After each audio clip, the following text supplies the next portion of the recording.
Father, will Yuan Yuan also become a zombie? But Yuan Yuan no longer has a mother and only wishes to stay by her father's side. Inside a modest dwelling, a small girl lay on her bed, her body ablaze with fever, her cheeks flushed. Her voice was faint, laced with profound reluctance. Rest assured, Yuan Yuan, this is just a normal fever. You will never turn into that kind of monster, and you will always be able to stay by your father's side. Jiang Cheng sat at the edge of the bed, gently taking his daughter's small hand within his own. His nose tinged with sorrow, his eyes felt as if filled with sand, brimming with heartache and despair. A month prior, an unknown virus erupted in Mondstadt. In a mere day, thousands became infected, overwhelming hospitals. By nightfall, all the infected transformed, becoming zombies that attacked anyone in sight. Countless lives were lost, many torn apart and devoured. In a single night, the once vibrant and bustling city was suffocated by a stench of blood, descending into chaos, terror, and desolation. The streets were deserted, save for the wandering figures of zombies searching for prey, as everyone else remained shut indoors in fear. The United Alliance acted swiftly. Logically, they would dispatch troops with great haste to suppress the zombies and resolve the crisis. Yet, the United Alliance shockingly opted to sacrifice the entire Mon City to ensure the safety of its citizens. They erected quarantine walls, raised alarm barriers, and stationed troops for protection. The populace, rather than opposing the United Alliance's decision, wholeheartedly endorsed it. They watched helplessly as Mon City gradually fell, losing internet and electricity, ultimately becoming a paradise for zombies. Meanwhile, the medicines in Jiang Cheng's home ran out, and the troops disregarded the survivors in Mon City.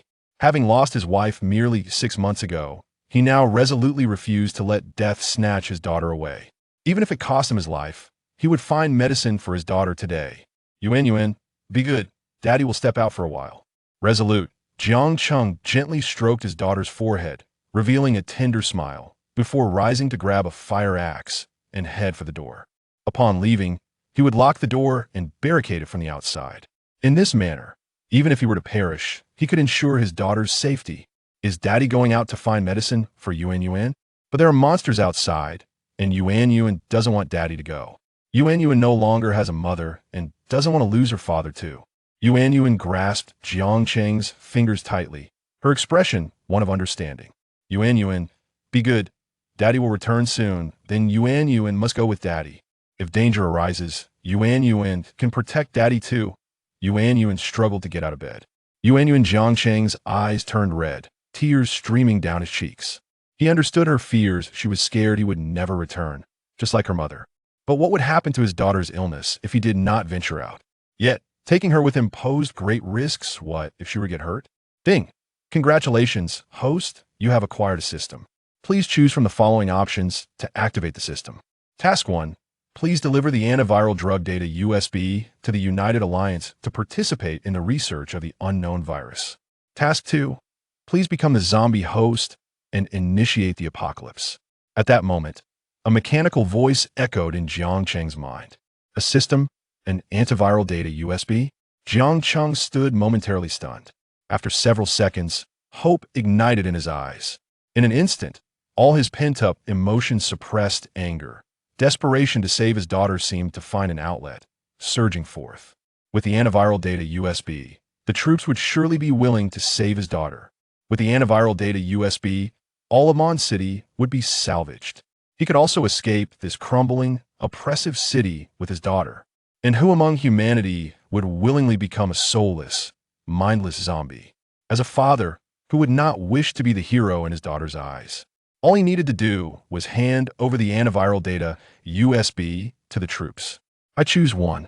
Without hesitation, Jiang Cheng made his choice, opting for righteousness amid the conflict between good and evil. As his voice fell, a USB materialized in his hand. Looking at the USB, hope ignited in Jiang Cheng's eyes anew. Daddy, don't cry. Yuan Yuan will never be a burden to you. Look, Daddy, Yuan Yuan is fine. Yuan Yuan can get out of bed and walk. Yuan Yuan, seeing the tears roll down Jiang Cheng's cheeks, extended her small hand to wipe them away. Summoning all her strength, she broke free from Jiang Cheng's embrace, wobbly landing on the ground to put on her shoes. She forced a smile, bouncing in front of Jiang Cheng. Yet she was far too weak, still burning with fever. After a few hops, her body weakened, and she began to topple over. Jiang Cheng reacted swiftly, catching her. His daughter clutched his clothes tightly, her lips moving. "Daddy, don't leave Yuan Yuan. Yuan Yuan doesn't want to be without her father." As she spoke, tears streamed down her cheeks, burying her face deep into Jiang Cheng's embrace. In that moment, Jiang Cheng felt his daughter's body heat intensify. Looking down, he noticed her eyelids growing heavier, her consciousness waning. His heart ached even more. In her condition, leaving her alone would spell disaster, even if the zombies did not break in. "All right, Yuan Yuan, Daddy promises to take you with him. I will ensure the troops will cure you." Jiang Cheng steadied himself, gritting his teeth. With his left arm securely around Yuan Yuan, he gripped the fire axe tightly in his right hand, opened the door, and stepped out. He quickened his pace, rushing out of the building. Roar ignoring the zombies drawn by the scent of flesh and the sounds around him. He dashed into the vehicle, starting it, and speeding toward the quarantine wall. During this frantic escape, Jiang Cheng held the steering wheel with his left hand, placing the USB into Yuan Yuan's small hand, wrapping both their hands tightly together. Yuan Yuan gazed out at the rapidly passing desolate scenery, feeling a mix of trepidation and anticipation. Her smile brightened as she revealed her small canine teeth, turning to Jiang Cheng. "Daddy, when Yuan Yuan gets better, they'll dance for you just like when Mommy was here." "All right, Yuan Yuan, your dance is the most beautiful." 2 hours later, Jiang Cheng's vehicle approached the quarantine wall. Before him loomed the towering structure, reaching into the clouds. Atop the wall, every 10 meters was a high-definition camera, and every meter stood an armed soldier. As soon as anyone or any zombie approached, fighter jets soared into the sky, ready to strike. "This is your first warning. Vehicles below, please turn back immediately. Please turn back at once, or the troops will open fire." Before Jiang Cheng could draw closer, a soldier atop the wall shouted through a megaphone. Without questioning the troops' orders, Jiang Cheng quickly slammed on the brakes. He opened the car door and stepped out. With his left arm, he lifted his daughter, while his right hand held the USB aloft. "Daddy, do they not want to treat Yuan Yuan?" "Yuan Yuan is very good." Jiang Yuan was gently lifted from the vehicle, gazing apprehensively at the fighter jets soaring above, her arms instinctively wrapping tightly around Jiang Cheng's neck. "Rest assured, Yuan Yuan, they will undoubtedly come to your rescue, and soon you will be dancing again for your father." Jiang Cheng managed to muster a reassuring smile as he spoke tenderly. Then, turning his gaze towards the fighter jets, the spark of hope in his eyes had ignited into a blazing inferno. Chapter 2. I want the whole world to accompany you in burial. I possess a solution for the unknown virus, which I am willing to offer to the United Alliance to resolve the crisis in Mondstadt. My daughter merely has a fever. She is not infected. I implore you to save her. As Jiang Cheng spoke, he revealed the USB drive in his hand, demonstrating that he bore no intent to deceive. This slight gesture, however, was perceived as a grave threat by the coalition soldiers. Upon hearing that the girl in Jiang Cheng and Appo's arms had a fever, the expressions of those present darkened. They raised their weapons, aiming at Jiang Cheng. At that moment, an officer clad in a commander's uniform ascended the high wall. Holding a pair of binoculars, he scrutinized Jiang Cheng, his daughter, and the so-called USB drive in his grasp. A sneer escaped his lips. "A mere swine dares to attempt escape from the pigpen with such clumsy theatrics. What a foolish delusion." Blair seized the megaphone and barked, "Second warning. Return immediately." His thunderous voice echoed throughout Mondstadt, leaving Jiang Cheng's ears ringing. The coalition's ruthless stance, their utter disregard for the USB drive, felt like a sharp blade that shattered Jiang Cheng's hopes in an instant, dousing the flames of his optimism with a frigid deluge. The fire flickered, gradually extinguishing. "Daddy, they are so frightening. Yuan Yuan doesn't and Appo's. Do you want their help anymore? Can we just go home?" Trembling slightly from the coalition and Appo's harsh rebuke, Yuan Yuan whispered into Jiang Cheng and Appo's ear. Observing his daughter's understanding demeanor only deepened Jiang Cheng's despair. "No, hell lies behind us.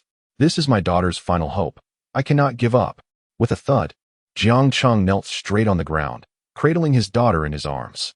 Tears streamed down his cheeks as he gazed up at the fighter jets above, beseeching. "I am not deceiving you, nor would I dare to deceive the United Alliance. The data on this USB drive contains antiviral medication.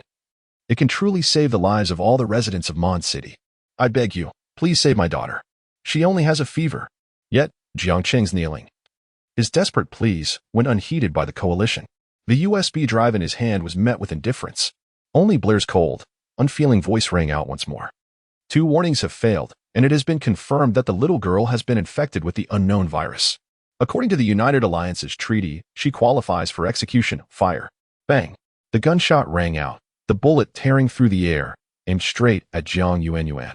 Jiang Cheng had no time to react. Yet instinctively, he turned to shield his daughter with his body. But it was futile. His movements were too slow.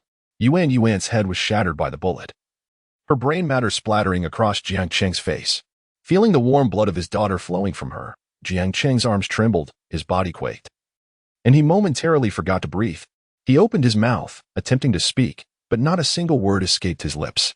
He could not even muster a scream. His mind went blank, thoughts halting. Only a stream of blood-soaked tears cascaded down his face, his teeth chattering ominously, as his ears rang with a buzzing noise. He could vaguely hear Blair's voice once more. This is your last chance. Return immediately, or you will be shot. In addition to this, a mechanical voice echoed in his mind. Host Task 1 has failed. Do you wish to select Task 2?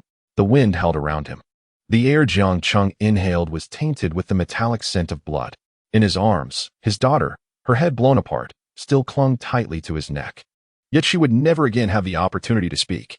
Jiang Cheng slowly lifted his head, his bloodied eyes glaring at the fighter jets overhead, directing his fury at Blair upon the wall. In that moment, his mind was unexpectedly calm. He loathed his own righteousness. He despised his desire to be a hero. He regretted bringing his daughter out. But more than anything, Jiang Cheng loathed the coalition and all those who supported the abandonment of Mon City. They were all compatriots. They could have saved my daughter. They could have rescued countless others within Mon City. Yet they chose selfishness, slaughter, and cruelty. Under the watchful gaze of the coalition soldiers, Jiang Cheng ceased to utter further words. Heartbroken, he cradled his daughter's lifeless body and rose, leaving a trail of blood-stained footprints as he returned to his vehicle. He started the engine and turned back. He would survive. He would take revenge. He would ensure that those who had killed his daughter would accompany her in death. Even if it meant destroying the entire world, he would not hesitate. At that moment, the system's voice resounded once more. Host Task 1 has failed. Do you wish to select Task 2, becoming the progenitor of zombies and commencing viral transmission? I choose option 2. Jiang Cheng replied, his expression cold, his voice hoarse yet resolute. Ding. Host has successfully chosen to become the progenitor of zombies. Body transformation in progress. Ding. Congratulations, Host. Body transformation successful. Skills acquired. Origin and fusion. Origin. Capable of infecting humans, pledging allegiance to the host, and cannot disobey the host's commands. If humans willingly get infected, they may retain their memories. Fusion. The host can merge with zombies or humans to enhance their own power and level. The host may also fuse multiple zombies to amplify strength and rank. Note, the level of the fused zombies cannot exceed that of the host. And the fused zombies will also pledge loyalty to the host. As the system's voice faded, Jiang Cheng felt as if his body had undergone a profound metamorphosis in an instant. Not only had his strength surged, but his senses of hearing, sight, and smell had also sharpened. His fingernails elongated to around 5 centimeters in an instant, and his skin felt somewhat hardened. Gently adjusting the rearview mirror, he caught a glimpse of his reflection, his complexion slightly pale, resembling the zombies within the city. Each of his teeth had transformed into sharp, serrated edges, capable of easily tearing through anything. As he absorbed the changes within himself and regarded his new appearance in the mirror, Jiang Cheng asked the system, "Can my daughter be revived?" Returning to the host, anything is possible. To resurrect, please execute the task and commence viral transmission. The system offered no definitive answers. But the phrase, anything is possible, rekindled a glimmer of hope within Jiang Cheng. He sensed that the opportunity to resurrect his daughter might be intricately linked to the viral transmission and his own strength. Yuan, do not worry. No matter how difficult it may be, I will exact my revenge. I will bring you back to life. Jiang Cheng smiled, a smile that was chillingly fierce, appearing somewhat unsettling. The dried bloodstains on his face, particularly as he cradled his daughter's corpse, rendered him akin to a bloodthirsty demon revealing a smile. In Jiang Cheng's mind, a plan began to take shape. Are the zombies of Mon City strong? Not at all. They cannot withstand bullets, nor can they resist the damage inflicted by sharp weapons. Besides possessing slightly enhanced strength and recovery speed compared to ordinary humans, they are left with only their terrifying infectiousness. Being scratched results in infection, and being splattered with their blood will also lead to infection.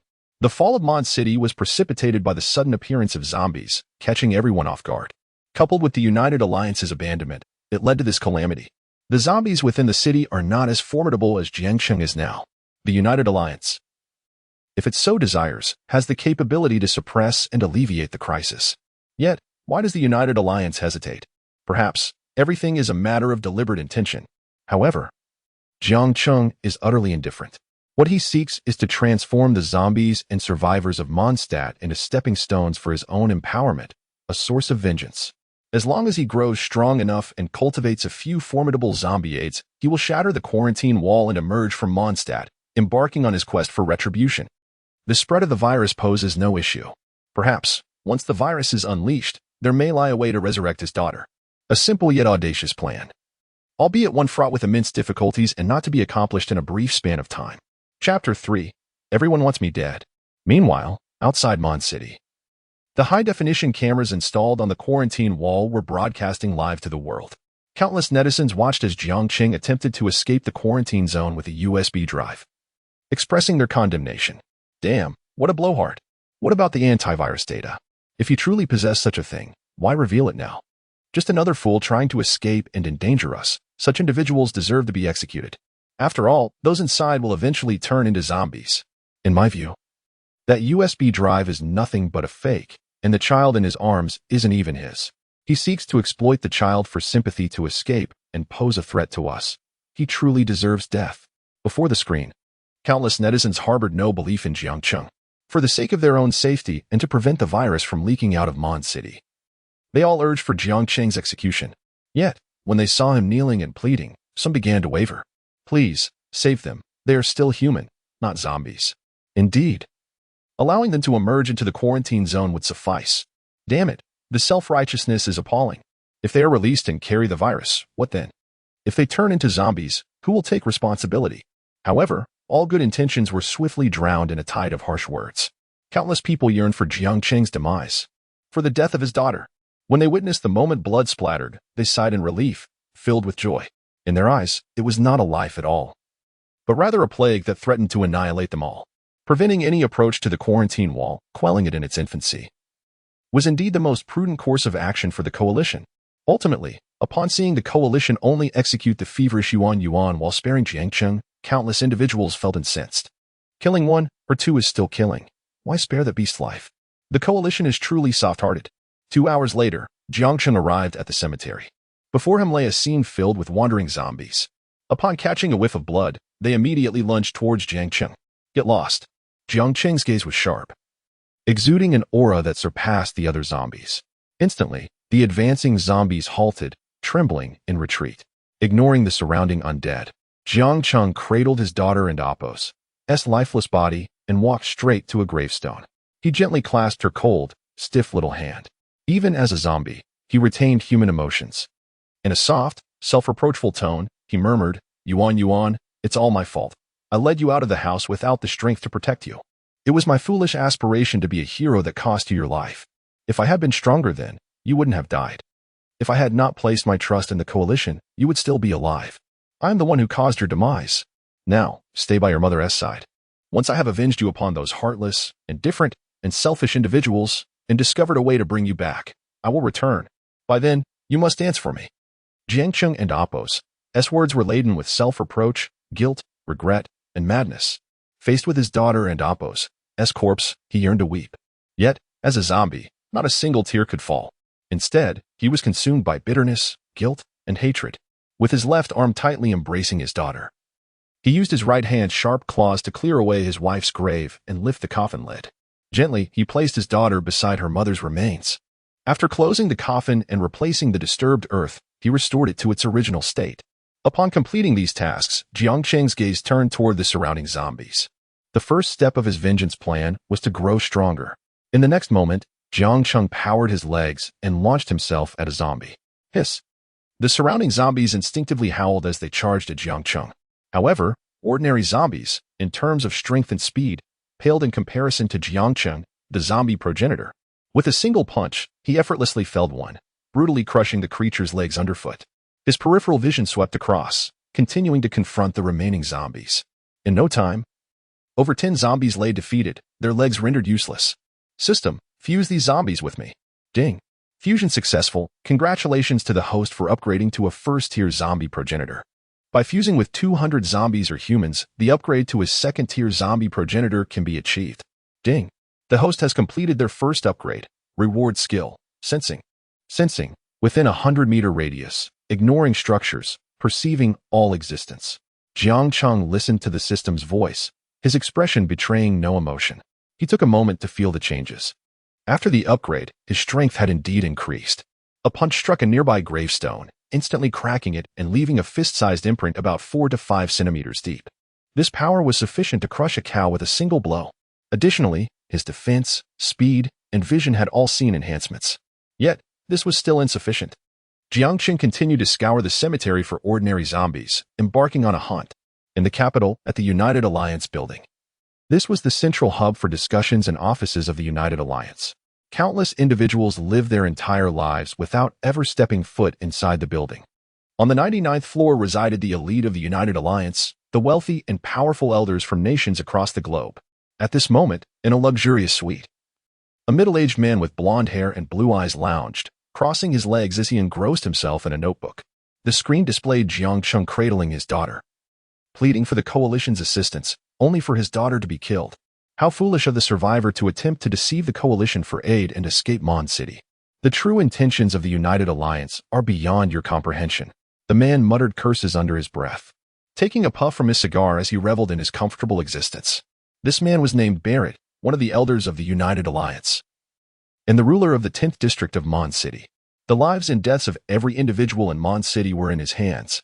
Furthermore, the United Alliance's abandonment of Mondstadt, its reluctance to eradicate the zombies within, and allowing their proliferation bore significant implications.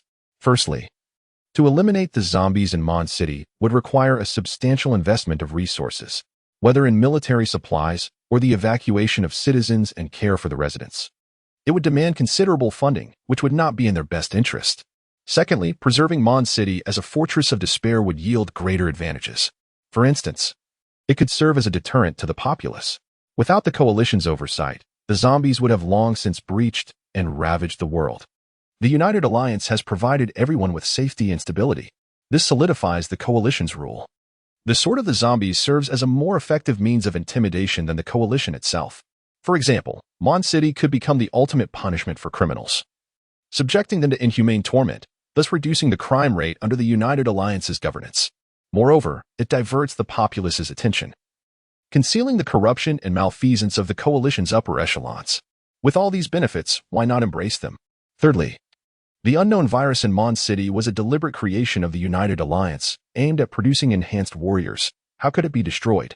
The emergence of enhanced warriors has turned Mondstadt into a vast experimental ground. The notion of merely killing one and letting another go is utterly mundane.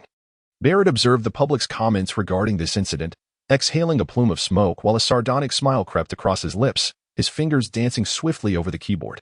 Before long, he initiated a poll online. Should the man be killed or saved?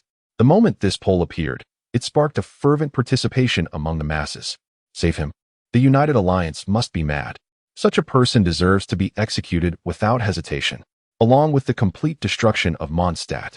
To rescue him would mean endangering everyone. Wouldn't it? Kill. He must be killed. His daughter is already dead. Let Mondstadt perish on its own. Why must there be such cruelty? Indeed, he has suffered enough. Damn those bleeding hearts. They should just retreat. In a desperate bid for survival, he dares to deceive the Alliance and exploit children for sympathy. Such scoundrels, if rescued, would only become a blight on society, instigating endless terror for all. Do you possess no common sense? On the 99th floor of the United Alliance building, in a luxurious suite, Barrett reclined on a plush bed, flanked by 2 beautiful women in his embrace. One provided a soothing massage while the other delicately fed him a grape, asking sweetly, "My lord, what will you do if the public votes to save him?" With a dismissive chuckle, Barrett stroked the woman's cheek. Human nature dictates that few would wish to see him live. This is merely a game of human interest. Moreover, the fate of every individual in Mondstadt, including every zombie, lies in my hands. As night fell, the voting results were revealed. Out of over 3 million votes, Those in favor of saving Jiang Cheng were paltry. In stark contrast, the votes advocating for his death soared to over 60 million. The voting data indicated that those supporting Jiang Cheng's rescue hailed from distant regions far removed from Mondstadt. Not a single soul in the vicinity wished for his salvation. This overwhelming outcome sent Barrett into fits of laughter. He promptly ordered, "Make this spectacle more entertaining by hunting down those who wish to set him free. Remember, do not kill him too quickly. Torment him slowly, like a cat playing with a mouse." Outside Mondstadt, 500 meters from the quarantine wall, countless armed tanks and infantry soldiers stood ready, equipped with a variety of modern weaponry. A helipad had been constructed, with thousands of fighter jets neatly lined up, not only to guard the area but also prepared to execute any commands from above at a moment's notice. Within the military camp, Commander Blair received Barrett's orders, his expression turning grave. "Yes, I will make the arrangements immediately." After hanging up the phone, Blair summoned his aide and commanded, "Gather a team of 20 elite soldiers. They are to enter Mondstadt and engage in a game of cat and mouse." Inside Mondstadt, Jiang Cheng, after a day of searching, had cleared the cemetery of all zombies, nearly 100 in total. He had initially intended to utilize these zombies to enhance his own strength. However, to upgrade to a second-tier zombie mother, he would need to assimilate 200 ordinary zombies. Resolutely, Jiang Cheng abandoned the idea of boosting his own power and shifted his focus to cultivating his subordinates. Chapter 4. A blood offering for my deceased daughter. Mon City is not small, with a residential population nearing 1 million. Following the outbreak of an unknown virus, this number has diminished. However, the combined count of zombies and survivors remains at least 600,000 to 700,000. To swiftly amass this multitude into a formidable force, one must possess ample assistance. Thus, Jiang Cheng has fused 100 ordinary zombies into 10 loyal first-tier zombies. Among these, one stands out notably, towering nearly 3 meters tall, with skin as coarse and hard as the surface of rock. You nine shall venture into the urban area to gather the ordinary zombies and survivors at a single location. You will accompany me home, Jiang Cheng commanded, casting a glance at the imposing zombie before driving back to his abode. Upon returning, he refrained from lighting candles and sank onto the sofa, observing the darkness, with only a sliver of moonlight filtering through the curtain seams.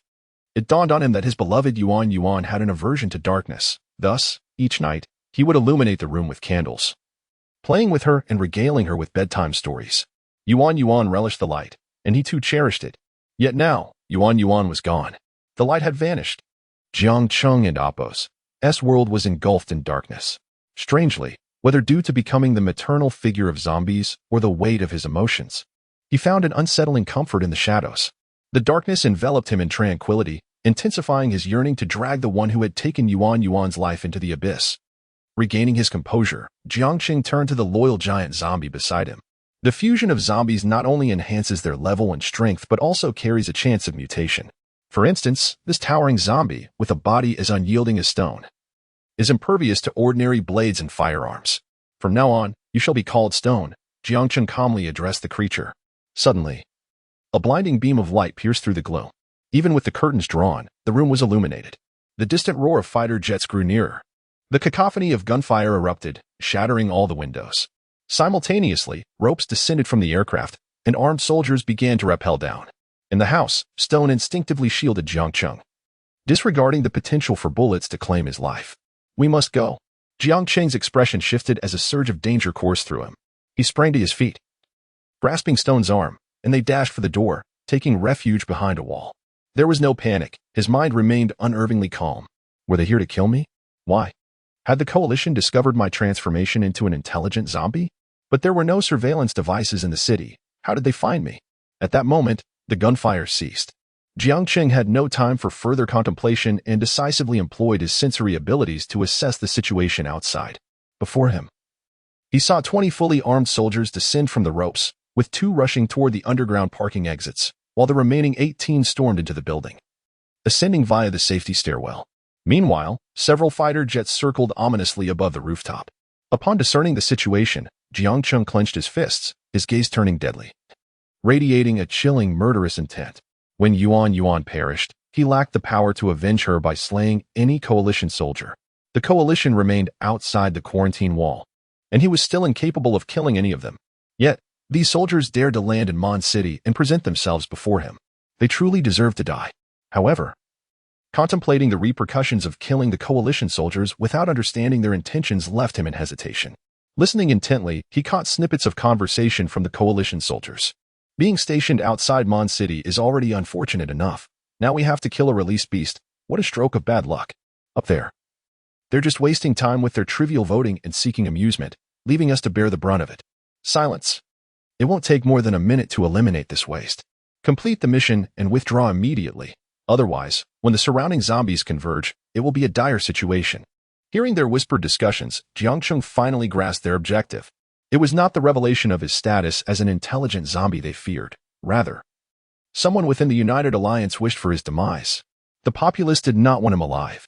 At that moment, a chorus of zombie howls resonated outside the building, echoing through the night like vengeful spirits demanding retribution, sending chills down his spine.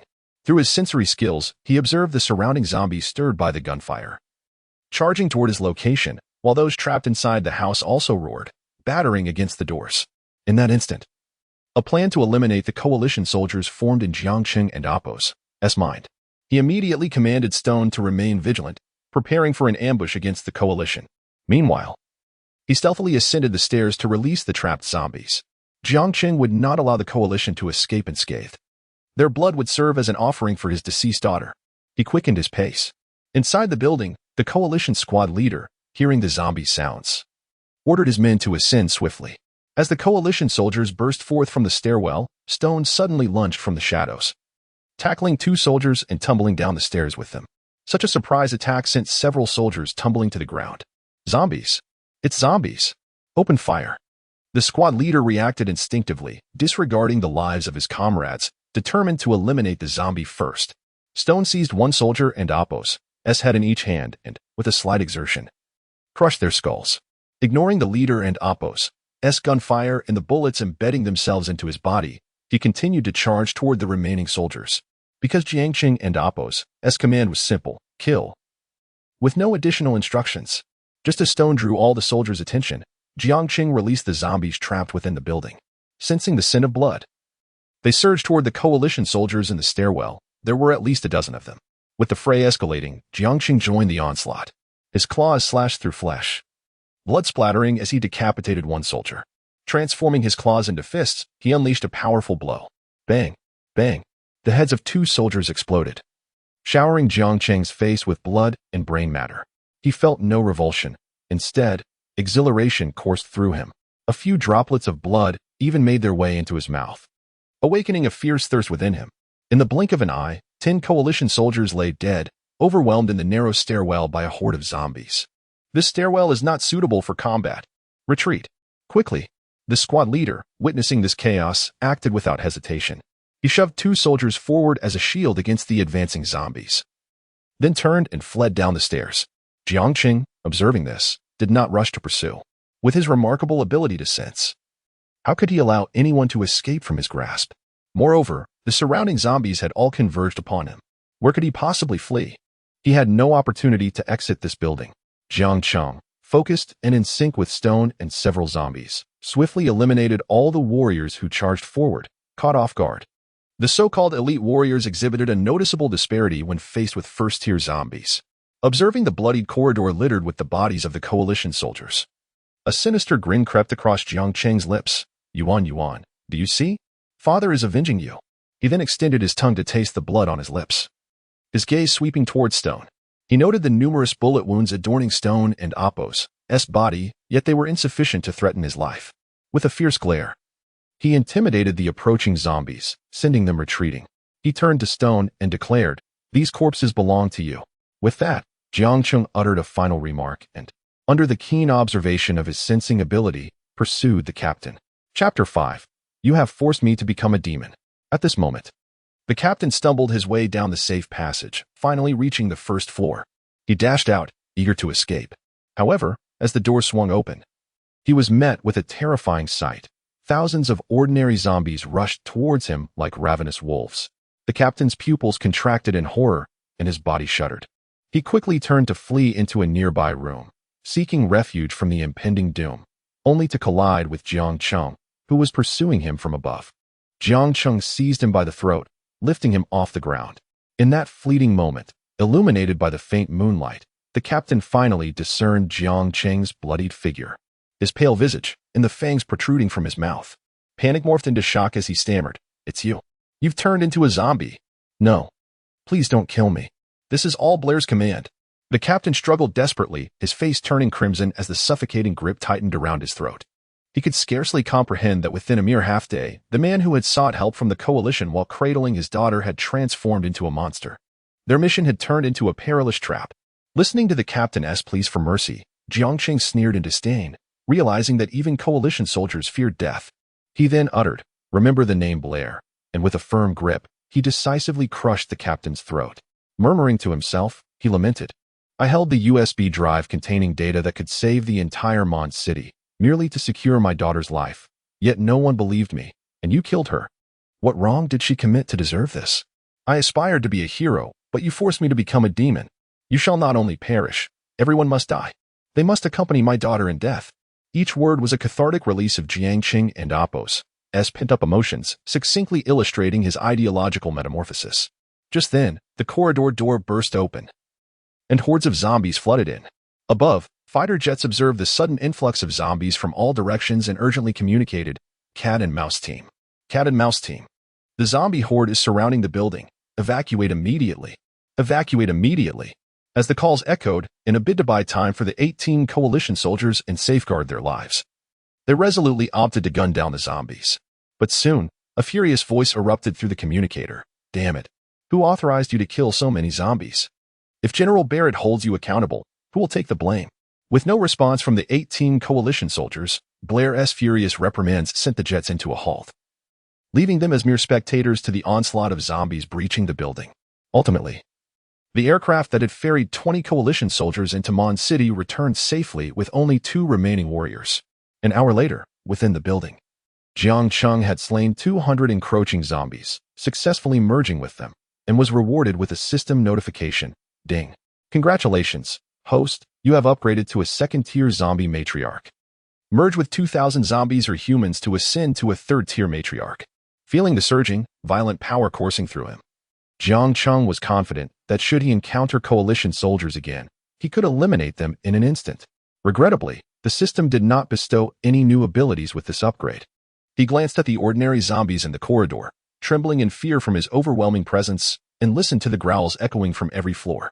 Jiang Cheng refrained from slaughtering these ordinary zombies. The blame for the coalition soldiers' demise would rest upon them. He intended to craft a facade that he had perished at the hands of zombies. These creatures still held significant value. Jiang Cheng ascended the stairs to prepare the building before descending with stones in hand, herding some zombies to follow him out into the night. From here on, he would operate cautiously in the shadows, wary of any further actions from the coalition to avoid exposure. His current strength was insufficient to confront them directly. Outside the quarantine wall of Mondstadt City, within the military camp, Blair observed the footage captured by the fighter jets, watching as the zombie horde engulfed the entire building, with not a single coalition soldier escaping. In the end, only dozens of zombies emerged from the building, vanishing into the night. This outcome tightened Blair's brow, instilling an inexplicable sense of dread. He felt no sorrow for the 18 coalition soldiers. Their lives held no significance compared to the intentions of the higher-ups within the United Alliance. Thus, he permitted the jets to abandon their assaults on the zombies.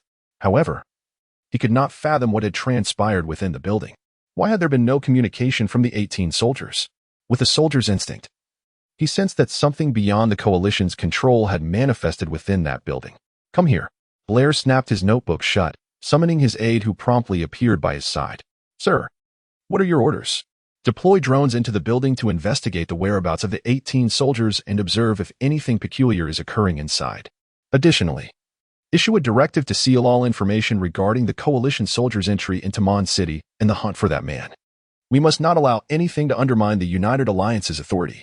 Blair was resolute in not permitting Mondstadt City to slip into chaos, nor would he tolerate any external factors that could jeopardize the stability of the United Alliance's hierarchy. Meanwhile, in Hongkong City, just a stone's throw from Mondstadt City, the residents lived in perpetual fear, acutely aware that the zombies within the quarantine walls posed a constant threat. They dreaded the possibility of the zombies escaping Mondstadt City, knowing they would be the first victims. The fear of Hongkong City becoming a second Mondstadt City loomed large. Consequently, Any individual attempting to exit Mon City was met with fierce animosity from the residents of Hong Kong City. The vote initiated by Barrett saw nearly every citizen casting their lot in favor of executing Jiang Cheng. Anyone harboring ulterior motives to escape posed a threat to their safety. At this moment, the townsfolk clutched their phones or gathered around their television screens, eagerly awaiting news of the coalition soldiers storming Mon City to eliminate Jiang Cheng. Only by witnessing Jiang Cheng's demise could they feel a semblance of security, confident that no one else would attempt to escape. What is happening? An hour has passed since the vote, yet we have heard nothing, they exclaimed, frustration mounting. Is the coalition inept? They executed his daughter with such efficiency. Why the delay now? Could it be that the soldiers are too afraid to enter Mon City? The lengthy wait without any announcement or news from the coalition left the residents restless, voicing their discontent. Chapter 6. The truth is ultimately irrelevant. And no one cares at this moment. The evening news in Hong Kong City commenced. The host, clad in a tailored suit, was poised and ready, eagerly awaiting the broadcast of the coalition's execution of Jiang Cheng, anticipating a surge in viewership. However, the prolonged silence from the coalition left them in a state of unease. In the end, they had no choice but to pursue a different angle. In light of the plea from the father and daughter from Mon City for the coalition's assistance, our program has specially invited Professor Chen, a distinguished psychologist. The host rose and turned to the side as an elderly man, his hair striking white, approached slowly and took a seat beside him. The host continued, Professor Chen, could you please analyze whether that pair truly is father and daughter? What is the veracity of everything that father claims? Before the television, the audience watched as the evening news abruptly shifted its content, inciting waves of indignation. What does it matter if they are father and daughter? I only want to know if that scoundrel is dead. Professor, what good is your eloquent speech if it cannot bring that wretched creature to justice? Inside the television, Professor Chen cleared his throat and began. The love of a father and a mother is eternally the greatest love in this world. Yet this individual has sullied such affection. A man who tarnishes paternal love cannot utter a single truthful word. Furthermore, I have investigated this man and Oppo's identity. He is named Jiang Cheng, merely an ordinary office worker, devoid of any medical or research background. How could such a person possibly produce antiviral data? Everything he does is merely to elicit sympathy from the coalition. To escape Mon City, such a scoundrel is utterly unworthy of compassion. He deserves to be executed. Professor Chen, filled with righteous indignation, passionately slammed his hand on the table and rose, declaring, he acts solely for his own selfish desires, caring not for the lives of others. For a man like him, not only should he perish, but he should also descend into hell. With a heavy sigh, he settled back into his seat. Yet, within the depths of his gaze lingered a trace of helplessness and sorrow. For everything he had just stated was a lie born from a guilty conscience. Analyzing from both behavioral and psychological perspectives, Professor Chen was certain that the girl in Jiang Cheng's arms was indeed his daughter. He saw in Jiang Cheng's eyes a profound love for her. When the coalition aimed to shoot the girl, Jiang Cheng instinctively attempted to shield her. And after her demise, the tears of blood that Jiang Cheng shed. As for the antiviral data on the USB drive he held, Professor Chen believed it to be quite plausible. It was precisely this conviction that drove him to rush towards the quarantine wall, disregarding his own life, pleading for the coalition to save his daughter. Otherwise, from a logical behavioral standpoint, it would be utterly incomprehensible. However, if the antiviral data on the USB drive were genuine, from where did Jiang Cheng acquire it? This too remained a perplexing enigma. Yet, these truths were no longer of any consequence. Professor Chen discerned from the coalition's actions that the United Alliance desired Jiang Cheng's death. From the remarks of the populace, he understood that each individual, in a bid for self-preservation and to prevent the unknown virus from Mon City from leaking, wished for Jiang Cheng's demise. Thus, he could only acquiesce to the United Alliance, align himself with the masses, and stand upon his lofty perch to condemn, vilify, and defame Jiang Cheng. The truth in his heart was of no significance, nor would anyone care, though the evening news did not air the footage of Jiang Cheng's execution. Professor Chen's words resonated deeply with countless individuals. Public outrage surged, with everyone vehemently denouncing Jiang Cheng as selfish.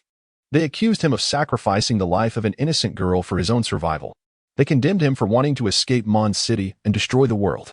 He deserved to go to hell. Yet, once the cacophony of curses subsided, the crowd, in unison, called out to the coalition. They demanded the release of the footage of Jiang Cheng and Oppo's execution. Only by witnessing Jiang Cheng and Oppo's death could they find solace. In no time, beneath the cloak of night, sleep eluded all. Various slogans and an array of loudspeakers filled the streets as the populace spontaneously took to the streets, vociferously urging the coalition to disclose the outcome. Their resounding voices reverberated through the night sky, crossing the quarantine wall and reaching Mondstadt, in the capital. Within the United Alliance building on the 99th floor, Barrett was lost in a realm of indulgence, attended to by two beautiful women, feeling euphoric.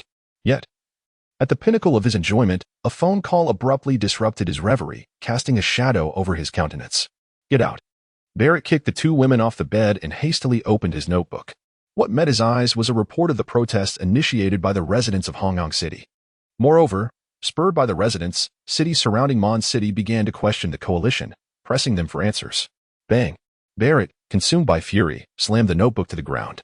He had allowed Blair to engage in a cat-and-mouse game, not merely for personal amusement, but to convey to the public that the United Alliance cared about their safety. Anyone threatening their safety would be dealt with according to their wishes and eliminated. Through this strategy, he aimed to garner deeper trust from the populace towards the United Alliance. Yet Barrett never anticipated that Blair, that incompetent fool, would suffer the loss of 18 coalition soldiers in Mondstadt, and that wretched fool was still unaccounted for. How could the masses pressure and question the coalition in the United Alliance over a mere mouse? In a fit of rage, Barrett seized his phone and dialed Blair and Amp, Oppo's, number. The moment the call connected, Barrett bellowed, "Blair, you incompetent fool. You can end Amp, Oppo's, to even handle a mouse. Are you a pig? I give you one night. If you cannot quell the public outcry by dawn and provide the people with a satisfactory explanation before I accept accountability, I will take your life." Outside Mondstadt, within the military camp, Barrett and his aides sat before a laptop, observing the footage transmitted by the drone. The drone entered the building through a shattered first-floor window and into the corridor, revealing walls and floors stained with dried, dark red blood, and over a dozen wandering zombies, brandishing claws and exhibiting aggression towards the drone. The drone proceeded into a secure passageway. Aside from the occasional sighting of a zombie, no other discoveries were made. Upon reaching the floor where Jiang Cheng resided, the staircase was stained a dark red with blood. Handprints and bullet holes marred the stair railings and walls. Most conspicuously, among the blood, lay tattered clothing belonging to coalition soldiers, shredded and torn, as well as numerous firearms. 4 or 5 zombies were sprawled on the ground, licking up the blood and gnawing at the remnants of white bones. The drone ascended further, entering Jiang Cheng and Amp, Oppo's, room. It was a scene of chaos, with bloodstains on the floor and several zombies feasting upon corpses. Huff. Blair exhaled a long sigh, murmuring, "I was simply too anxious." The evidence proves that there were no zombies beyond control. Those creatures and the coalition soldiers were all consumed by the horde. Chapter 7. Submit to me. Destroy the United Alliance. At that moment, Barrett called. Blair answered the phone, barely having a chance to speak or explain before being met with a barrage of scathing reproaches. The call ended abruptly. Under the pressure from superiors, Blair immediately commanded, "Release the footage of the coalition soldiers entering Mondstadt and the grotesque images of the corpses being devoured by zombies. We owe the public an explanation." Meanwhile, in the depths of Mondstadt, in the dark and frigid sewers, a faint voice emerged. "Sister, I want to go home." A girl of 16 or 17 clung tightly to the icy wall, trembling slightly. Her face was filthy, and her clothes and jeans were tattered and caked with mud. Beside her, a woman in her mid-20s held her closely, biting her lip in an attempt to comfort her sister. Yet, the grim reality loomed. The United Alliance had forsaken Mondstadt, which had descended into a paradise for the undead. No one would come to rescue them. They were destined to perish in the sunless, putrid sewer, decaying and being devoured by rats and cockroaches. This sewer was their grave. The elder sister could not bear to deceive her sibling. Clop, clop, clop. Suddenly, the sound of footsteps echoed through the sewer, approaching steadily. Who could it be? Has the coalition come to save us? The elder sister and Oppo's pupils constricted as she shielded her sister protectively, gazing into the oppressive darkness ahead. Her lips were tightly clenched, her body trembling. Hope mingled with fear in her eyes, a complex swirl of emotions. Before long, she witnessed a figure slowly emerging from the shadows. Its eyes were a ghastly crimson, and its body was stained with the blood of both human and zombie. It was a zombie, advancing with measured strides. Is this how it ends? Are we finally to die, to find release? Hope faded from the sister's gaze, replaced by an overwhelming dread and despair, compelling her to tightly shut her eyes. She knew all too well that she stood no chance against a zombie. She was terrified. Yet, they had nowhere to flee. Submit to me, and I shall grant you life, lead you out, allowing you to appear before the world in a new form. How does that sound? Just as the elder sister believed their fate was sealed, a cold, A motionless voice pierced through her despair. Slowly, she opened her eyes to see a zombie standing before her, towering over her with an aura of danger. Bewildered, she thought, has the zombie gained intelligence? What do you want me to do? She timidly inquired, glancing at the outstretched claws of Jiang Cheng. She did not wish to die, nor did she want her sister to perish. Even the slightest glimmer of hope was worth clinging to. It is not you, it is you all. I shall transform you into wise zombies like myself, and thereafter, you will serve me. Are you willing? The elder sister's mouth fell agape, her eyes widening in shock. Her first instinct was to refuse. She was human, how could she become such a filthy monster, standing against her own kind? But as she beheld Jiang Cheng's increasingly impatient and icy gaze, did she truly have a choice? What do you want us to do? Help me control the zombies within Mondstadt, seek out explosives, destroy the quarantine walls, tear apart the coalition soldiers outside, and obliterate the United Alliance. Are you declaring war on humanity? Jiang Cheng wasted no more words. He had no time for idle chatter. Mondstadt was vast, and his tasks were many. There would always be those willing to embrace the undead. With claws extended, he prepared to infect the sisters. I am willing. The elder sister resolved, her teeth clenched as she nodded. Death and becoming a zombie seemed to bear little difference. Moreover, it was the United Alliance that had abandoned Mondstadt. It was the masses who had forsaken its residents. Why should she concern herself with the intentions of the approaching zombie? Upon hearing her reply, Jiang Cheng smiled slightly. His claws descended, slicing through the sister's skin, utilizing his essence to infect them. The system's voice echoed in their minds. Ding. Congratulations to the host for successfully completing the first essence transmission. Reward, Defense Enhancement Skill. Defense Enhancement increases one's defensive capabilities by 1 tier. Note, any zombies infected by the host's essence will exhibit 100 loyalty to the host. Jiang Cheng nodded gently, his gaze settling upon the sisters. They rose, displaying an expression of respect, yet the elder sister continued to shield her sibling behind her, both calling out in unison, Your Majesty, what are your names? Yushiwei. Yu. Jiang Cheng remained silent, turning to exit the sewer. Approaching the egress, Stone stood above, and upon Jiang Cheng's signal, he brutally kicked the incapacitated ordinary zombies into the sewer. System, integrate them. Before long, Yushiwei and Yu, transported by Stone, successfully ascended from ordinary zombies to first-tier zombies. Go to the Coalition's office within the city to seek explosives, infect any survivors you encounter, and herd the zombies to one location, awaiting my command. After issuing his orders, Jiang Cheng continued deeper into the sewer, heading towards the hiding spots of the remaining survivors. Yushiwei and Yu climbed out of the sewer, their figures like phantoms swiftly vanishing into the night. Stone followed suit, turning to execute the tasks assigned by Jiang Cheng. In a corner of the sewer, 4 men leaned against the wall, casually smoking, exuding an air of leisure. Behind them, a dozen disheveled women huddled together, seeking warmth against the cold of the sewer.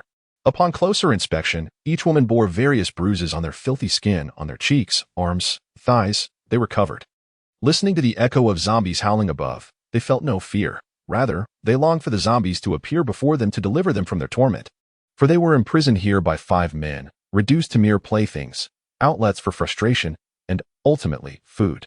Those who perished would be treated like livestock, gutted, skinned, and butchered for sustenance. Even the bones would be boiled for soup, with no part wasted. Each day spent here was a torment worse than death. Every moment was spent hoping for the very zombies they once feared to appear and slay those 5 brutes. Boss, I've located the sisters, Yushiwei and Yu. Should we go capture them now? At that moment, a gaunt man rushed in, excitedly addressing a robust man beside him. Bang! The strong man raised his hand and smacked the thin man and Appo's head. Damn it, couldn't you just bring them back directly? Must I go again? Brother. Do not blame the 5th one. He tirelessly traverses in and out for us every day. Indeed a laborious endeavor. 5th, come, have a smoke. Those women will be taken by whichever one they fancy, and do not hold it against the eldest. Once we are done, we shall capture them. A man with a scruffy beard simultaneously patted the shoulders of both a robust man and a frail one in a gesture of consolation, shoving the half-smoked cigarette into the frail man's hand and nudging him toward the group of women. The frail man, being a shameless fellow, upon seeing the opportunity, was not the least bit offended. With the remaining half of the cigarette in hand, he approached 2 women with a grin. Grasping one woman by her hair, he commanded, Be obedient, and if I am pleased, I shall spare you today. Ignoring the woman's struggles, he forcibly dragged her aside. Observing this, the bearded man leaned toward the robust man and whispered, Brother, our sustenance and women all depend on the fifth one venturing out daily.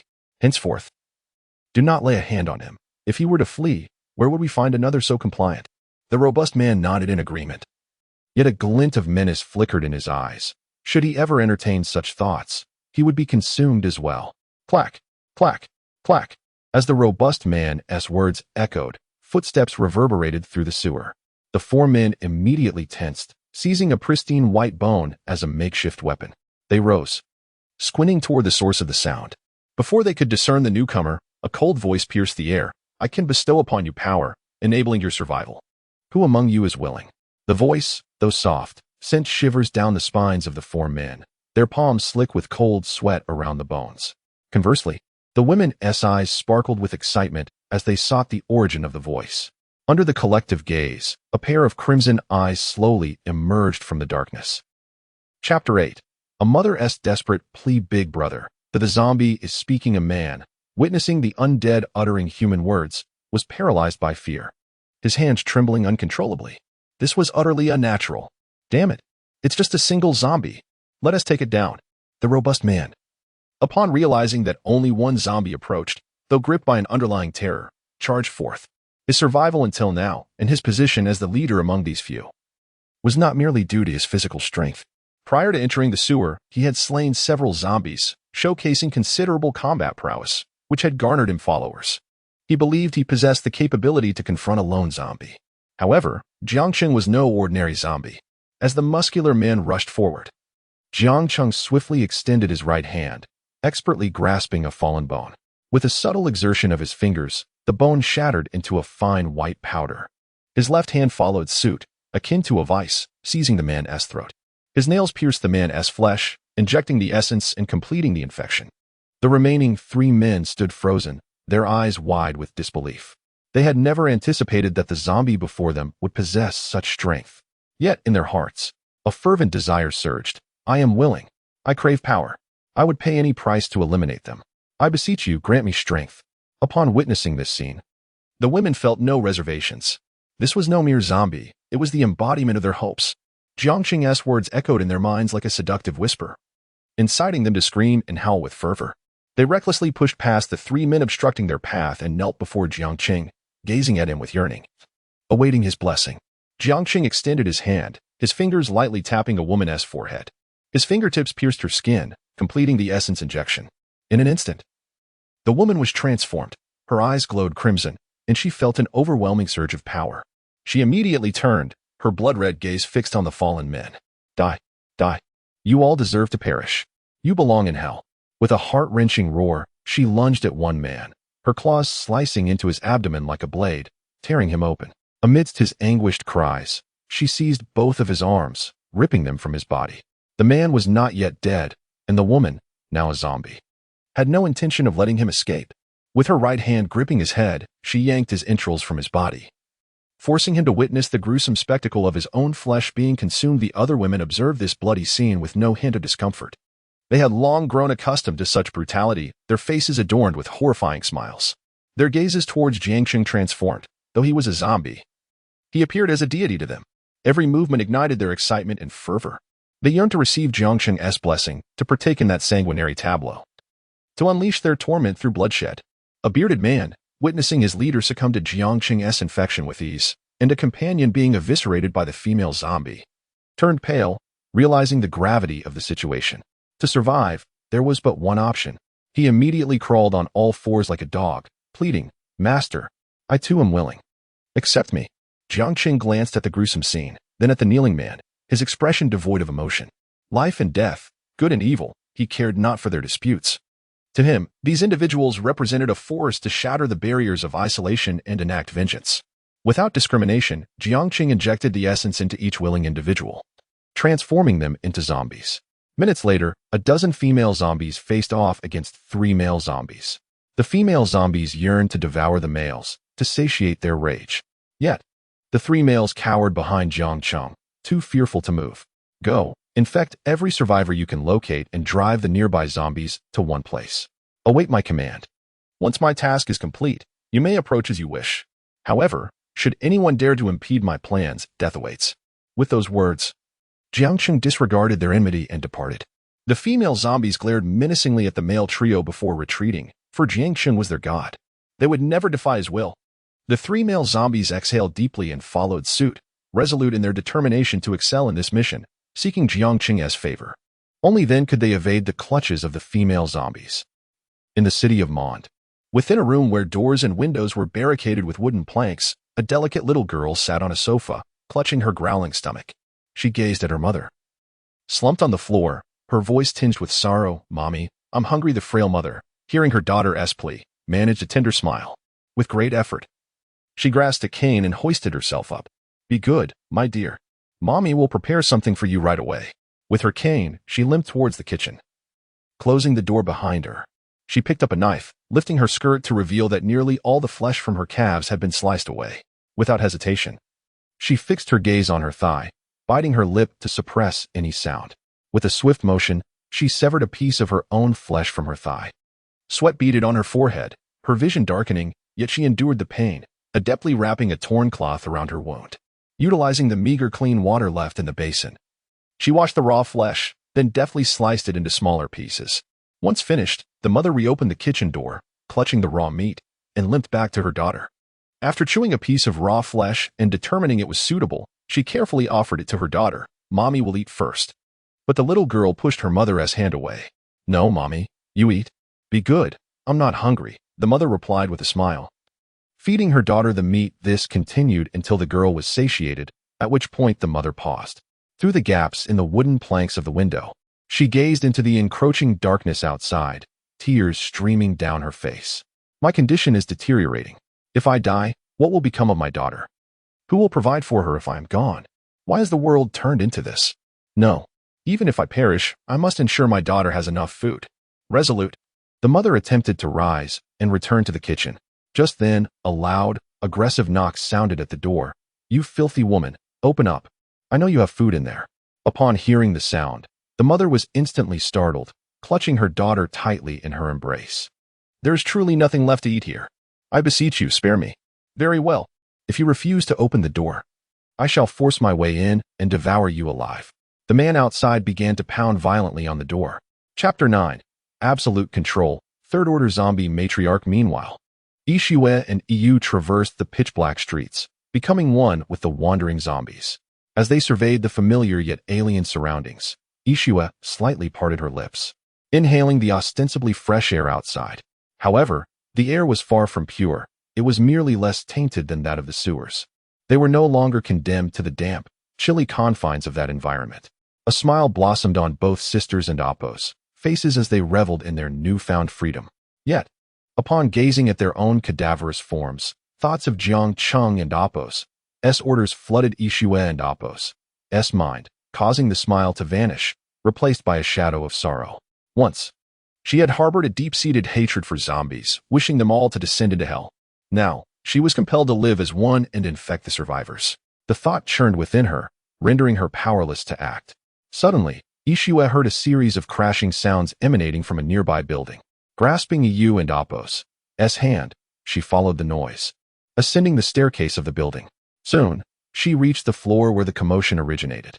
However, the doorway was barred by an iron gate. Peering inside, she beheld a multitude of decaying zombie corpses strewn across the ground, evidently lifeless for some time. Then, she heard the sound of the door being forcefully breached, followed by the sound of fists striking flesh, a woman's desperate pleas, and a child and Appos' anguished cries. In no time, Ishue witnessed a small girl being hurled from the building, crashing against the wall, bloodied and unconscious. A woman crawled out, her body smeared with blood, clutching the unconscious child to her chest, pleading, "Please, do not harm my daughter. I truly have no food." A man followed closely behind, kicking the woman mercilessly, exclaiming, "No food, huh? Then I suppose I'll just feast on you both later." Witnessing this grotesque scene, rage surged within Ishue. Her fists clenched tightly as she slammed against the iron gate. She had never anticipated that the first survivor she would encounter as a zombie would exhibit such repulsiveness. "What are you waiting for?" the man shouted, turning toward the gate. "Once I and Appos am done eating, I'll slaughter you too." He disregarded Ishue and Appos' actions, dragging the woman back into the house despite her cries for mercy. With a final, powerful impact, Ishua distorted and broke through the iron gate. She charged into the room, only to find the man severing the girl's arm, ravenously devouring it. Such scum deserved no mercy. The man, upon seeing Ishua burst in, displayed no fear. Licking the blood from his lips, he seized a machete and lunged forward without hesitation. He had killed all the zombies on this floor. He felt no trepidation. As the man charged at her, Ishua perceived his movements as sluggish as a snail's crawl. Summoning her fury, she delivered a powerful punch that accurately struck his head. With a resounding crack, disbelief washed over his face as his skull exploded. Ishua turned her gaze to the trembling woman, her eyes widening at the ghastly scars on the woman and Appo's legs. How could one resort to such brutality against a mother and child? Looking at the corpse on the ground, Ishua, still unsatisfied, violently tore it to shreds. After this outburst, she intended to depart. Once human, once a daughter, she could not bear to infect this mother and child. Yet, her movement halted abruptly. Jiang Cheng and Appo's command echoed in her mind, compelling her body to approach the two. Extending her claws, she infected them. Though she retained her memories and enjoyed a semblance of freedom as Jiang Cheng and Appo's subordinate, she was powerless to disobey his orders, no matter her reluctance. Her body would fulfill Jiang Cheng and Appo's commands. The following day, at dawn, Jiang Cheng employed his sensing abilities to infect all survivors within the sewers, over 300 souls. He did not grant them the opportunity to merge and upgrade. Rather, he commanded them to band together, seeking out other survivors and driving away zombies. Once he confirmed that the outside posed no threat, Jiang Cheng pushed open the sewer cover and leapt out, heading straight for the location of the stones. At present, Jiang Cheng commanded over 300 loyal subordinates to assist him in infecting survivors and amassing a horde of zombies, eliminating the need for his direct involvement. His sole task was to merge and transform the gathered zombies into his devoted followers while enhancing his and their strength. The coalition's machine guns and artillery were no trifles. Without sufficient power, attempting to break through would be a fool's errand. Half an hour later, Jiang Cheng arrived at the site of the stones, a supermarket spanning 150 square meters. Stone stood guard at the entrance, gesturing for Jiang Cheng to enter. What met his eyes was a staggering sight. The floor was piled high with zombies, all with broken legs, numbering close to 1,000, awaiting Jiang Cheng's consumption. Well done, Jiang Cheng praised as he patted Stone and Appo's shoulder. He immediately summoned the system to assist with the merging process. Upon completion of the merger, Stone led Jiang Cheng to an adjacent building. As the door swung open, it revealed yet another room filled with zombies, albeit fewer in number, only a few hundred. Jiang Cheng proceeded with the merging once more. Ding! Congratulations, host, you have upgraded to a third-order zombie matriarch. Merge 20,000 zombies or humans to ascend to a fourth-order zombie matriarch. Ding! Congratulations, host, you have acquired the skills, fusion authorization and mental command. Fusion authorization. The host may grant subordinates the authority to merge and upgrade. Those with permission may independently merge and assist other zombies in their upgrades. Note: subordinate upgrades cannot surpass the host. Mental command. The host can issue commands to subordinates regardless of distance. As the system's voice resonated in his mind, Jiang Cheng felt a wave of excruciating pain coursing through his body, his bones snapping audibly, the blood vessels beneath his skin contorting, cold sweat pouring from him, and his visage contorting in agony. Soon, he regained his composure, slowly opening his eyes to find the world sharper than ever. Every speck of dust in the air vividly discernible. Even inscriptions on a leaning skyscraper, a kilometer away, were clearly visible.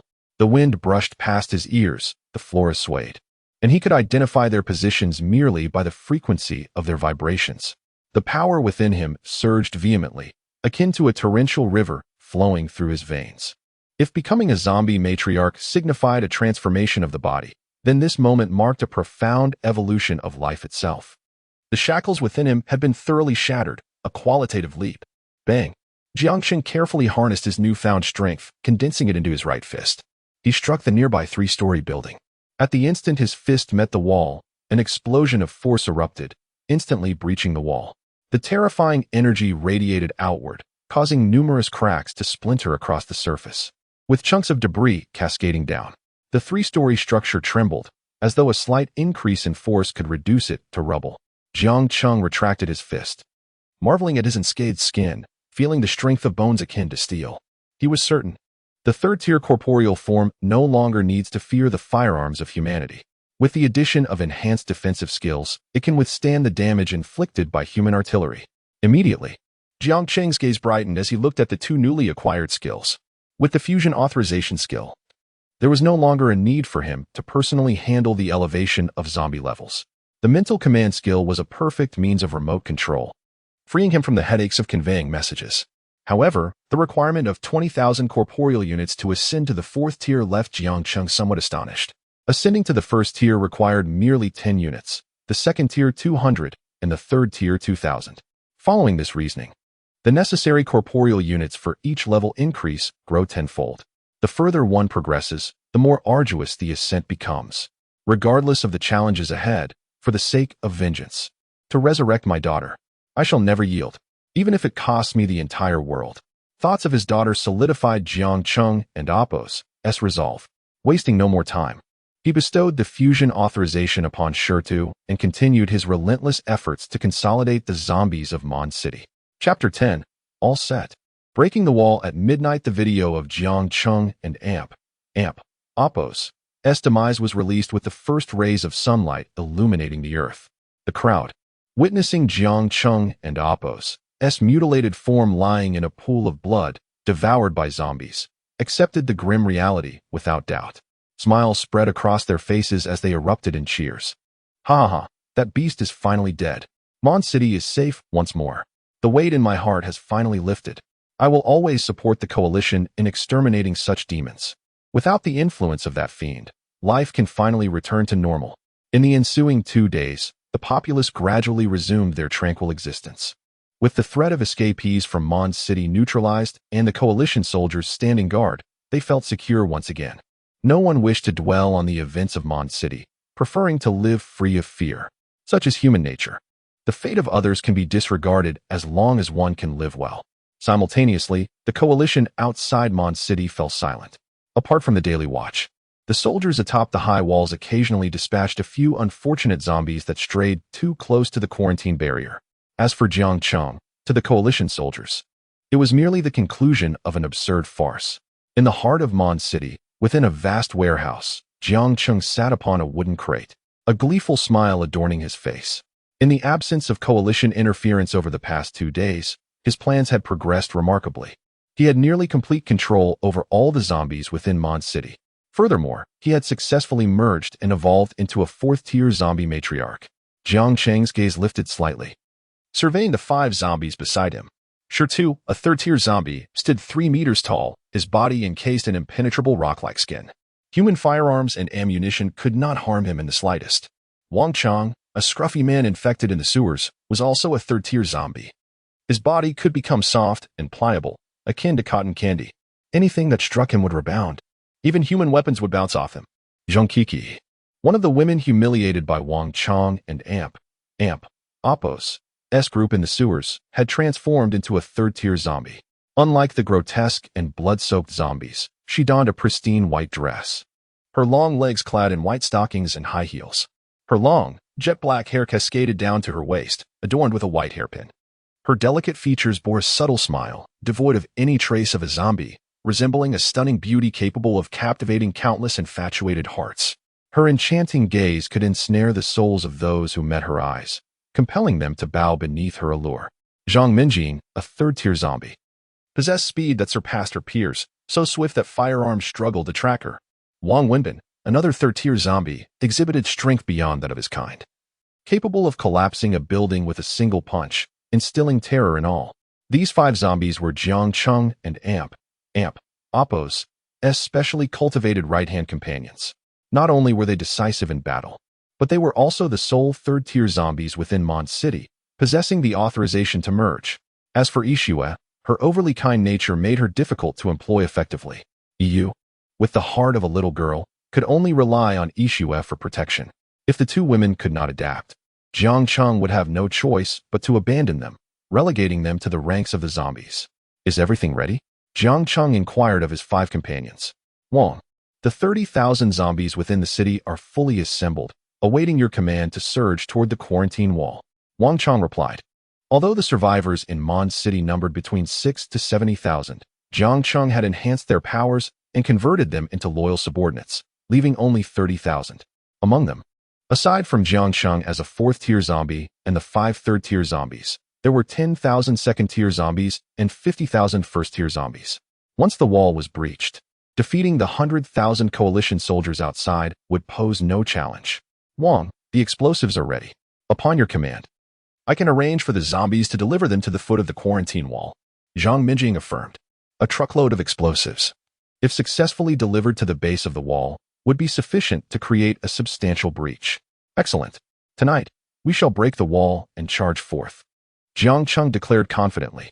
The 5 zombies nodded in unison and exited the warehouse. Jiang Cheng then retrieved a map, delving into its details once more. The United Alliance was divided into 12 regions, each governed by an elder. The 10th region comprised 103 cities. Mondstadt, a smaller settlement, nestled at the southern border, was surrounded by mountains. It was adjacent to Hanyang City, Haishi City, and Heishui City. Behind the mountains, 100 kilometers away, lay the neighboring 9th region. As for the royal city, it occupied the center of the 12th region. To reach the royal city, one would have to traverse numerous territories. After confirming the route for their escape from Mondstadt and the pathway of infection, Jiang Cheng folded the map and stepped out of the warehouse. He felt the piercing light and awaited the arrival of nightfall. As the sun dipped below the horizon, the sky was ablaze with fiery clouds. Beautiful, yet gradually succumbing to the encroaching darkness. Everyone busied themselves, preparing for the night. However, within Mondstadt, the previously tranquil streets, now filled with the occasional wandering zombie, were lined with various vehicles. Obstacles on the roads had been cleared, allowing for smooth passage. Jiang Cheng stood atop the tallest building, feeling the cool breeze against his face. Tinged with a hint of chill, he coldly gazed at the myriad lights beyond the high walls, faint laughter echoing from the coalition soldiers outside. A smile crept upon his lips, his eyes brimming with madness. Yuan, tonight. Father shall shatter the high walls that obstruct our escape and rend apart those cold-hearted murderers outside. Tonight, Father will paint the skies red with blood and lay waste to the fields, creating a funeral for your demise, where cries and wails shall serve as your elegy.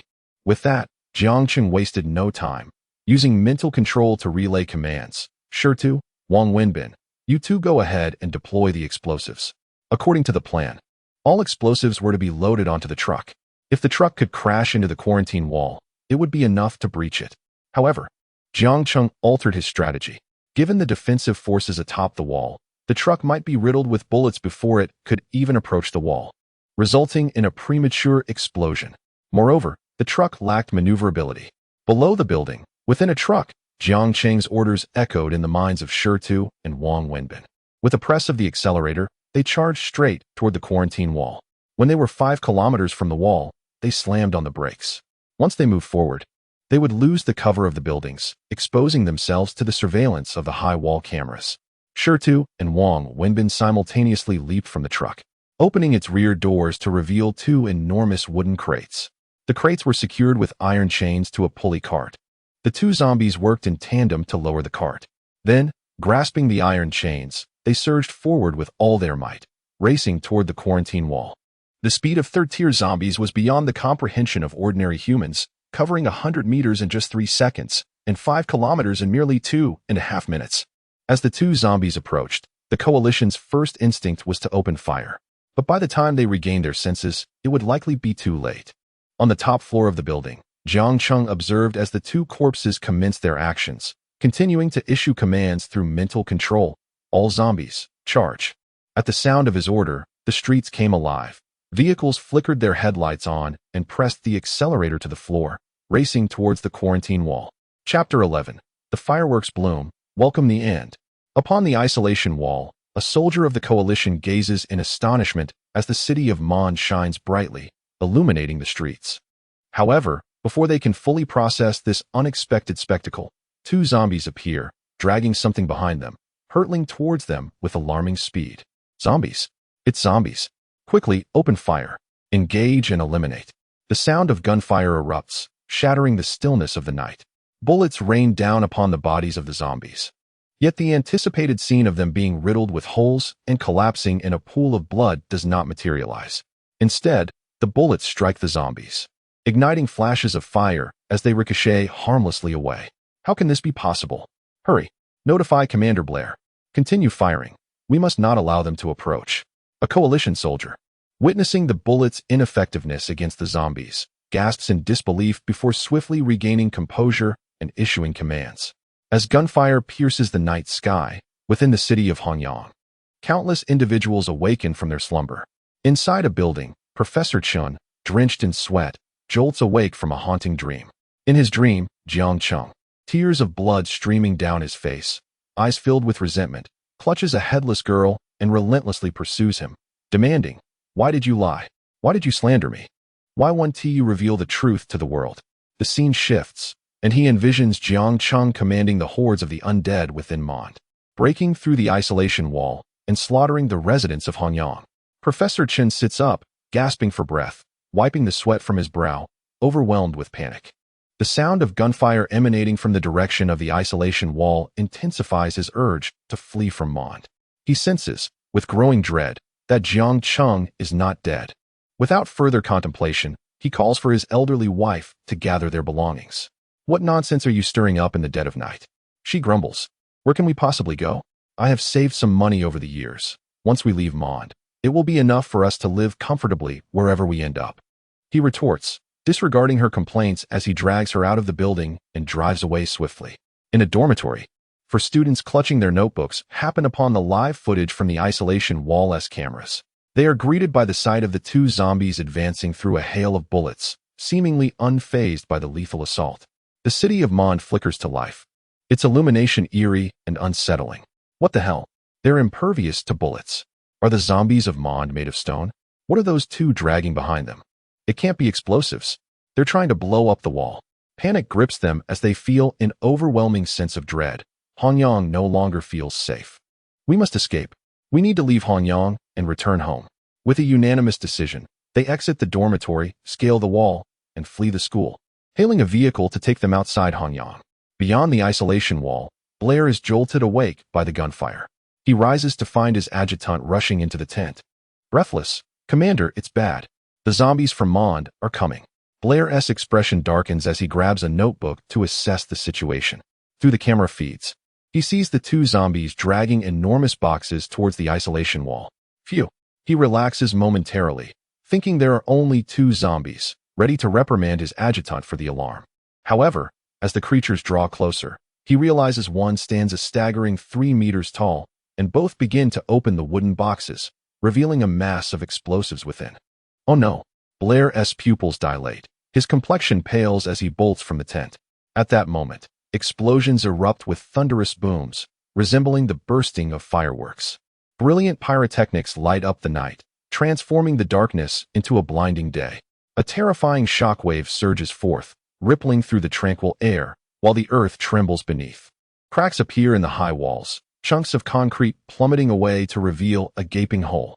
With a roar, the two zombies pound their fists against the fissured wall. "Quick! Stop them! Kill them!" Blair's fists clench, nerves taut as he comprehends the gravity of the situation, shouting in terror.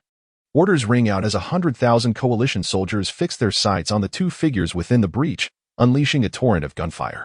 Yet, all bullets strike the stone and Wang Wenbin with no effect, as if they were firing against an impenetrable fortress. "Commander, there are numerous vehicles from Mond charging towards the isolation wall." The adjutant, trembling, relays the news while scrutinizing the screen. "Damn it! Are the survivors in the city attempting a rebellion?" Blair instinctively assumes the drivers are survivors and issues a grave command. "Tank units, fighter squadrons, fire at will. Annihilate those bastards." Blair is resolute.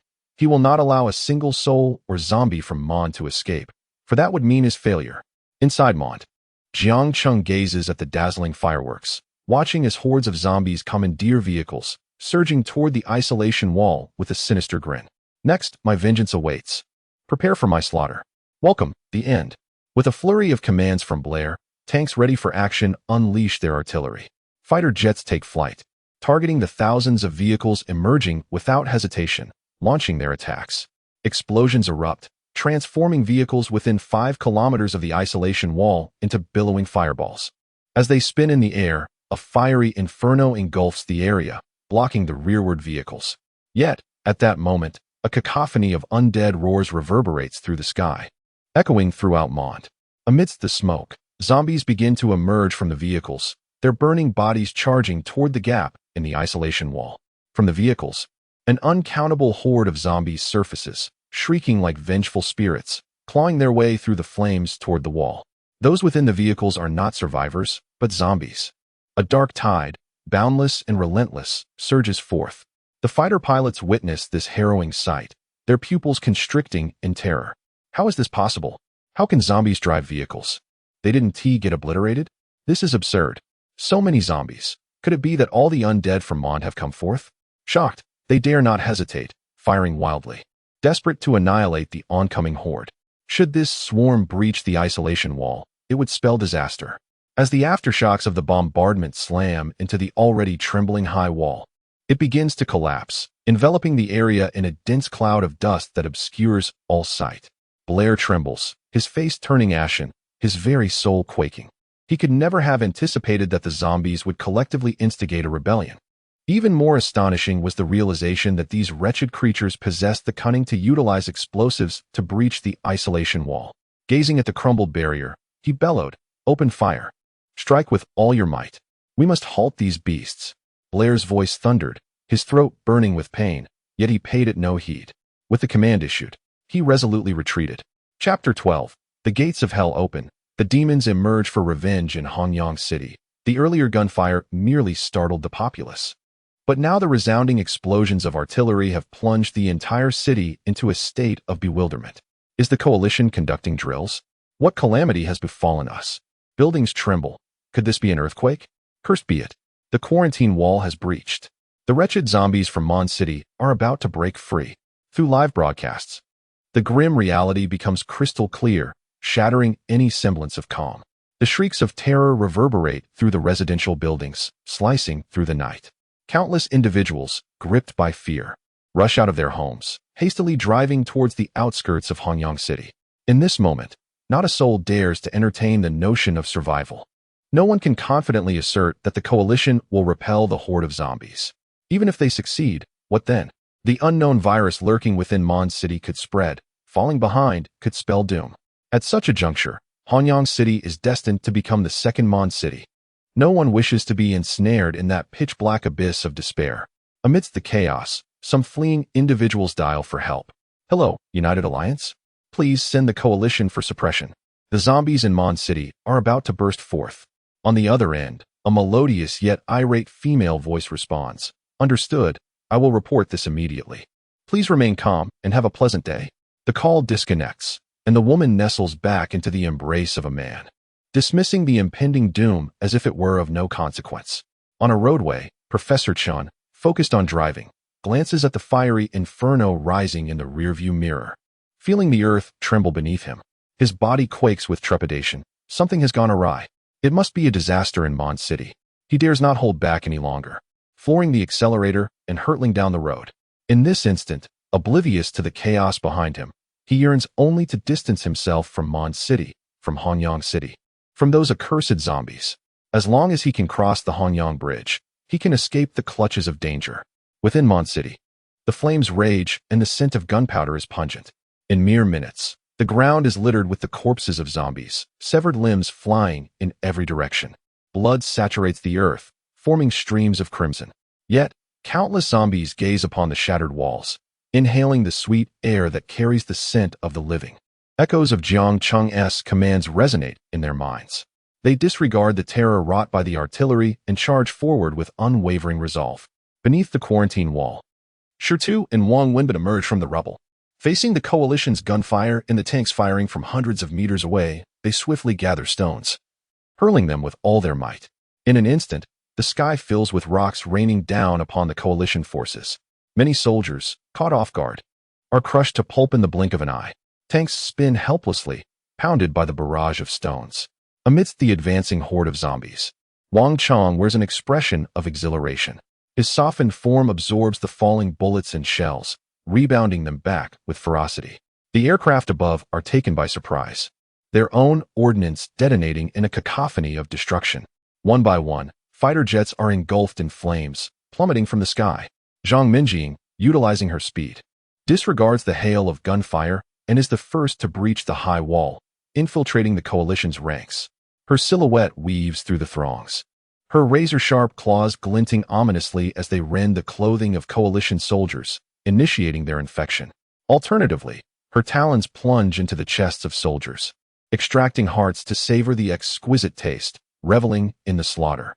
With Wang Chong, Zhang Minjing, Wang Wenbin, and Shirtu taking action, they constrain the coalition and Oppo's firepower.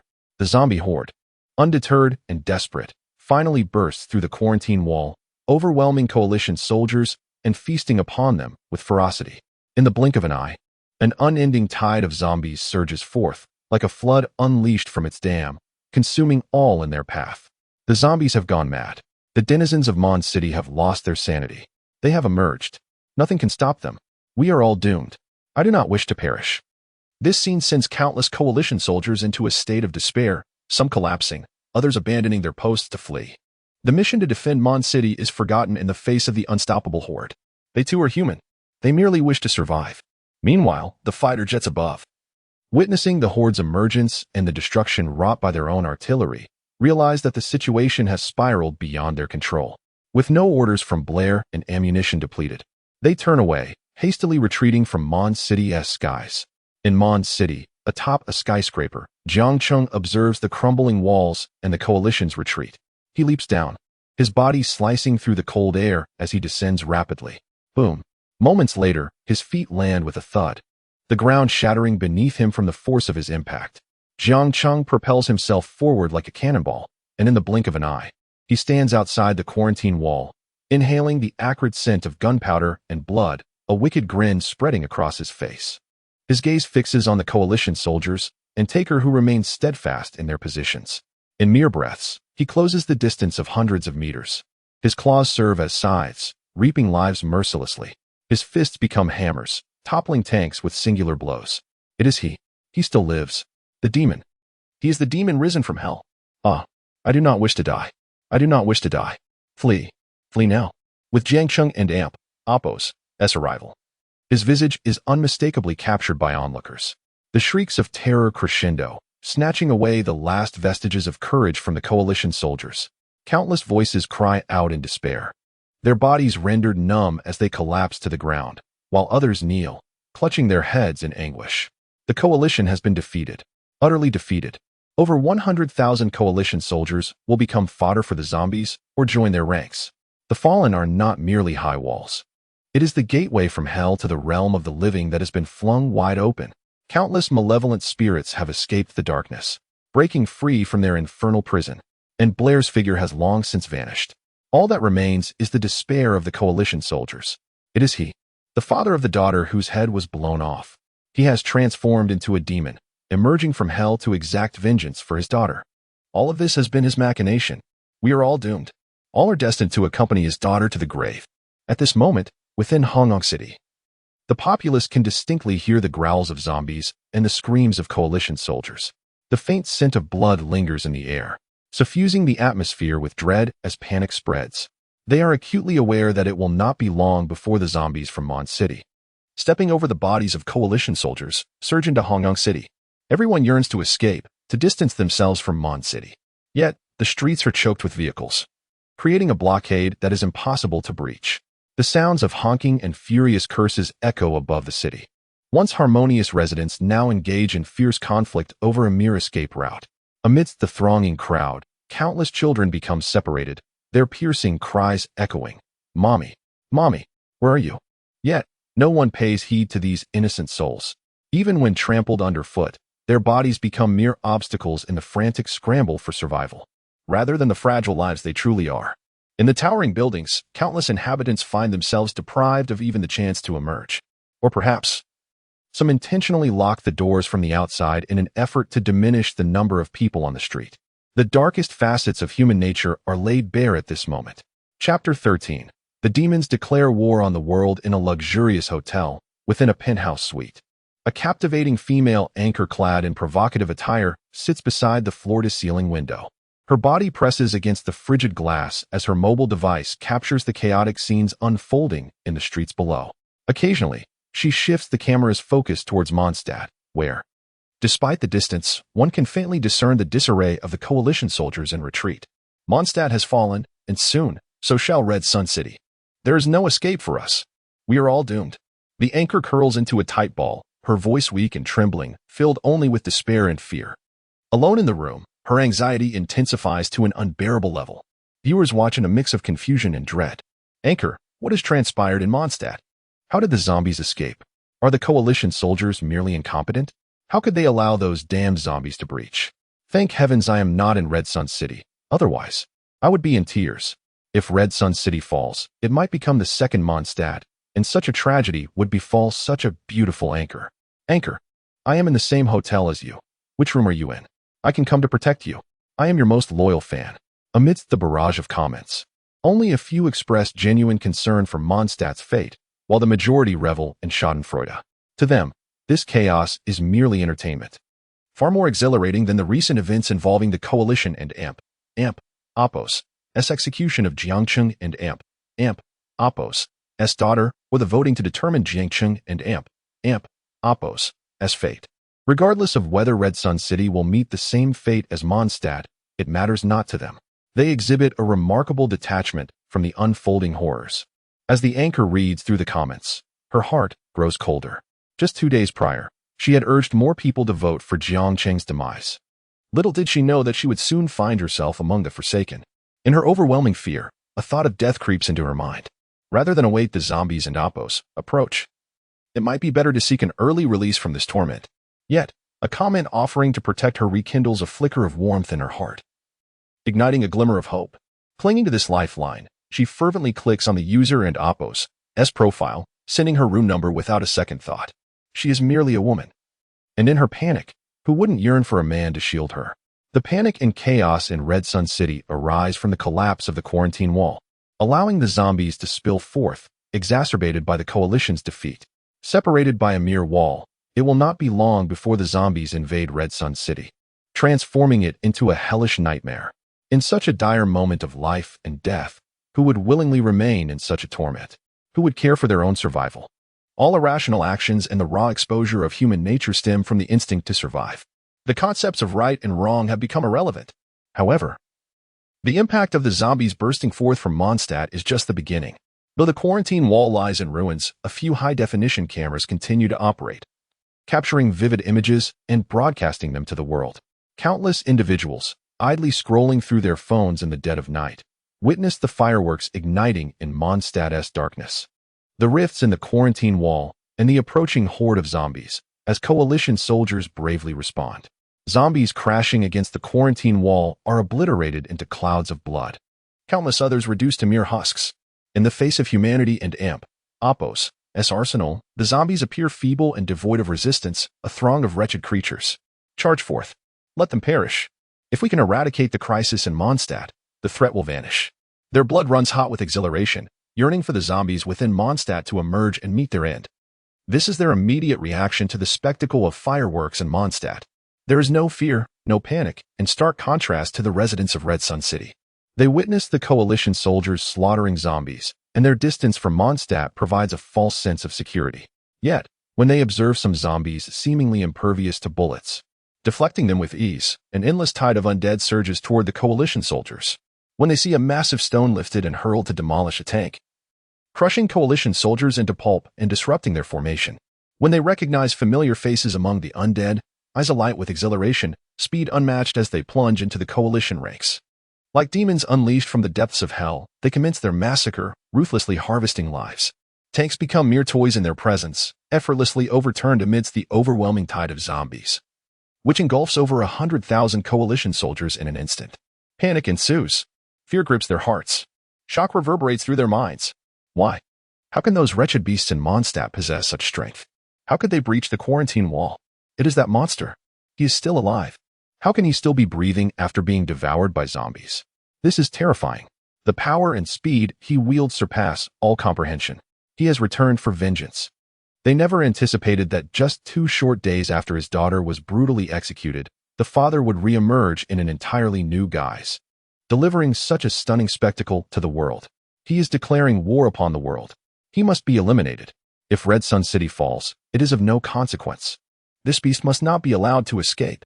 Quickly contact the United Alliance to eradicate him. Along with Red Sun City, let it be destroyed. Trust in the United Alliance. All those damn zombies shall perish. This malevolent creature will likewise meet his end. We shall remain unscathed.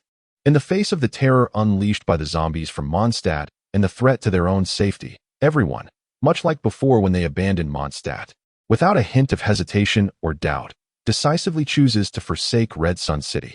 Outside the quarantine wall, Ishue watches the slaughter of coalition soldiers by the horde of zombies while clutching her sister, hiding away. Though she harbors resentment towards the coalition for abandoning Mondstadt, she cannot bring herself to harm the soldiers. Lacking any utility, she would simply be discarded. At that moment, Jiang Cheng and Amp, Appo's cold voice echoes in Ishue and Amp, Appo's mind. She shudders. Even as a zombie, she must protect her sister. The best way to ensure their safety is to demonstrate her value to Jiang Cheng. She must grow powerful. Her sister must also possess the strength to protect herself. Under Jiang Cheng's relentless command, Ishue grits her teeth and plunges into the ranks of coalition soldiers, fighting fiercely. She tosses a soldier, barely clinging to life, beside her sister, urging, Xiaoyu, do not be afraid. Kill him. We are zombies. They are humans. We are natural enemies. As Ishue and Amp, Appo's encouragement resonates, and fueled by her sister and Amp, Appo's longing gaze, EU gradually conquers her inner fears, extending her claws to tremblingly pierce the soldier and Amp, Appo's heart. The warmth of blood splatters across her face, and she savors the sweet taste of the crimson fluid that flows into her mouth. The darkness that once trembled in the depths of her heart is suddenly dispelled by an unseen force. The fears within her heart are supplanted by a thrilling excitement, ignited by the vivid crimson and sweet allure. The ferocious beast within her tender soul seems to have been unleashed as a bloodthirsty, menacing smile gradually emerges upon her cheeks. She begins to explore the power that belongs to her, stepping forward to enact her carnage. Ishue observes her sister and Amp, Appo's instantaneous transformation with a twinge of reluctance. Yet she refrains from intervening. Their identities have irrevocably changed, and the essence of existence has shifted as well. The desire to survive. To avoid being cast aside by Jiang Cheng leaves no room for alternative choices. Chapter 14. Escape from Mon City. Dispersed actions at this moment. Zhang Kiki and Wang Cheng engage in a brutal competition of slaughter. Both were transformed zombies, possessing strength superior to their peers. Yet, at this juncture, their desire to prove themselves overshadowed all else. Zhang Kiki harbored countless humiliations inflicted by Wang Cheng. She yearned for Jiang Cheng's approval and sought to personally end Wang Cheng's life. Conversely, Wang Cheng, now wary of Zhang Kiki, was consumed by an insatiable desire to conquer her. In the harsh environment of Mon City, where survival was a mere fantasy, Wang Cheng did not perceive his actions against Zhang Kiki as erroneous. Gazing upon her even more alluring figure and captivating beauty, he too craved Jiang Cheng and Appo's validation, longing to reduce Zhang Kiki to a mere plaything once more. Over 100,000 coalition soldiers faced relentless assaults from second-tier zombies, first-tier zombies, and countless ordinary zombies.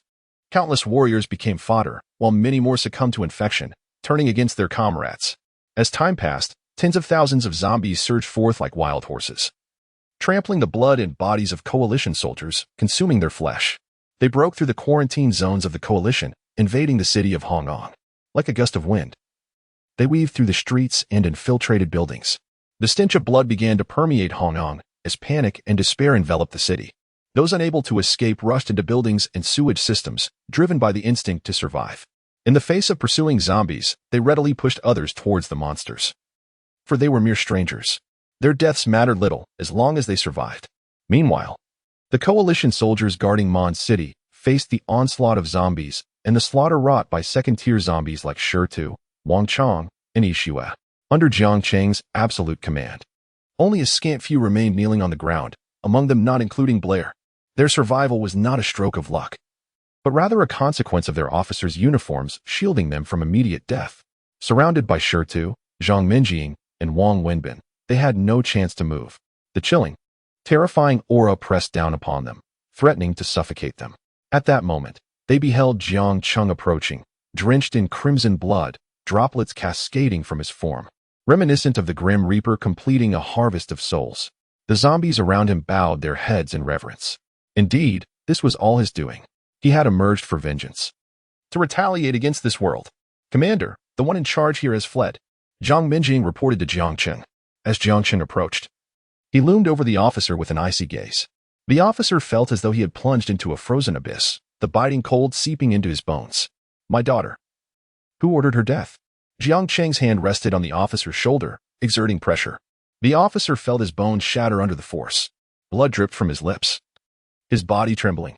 It was Blair, but he has escaped. He abandoned us. The officer met Jiang Cheng and Appo's blood-red eyes, desperate to convey sincerity in his response. Jiang Cheng and Appo's gaze darkened with fury. The United Alliance, who ordered my assassination. It was Elder Barrett. He initiated a vote, and millions supported it. I and Appo's told you everything. I beg you, spare me. I would serve you like a beast. The officer pleaded, desperate to avoid death. Hearing this familiar plea, Jiang Cheng's heart ached. A sinister smile twisted his features. Just 2 days prior, he had begged the coalition for mercy, but who spared his daughter? They ignored his pleas and snatched her life from him. The world wished for his demise. Spare him, but who would restore his daughter and Appo's life? In that moment, Jiang Cheng bit his lip, his blood-red eyes brimming with unspilled tears of rage. He harbored hatred not only for the coalition but also for that name he had heard twice, Blair. He loathed the United Alliance and everyone associated with it. He would not forgive anyone. With a sudden movement, Jiang Cheng seized the officer's head, exerting his grip until it burst. With a swift kick, he obliterated the heads of the remaining few. For those responsible for his daughter's death, they were unworthy even of becoming zombies. Yet at that moment, a voice echoed in Jiang Cheng's mind. Ding! Congratulations, host. You have exited Mon City, expanding the apocalypse's reach. Ding! Congratulations, host. You have received a reward, a one-time shelter. One-time shelter. The host may bring all subordinates into the shelter, avoiding all harm. Jiang Cheng gazed at his reward. Although it did not enhance his own abilities, he felt no disappointment. The one-time shelter, while not immediately useful, held immense value for his survival in the long term. After all, he faced the United Alliance and the entire world. Humanity's arsenal extended beyond mere firearms and ammunition. It included weapons capable of annihilating the planet. Against such formidable weaponry, Jiang Cheng doubted his chances of survival. Even if he grew strong enough to withstand the devastation of a nuclear blast, what of the other zombies? System, can these corpses be utilized for fusion? Jiang Cheng inquired, surveying the bodies around him. All unrotted corpses may be fused. With the system's response, Jiang Cheng nodded, his gaze landing on Yixuan not far away. I grant you fusion authority. Handle the corpses here. You are also responsible for the infection in Hongong. Should you disappoint me, you shall pay with your life. Now at the 4th tier, Jiang Cheng required 200,000 units of flesh to ascend to the 5th tier. Setting aside the question of whether there were enough corpses, he had no time to waste here. With the quarantine wall of Mon City breached, the horde of zombies surged forth. It would not be long before the United Alliance dispatched forces to suppress them once more. If he could not swiftly distance himself from this place, he would be trapped in Hongong like a fish in a barrel. Should the United Alliance deploy a nuclear strike, his newly acquired one-time shelter would be rendered useless, a lamentable loss. Yes, my lord, Yixue responded, her face alight with excitement as she hurried to assist EU in fusing the corpses. Wang Chang, you lead a contingent of zombies through the mountains towards Heishui City, advancing northward for infection. Wang Wenbin, you take another group to Heishui City, heading southward. Jiang Minjing, you lead a faction westward into Zone 9. Regardless of the methods you employ, I have but one demand. Expand the scope of this disaster to its maximum extent in the shortest possible time. Jiang Cheng's gaze remained fixed on the 3 corpses as he issued his stern orders. He intended to initiate a multifaceted approach to ensure efficiency. Simultaneously, he had studied that to break out of Hongong, they must traverse the Hongong Bridge. If the Hongong Bridge is obstructed by the coalition soldiers, it will be exceedingly difficult to traverse. Although the journey over mountains and hills to the various cities is cumbersome, it is not fraught with unforeseen dangers. Even if the United Alliance reacts with remarkable swiftness, it is improbable that the coalition could seal off all routes leading to Mon City and Hongong City in a short span of time, particularly the mountain paths. Indeed, the 3 corpses responded in unison upon hearing the call. Subsequently, each led a contingent of zombies from 3 different directions. Observing this, Jiang Cheng chose to take only Shirtu and Zhang Kiki, hastening back to Mon City with utmost speed. Before departing, he felt compelled to return and see his daughter. The decision to bring only Shirtu and Zhang Kiki was a deliberate effort to maintain a low profile, avoiding the attention of the coalition, thereby facilitating his forthcoming actions. Chapter 15. The fall of Hongyang City. As the horde of zombies surged in, Hongyang City was instantaneously transformed into a hellish nightmare. The cacophony of weeping, wailing, and screams filled the air, a disturbing symphony of despair. The once vibrant streets now lay in chaos, shrouded in smoke and the acrid scent of blood, which stained the pavement and the shops that lined the way. Shattered glass littered the ground as countless souls fled in terror, forgetting the instinct to resist, to unite, and to remember that these were merely ordinary zombies, vulnerable to the hands of ordinary people. Only a handful dared to fight back against the relentless onslaught. In a narrow alleyway, a young man, blood-soaked and wielding a fire axe, shielded two elderly individuals behind him. Cautiously, he advanced deeper into the alley. His destination a subterranean warehouse. If he could reach that sanctuary, he could preserve the lives of his parents and himself. With unwavering determination, he swung his axe, felling 3 or 4 zombies before leading his parents to safety. However, upon reaching the entrance of the warehouse, he was met with a locked iron door. "Open the door, please," he urged, pounding on the metal barrier. Yet, no matter how desperately he struck, there was no response, only the haunting echo of his futile efforts in the alley. Suddenly, a dozen zombies roared in pursuit. With no escape in sight, the young man resolutely positioned himself before his parents, raising the fire axe in defiance against the oncoming horde. Alone, he was no match for their overwhelming numbers and strength. As the claws of the undead drew near, preparing to strike, he braced for the inevitable. In that moment, his parents summoned their last reserves of strength, pulling him back behind them, shielding him with their own bodies. His gaze fell upon the iron door, still unyielding. On another street, a woman clutched her 2-year-old daughter as she fled from the pursuing zombies. In her haste, she inadvertently stepped on a severed arm, stumbling to the ground. Faced with the approaching claws of the undead, she disregarded her daughter's cries, tossing her child toward the zombies, and, gritting her teeth against the pain, scrambled to her feet and fled. In a luxurious hotel suite, a female broadcaster huddled by the floor-to-ceiling window. Having closed her live stream, from her elevated vantage point, she watched the zombies flood into Hongyang City, her eyes wide with terror. Yet, a fleeting glance at the muscular man beside her, who had come to protect her and was now smoking calmly, provided her with a modicum of reassurance. With such a devoted admirer at her side, she believed she was safe. Unbeknownst to her, the man, observing the chaos outside, no longer concealed his intentions. His gaze roamed hungrily over her alluring figure, fixating on the exposed skin beneath her attire as he took deeper puffs from his cigarette, a predatory glint in his eye. Gradually, he leaned closer, his hand sliding onto her shoulder and down her smooth arm. Startled, she instinctively recoiled and slapped him across the face, exclaiming, "How dare you touch me?" Instead of anger, he grinned. In the confines of the broadcast studio, he had presented himself as her protector. Biding his time for the moment the zombies breached the city and Oppos' defenses. Once the undead invaded Hongyang, the city and Oppos' order would disintegrate, leaving him unrestrained. If the zombies had not yet arrived, he could still play the role of the gallant hero, drawing closer to her. Regardless of the circumstances, he faced no repercussions. With a sudden shift in demeanor, he struck her back, his hand connecting sharply with her cheek. Grabbing her by the hair, he snarled, "If you obey me, I will protect you from the zombies. But if you defy me, once I am finished with you, I will toss you out as a feast for the undead." The broadcaster, witnessing the man and Oppos' transformation, instinctively covered her burning cheek, retreating in fear. She refused to yield but dared not protest, tears streaming down her face. He advanced towards her, seizing the neckline of her provocative outfit and tearing it with force. In that instant, the beauty of the landscape was revealed before him, and he licked his lips, ready to pounce. At such a moment, could a woman truly escape the clutches of a powerful man? Meanwhile, at the rear of Hongyang City, the zombies had yet to arrive, but chaos reigned. Streets were choked with abandoned vehicles, rendering escape nearly impossible.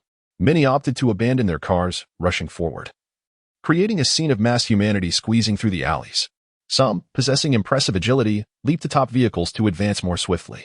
Yet, others, hearing the distant roars of the approaching undead, chose to remain inside their cars, surrendering to despair, their eyes fixated on the slowly moving throng outside, occasionally reaching out in futile attempts to grasp at hope.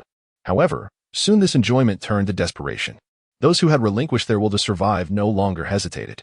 Spotting a captivating individual passing by, they flung open their doors, forcibly pulling the unsuspecting person inside and slamming the door shut. After all, they were doomed.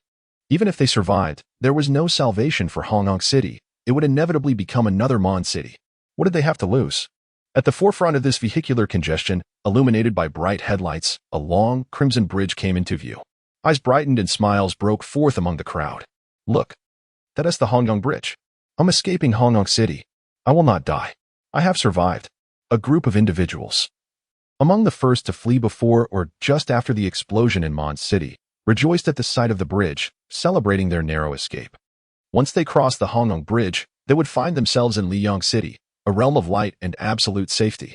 They had received word that the United Alliance was en route to their aid, ready to quell the crisis engulfing Hongyong City. However, they understood that this would mean the emergence of a second Mondstadt City. With jubilant cheers, they drove towards the Hongyong Bridge, while some eagerly leaped from the rear of their vehicles, sprinting along the pavement. The nighttime breeze was frigid, yet in the face of hope, even the coldest wind felt warm. Inside a vehicle, Professor Chen relaxed as he drove onto the Hongyong Bridge, the tension in his body finally dissipating and his heart, which had felt as if it would leap from his throat, began to settle. With excitement, he grasped his wife and Appo's hand in the passenger seat, tears of joy streaming down his face. My dear, look, my premonition was correct. I did not deceive you. We have escaped. We are alive. The wife turned to gaze at the towering flames erupting from Hongyong City, observing the frantic flight of the multitude behind her. She tightly grasped Professor Chen and Appo's hand, her voice trembling as she said, Indeed, we have escaped from hell. We are alive. Suddenly, a series of explosive sounds echoed as all vehicles on the Hongyong Bridge suffered blowouts. Before the fleeing crowd could comprehend the situation, a barrage of thunderous booms resounded. On the opposite side of the Hongyong Bridge, enormous searchlights flared to life, casting blinding beams into the night. Before their eyes lay a line of massive trucks blocking the bridge and Appo's terminus, obstructing their path forward. Countless residents of Liang City stood atop the trucks, wielding shovels and clubs, while a dense throng gathered on both banks of the bridge. It resembled a colossal dragon lurking in the shadows, poised to devour anyone daring to cross the bridge or navigate the river. Chapter 16. A familiar scene unfolded. Return. The unknown virus has spread to Hongyong City, and no one is permitted to leave. Return. The demons from Mondstadt City have escaped from hell, and not only the coalition is at fault. The entire Hongyong City bears responsibility. Return. It is you who allowed that beast Jiang Cheng to survive. It is you who failed to guard the quarantine wall. Yet you dare to bring the unknown virus to harm us. What a dream. Return. Return. A resounding, cold, and merciless voice echoed in the night, drowning out all the jubilant cheers of rebirth. The shouts of anger, condemnation, and reproach were more chilling than the night's frigid winds, piercing the hearts of all those fleeing. It was unbearable. It shattered their hopes of escape. It barred them from the gates of life. Yet, this scene felt hauntingly familiar. Just 2 days prior, when Jiang Cheng clutched his daughter, pleading for the coalition and Appo's aid, they too had been filled with resentment, anger, and accusations. They had forbidden Jiang Cheng from approaching the quarantine wall and had wished for both him and his daughter to perish. Now, the tables had turned. How ironic was this? Why? On what grounds do you obstruct our path? What gives you the right to deny our passage? You are not the upper echelons of the United Alliance, nor are you coalition soldiers. What qualifications do you have to stop us? Brothers, behind us are zombies, hell itself. We shall never retreat. Charge forward with me. Faced with the blockade of large trucks and the shouts of the residents of Liang City, all those fleeing disembarked from their vehicles, voicing their discontent. They were innocent, unfortunate, and victims. They were neither survivors of Mondstadt City nor fearsome zombies. They should not be treated this way. They should not have their right to life stripped away by a mob. However, their furious protests fell on deaf ears. Only cold, threatening gazes met them. The fleeing individuals could no longer remain passive. They were unwilling to waste breath or time. They bravely rushed toward the trucks. They did not wish to die, nor did they want to be intimidated back by the residents of Liang City. Under the leadership of a few, everyone surged forward, crowding the Hongyong Bridge, risking everything.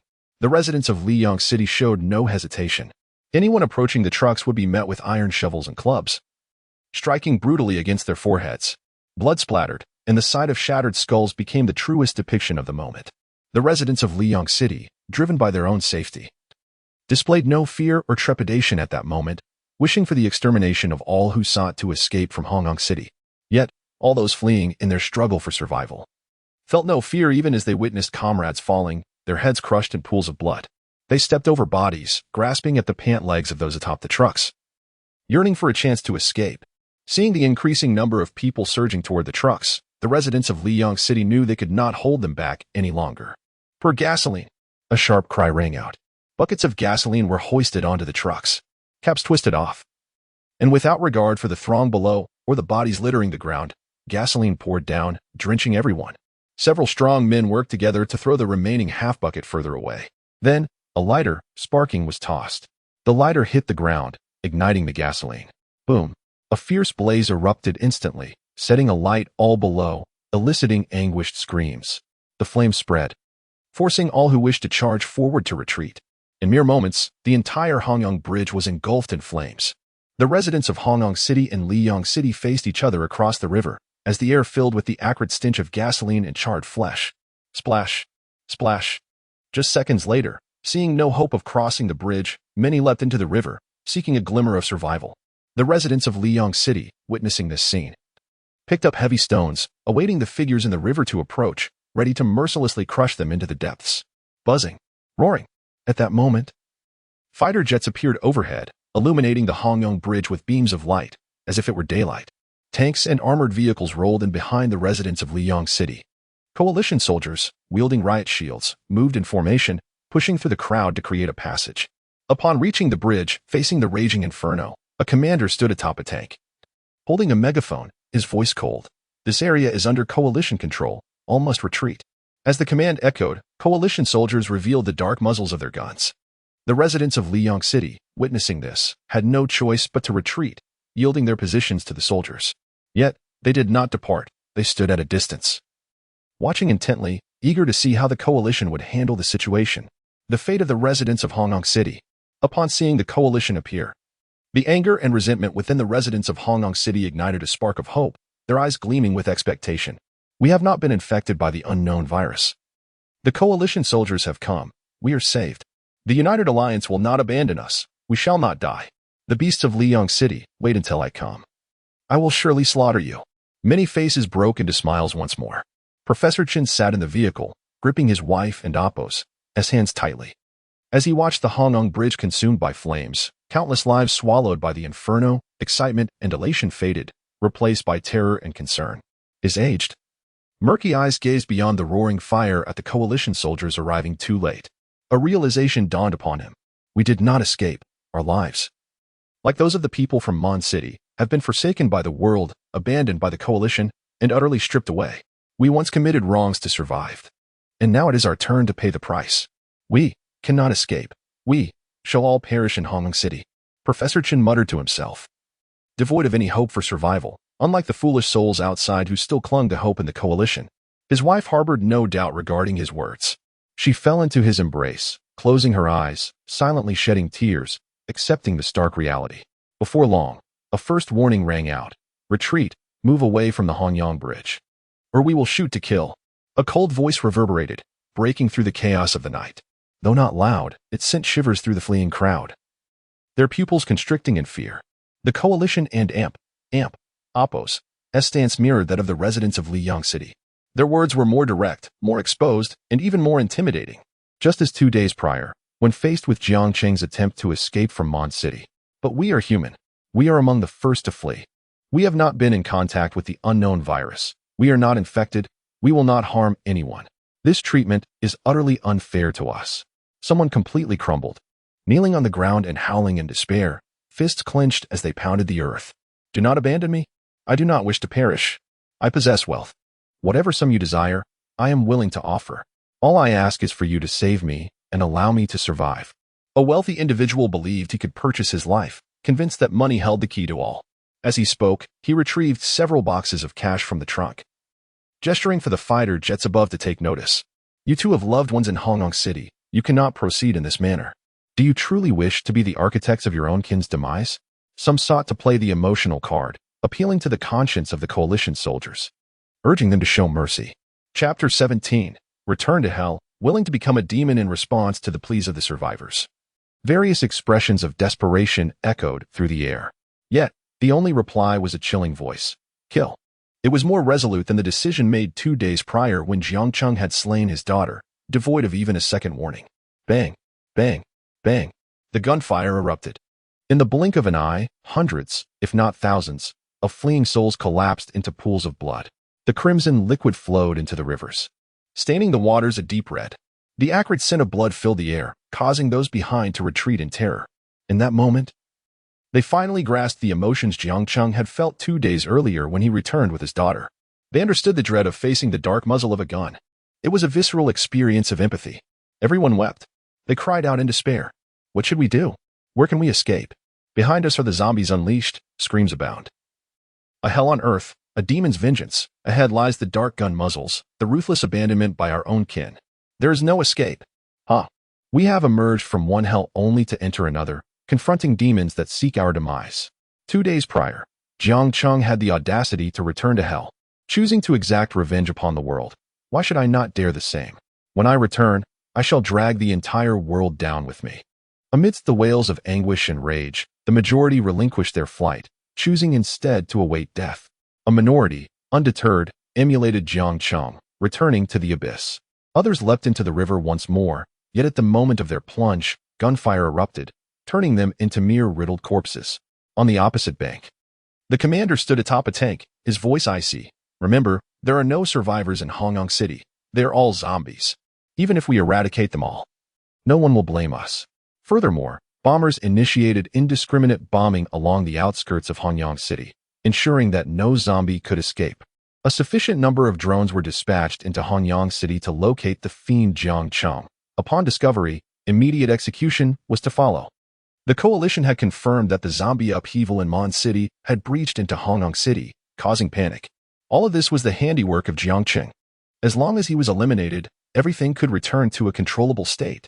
The residents of Liyang City watched the coalition and Oppo's brutality as they suppressed the fleeing populace with force, feeling both a sense of dread and relief. Ultimately, many chose to withdraw, migrating overnight to escape Liyang City. Whether the coalition would eradicate all zombies in one fell swoop or allow Hongyang City to become the next Mondstadt City, they dared not remain. They refused to be neighbors, separated by but a wall. After all, Hongyang City was a living testament, a cautionary tale. Under an avalanche, which Snowflake could claim innocence. Inside Hongyang City, zombies surged forth like malevolent spirits escaping hell, rampaging through the entire city. They were everywhere. In office spaces, shopping centers, forests, atop rooftops. They roamed relentlessly in this once thriving city, reducing it to a piece of hell. Those who had not fled, who were hiding, could only listen to the ecstatic howls of the zombies, covering their mouths in agony, praying not to be discovered, yearning for the coalition to appear and rescue them. The coalition's forces became their sole lifeline, their beacon of hope. Yet, those clutching their phones witnessed through video feeds the residents of Liyang City blocking the escape of the Hongyang populace. They saw coalition soldiers raising their dark gun muzzles, mercilessly shooting down those fleeing from Hongyang City, rivers of blood flowing forth. They witnessed despairing souls dragging themselves back into the inferno of Hongyang City. Trapped in hell, no one wished to enter the abyss to save them. They felt abandoned. All they heard were the roars of evil spirits. All they saw was the cruelty of demons. Hell and purgatory were indistinguishable. If heaven were to grant me another chance, if time could rewind to a month ago when the unknown virus erupted in Mondstadt City, I would never have forsaken it. These hopeful survivors, upon learning the truth of their flight, finally recognized reality. They felt despondent. Emerging from their hiding places, they walked towards the oncoming zombies. Facing the claws of the undead, they instead opened their arms, welcoming death. Enveloped in darkness, devoid of hope, enduring relentless fear was more torturous than death itself. They knelt upon the ground, gazing at the ravenous zombies, pleading, "I wish to become a demon. Please accept my sincere soul." When injustice and abandonment befall one, a deep-seated hatred arises, along with a yearning to shatter the chains of inequity. Meanwhile, scenes of horror from Hongyang City flooded global forums. The spectacle of zombies breaking free was awe-inspiring, while the slaughter of the city was utterly terrifying. The flight of Hongyang residents appeared futile, almost laughable. The blockade of the Hongyang Grand Bridge by Liyang residents and coalition soldiers, executing fleeing compatriots, felt achingly familiar and ironically tragic. These images sent shockwaves around the globe, leaving billions horrified, their scalps tingling, as various images emerged. Alongside the gruesome sights of mountains of corpses and seas of blood, the right to live was stripped away. Countless bloggers and media outlets seized upon the trending topic, furiously documenting the events. Many opined that Jiang Cheng was declaring war on humanity, challenging the world The collapse of Mon City's high quarantine was either a failure of the coalition or a sign of the United Alliance's negligence and mercy towards Mon City. A month prior, the unknown virus erupted in Mon City, and 1 month later, Jiang Cheng was slain while seeking help from the coalition with antiviral data. Hong City soon followed suit in its downfall. Was this merely coincidence, or was there a deeper truth lurking beneath the surface? The abandonment of Mon City, the sacrifice of millions, and the blockade of the Hong Kong Grand Bridge equated to severing the lifeline for 3 million people once more. Was this crisis truly uncontrollable? Even demons dare to wage war upon mankind. Losing a daughter means dragging the whole world into the abyss. Who granted Jiang Cheng such audacity? Was the coalition truly so feeble? Every topic provoked deep reflection, pointing fingers at the United Alliance. No one blamed the United Alliance for abandoning Mon City. Nor did anyone condemn the coalition for the slaughter on the Hong Kong Grand Bridge. What remained was suspicion, questioning, and doubt. Yet, these sentiments were far more damaging than outright condemnation, more likely to affect public trust in the United Alliance and undermine their quest for stable dominion. It was clear that Mon City had been forsaken. It was evident that destroying Mon City could resolve the unknown virus crisis. Yet, compassion allowed the crisis in Mon City to persist. In the face of fleeing citizens from Hong Kong City, they shot with resolute precision. There was no compassion. Only a sinister conspiracy from the United Alliance. Some, undeterred by authority, boldly spoke out. Yet, such remarks vanished without a trace shortly after, accounts permanently banned. Along with them disappeared any messages or posts related to the United Alliance. Soon, questions arose. Was the antiviral data USB in Jiang Cheng's possession genuine? How could one individual command a horde of zombies, shattering high walls and decimating Hong Kong City? Was the so-called antiviral data USB merely a ploy by Jiang Cheng to unleash havoc upon the world? The resurgence of various topics swiftly drowns out the fervor of previous discussions. The direction of discourse shifts, and the targets of scrutiny transform. Yet, one thing remains unchanged, the profound contemplation of the masses. Who, then, is Jiang Cheng? Why has the world been in turmoil since his emergence? The explosive ignition, the surging flames, the crumbling walls. How did he orchestrate such chaos? The horde of the undead roars forth, shattering the defenses of the coalition. What sorcery enabled him to achieve this? In the turmoil of Hong Kong City, where rivers of blood flow, and it descends into a hellish nightmare, with no soul left to escape. Did he foresee this inevitable conclusion all along? Chapter 18. This world needs no heroes. However, amidst the fervent discourse, one undeniable truth remains unchanged. The entire populace is in an uproar. The internet is ablaze. Global panic ensues. Under deliberate guidance, the masses are united in their condemnation of Jiang Cheng. There is no such thing as an antiviral data USB. It is merely a pretext for a demon to open the gates of hell. Jiang Cheng is unworthy of being human, let alone a father. He is nothing but a demon, a harbinger of destruction. The United Alliance is implored to eliminate Jiang Cheng at any cost. One daughter has perished. Yet now the entire city of Hong Kong pays the price for her demise. Is that not sufficient? We beseech the United Alliance to act swiftly, to vanquish that demon and obliterate his infernal domain, restoring peace to the world. In the midst of the chaos engulfing Hong Kong City, the image of Jiang Cheng as a demon becomes starkly evident. The citizens refuse to allow their city to become the next Hong Kong, to endure such calamity. Regardless of their shared experiences with the residents of Hong Kong, they once again place their faith in the United Alliance, casting their hopes upon it. They all yearn for one resolution. Jiang Cheng must perish. At all costs, he must be slain, reduced to ashes. After all, the terror of Jiang Cheng is evident to all. This time, it seems the United Alliance has heeded the cries of the people. An official announcement is swiftly made, declaring that the leadership of the United Alliance is proposing a mushroom cloud initiative. Should this proposal be approved, the Alliance will officially deploy mushroom clouds over Mon City, Hong Kong City, and the surrounding regions. The demon shall surely meet his demise, the gates of hell shall be shattered, and no unforeseen events shall arise. The public is urged to trust the United Alliance. The coalition will ensure everyone and Oppo's safety. In the news, Barrett's demeanor is grave, his voice somber. Various oaths and assurances are quickly issued to calm the populace. His towering figure is instantly etched into the minds of all present. In the Grand Assembly Hall of the United Alliance Tower, on the 99th floor, adorned with countless jewels, a massive 12-sided table dominates the space. At each side of the table sits one individual. These 12 hold dominion over all rights and powers within the United Alliance, possessing the authority over life and death. Barrett is among them. Esteemed elders, the fall of Hong Kong City is an established fact, irreversible. However, I propose to station 500,000 coalition troops at all exits and deploy drones for round-the-clock surveillance. Surely, you do not genuinely wish to sacrifice multiple cities to eliminate those insignificant beasts with a mushroom cloud, do you? Barrett, holding a cigar, takes a puff and exhales a cloud of smoke, scanning the faces of the other 11 elders. Both Mon City and Hongyang City fall within your jurisdiction in District 10.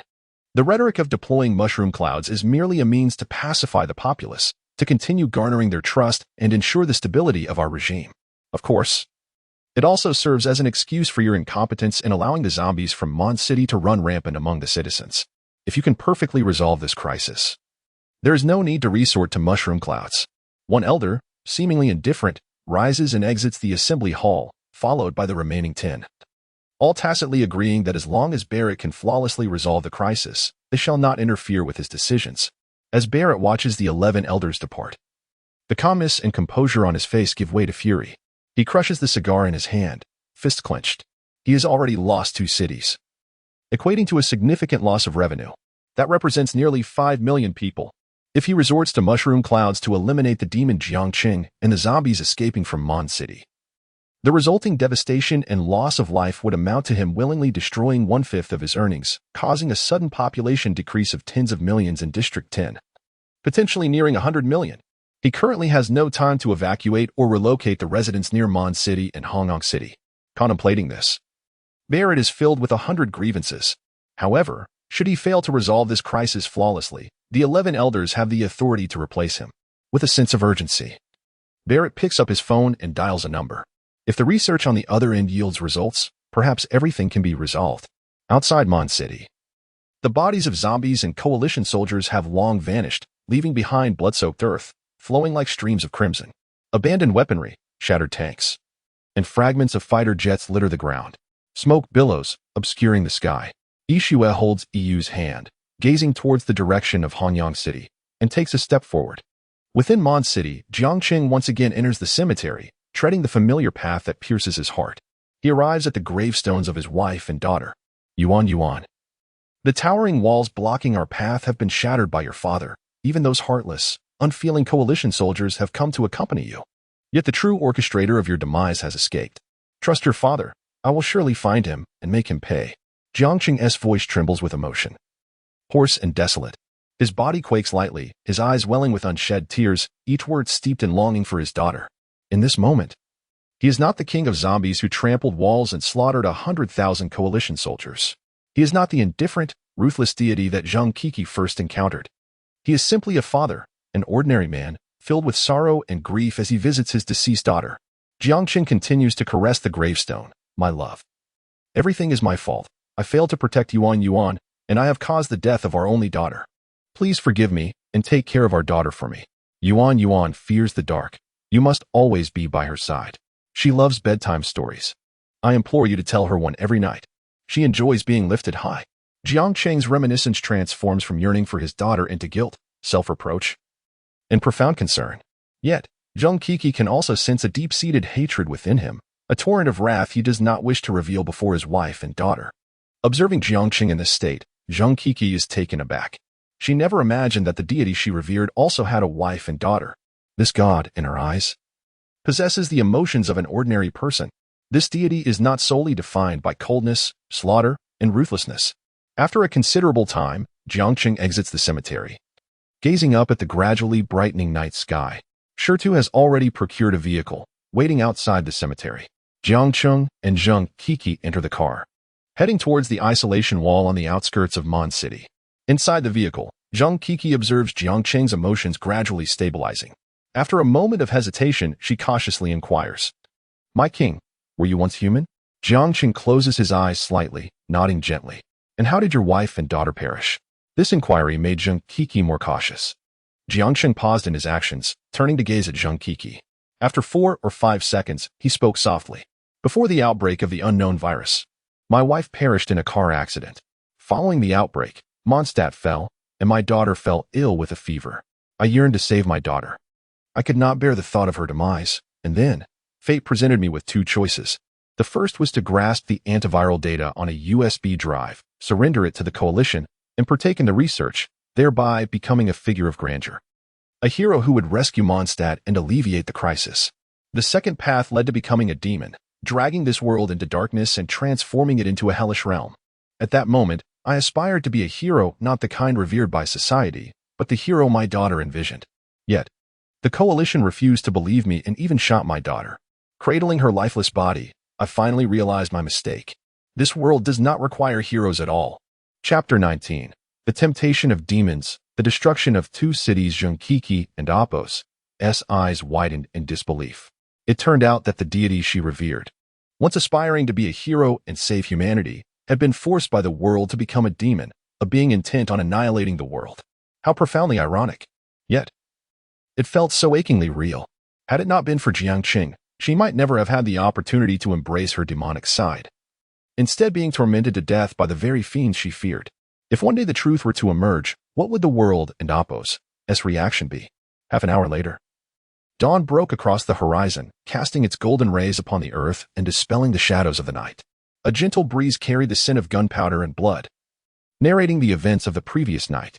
The vehicle driven by Shirtu exited Mondstadt and entered a narrow forest path. After a few kilometers, the winding road impeded their progress. Jiang Cheng led two corpses from the vehicle, and they continued on foot. Above, the sound of passing fighter jets echoed intermittently. Unfazed, Jiang Cheng remained focused on a single direction, determined to reach the outskirts of Hanyang City before the coalition forces encircled it, or before they discovered him. He aimed to exit the mountains and secure transportation to Panga City.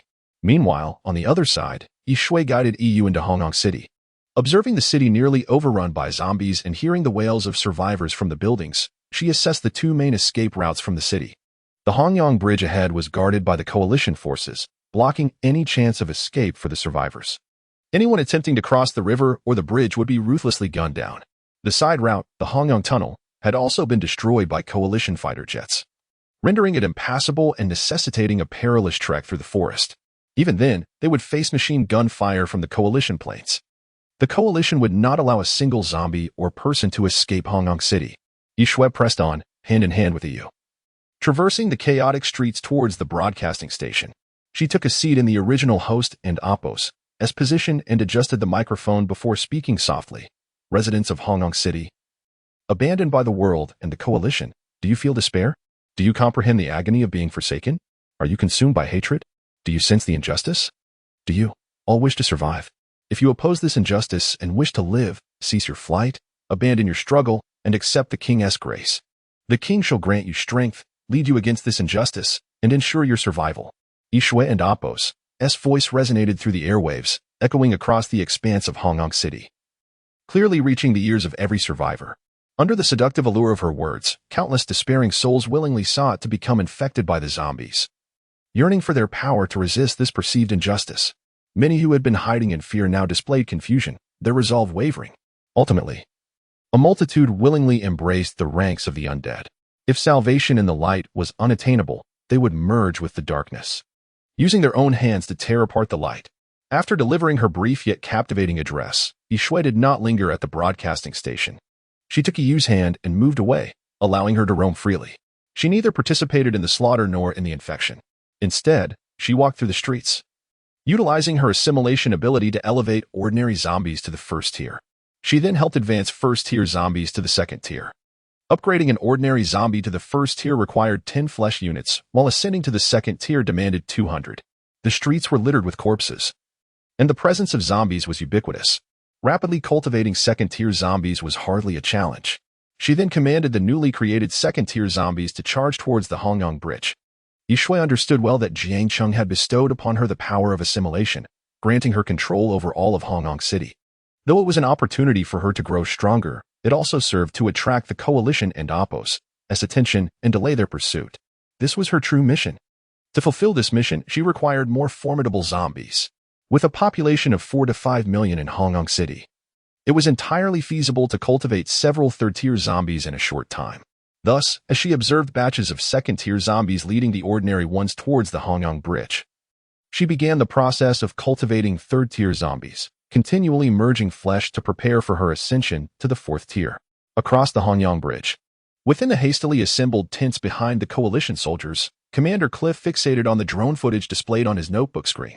He watched as Hanyang City was enveloped in thick smoke, listening to Yishui and Appo's mesmerizing words as a zombie, which led countless survivors to willingly become one of the undead, instantly swelling the ranks of the zombie horde within the city.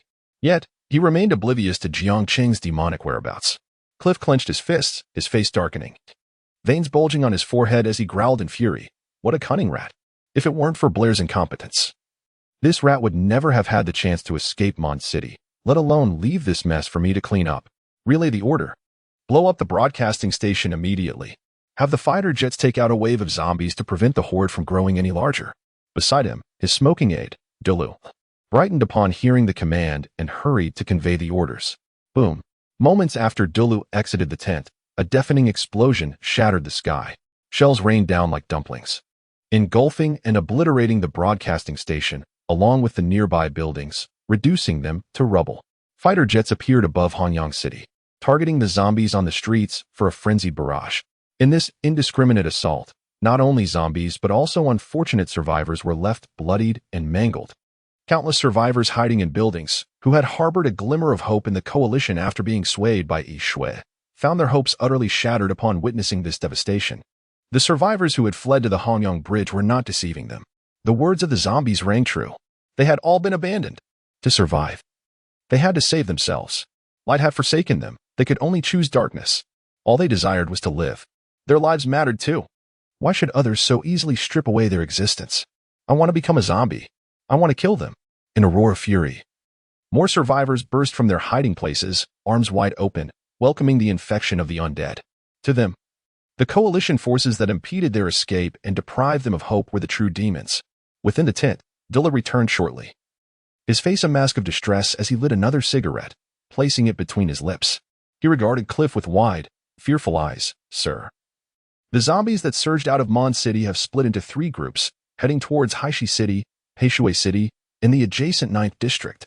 These demons have gained intelligence and are even stronger than we anticipated. Their movements are too swift. We cannot stop them. Even within Hanyang City, many zombies have emerged that can withstand bullets. We cannot kill them. We must deploy bombers to flatten Mon City and Hanyang City, ensuring we eradicate a significant portion of the zombies. Otherwise, we shall meet the same grim fate as the coalition led by that inept Blair, perishing right here. That demon, Jiang Cheng, will undoubtedly ensure our demise. Dulu's voice trembled, steeped in profound fear and trepidation. His mind was plagued by visions of Jiang Cheng, bursting forth from Mon City, shattering the towering walls with a ferocious, bloodthirsty fervor. He could only recall the horrifying images of the undead surging across the Red Sun Bridge, tearing them apart and devouring them whole. In an effort to suppress his growing dread, he grasped the cigarette, but with trembling fingers, inhaling deeply. Yet, before Cliff could respond, a thought struck him, and he implored, Commander, perhaps we should flee. Like Blair, escape from this place and hide. After all, the elders of the United Alliance have already expressed intentions to deploy a mushroom cloud. Even if the zombies escape from Red Sun City, they will ultimately perish beneath the shadow of the mushroom cloud. Slap.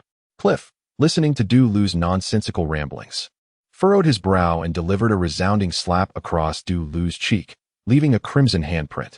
Grasping Dulu by the collar, he leaned in close, lowering his voice to a fierce whisper. Dulu, do you have any idea what you are saying? Are you aware of the consequences of such words? Flee. Our families are in Barrett's hands. Do you believe we have the right to escape? That scoundrel Blair may have fled, but do you know what torment his family will endure? If we wish to save our loved ones, we must either perish here in battle or fulfill every command of Elder Barrett. And for heaven's sake, suppress your cowardice, or you will bring doom upon us all. Do you understand? With that, Cliff released his grip on Dulu's collar, causing him to collapse onto the ground. At that moment, Cliff's phone rang. It was a call from Barrett. Upon answering, Barrett's icy voice resonated. Cliff, contain the zombies in Mon City and Red Sun City, minimizing their survival to the greatest extent. I have contacted the research base. They will dispatch enhanced warriors in a day to assist the coalition in regaining control of the rampaging undead. They will personally capture Jiang Cheng for research purposes. Cliff's pupils constricted, excitement gleaming in his eyes. Commander, but we have lost track of Jiang Cheng. And 3 waves of zombies are heading towards Zone 9, Blackstone City, and Blackwater City. Barrett scoffed. Cliff, you need only manage the affairs of Red Sun City. As for the other 3 fronts, I will coordinate with the coalition to intercept and eliminate them. If you cannot handle this simple task, then there is no need for your return. Beep, beep, beep. The call was abruptly terminated. Exhaling deeply, Cliff stared at the disconnected phone. With the green light to eliminate all zombies, the task had become straightforward. He then bellowed, "Relay the orders. Transport ample military supplies immediately. All tanks, fighter jets, and bombers are to converge around Mon City and Red Sun City, preparing for a comprehensive bombardment to utterly annihilate both cities." Chapter 20. The Fall of the City.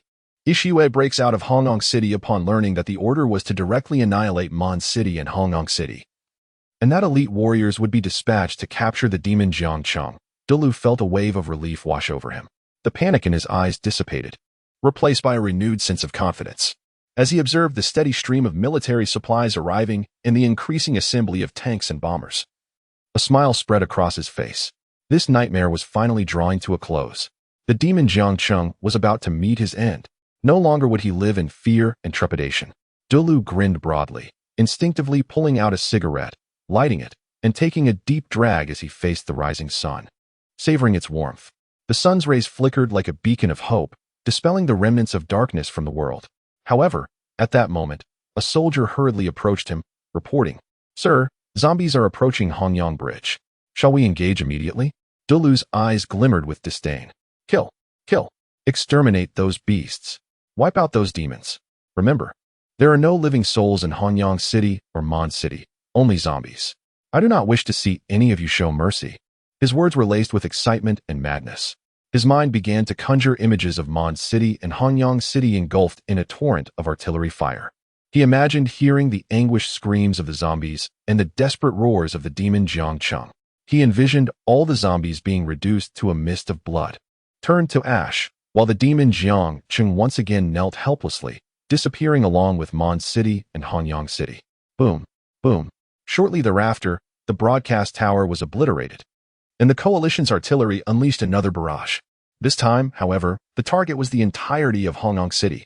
Shells rained down like a deluge from the sky. The forests ignited. Landslides occurred, and countless rocks tumbled down. The earth trembled as the bombardment left countless craters in its wake. Cracks spread across the ground, as if the entire city were on the verge of sinking into the abyss. The surging horde of zombies was rendered fragile as paper beneath the relentless bombardment. In an instant, they were torn apart by the overwhelming force, reduced to mere pools of blood. In the blink of an eye, thousands of ordinary zombies perished and vanished. Some second-tier zombies, flung into the air by the explosions, still clung to life, but many had lost half their bodies.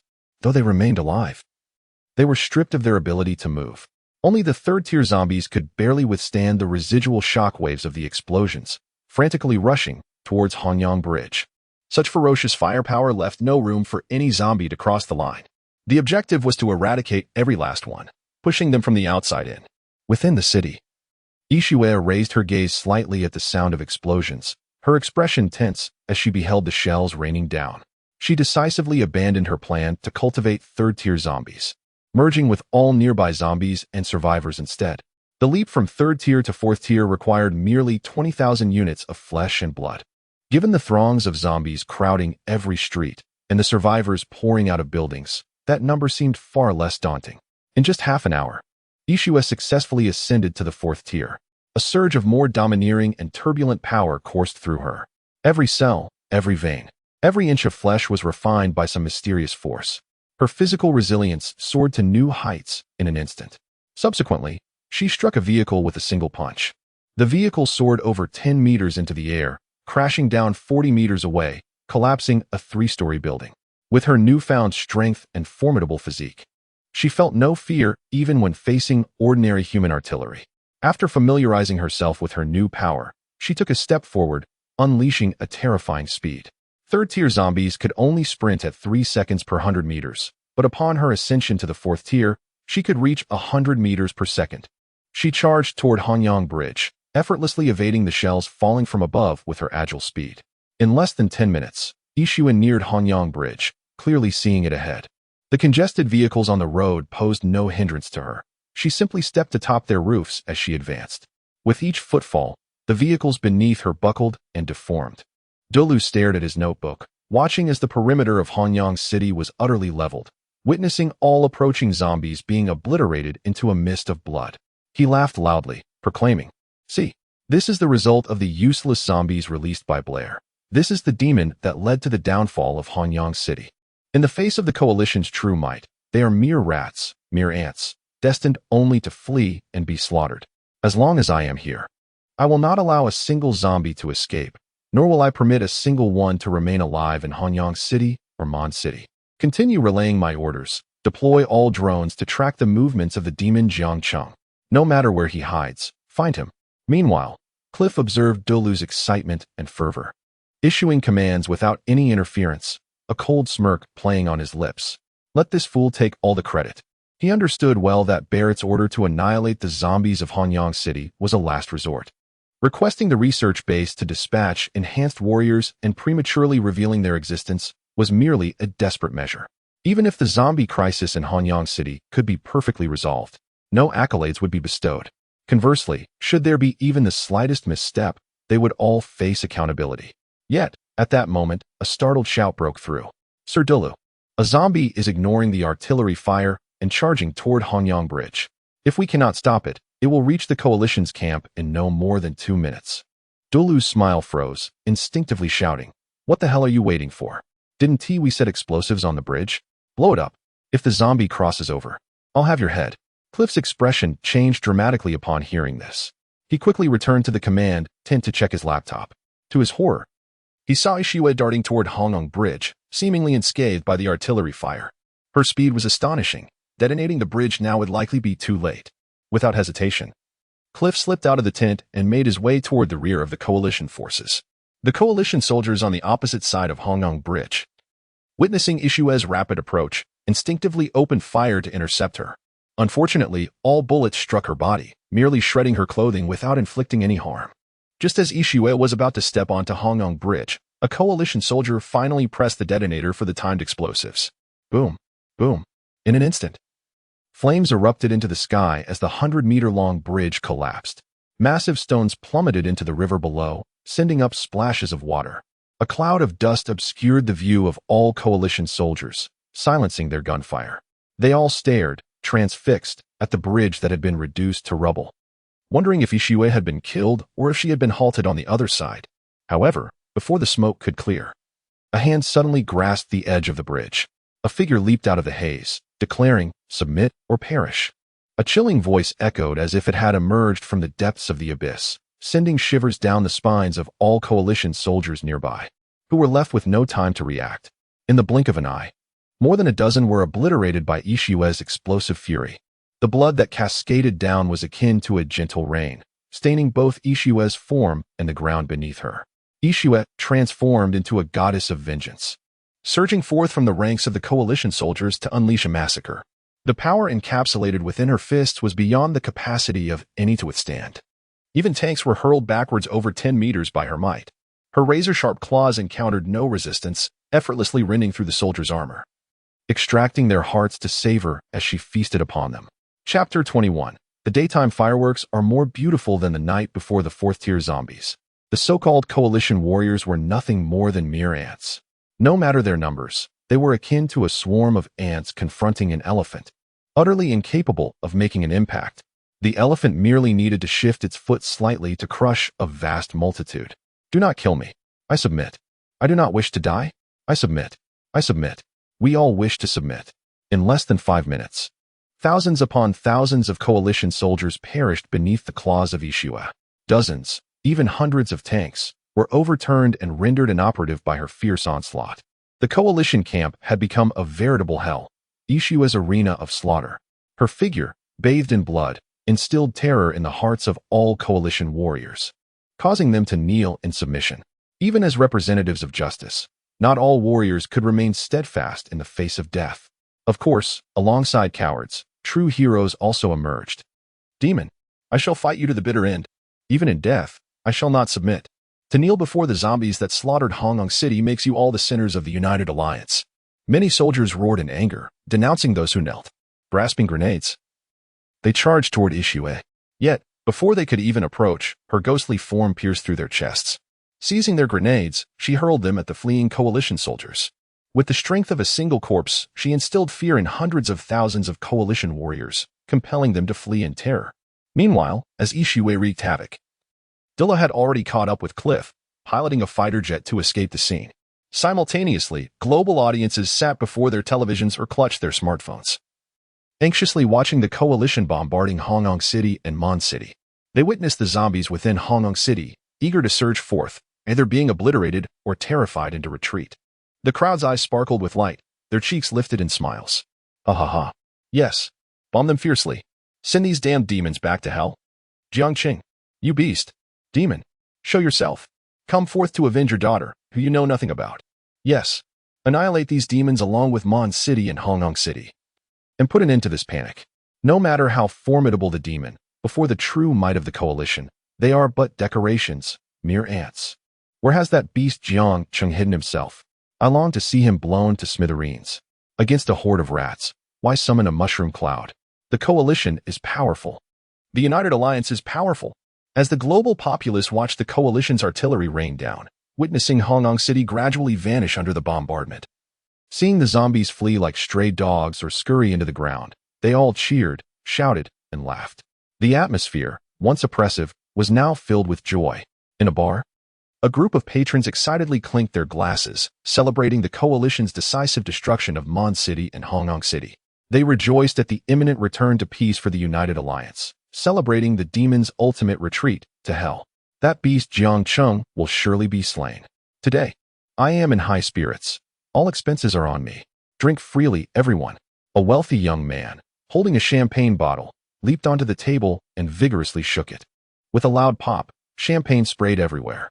The crowd erupted into cheers, their voices booming like thunder, one wave after another. All their words were filled with disdain for Jiang Cheng, cursing him, while lauding and praising the wealthy youth. In a residential building, a woman clad in white mourning attire knelt before an altar, holding her 3-year-old son, watching the ferocious tide of zombies in Hongyang City being repelled. Witnessing Jiang Cheng rendered helpless before the onslaught of artillery, she observed as time passed and both Hongyang City and Mon City would vanish from this world, leaving behind only discussions of the demon. Yet, she felt no joy. Instead, she sobbed while cradling her son. Why did they not employ such measures to destroy Mon City sooner? The residents of Hongyang City are innocent. They should not have perished. My husband should not have died. You all say Jiang Cheng is a demon, but what exactly did he do wrong? Why do you seek to take his life? Why does the coalition wish to kill his daughter? You are the true, heartless devils. You all deserve to descend into hell. Her husband had merely gone on a business trip to Hongyang City, never to return. At this moment, her heart was filled with sorrow, mingled with hatred for everyone around her, and for the coalition. Yet, she could do nothing but scream in anguish within her home, cursing and lamenting, ultimately continuing to care for her 3-year-old son through tear-filled eyes. In Liang City, countless residents, driven by panic from Jiang Cheng leading the zombies out of Mon City, hastily packed their belongings to flee. However, observing that the coalition did not employ the same containment tactics as before, but instead directly annihilated Hongyang City with ruthless ferocity, exterminating all zombies, the fleeing residents halted in their tracks. The daytime fireworks were far more beautiful than those at night, radiating a splendor unmatched by the darkness. The nighttime fireworks brought slaughter, death, despair, and helplessness, while the daytime fireworks dispelled darkness, heralding hope and light. Should we still flee? Flee. Is it not a delight to witness the fireworks, to see hell and the demons dissipate from this world? Amidst the daytime fireworks and the earth and Appos, as persistent tremors, countless residents dragged their luggage back home. Numerous vehicles turned around to return to Liang City, who would willingly abandon the city and home that nurtured them. Only a few residents continued to flee, uncertain if Jiang Cheng had been found, unsure if he would be killed. The high walls had been breached. Jiang Cheng could ignore bullet wounds, single-handedly overturn tanks. Such power was beyond comprehension, and they dared not take the risk. They were also concerned that Jiang Cheng might escape the coalition's encirclement and continue to wreak havoc. After all, it had only taken him 2 days to lead the zombies into the public eye after his daughter was slain. The residents genuinely feared that Liang City would share the same fate as Hongyang City. Aside from the few residents of Liang City who continued to flee, there were also residents from cities close to Hongyang City and Mon City who sought to escape. They too harbored worries, fearing that the artillery would fail to eliminate the demon of Hongyang City. that the United Alliance would indeed deploy a mushroom cloud to obliterate the entire region, sacrificing the lives of tens of millions, even close to 100 million people. At the same time, in Haishui City, in the border of District 9, coalition soldiers assembled. Their dark cannon muzzles were aimed at Mondstadt City and Hanyang City. Their actions were not to assist in the destruction of Hanyang City, but because they had just received news from Barrett that a horde of zombies was advancing toward this direction. Time was too fleeting. They could only gather at the city's front and search for the presence of the zombies to eliminate them. Chapter 22, The Coalition's Defeat and the Unfathomable Strength of the Warriors. Just as the crowd erupted in cheers and the soldiers of the three allied forces assembled, they witnessed a dramatic turn of events in Hanyang City through video feeds. A female zombie deftly evaded the barrage of artillery shells with astonishing speed. As the Hanyang Bridge crumbled, she effortlessly crossed it, invading the Coalition's ranks. With a power that defied human comprehension, she slaughtered thousands of Coalition soldiers, instilling fear in the hearts of hundreds of thousands. The ground on the other side of the Hanyang Bridge ran red with blood, and corpses piled high. How could this be? How could a zombie be so formidable? Even with 1 million allied soldiers gathered, it was impossible to halt this horde of demons. If the zombies emerging from Hanyang City were this powerful, could the city behind us withstand the onslaught? What kind of terrifying fiends are these? Who could possibly resist? Quickly, contact the United Alliance and request the deployment of mushroom clouds. Evacuate the civilians in the city immediately. The soldiers of the coalition, witnessing this scene, were paralyzed with fear at the ferocity of Ishua. Countless gasps filled the air, and commands were swiftly issued. The primary task of the coalition soldiers was no longer to resist the emerging zombies. Alarms blared urgently, warning the civilians in the city to flee. Those who had been cheering and celebrating moments before were now struck dumb with horror as they beheld Ishua charging towards them across the Hanyang Bridge, impervious to blades and bullets, causing the coalition soldiers to kneel in submission. Their bodies weakened, faces pale, they collapsed to the ground. Why? How could these demons possess such strength? Why were the artillery shells ineffective against them? The coalition soldiers found themselves unable to stop the demons surging forth from Mondstadt City, let alone slay them. We are doomed. This was the courage of Jiang Cheng seeking vengeance for his daughter. This was the audacity that allowed him to declare war on the world. The entire world would be engulfed. There was nowhere to escape. The crowd was left in a daze, utterly unsure of what to do next, even forgetting to flee. Ishua's battle prowess was simply too overwhelming. Even if they attempted to escape, would they truly survive? After what felt like an eternity, someone finally regained their senses. They shouted, "Please, United Alliance, do not abandon us. Deploy the mushroom clouds. Perhaps only the mushroom clouds can vanquish these demons and halt Jiang Cheng's vengeance." The United Alliance had become the crowd's true lifeline. In a mountainous region, Jiang Cheng led Shitu and Zheng Kiki, clad in a white dress, as they traversed the rugged terrain for an entire morning, finally breaking through the blockade of Mondstadt City and Hanyang City's mountains. A road came into view. Observing the vehicles that sped by, fleeing in panic, Jiang Cheng took out a map to ascertain their location, his gaze settling on the nearest city. Stowing the map away, Jiang Cheng turned to Zheng Kiki and commanded, "Go down and flag a car." "Yes, my king." Without hesitation, Zheng Kiki leapt onto the road and stood in the center, forcing a passing SUV to halt. In the next moment, a furious man leaned out of the window, cursing, "Are you out of your mind? Get out of the way. Don't impede my escape, or I'll run you over." Zheng Kiki remained unfazed, her enchanting eyes locked onto the furious man's. In an instant, his rage dissipated, replaced by a lovesick grin. He opened the door and respectfully approached Zheng Kiki, saying, "Master, please get in." He was completely captivated by her charm. As Jiang Cheng watched Zheng Kiki secure a vehicle, he turned to Shitu and instructed, "You head to the nearest Belan city to begin the infection. Then proceed towards the royal city. Should there be any changes, I will notify you immediately." "Yes, my king." Jiang Cheng leapt onto the road and got into the car with Zheng Kiki. Rather than turning the man into a zombie, she commanded him to drive them to Pangu City. The journey to Pangu City was long, and having a man as a cover would facilitate concealing their identities.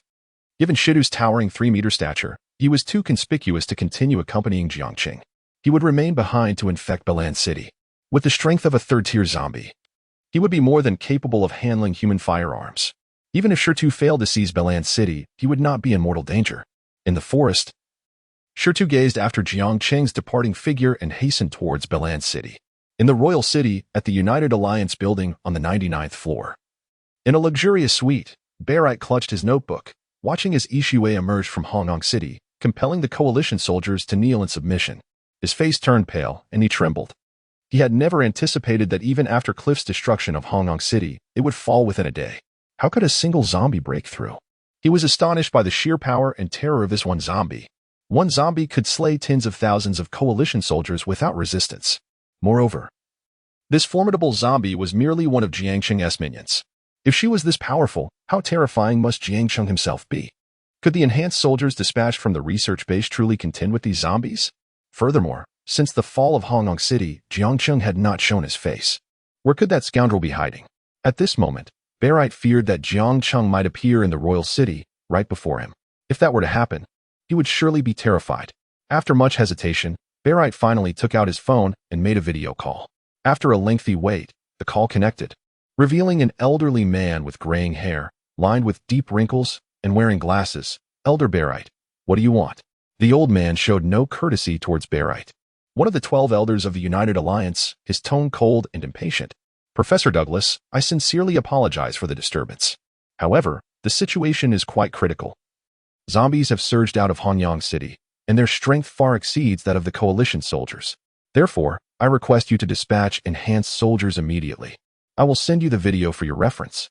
Barite bore no anger towards the elder, suppressing his frustration and donning a respectful smile.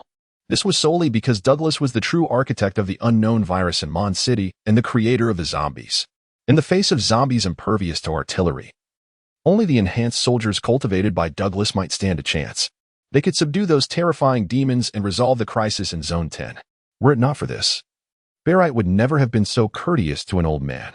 As Barite transmitted the video of Ishua emerging from Hong Kong City, he noticed a look of astonishment cross Douglas's face. Humph. I never expected that a group of failed experimental subjects could still grow strong. Then, Barite saw Douglas raise his gaze and inquire, Elder Barite, how many zombies of this caliber are there? After careful recollection, Barite replied, there should be over a dozen. His conclusion stemmed from the moment Jiang Cheng collapsed the quarantine wall of Mondstadt City, and he believed this number to be conservative. Very well. Send me the locations of these zombies, and I shall dispatch personnel to capture them. You need not worry about the losses in Zone 10. Once I complete my research, you will be the first to benefit. Furthermore, regarding the sudden emergence of the enhanced warrior, you shall explain it to the public yourself. It is of no concern to me. After all, it is the incompetence of your subordinates that has led to the chaos in Mondstadt. With that said, Douglas did not afford Barite the opportunity to respond and abruptly ended the call. Chapter 23. The zombies emerge in nearby cities incoming. Barite exclaimed, retracting his phone and shouting towards the outside. Creak. The door swung open, and the secretary, elegantly striding in her black high heels, addressed him, Elder. Have we yet to locate Jiang Cheng? Barite's voice was frigid, his bloodshot eyes fixed on the secretary as he inquired. The secretary, sensing the ominous aura radiating from Barite and the fury in his gaze, trembled slightly. Elder, we have only confirmed that Jiang Cheng led 2 zombies into the forest and is still being tracked. And what of Blair, that incompetent fool? His whereabouts have been established, and we have dispatched coalition soldiers to apprehend him. He will be brought back tonight. Immediately pinpoint the location of the demon Jiang Cheng, along with the remaining zombies, and send me their positions at once. Furthermore, issue orders to the coalition soldiers in Blackstone City and Blackwater City to disregard the fleeing civilians. Once the escape route of the zombies is secured, they are to unleash a barrage of fire. These mere zombies can certainly be exterminated, even if they cannot be killed. Delay them. Specialized personnel will arrive to handle them. As for the 9th District, let them manage themselves. Understood. The secretary quickly exited the room. Across the Red Sun Bridge, the massacre had concluded. Ishua, drenched in blood, had infected all the coalition soldiers who had knelt and submitted. Although Barite had dispatched 500,000 coalition soldiers to Red Sun City, only a little over 200,000 were stationed at the bridge. The remaining soldiers were tasked with surrounding the posts and transporting military supplies. When Ishua arrived and decimated the coalition soldiers, the situation became dire. The coalition soldiers stationed at various posts and those transporting supplies withdrew entirely. Consequently, the number of coalition soldiers infected by Ishua was fewer than 50,000, while the corpses on the ground were estimated to be around 100,000. The outer regions of Red Sun City suffered countless casualties from artillery bombardments, and the surviving zombies, along with the survivors, were conservatively estimated to still number in the millions. In light of such a vast horde, Ishue could not remain indifferent. She hurled tanks into the river, using the abandoned vehicles to create a passageway for the zombies within the city. Having accomplished this, Ishue utilized the bodies of the 10,000 coalition soldiers to cultivate 5 third-tier zombies, commanding them to lead the zombies that had crossed the Red Sun Bridge toward Liyang City. She then returned to Red Sun City, for she needed to retrieve you. Moreover, the countless zombies and human corpses within the city would serve as nourishment to cultivate even more second- and third-tier zombies. Such resources could not be squandered. Jiang Cheng was declaring war against the United Alliance, a declaration that resonated across the globe. By aligning herself with Jiang Cheng, Ishue stood in opposition to humanity. To survive, she would seize any opportunity to enhance her strength. As the zombie horde surged into Liyang City, no tragic recurrences awaited, only the same fate befalling the populace of Liyang City as that of Red Sun City. On the other side, in Blackwater City and Blackstone City, the coalition soldiers, having pinpointed the approaching zombie horde, launched an immediate bombardment without hesitation. The magnitude of the assault was such that it leveled entire mountain ranges. Once the land lay scorched and devoid of any sign of life, the coalition soldiers ceased their bombardment. Gazing at the obliterated horde, they felt a twinge of disbelief. Is it truly over? Just like that? Why were the zombies from Red Sun City so ferocious, while these were eliminated so effortlessly? Perhaps the terrifying and powerful zombies of Red Sun City are merely a rare breed. Regardless of the reasoning, annihilating the approaching zombies is a commendable feat. With the city secured behind them, their attention turned to how those above would address the situation in Red Sun City. Faced with the zombie horde led by Zhang Minjiang, the elder ruler of the 9th District acted with utmost decisiveness. To ensure safety, he launched missile strikes across a 100-kilometer radius, nearly obliterating the border between the 9th and 10th districts from existence. Only when no creatures were seen crossing from the 10th district to the 9th did the bombardment cease. Even so, the border remained heavily fortified. Not a single mosquito from the 10th district was permitted to infiltrate the 9th. As night enveloped the land, outside Blackwater City, the coalition soldiers, despite witnessing the annihilation of zombies approaching from Red Sun City, maintained a heightened state of vigilance. Any rustle in the air could provoke a decisive response, whether through gunfire or artillery. Within the city, every household glowed with light, none left in darkness. The streets brimmed with bustling figures, creating a cacophony of noise. Under the guidance of the coalition soldiers, the entire populace was evacuating in an orderly fashion, seeking to prevent the calamity of Red Sun City from spilling over into Blackwater City, as well as to avert the United Alliance's deployment of mushroom clouds that might endanger civilians. However, in the sewers, a dark mass writhed, resembling a viscous, soft liquid with 2 eyes darting about. In an uninhabited alley, this formless entity emerged from the drain, gradually coalescing into a human shape, none other than Jiang Cheng, whose body could shift and become pliable. Before the zombie horde could approach Blackwater City, he had received Jiang Cheng and Appo's orders to proceed ahead. As the coalition bombarded the zombies, he had stealthily infiltrated Blackwater City in his transformed guise. Jiang Cheng inhaled the fresh air, intoxicated by the scent of living beings, and eagerly licked his lips. Subsequently, he began to traverse the shadows, pausing at houses bustling with activity, silently infecting them. After laboring for over 2 hours, he finally appeared in plain sight atop a high-rise building. Observing the fleeing crowd below, he proclaimed, "My beloved compatriots, if you wish to escape death, kneel and submit." His voice, though soft, instantly captured the attention of the throngs across several nearby streets. As the bewildered populace looked up, Jiang Cheng leaped from the 10th floor. This act elicited gasps of horror from numerous women, who covered their mouths in shock. Yet, the anticipated gruesome spectacle did not unfold. As he landed, his figure vanished instantaneously. Before anyone could comprehend the situation, a head exploded, followed by another individual whose chest was pierced, their heart extracted. Zombies. The zombies from Red Sun City. Were not the coalition soldiers stationed outside? Why were there zombies within the city? Run. Flee. The zombies from Red Sun City are coming. In mere moments, chaos erupted within Blackwater City, screams echoing in frenzy. Observing the panicked masses, Jiang Cheng had no intention of pursuing them. Instead, he shifted and began infecting at will, watching as zombies emerged from the buildings on either side of the street, assisting him in his rampage. Chapter 24, Journey to the Flower and Bird Market. Infecting animals under the night sky. Under the veil of night, Jiang Cheng and Zheng Kiki sat inside a vehicle driven by an irritable man, cruising along the expressway. They had long distanced themselves from Hongyang City, with just a day and a half left to reach Penghu City. Gazing out the window at the swiftly passing picturesque landscapes, they felt the tension and panic of the crowd gradually dissipating as they moved further away from Hongyang City. A faint smile lingered on Jiang Cheng's lips, for he knew that soon, all beauty would be lost. Ding! Congratulations to the host for spreading the virus to Liyang City, Belan City, Heishui City, and Haishi City, resulting in localized disasters. The host is rewarded with passive skills, vision sharing, and animal infection. Vision sharing, ignoring distance, share the sight of any zombie.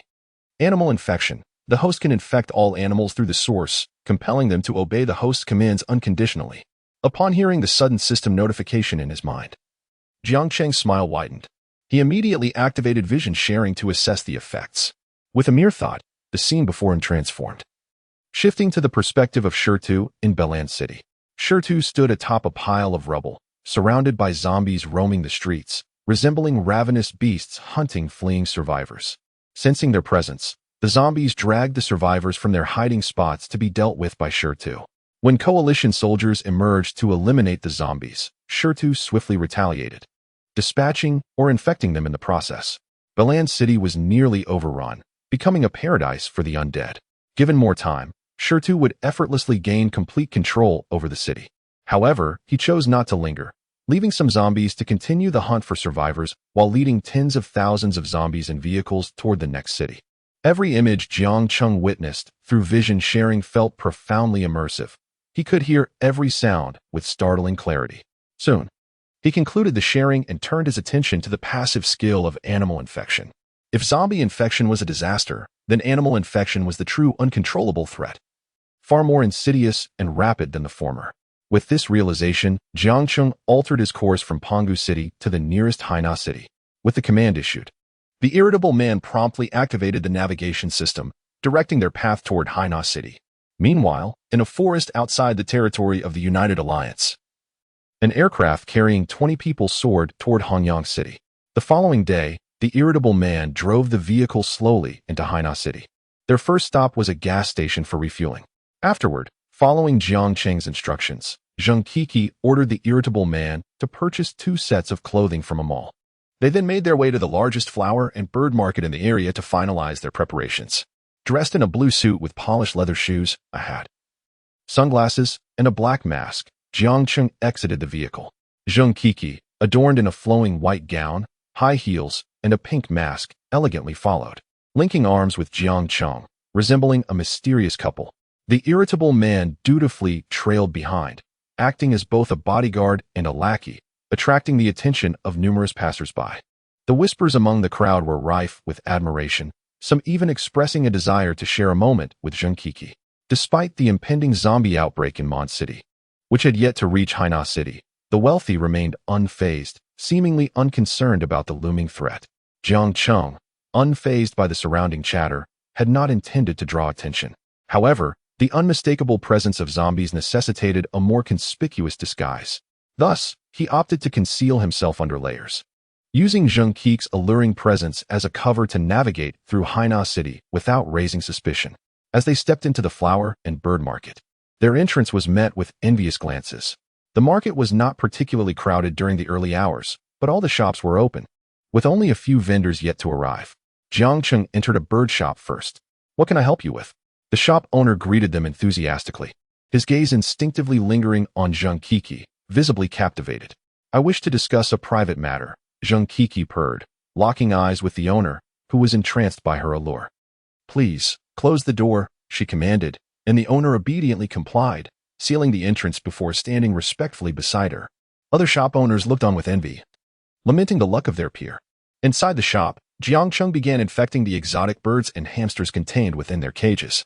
Once infected, these animals would transform into mutated beasts, doubling their abilities while appearing unchanged. After swiftly infecting all the animals in the store, Jiang Cheng utilized the system's fusion capability to cultivate a first-tier mutated beast from each species. These beasts, now larger and more ferocious, would go unnoticed by those unaware of their true nature as Jiang Cheng's subordinates.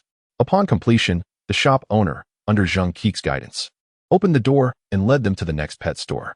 There, the owner greeted them boldly. These two wish to order a batch of animals and would like to speak with you. By the time Jiang Cheng exited the flower and bird market, it was afternoon. Nearly all the animals within the market had been infected without a hint of Jiang Cheng's involvement. These creatures would possess a terrifying contagion akin to that of zombies. Any human or animal wounded by them would succumb to infection, transforming into either a zombie or a mutated beast. Jiang Cheng did not linger in Hainan City. Quickly returning to the vehicle where the irritable man resumed their journey toward Penghu City. Following Jiang Cheng's departure from the flower and bird market, the shop owners, under Zheng Ke's enchanting influence, began fulfilling requests to release or ship some of the animals. Others were dispatched to breeding farms, while any remaining animals were sold off at low prices. The released creatures, such as hamsters, scurried into the city's sewer systems to infect rats, while some birds took flight into nearby forests to spread the contagion further, reaching even more distant cities. The objective is to expand the virus's transmission range to its fullest extent within the shortest possible time, before the coalition discovers the threat posed by the animals. Chapter 25. The reinforced warriors make their entrance. Zombies retreat relentlessly as the sun dipped below the horizon. A helicopter appeared above Liang City, hovering 100 meters in the air. The cabin door swung open, revealing 5 warriors clad in silver armor, wielding silver blades, who surveyed the city. Now a veritable paradise for the undead, with nary a flicker of fear in their eyes. Bueller glanced back at a man seated inside the cabin and confidently declared, "Captain, leave the zombies here to us." With that, Bueller led his 4 teammates in a daring leap from the helicopter and Oppo's height. The cabin door closed behind them. Captain Joyce spoke softly. Next destination, Heishui City. Lev, you take 4 men there. Haishi City, Xiao, you lead your team. The remaining personnel will continue with me to track down the demon Jiang Cheng. With the reinforced squad positioned and the arrangements made, Barrett soon received word of the warriors' arrival on the battlefield. Good, Jiang Cheng. Prepare to meet your end. You've cost me 1/5 of my profits. Now that the reinforced warriors are here, I wonder where you can hide. As Barrett puffed on his cigar, observing the footage of the reinforced squad entering the fray displayed on his notebook, a subtle smile crept across his lips. He swiftly began typing, crafting a reassuring announcement for the public. Ladies and gentlemen, fear not. The United Alliance has dispatched its secret weapon, the reinforced warriors. They possess powers beyond human comprehension. In their eyes, the zombies pose no threat at all. With the reinforced warriors, the zombies in the afflicted areas will be perfectly eradicated. Please, remain calm. Upon the release of this news, the internet erupted in chaos. What? Reinforced warriors? Are they mutants? Impossible. Absolutely impossible. How could they possibly contend against zombies that disregard bullet damage? Reinforced warriors are still human. Flesh and blood, no matter how strong, cannot withstand bullets. This is merely the United Alliance's delaying tactic. They are withholding the truth from us. Cities have already fallen, and the zombies spread like locusts. Can the reinforced warriors truly resolve this crisis? Doubt and distrust surged among the populace. We implore the United Alliance to deploy mushroom clouds. They must obliterate the demon Jiang Cheng and those formidable zombies. Meanwhile, in Heishui City, soldiers of the coalition found themselves impeded by the zombies within the city. Too fearful to advance. This is surely an excuse to abandon the city. How could such beings exist? Reinforced warriors? Just a pretext. If even firearms cannot kill these zombies, what can those reinforced warriors do? If they truly exist, why were we not informed? The coalition soldiers murmured darkly as they absorbed Barrett's broadcast, their expressions grim, their anger stifled. Commander Chris, overhearing their discussions and privy to some of the underlying truths, lit a cigarette and activated the loudspeaker. Warriors, please rest assured. The reinforced warriors are not a fabrication.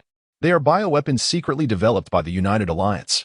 It is normal that you were unaware of them before this moment. However, their strength will undoubtedly surpass that of the impervious zombies. With his words, Chris felt a weight lift from his shoulders. He had no concrete knowledge of the reinforced warriors' true strength, having never witnessed them firsthand. Yet, he was aware that information regarding them was classified. His knowledge was a privilege earned during his tenure as a guard at the research facility. At that moment, a thunderous roar filled the air as a helicopter approached. The coalition soldiers looked up to see the helicopter's door open before their very eyes. 5 figures leaped from 100 meters above, crashing into the ground with such force that the earth cracked beneath them, sending plumes of dust into the air. The soldiers trembled at the sight of these 5 descending warriors. Is this possible? There are indeed reinforced warriors. We're saved. The zombies within the city are doomed. As the dust settled, the 5 figures, clad in silver armor and wielding silver blades, exuded an aura of indifference, their bodies seemingly concealing the energy of mythical beasts. Lev paid little heed to the stationed soldiers of the coalition. First, let's clear the ordinary zombies. With that command, the 5 warriors blurred into motion, charging into the city. The soldiers watched in awe as the figures vanished in an instant, reminiscent only of the zombies that had once sprinted from the Hanyang Bridge. In Liang, Ishua heard the sudden eruption of combat and the anguished cries of the zombies, her brows furrowing in concern. Sister, let's go. Human warriors are approaching. We must see for ourselves. EU relinquished her grip on a corpse being devoured. Oh, sister, may I tear them apart? At her sister's words, Ishua's eyes flickered with an indescribable emotion. Not far away, as Ishua and EU approached rapidly, Bueller sensed the presence of 2 approaching entities. Ed, Shaolin, Zhonghao, Zouyu, be on alert. 2 powerful auras are drawing near. In the blink of an eye, Ishua arrived at the scene, her gaze sweeping over the thousands of zombies that lay slaughtered, blood pooling around them. She furrowed her brow at the sight of the 5 warriors. Silver blades, silver armor? Who are they? To possess such power and eradicate so many zombies in such a short time.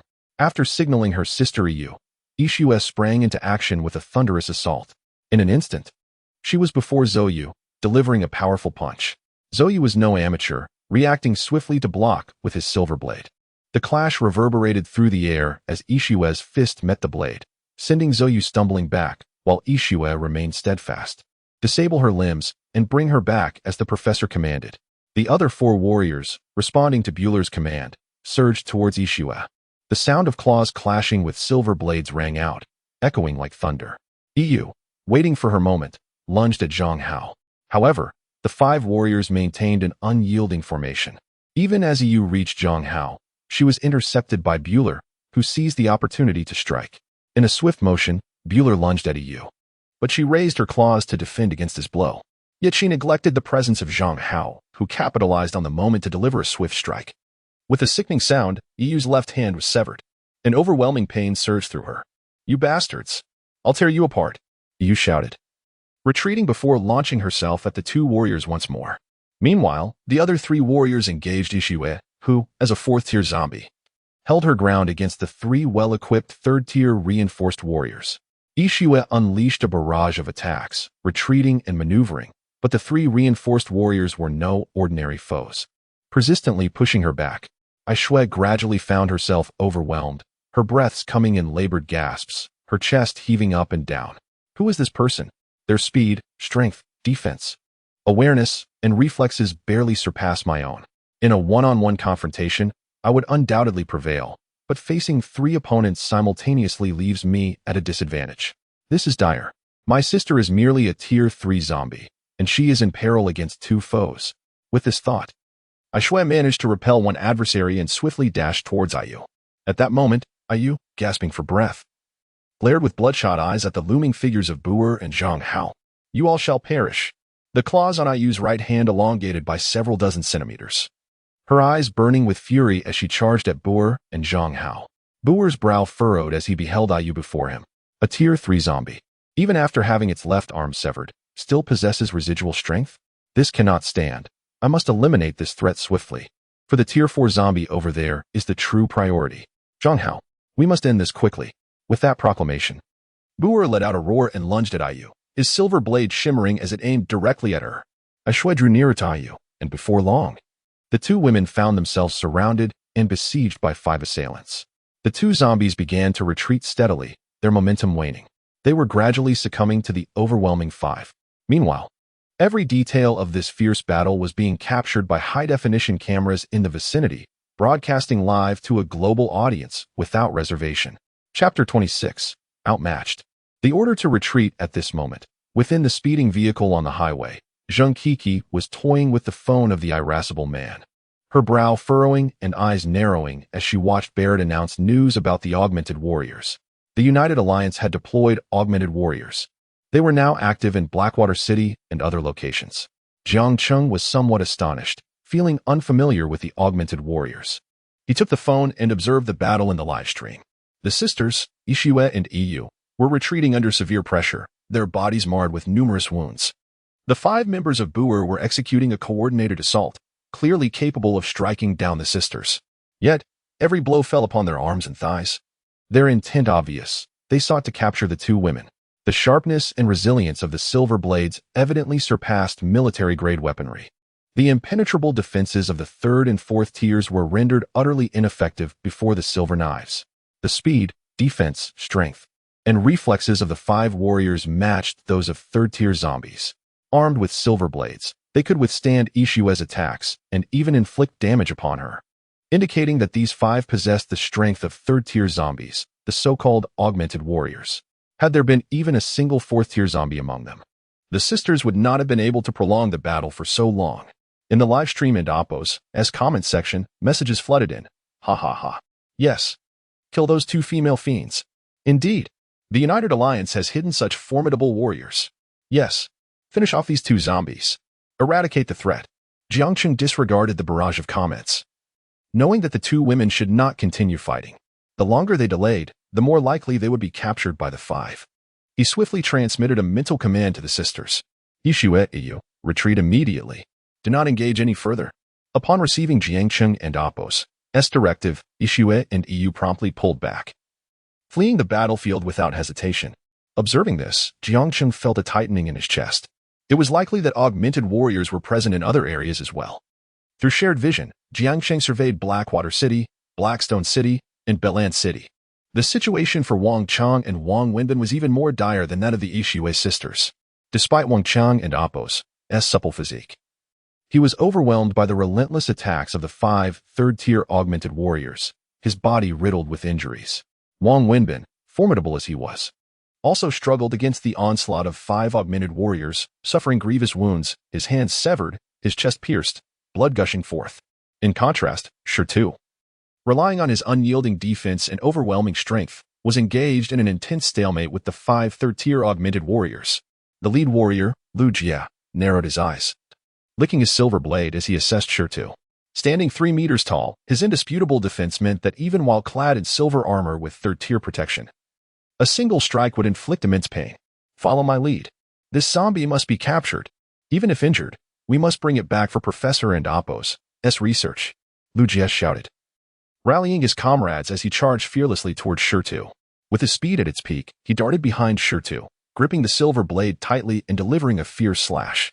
Upon impact, Shirtu, unable to defend against Lu Jia's strike due to the 4 others before him, was dealt a significant blow. Lu Jia grinned widely, sensing victory. Capture is within reach. We cannot relent. Brothers, charge together. Shirtu clenched his fists, retreating several dozen meters as a fierce glint appeared in his eyes. Without hesitation, he crossed his elbows in front of him and charged at the group. Despite his massive size, his speed remained undiminished. Bam! Shirtu collided with one of them, Ping Xing. The others screamed warnings. Get out of the way, Ping Xing. However, Ping Xing, having sustained injuries in previous skirmishes, found his mobility greatly diminished. Though his mind urged him to flee, his legs felt as heavy as lead, rendering him immobile. He could only raise the silver blade before him. Bam! Shirtu slammed into Ping Xing. The impact sent him flying, crashing into a nearby commercial building. The structure collapsed under the force, dust and debris filling the air.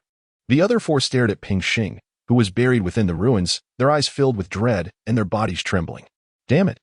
Shirtu picked up a silver blade that lay scattered nearby and crushed it effortlessly. This spectacle was broadcast live across the globe. What? This monster just knocked out an augmented warrior? With a single blow? Something is amiss. This zombie is unlike any other in the cities. It must be exterminated.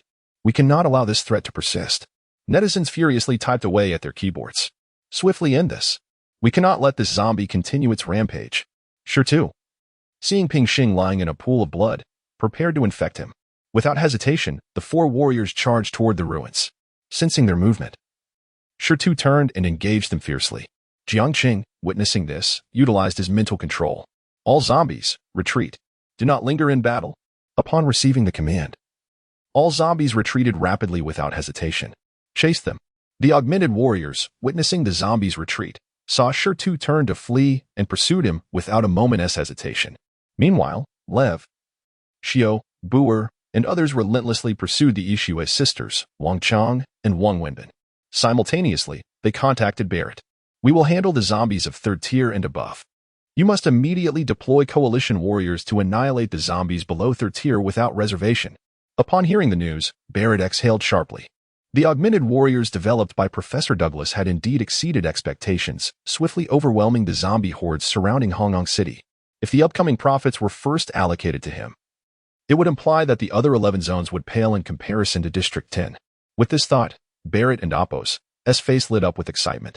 He regarded Jiang Cheng, who had yet to reveal himself, with disdain, feeling he was not a formidable threat. According to Douglas's account, Captain Joyce was a 4th-tier augmented warrior. The demonic Jiang Cheng was hardly a concern. It seemed that after this battle, stability would soon return. Soon after, Barrett summoned his secretary and issued orders. Command all coalition warriors to exert their full strength in exterminating zombies. Zombies below 3rd tier cannot withstand the harm of our weapons. Use artillery. Blast them mercilessly. Obliterate this horde of zombies and send them back to hell. Not a single one remains. Level the ground, ensuring every zombie is annihilated.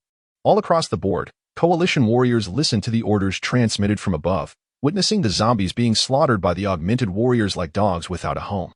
Each warrior's eye shimmered with valor. Understood. The demonic Jiang Cheng shall ultimately face justice. The augmented warriors are the force to turn the tide. Fearless of zombies. Fearless of demons. Kill. The Alliance and Apos' populace watched as the horde of zombies was scattered by the formidable warriors. The coalition soldiers joined the ranks of slaughter, and a sense of relief washed over them. The enhanced warriors were invincible, vanquishing the demons and restoring peace to the realm. The demons were not omnipotent. Even if they emerged from the depths of hell, they would ultimately face retribution. Haha, where is that cowardly Jiang Cheng? Wasn't he seeking vengeance? He should step forward. With the enhanced warriors backing us, the demon Jiang Cheng is hardly fearsome. All those untouched by this calamity cheered and clamored. Not a single soul cared for the plight of those in the afflicted areas. Their indifference reflected a self-centered demeanor, as they believed that as long as the chaos did not befall them, all was well. Chapter 27. Animal Bites and the Emergence of Zombies. On the highway, inside a vehicle, Jiang Cheng witnessed through information sharing the dwindling numbers of zombies under the relentless assault of the coalition soldiers. Sure too, the Yishui sisters, Wang Chong and Wang Wenbin were utterly powerless against the pursuit of the enhanced warriors. Should the situation remain unchanged, the enhanced warriors, in collaboration with the coalition soldiers, would soon suppress the zombie crisis surrounding Hongkong City. At that time, it was likely that even Sure Tu and the others would be captured one by the enhanced warriors. Jiang Cheng would find himself isolated and defenseless. Furthermore, through the perspective of the zombie horde surrounding Hongkong City, Jiang Cheng noticed a helicopter approaching his location. If he were to be cornered, his fate would undoubtedly mirror that of Sure Tu and the others. Jiang Cheng was resolute in his refusal to remain idle. Thus, he began to issue commands through mental control. As night fell, beneath the canopy of a forest near Hainan City, a group of farmers toiled tirelessly throughout the day. Wearing straw hats and carrying hoes, their weary faces were adorned with relaxed smiles. With the absence of Hongkong City and Mondstadt City, and the demise of that fiend, they no longer had to labor under constant fear. The enhanced warriors were much more reliable than the coalition soldiers. Had the enhanced warriors been deployed immediately after the fall of Mondstadt City, the zombie hordes would scarcely have reached Liyang City, Heishui City, or Haishi City, let alone appear in Belan City, which was 200 to 300 kilometers from Hongkong City. Alas, such matters were beyond their concern. They decided to wash up by the nearby brook, return home for a hearty meal, and embrace their wives for a peaceful night's sleep, perhaps awakening to find that the so-called disaster had come to an end. As they conversed lightly, they approached the brook, setting down their hoes and bending over. With their hands submerged in the water, they washed away the mud from their palms, arms, and the sweat that clung to their cheeks and necks. Suddenly, a scream pierced the air as one man quickly withdrew his hands from the water. A water snake had bitten his hand. Instinctively, he flung the snake away, which quickly slithered into the grass and vanished from sight. Old Wang, what happened? Oh, just a water snake, not venomous. It's nothing, nothing. Laughter erupted among his companions, who quickly reassured and teased him upon seeing it was merely a snake bite. Old Wang spat, rinsed the wound with brook water, and paid it no mind. The group continued their jovial chatter as they returned to the village. Upon arriving home, Old Wang gazed at the steaming dishes on the table and eagerly beckoned his wife to join him for dinner. As she sat beside him, her expression turned troubled. My dear, do you think Jiang Cheng has escaped thousands of kilometers away? That beast has been missing since fleeing Mondstadt, and his absence fills me with dread. While speaking, she served him food. Old Wang, mouth full, mumbled, "You worry too much. If that beast were truly capable, he would have made a direct assault on the royal city. I heard that enhanced warriors are tracking him. Once caught, he will undoubtedly meet his demise. You can rest easy." However, suddenly, Old Wang felt a wave of discomfort wash over him, his consciousness slowly fading. The food in his bowl no longer seemed appetizing. Instead, he was drawn to the enticing scent emanating from his wife.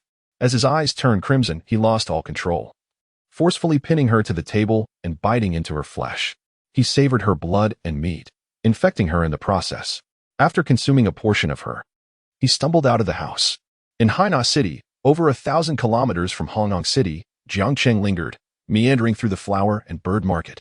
Under the veil of night, a swarm of rats and hamsters poured out from the sewers, responding to Jiang Cheng and Appos as command. Enticed by the delectable aromas wafting through the city, they surged towards the crowded streets, boldly weaving through the throngs of people. Whenever an opportunity arose, they would nip at the ankles of unsuspecting pedestrians, retreating into the sewers or park bushes amid the chaos of shouts and curses. Yet, merely 10 minutes had passed when, in a bustling food street, a girl wearing a short skirt, her ankle adorned with a bandage from a recent rat bite, suddenly transformed. Her eyes turned a vivid crimson. Sharp claws sprouted from her fingertips, and saliva dripped from her mouth. Before her friend could comprehend the situation, she lunged, sinking her teeth into her friend's neck, tearing away a chunk of flesh to chew. Blood sprayed across her face, and a look of ecstasy washed over her as she brandished her claws at nearby passers-by. The scene unfolded with alarming swiftness. Though bystanders recoiled at the sight of blood, several were still clawed, their arms bleeding or faces marred with wounds. Zombies! It's zombies! Panic erupted as the realization struck. These creatures were not confined to the outskirts of Hongnong City. How could they appear in Hainan City? No, she was just fine moments ago. She must have been infected. Was the rat swarm responsible? As the crowd recognized the girl and Appos' transformation, a chorus of horrified gasps filled the air. Everyone hastily distanced themselves, fleeing in terror. However, the throngs in the food street were too dense. The chaotic exodus left many oblivious to the unfolding horror. Witnessing the panicked masses, some shouted curses in frustration. In the midst of the chaos, another individual transformed into a zombie, launching a frenzied assault on the fleeing crowd. Within the blink of an eye, dozens were injured, swallowed by the tide of panic. In the neighboring city of Ross, a snake catcher rode into town on his motorcycle, a basket of snakes in tow, humming a cheerful tune. Today had yielded the greatest catch he had seen in months. Once he delivered the snakes to the restaurant and collected his payment, he planned to indulge in a foot soak and massage to unwind. As he sped towards the restaurant, his excitement grew. "Time to deliver," he called out as he entered the establishment, prompting a waiter to rush out. Just as the waiter expertly lifted the snake basket from the motorcycle, a drunken man stumbled out of the restaurant, colliding with him. The waiter lost his grip, and the basket fell to the ground, thankfully keeping the snakes contained. "Watch where you're going," shouted the drunken man, anger flaring as he kicked the basket, sending it flying. Sorry, I've had too much to drink." His companions quickly restrained him, leading him away. Yet, as the snake catcher beheld the basket's contents spilling onto the ground, he realized, "We're doomed. The snakes are escaping. Quick, catch the snakes." The snake catcher cried out in distress, for those serpents represented his livelihood. He promptly leaped from his motorcycle, eager to showcase his expertise in snake handling. However, just as his hand was about to make contact with one of the snakes, it abruptly turned and sank its fangs into his palm. In that fleeting moment, many snakes that had escaped the basket swiftly slithered into the restaurant or vanished into the streets. Shortly thereafter, sounds of curses erupted from within the establishment. As numerous patrons had been bitten, they hurriedly exited the restaurant, with some rushing straight to the hospital. Simultaneously, incidents involving small animals were reported in various cities surrounding the coastal town of Hainan, leaving no time for a reaction. An unknown virus began to spread from Hainan, and news emerged of individuals becoming infected and transforming into zombies. Chapter 28. The demon has yet to be found. Panic reigns once more in the bustling snack street of Hainan City. The emergence of zombies has instigated a wave of panic. Residents are urged to steer clear of anyone exhibiting signs of injury. Recent reports indicate that the zombies in Rose City are suspected to have been infected by rat bites. Therefore, the public is advised to maintain a safe distance from rodents. Furthermore, numerous cases of zombies have been reported in local restaurants, with dozens already infected. allegedly due to snake bites. All snakes have mysteriously vanished, prompting the populace to avoid these creatures. In the quaint Redwood town, the appearance of zombies has seen hundreds infected, with the exact cause still under investigation. Amidst the chaos, coalition soldiers have been engaged in a fierce battle against the zombies surrounding Hongnong City, while Yi Shui and other zombies are desperately fleeing from enhanced warriors. Meanwhile, the crowd is still caught up in festive celebrations, oblivious to the unfolding horror. Reports of zombie sightings are emerging from various cities, even those over 1,000 kilometers away from Hongnong City. The brief respite of joy has been abruptly shattered. The terror incited by these reports far surpasses the earlier incident when Jiang Cheng led a horde of zombies out of Mondstadt City, resulting in the fall of Hongnong City. How is it possible that the coalition allowed zombies to escape from within Hongnong City? Are the zombies appearing due to animal infections? Why has the United Alliance never disclosed such crucial information about animals being capable of infecting humans? Is there a hidden agenda to bring about the apocalypse? It is evident that the coalition has repeatedly deceived us. Previously, they claimed Jiang Cheng was dead, only for him to emerge from Mondstadt City with a horde of zombies. Now, with the demon Jiang Cheng still at large and the enhanced warriors just managing to stabilize the populace, zombies have begun to appear in various cities. This is clearly a conspiracy by the coalition. Run. Flee quickly. District 10 is no longer safe. If we can escape fast enough, there is still hope. It's not too late to flee now. The entirety of District 10 is compromised. The coalition's assurances can no longer be trusted. I shall head to District 9 no. That's south too close. I must go to District 1. Under the cloak of night, no one could find solace in sleep. Panic swept over the United Alliance once more, especially among the residents of District 10. Upon learning of the zombie outbreaks in cities far from Hongnong City, they abandoned packing their belongings, taking only their phones and money, instinctively fleeing towards more distant cities or directly booking tickets to escape District 10. Witnessing this, the inhabitants of other regions were left in shock. Prevent the people of District 10 from leaving, they cried. District 10 is lost. The United Alliance must immediately deploy nuclear options to obliterate it, or face the end of the world. If animals can infect humans, we must relinquish District 10 just as we did with Mondstadt City and Hongnong City. We cannot allow a single rat to jeopardize the entire world. We implore the United Alliance to act decisively to avert this disaster.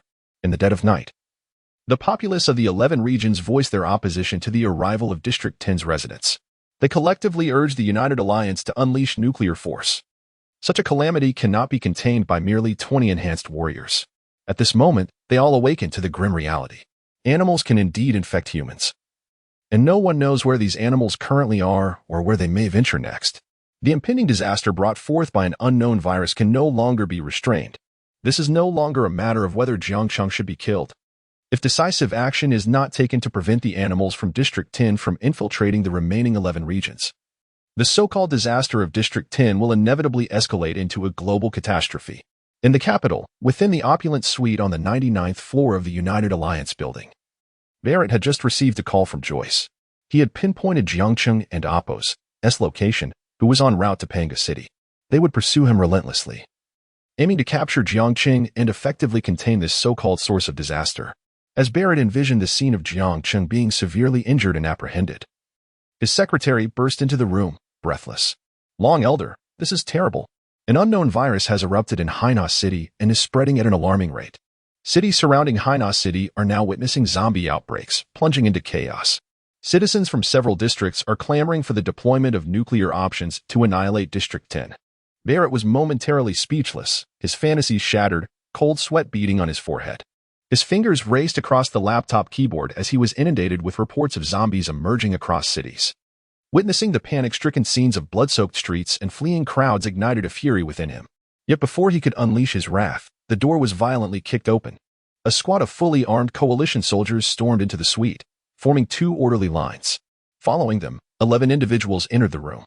Barrett barely had time to rise before one of them shouted, "Barrett, how could you allow this disaster to spread throughout the entire southern region of District 10 while utilizing enhanced warriors?"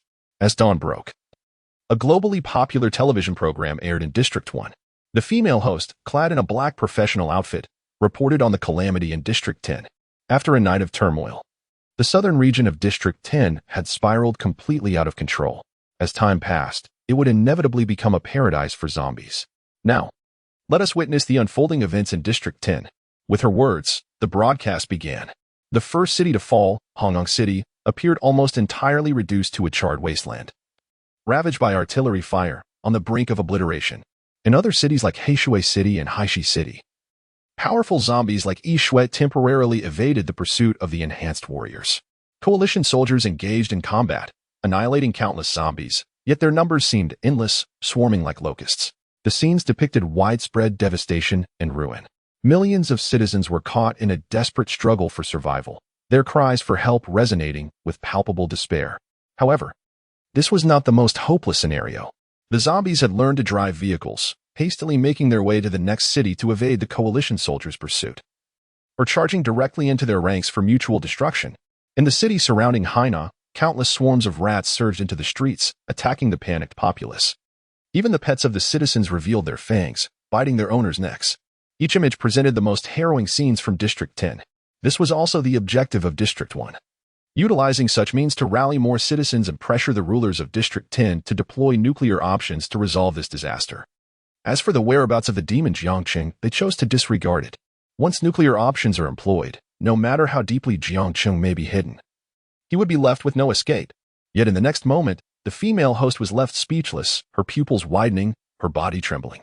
She stood frozen, forgetting her scripted lines. Chapter 29. The emergence of the demon. Heading to Panga City. In the broadcast footage, a vehicle is seen in motion. Atop the vehicle sits a zombie, its outline strikingly familiar. As the visage comes into focus, the world erupts in fervor.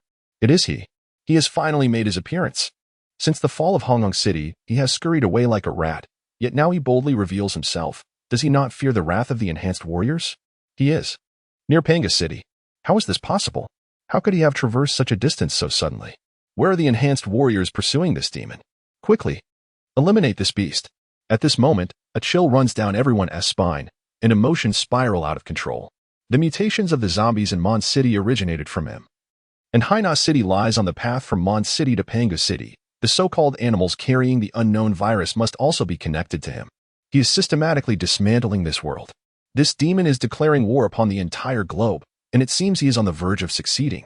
The female host trembles with the microphone in hand, her back soaked with perspiration.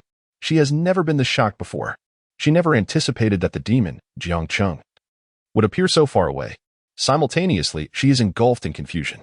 How did Jiang Cheng transition from a mere human to an intelligent zombie? How is he capable of such feats? Not only can he command zombies, but he can also control animals. What could his intentions be in heading to Panga City? If he seeks revenge against the United Alliance, he should be going to the royal capital. Yet his current direction is entirely opposite. The Alliance may have slain his daughter and returned him to Mondstadt City, but they lack the power to kill him. His appearance now seems to proclaim to the world, aren't the enhanced warriors searching for me? Here I am. His audacity to surface so suddenly suggests that District 10 is doomed. Is District 10 beyond salvation? His heart brims with hatred and fury. If he cannot quell the hatred within him, he will spare no region. He will drag everyone from the United Alliance down with him as retribution for his daughter's demise. Countless onlookers snap back to reality, their gaze fixed upon Jiang Cheng's figure on the screen, filled with shock that is beyond words. This is the father whose daughter was shot in the head just days ago, who was driven back to Mondstadt City by the Alliance. This is the man who wished to save his daughter, yet could only watch helplessly as she perished in his arms. Now, he once again astonishes the world. He has slain 500,000 soldiers of the Alliance, spreading disaster to over a dozen cities, engulfing the southern region of District 10. Countless serpents and insects have vanished, leaving uncertainty about which city will suffer next. Now, he sits atop the vehicle, traveling along the road with unabashed boldness. It is a clear challenge to the Alliance and the global populace, as if to shout, I am right here. What can you do to me? It is also a taunt to the United Alliance. Aren't there enhanced warriors? Go kill me. Don't you plan to unleash the mushroom cloud? I am right here, waiting for your obliteration. At the same time, countless viewers watching the broadcast share the host's astonishment and confusion. In the brief span since Jiang Cheng's emergence, he has obliterated the fortified walls of Mondstadt City, leading to the fall of the entire Hongyang City. In the face of the Alliance's siege and bombardment, he not only survived but also exacerbated the disaster around Hainan City, directing all zombies toward the urban area. Why? What has he experienced during this time? How has he achieved this? Countless questions flood everyone's minds. On the road to Panga City, Jiang Cheng perches atop the vehicle, phone in hand, browsing online forums. He reads through various discussions, absorbing the shock, fear, and despair of the United Alliance's populace. Observing their demonizing monikers for him, he remains indifferent, a smile curling upon his lips. Indeed, he is now the demon, a demon bent on avenging his daughter and annihilating the entire world. District 10 must perish, and the remaining 11 regions will inevitably follow suit. Barrett shall not escape death. Every elder of the United Alliance must perish. Moreover, Jiang Cheng's swift revelation that animals could infect humans and turn them into zombies is a desperate gambit. The United Alliance possesses enhanced warriors beyond his expectations. The panic caused by the zombie disaster surrounding Hanyang City has been quelled by the intervention of the enhanced warriors, leaving all zombies facing annihilation. To shatter the stalemate of the slow slaughter of zombies around Hanyang City, chaos must be rekindled. Only by resurrecting the zombies can fear escalate further. When zombies appear in multiple locations, how will the Alliance respond? With merely 20 enhanced warriors, how can they protect so many cities? Of course, this is not enough. Jiang Cheng's audacious display and the complete revelation of his whereabouts are the keys to breaking the deadlock. He aims to inform everyone, to notify the United Alliance, that zombies could emerge near cities surrounding Hainan City, and who is to say that other cities might not also be afflicted? As long as he travels far enough, the range of disaster will forever remain boundless.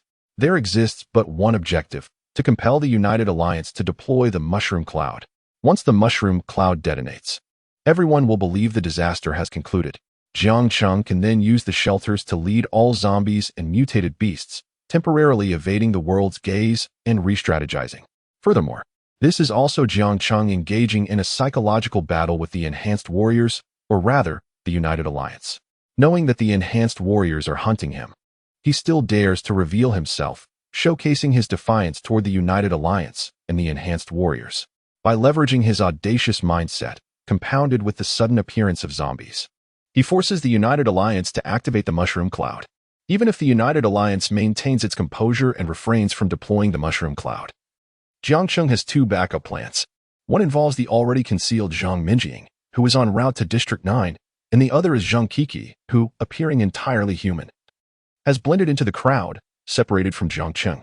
As for Jiang Cheng's purpose in heading to Panga City, it is the most prosperous and affluent city among the 105 cities in District 10, boasting the highest population. According to statistics, nearly 40 million people reside in Panga City. Mon City has only 1 million inhabitants, while Hongkong City is home to 3 to 4 million. Thus, Panga City equals 40 Mon cities or over a dozen Hongkong cities. However, the sheer population is merely one of Jiang Cheng's motivations. Panga City also houses the largest airport in District 10, gathering the most civilian aircraft. That is Jiang Cheng's ultimate aim. Should the United Alliance refuse to deploy the Mushroom Cloud, he will commandeer the zombies to pilot aircraft, heading toward various corners of the globe. Fear and trepidation shall now grip the people of Panga City. In the Royal City, within the United Alliance headquarters on the 99th floor, the magnificent conference hall is filled with 12 elders, their eyes fixated on the image of Jiang Cheng, pupils constricted and bodies trembling. Their gazes are ablaze with fury and indignation. Is this the District 10 you govern? First, that fool Blair unleashed the demon. And now the coward Cliff has fled the battlefield. How could you allow Jiang Cheng, that demon, to so brazenly provoke the United Alliance, Barrett? You truly excel at this.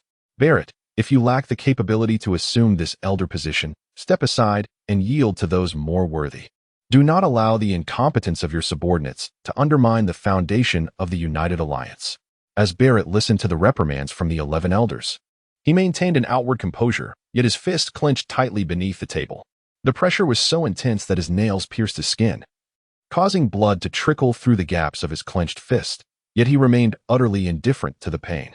Internally, he was consumed by a tempest of rage and fury. Cliff and Drew, if I ever catch you two scoundrels, I shall rend you limb from limb. And what of that demon? Where does he derive his audacity? Does he truly believe that with those vermin, he can dismantle the 10th district? Does he presume that by controlling zombies and utilizing tanks, he can defeat the coalition warriors of the 10th district? What audacity empowers him to provoke me and challenge the entire United Alliance? Exhaling a sigh of frustration, Barrett released a breath of pent-up air, gradually regaining his composure. Despite his anger and unwillingness, he had to confront the stark reality. The defeat of the 10th district was inevitable. Jiang Cheng had declared war on the coalition, and he emerged victorious. To safeguard the 10th district, it was imperative to halt the spread of the beasts. He must relinquish at least 30 cities to eradicate all creatures carrying the unknown virus. Chapter 30. The Deployment of the Mushroom Cloud. Blair's rant. Esteemed elders, I shall promptly deploy the Mushroom Cloud to obliterate the regions these creatures may inhabit, annihilating them entirely. I will not permit this calamity to threaten your dominion, nor shall I allow it to undermine the authority of the United Alliance. I am determined to provide you with a satisfactory resolution. Barrett endeavored to maintain a calm demeanor, forcing a smile as his gaze swept across the 11 elders, vowing earnestly. Barrett, the demon is not advancing towards the royal city, but rather in the opposite direction towards Panda City, in Zone 9. The pressure in Zone 9 is immense. Should you fail to deliver, I shall assist you in deploying the Mushroom Cloud to eradicate this demon, warned the elder from Zone 9, squinting his eyes. Rest assured, since his intent is revenge, I possess a means to divert his course. I will ensure this disaster remains confined to Zone 10, and it shall not infringe upon any of your interests, Barrett continued to assure them. Seeing Barrett's resolute stance, the 11 elders ceased their discussions and rose to depart the council chamber. Barrett followed suit, returning to his opulent suite. He immediately placed a call, instructing his aides to analyze which cities the creatures from Red Sun City might currently threaten, while simultaneously issuing orders to deploy the Mushroom Cloud. Once preparations were complete, with a mere command from him, he could obliterate all designated areas. Concurrently, he contacted Douglas to inform him of the impending deployment of the Mushroom Cloud, permitting Joyce and her 20 personnel to evacuate. Furthermore, he ordered the capture of Blair, instructing that it be publicly announced that the coalition soldiers who had shot the demon's daughter were still alive, currently under protection in the royal city. As each command was issued, a fierce determination gleamed in Barrett's eyes. He made another call, commanding the retrieval of Cliff and Dulu's families. Once that was settled, Barrett began dialing Cliff and Dulu's numbers. It was due to these two inept individuals that he was now forced to sacrifice at least 30 cities. He must drag these two scoundrels out, flay them alive, and quell the hatred festering in his heart. Meanwhile, within Panda City, Cliff and Dulu were hiding in the home of their comrade, Akil, beseeching him for false identities to purchase tickets, facilitating their escape from Zone 10. Originally, Cliff had no intention of taking refuge here, but with no other options available, he was left with no choice but this desperate measure. Commander, is your brother reliable? We've been waiting for 2 hours. Dulu fretted anxiously, his nerves driving him to smoke incessantly, the ground littered with at least 20 or 30 cigarette butts, a testament to his agitated state. However, before Cliff could respond, Dulu's phone rang. Upon seeing it was Barrett calling, he was instantly petrified, nearly dropping the phone in shock. Terror-stricken, he looked at Cliff. Commander, Barrett is calling. What should we do? Seeing this fool still carrying his phone, Cliff and Oppo's forehead creased with annoyance. Yet he quickly shifted to a comforting tone. It's fine, answer it, and see what he wants. We need to be prepared. But remember, do not disclose that I am with you. Dulu's hand trembled as he held the phone. Under Cliff's encouraging gaze, he shakily answered the call. Immediately, Barrett's icy voice cut through the line. Dulu, I am granting you but one opportunity. Return at once to apologize, and I may spare your wife and child. Should you defy my command, I guarantee I will make them wish they were dead. Remember, convey this message to that scoundrel Cliff. Beep, beep, beep. Throughout the exchange, Dulu was given no chance to respond before the call was terminated. After absorbing Barrett's threat, Dulu was rendered speechless, gripping Cliff's arm tightly, unable to utter a word. Dulu, we must each bear our own burdens, and we cannot jeopardize our families. I will visit the restroom, and then we shall proceed to the royal city together to plead for forgiveness from Elder Barrett. We shall not flee, Cliff insisted, prying Dulu's hand away and firmly patting his shoulder, his expression grave and resolute. Dulu's emotions began to stabilize, and he lit another cigarette, nodding in agreement. Cliff, unhurried, walked toward the restroom. Yet, out of the corner of his eye, he noticed Dulu's foolish gaze was not on him.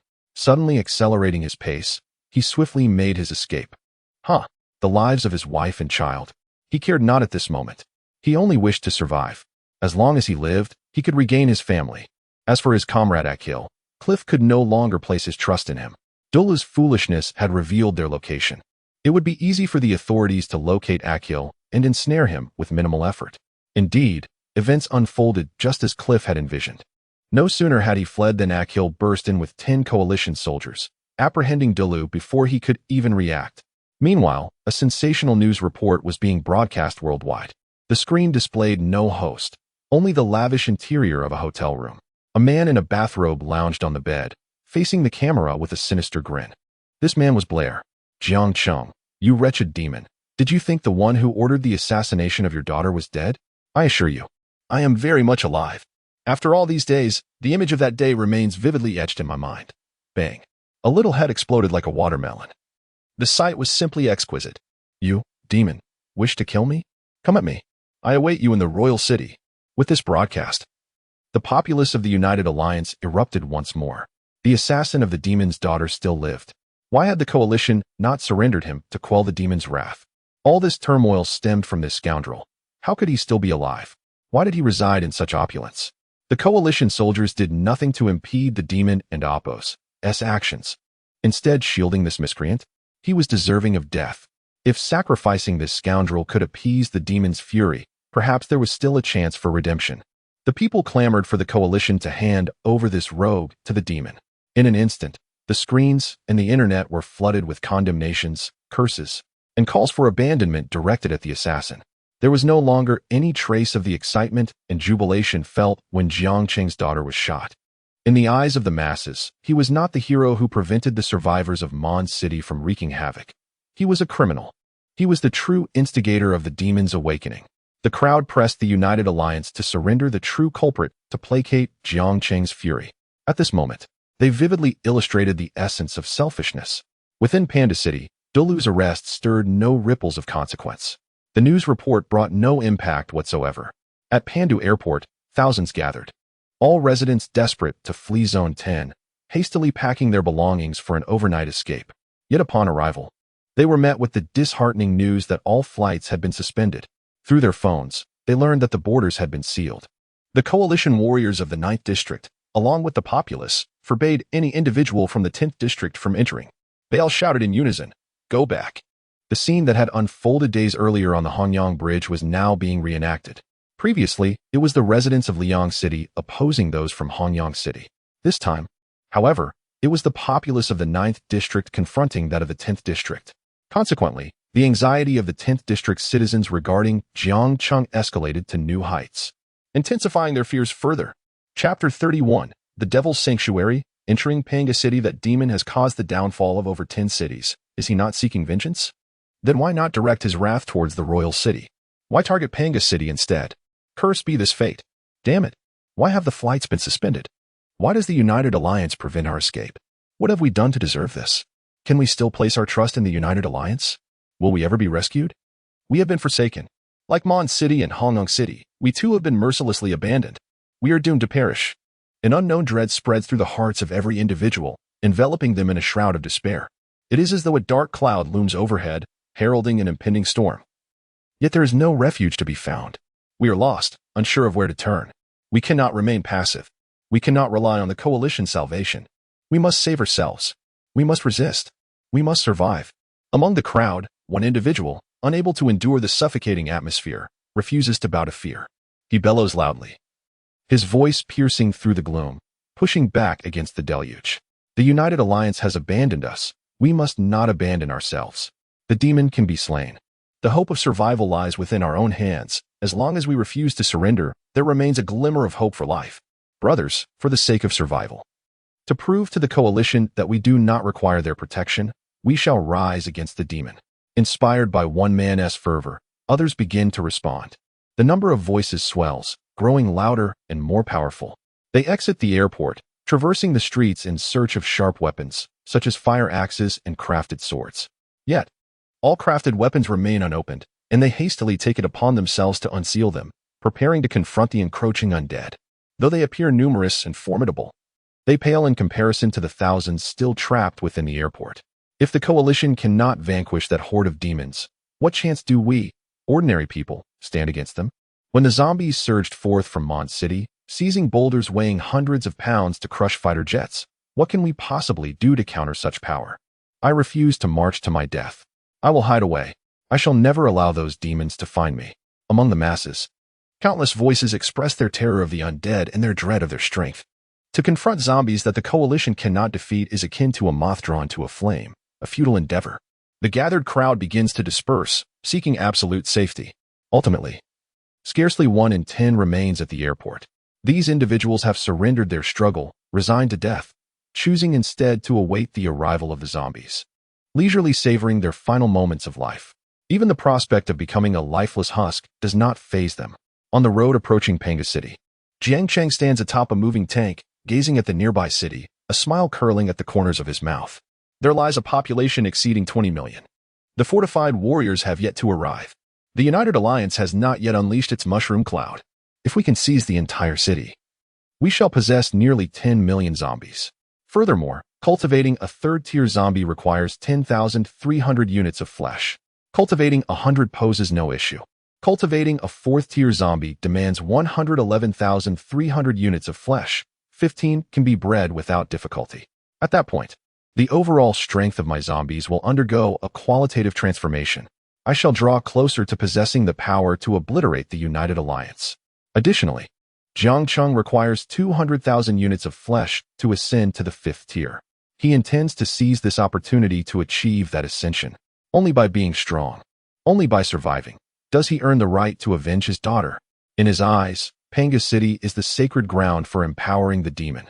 However, before the vehicle can approach Panga City, massive trees blocking the road extend several hundred meters, clearly signifying the residents' resistance to the arrival of zombies. Jiang Cheng scoffs disdainfully. Resolutely, he leads the enraged man, now infected and transformed into a zombie, to disembark and walk towards Panga City. A distance of merely 1 or 2 kilometers takes only 4 to 5 minutes. Arriving at the street entrance of Panga City, Jiang Cheng scans the area. Not a soul can be seen, only desolation. The silence is so profound that one could hear a pin drop, as if the entire populace had fled long ago. Yet the scent in the air tells a different story. Jiang Cheng decisively employs his sensing skill. The surrounding walls become ethereal, revealing everything within a 100-meter radius in vivid clarity.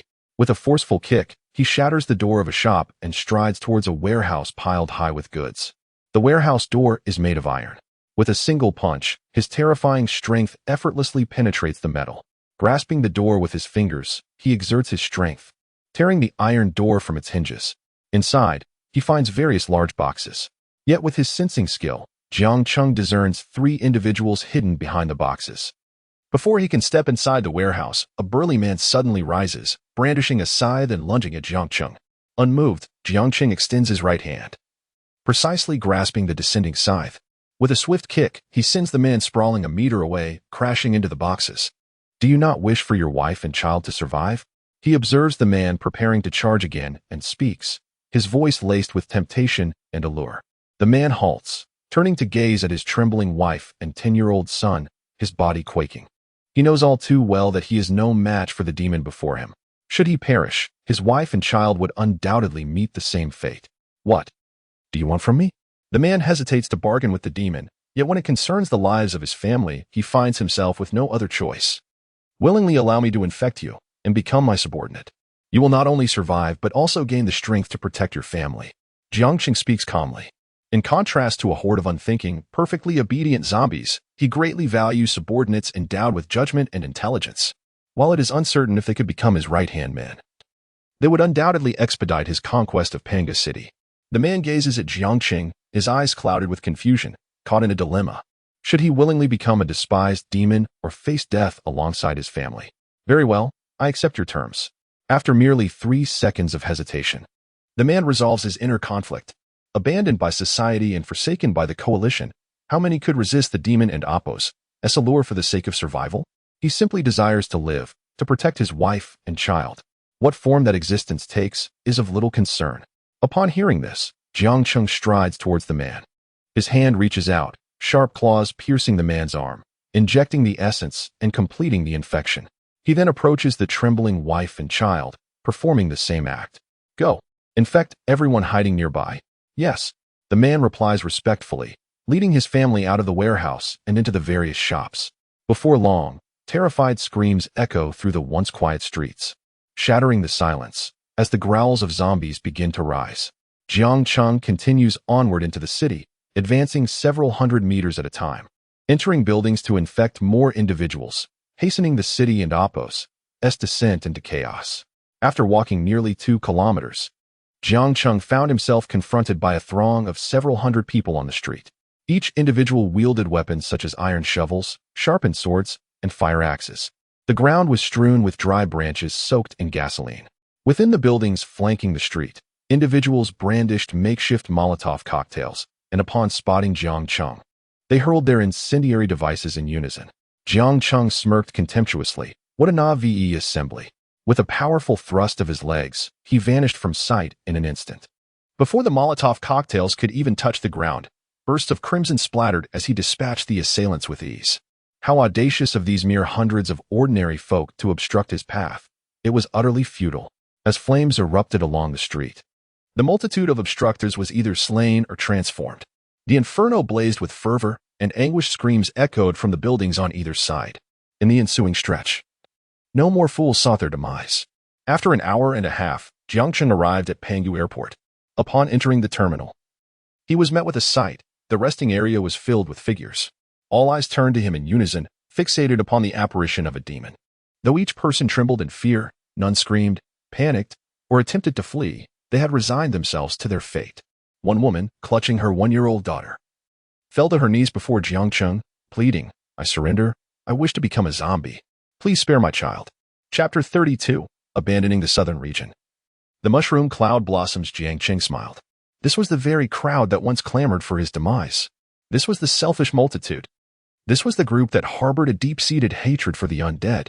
When they were forsaken, enveloped by death, in their desperate bid for survival, they unhesitatingly chose to become demons, the very entities they loathed. Jiang Cheng, of course, did not refuse their submission. He extended his hand, gently breaking their skin, completing the infection one by one. Ultimately, through the transparent glass, he gazed upon the planes stationed in the airport.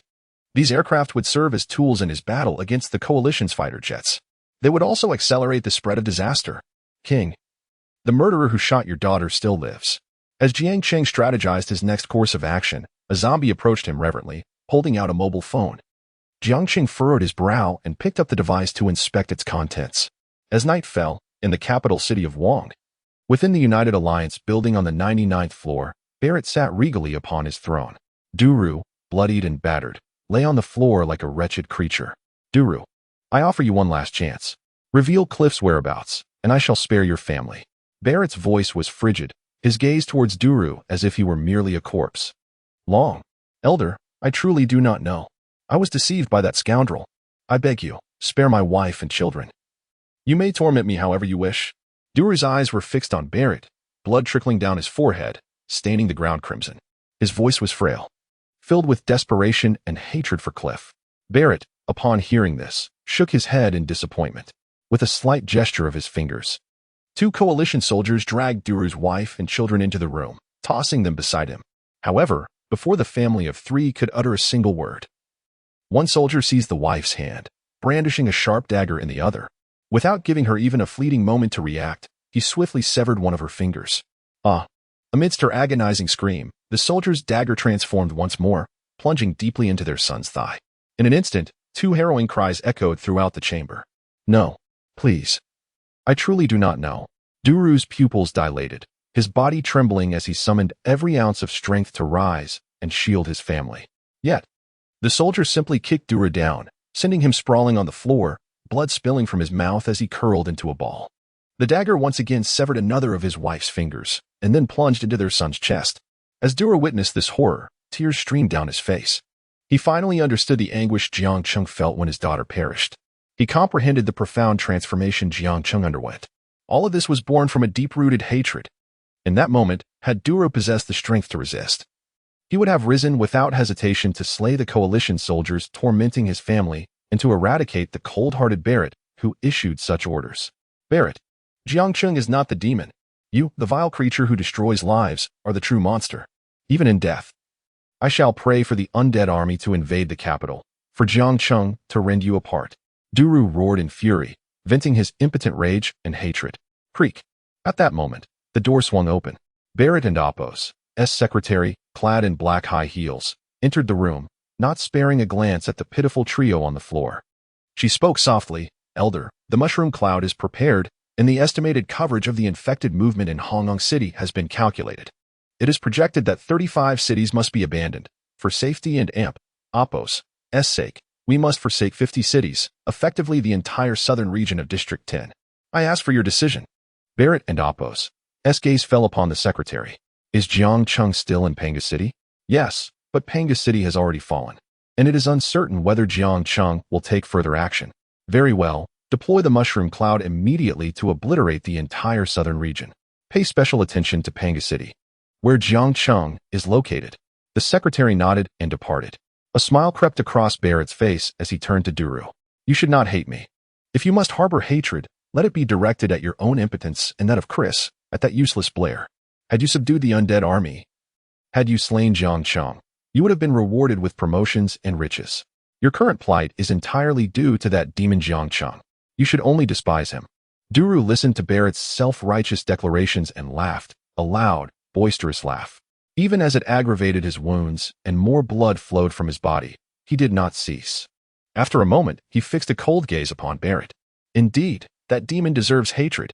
But were it not for your cabal of elders insisting on using the crisis in Mondstadt City to threaten the populace, to solidify your own rule while concealing your own decay, how could such a demon have been born? The coalition soldiers would not need to guard that accursed place.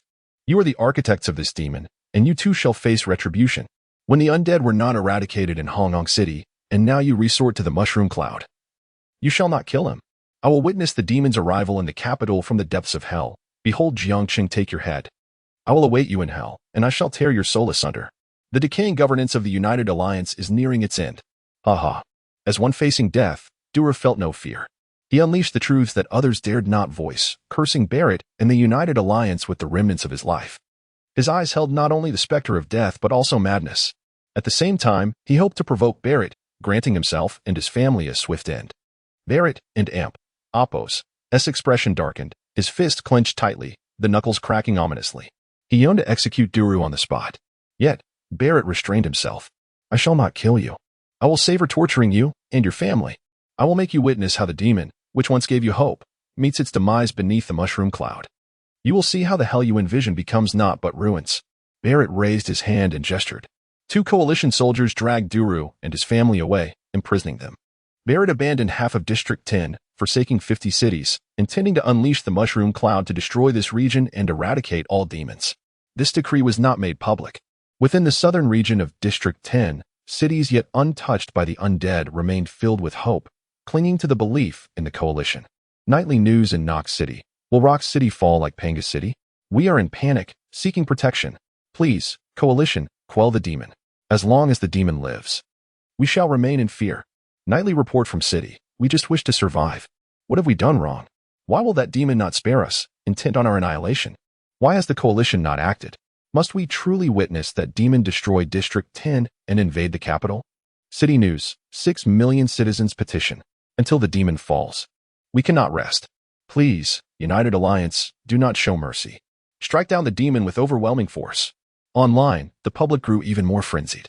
What does it matter to us that his daughter is dead? Why must we be dragged into this demise? The United Alliance has shown too much mercy. They should decisively unleash the mushroom cloud to bring an abrupt end to this turmoil.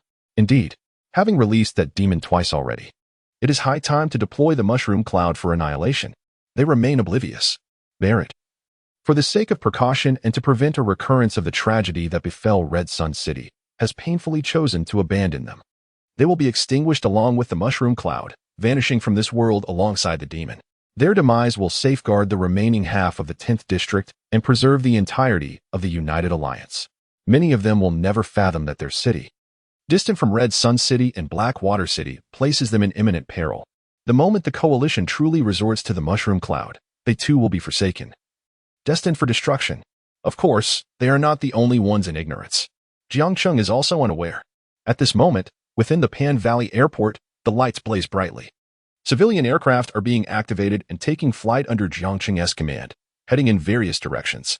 Countless zombies are being herded into the airport and assimilated by Jiang Cheng.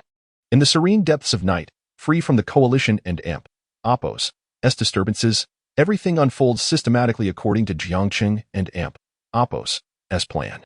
However, at this juncture, he suddenly feels an inexplicable sense of dread, instinctively lifting his gaze to the pitch-black sky, toward the direction of the royal city. Immediately, beams of light ascend into the heavens. The night sky illuminates, enveloped by terrifying energy fluctuations. The darkness quivers, and the air ripples with tremors. The Mushroom Cloud. The United Alliance has silently unleashed the Mushroom Cloud. Jiang Cheng's pupils constrict, and a chill sweat breaks out upon his back. In shock, he dares not delay for even a moment. System, activate the shelter. Chapter 33. The demon is finally dead. A tribute to the United Alliance at this moment. Countless warheads detonated above the southern region of Zone 10, exploding in various directions. The deafening roar echoed as if the very fabric of the world were being torn asunder. Enormous fireballs erupted instantaneously, radiating blinding light that illuminated the night as day. The brilliance was so intense that it transformed the darkness into a dazzling spectacle. The fireballs expanded rapidly, consuming the entire sky, their searing heat incinerating all in their path. In the epicenter of the explosion, all structures and objects were reduced to ashes in an instant, leaving nothing behind. The terrifying shockwaves surged forth, carrying with them an array of debris and incinerated remnants, obliterating everything in existence. Survivors within the cities were caught off guard, unable to grasp the horror, and had no opportunity to reflect on their final moments. They were swallowed by this overwhelming energy. Everything was rendered to naught. The scene was horrifyingly breathtaking, an unbearable sight to behold. At that moment, the entire world fell into an eerie silence, stunned by the sudden eruption of the Mushroom Cloud. The night sky, now ablaze with light, sent shivers down spines. In the royal capital, atop the United Alliance and Oppo's highest echelons, Barrett stood before the glass window, surveying the pitch-black world below. Bruce stood beside him, resembling a defeated hound, kneeling in despair. In that fleeting instant, Dulu and Oppo's pupils constricted sharply, reflecting the fiery glow that filled the skies. The brilliant fireworks seemed to herald the end of the world. Countless mushroom clouds tore through the air, illuminating the night and shaking the very foundations of the earth. In his ears, he heard Barrett and Oppo's scornful, exhilarated voice. Look, the demon in your heart is no more. Along with it, half of Zone 10 has vanished.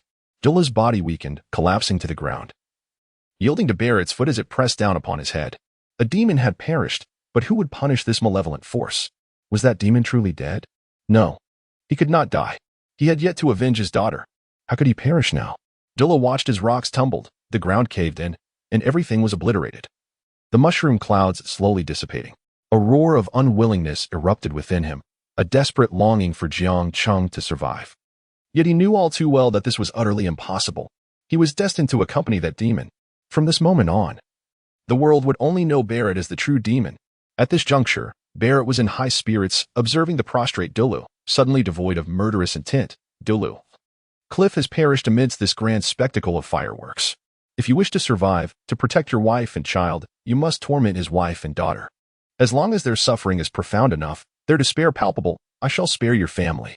Dulu, upon hearing this, turned his head with great difficulty. Incredulous as he gazed at Barrett, he could scarcely believe that Barrett would not kill him, and had instead granted a chance for his family to live. What? You do not desire the sole opportunity to save your life and that of your wife and daughter? Do you long to drag them to hell to join Jiang Cheng? That demon? Barrett, noticing Dulu's astonished expression, let his voice drip with temptation once more. He pressed down harder on Dula's head with his foot, as if to convey that should Dula refuse, he would indeed crush his skull and send him to the abyss. Elder, you speak the truth? Dula stammered, his voice trembling. He was a man of extremes, terrified of death. If hope for life were extinguished, he could become utterly unhinged. He dared to address Barrett by name, to accuse him of being a demon, to decry the corruption within the United Alliance, and to boldly proclaim the truths that many knew but dared not voice. Yet, if there remained even a glimmer of hope for survival, he would not relinquish it. At this moment, he gazed pitifully at Barrett, addressing him with the utmost respect, perfectly illustrating the essence of adaptability. It also epitomized how many did not necessarily despise or hate the demon, but rather loathed the despair that robbed them of choices. Given the opportunity, many would be like Dulu at this moment, cursing Barrett as a demon one second, and accepting his tempting offer the next. Indeed, if you can bring sufficient torment and despair to Cliff's wife and daughter, you shall live. Barrett maintained a facade of utmost seriousness, concealing the mockery in his gaze. Very well. I accept. I accept. Dulu fervently nodded in agreement. Subsequently, at Barrett's signal, Dulu was escorted by 2 United Alliance soldiers to the prison where Cliff's wife and daughter were held captive. The mushroom clouds had transformed the deep night into day. The ground was marred by unfathomable fissures, as if leading to the depths of the abyss. The wind wailed mournfully. Mon City, Red Sun City, Blackstone City, Blackwater City. Each city was obliterated in an instant. Zombies and survivors were extinguished in a heartbeat. Everything vanished. At this moment, half of Zone 10 had ceased to exist. The demon's revenge had become a fleeting memory, a mere jest. The cries of zombies fell silent. The lamentations of survivors ceased. And the voices of the masses protesting and resisting were no more. The entire world, in an instant, fell completely silent. All who remained alive were entranced by the magnificent display of the mushroom clouds. It was not long before the mushroom clouds dissipated, leaving behind only the remnants of cities consumed by dust. Only the devastated and nullified southern region of Zone 10 remained. That demon was finally dead. Hell had finally vanished. Some began to react, bursting into maniacal laughter. Having witnessed the obliteration of the southern region of Zone 10, and with the cataclysmic explosion subsiding, there was no longer any life in that area. It had turned to ash. The world was shaken. At this moment, billions across the globe rejoiced. The terrifying threat of zombies had been vanquished. Just as the zombies had surged forth from Mon City, fireworks had erupted, illuminating the heavens. This night, such scenes were thoroughly erased. Millions upon millions of zombies turned to ashes beneath the mushroom clouds. Fireworks blossomed, shaking the very heavens. Following the fall of Red Sun City, with 500,000 United Alliance soldiers silently ambushed and defeated, the spread of disaster through Blackwater City, Blackstone City, and others led the United Alliance to finally resolve to eradicate the demon. With utmost determination, they unleashed the mushroom clouds upon the southern region of Zone 10, serving as the most powerful testament to their resolve. After this night, the world was finally at peace.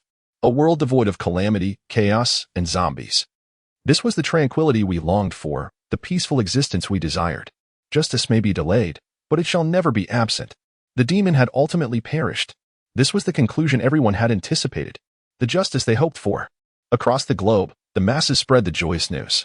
The crisis had been entirely averted. Beneath the mushroom clouds, no living being could survive, not even the demon. People cheered and celebrated, bursting with elation. Colorful fireworks illuminated the sky, commemorating the demon's demise and expressing gratitude for the mushroom cloud's emergence, restoring peace to the world, restoring tranquility to their lives, for the greater good of humanity. Sacrificing half of Zone 10 was but a small price to pay. The United Alliance stood strong. While the Alliance might disappoint us, and while there may be failures like Blair, Cliff, and Dulu, the United Alliance shall never falter. They remain the perfect rulers, for the greater good of humanity. Sacrificing half of Zone 10 is profoundly moving. Bring me paper. Laughter erupted as Jiang Cheng, that devil, exhibited such limited capability while harboring thoughts of avenging his daughter and declaring war upon the world. What a farce. The absurdity was utterly amusing. The support for the United Alliance's reign was unwavering. That devil ought to return to the depths of hell. At this moment, the crowd was awash with a blend of joy and jubilation, their words overflowing with trust and respect for the United Alliance. They sang praises for its virtues. As for the once feared Jiang Cheng, he was no more, perished alongside his demonic army beneath the mushroom cloud, without a hint of suspense. No longer did people harbor concerns or reservations. In the royal city, within the United Alliance's towering edifice on the 99th floor, the elders gathered via video. Listening to the public's accolades for the Alliance, each face radiating satisfaction. Although the zombie crisis in Mon City spiraled out of control, it concluded perfectly. Through this operation, the United Alliance garnered renewed admiration and trust from the populace. The coalition served merely as a sword to solidify their dominion. The belief of the masses in them was of little consequence. What mattered was that the elders themselves understood the sword's sharpness. As long as the people continued to trust the United Alliance, their hold on power would remain unassailable. Yet, following the revelry, the elders devised new schemes. With the zombie crisis abated, the cover for their decaying issues had vanished. They were compelled to concoct fresh strategies to instill fear in the populace and create new sensational topics. In an opulent suite, Barrett reclined on a plush bed, flanked by two stunning blondes with azure eyes, clad in minimal attire, administering a full-body massage. Should he feel parched, a grape would be delicately offered to his lips. He luxuriated in the soothing relief of his recently strained nerves, easing the fury that nearly spiraled into chaos during the zombie crisis.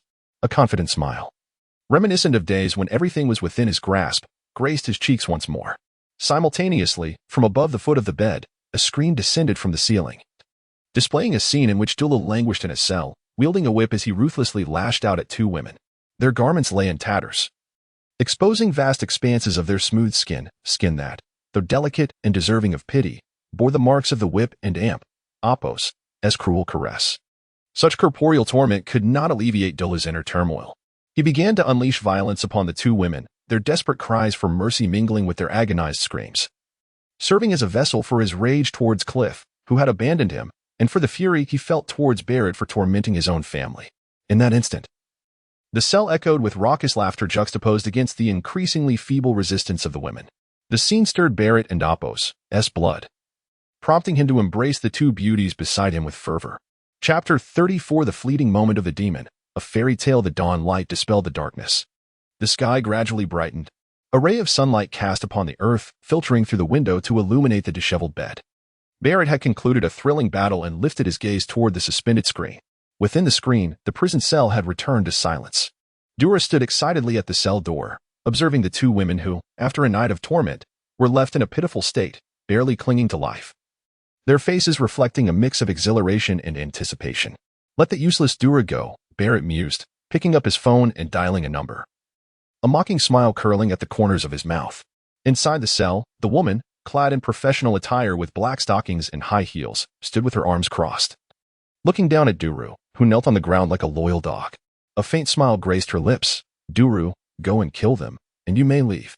She tossed a dagger casually, which landed at Duru's feet. Duru glanced back at his wife and daughter, who were too battered to move, their bodies marked with the scars of lashes, tattered clothing, and bruises that spoke of their suffering. A fierce glint ignited in his eyes, and without a moment's hesitation, he picked up the dagger and lunged at the two women.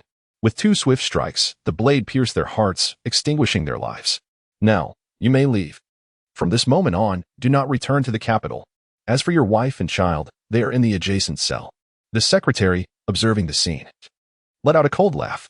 She commanded the guards to open the cage door for Duru, casting one last indifferent glance at the clown-like figure within, before striding away in her high heels. Watching her depart, Duru rushed out of the cage, hurrying toward the adjacent cell. At that moment, he only wished to escape with his family. He would not squander this hard-won opportunity for life. Yet, when Duru arrived before the cell holding his wife and daughter, the sight within shattered him. Their bodies were marred with the marks of whips, their clothing in tatters, and their forms bruised, revealing the torment they had endured. The horrifying wounds on their chests, still fresh with blood, told Duru that they had just perished. The manner of their injuries and demise mirrored the fate he had inflicted upon the Cleve family. Why? The strength drained from Duru, and he fell to the ground, staring in disbelief, his eyes reddening. A torrent of hatred and sorrow surged within him, urging him to scream, to roar.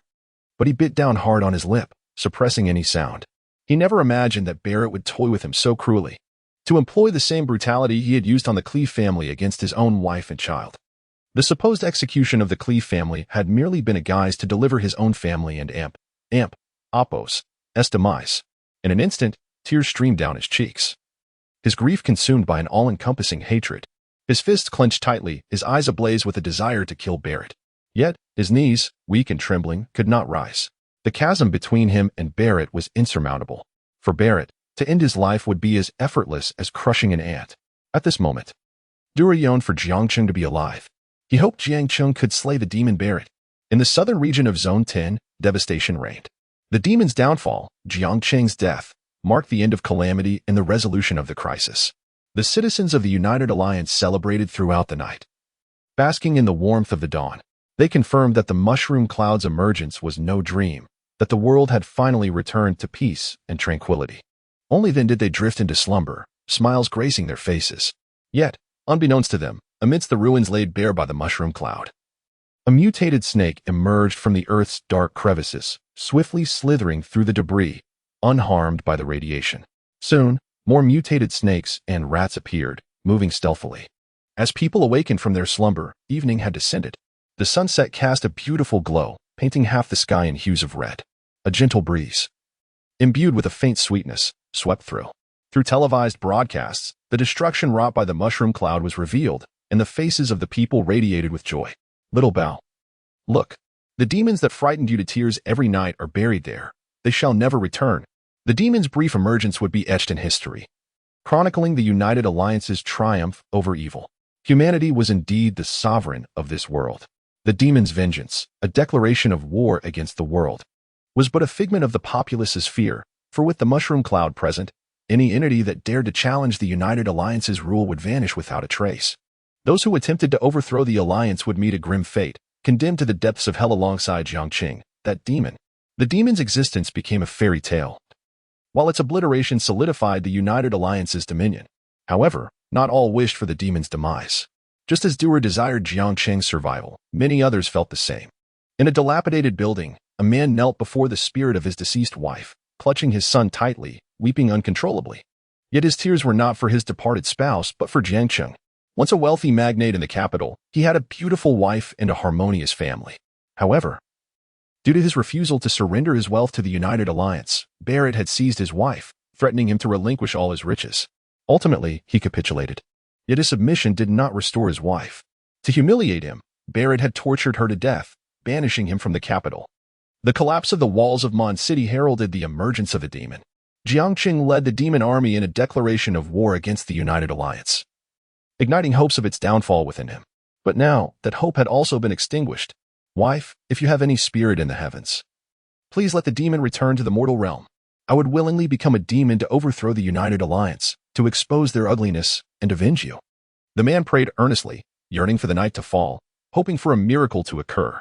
In the northern region of Zone 10, within a research facility, an elderly man gazed at the devastated area, his expression one of bitterness.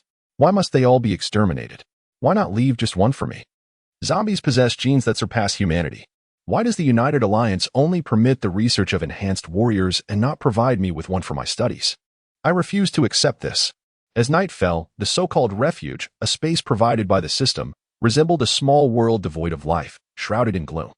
With the current technology of the United Alliance, tearing through the void was impossible, rendering this a truly secure location. However, when the United Alliance unleashed the mushroom cloud to obliterate the southern region of Zone 10, Jiang Cheng, despite having anticipated it, felt as though his very being was being torn apart by the overwhelming force. Indeed, he was frightened. The catastrophic damage brought forth by the mushroom cloud astounded him. Yet, fortunately, everything was as he had foreseen, all part of his grand design. Chapter 35, Release the birds, the mice consume the cats beneath the mushroom cloud. No living being can survive. The United Alliance will undoubtedly rejoice at the demise of the demons, letting down their guard. Everyone will be immersed in the euphoria of the demon's extinction. Jiang Cheng seizes this opportunity to hide within the sanctuary, welcoming a true period of growth and deployment. At this moment, Jiang Cheng sits on the ground, sharing his vision as he observes the snakes and rats he has unleashed slithering out of the devastated area. From all directions, they invade the cities of the northern region of Zone 10. Following the river's flow, they enter Zone 9 and Zone 11. Under Jiang Cheng's command, they lock onto their targets, the stray animals within the cities and the rats in the sewers, allowing the crisis to lurk in every shadowy corner of the city. With a mere command from Jiang Cheng, these infected creatures could throw entire cities into chaos. Moreover, the animals in the mountains are also potential targets for infection. The forests serve as their best hiding places. Whenever Jiang Cheng desires, they can surge forth from the wilderness to annihilate nearby villages and towns. However, this is still far from sufficient compared to Jiang Cheng's grand design. At this juncture, the system's voice chimed in. Ding! Congratulations, host, for expanding the apocalypse's reach to Zone 10. Ding! Congratulations, host, for extending the apocalypse to Zone 9. Ding! Congratulations, host, for broadening the apocalypse to Zone 11. Ding! Congratulations, host, for receiving a reward, enhancement for all zombies, blood infection. All zombies will experience enhancements in speed, strength, agility, defense, and olfactory senses, doubling their capabilities. Blood infection means that any animal or human that comes into contact with the source blood will be infected. The source blood can dissolve in water, but diluted blood slows the infection process. A friendly reminder, should the host perform excellently, the Apocalypse and AMP, APOS, as coverage could extend globally, granting permanent rights to the sanctuary. Jiang Cheng and AMP, APOS, SI sparkled at the rewards presented by the system, a smile of exhilaration gracing his cheeks. The enhancement of all zombies equates to a doubling of combat prowess for each. Most importantly, this includes defense. This signifies that each zombie, upon reaching the second tier, could disregard the weaponry of the coalition. Firearms would become ineffective. The so-called coalition soldiers would be no different from ordinary folk. As for the system's friendly reminder, Jiang Cheng instinctively glanced at the so-called sanctuary. If he could transform this place into a warm haven, his daughter would have a place to play upon her revival. System. How can I resurrect my daughter? Thinking of Yuan, Jiang Cheng once again inquired of the system. Anything is possible. Please expand the virus's transmission range. With a deep breath, Jiang Cheng pulled his thoughts back from the system's rewards, continuing to prepare for his evolution and emergence. The release snakes and rats. While quickly spreading through every city in Zone 10 and entering Zones 9 and 11, still have limited speed and remain on the periphery. It would take an interminable time for them to truly permeate every city in Zones 9 and 11, let alone venture into other regions. Next, Jiang Cheng and Appos, as second phase of planning commenced. He glanced up at all the soaring birds.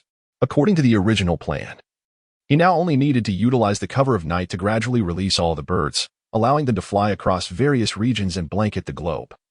Waiting for the opportune moment to act, thus maximizing the efficiency of Jiang Cheng and Appos' growth. However, with the newfound blood infection reward from the system, the original plan required adjustment. Jiang Cheng focused on one bird and called out, "Come." The bird swooped down, landing before Jiang Cheng. He pierced his palm with a nail, allowing his source blood to drip onto the bird. He continued until the bird and Appos' feathers were thoroughly soaked in the source blood. Once the blood congealed, Jiang Cheng willed the bloodstained bird to leave the sanctuary. Following this, he repeated the process with the second, third, and so forth, until he had drenched 10 birds in his source blood, subsequently sending them out of the sanctuary. After completing this task, Jiang Cheng, through shared vision, turned his attention to the injured Yi Shui, Wang Chang, Wang Wenbin, and others. Utilizing mental control, he transmitted to them, "Merge with the zombies and recover your injuries swiftly. It won't be long before we emerge once more, bringing the world a grand surprise. You too shall have the chance for vengeance against the enhanced warriors." Zombies can recover from non-fatal injuries over time. In cases of severed limbs, as long as they remain alive, they can also restore themselves through merging with other zombies.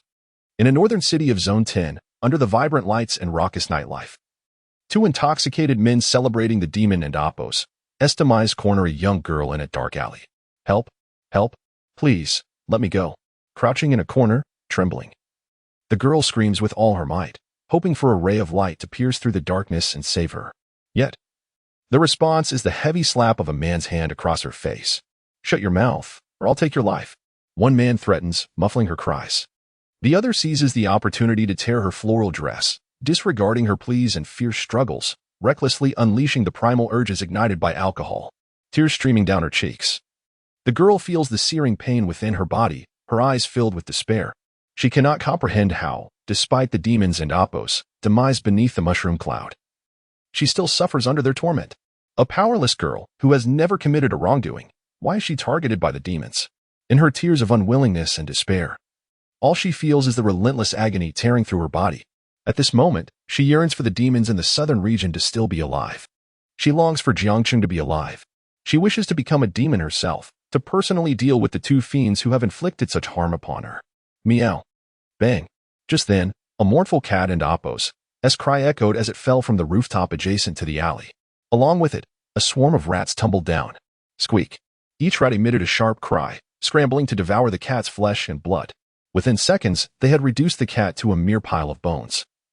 All while the girl and the two men looked on in horror. The rats swiftly scurried into the sewers, vanishing without a trace. It and Appos', the rats that escaped from Hongnong City. How is this possible? It and Appos', over. It and Appos', over. How could these damned creatures appear here? The disaster ISN and Appos' finished. The demons will return to plague us. The two men were instantly covered in goosebumps, drenched in cold sweat. They barely had time to pull up their pants before they scrambled out of the alley. Watching their retreating figures, the girl felt a surge of hatred. Looking at the bones and bloodstains left behind, it was as if she had found redemption, a glimmer of hope flickering within her. She felt no fear whatsoever. Enduring the agony radiating from his lower body, he bit his lip and rose to his feet, collecting the bloodstained bones scattered about. Two burly men fled the alley, not daring to hesitate for a moment, rushing straight to the Coalition and Appos' office. They incoherently confessed their crimes, recounting the bizarre scene of a mouse devouring a cat to the Coalition soldiers. The expressions of the soldiers shifted dramatically upon hearing their account. Without delay, they took the two men in their vehicle and sped to the scene. A group of them, armed with flashlights, entered the alley, illuminating it with their beams. To their astonishment, there was no sign of blood or bones, only a girl huddled in the corner, her tattered clothing clinging to her shivering frame. One of the coalition soldiers placed his right hand on his waist and approached the girl gently, inquiring, "Hello, we have apprehended the culprits. May I ask if you witnessed the mouse devouring the cat?" Chapter 36. The March Under the Nightfall. The girl, a captive of the colored ornamental birds, slowly lifted her head upon hearing a sound, her eyes swollen from crying. Clear handprints marred her cheeks. Observing the two hulking men subdued by the coalition soldiers, she lunged at them in a frenzy, exclaiming, "Beasts! Demons! May you meet a dreadful end. Why have you treated me this way? Woe is me!" The coalition soldiers, witnessing her distress, furrowed their brows and quickly restrained her, offering her words of comfort until her emotions calmed. Only then did one of the soldiers solemnly inquire, "Excuse me, during your ordeal, did you witness a mouse devouring a cat? This matter is of great significance. Please speak truthfully." The girl regarded the questioning soldier with a bemused smile, as if he were a fool. "A mouse eating a cat? Huh.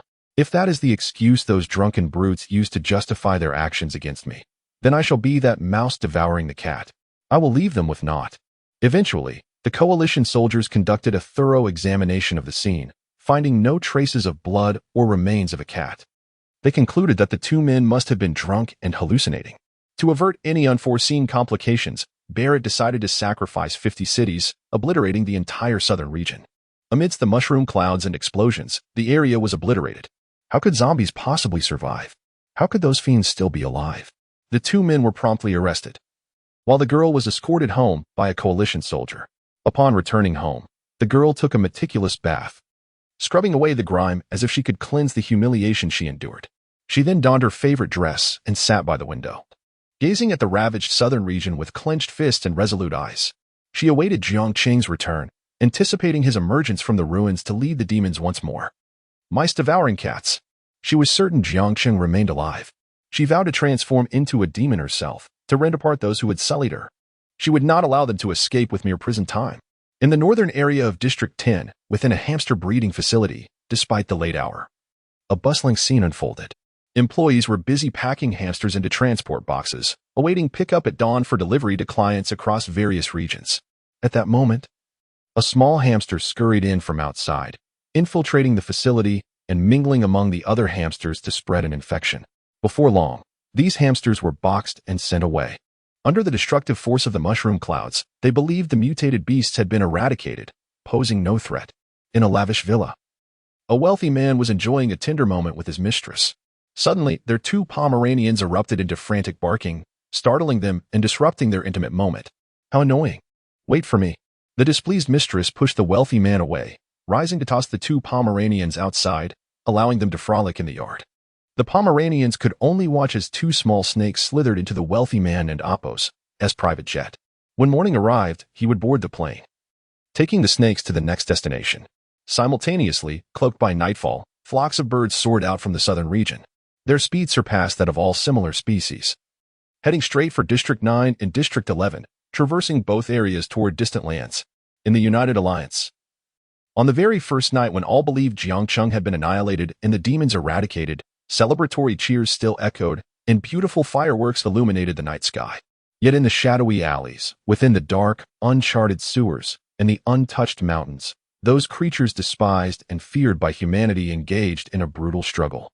With the battle concluded, a more ruthless and ferocious breed emerged, lurking in the darkness, biding their time for a chance to see the light once more.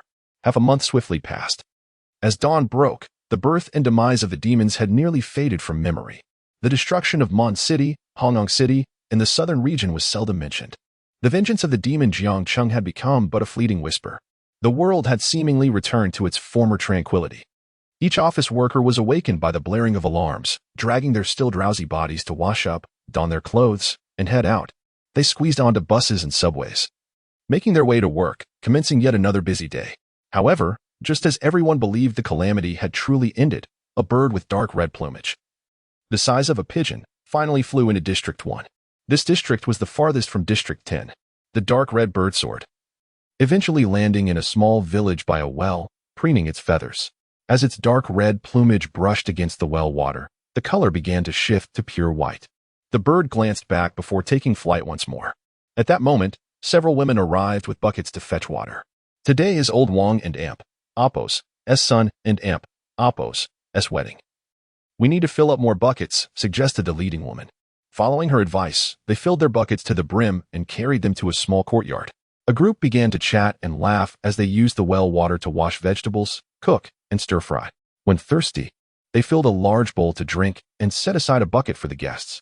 Meanwhile, the dark red bird had flown to the nearest city, observing from above. It swooped down, landing by a small lake within a zoo, dipping its head into the water to cleanse its feathers. In no time, its dark red feathers transformed to white. Mom, look, that bird is amazing. Its dark red feathers turned white when it touched the water, exclaimed a young boy, shaking his mother's arm excitedly. That is an intentionally dyed ornamental bird, meant to catch attention, nothing remarkable about it. You'll understand when you grow up. The mother replied dismissively, leading her son to see other animals. The dark red bird cast a glance at the boy before taking off once again toward its next destination. In the small lake, a group of white swans swam, while sparrows occasionally landed to drink. Zoo staff also fetched buckets of water to feed other animals. On another front, Jiang Cheng, after a month of wandering, arrived in District 1. Standing amidst the bustling streets, she inhaled the enticing aromas wafting by. Suppressing the urge to devour everything in sight, she entered a hotel, charming the manager into granting her a room. Using the manager's phone, she leisurely ordered takeout.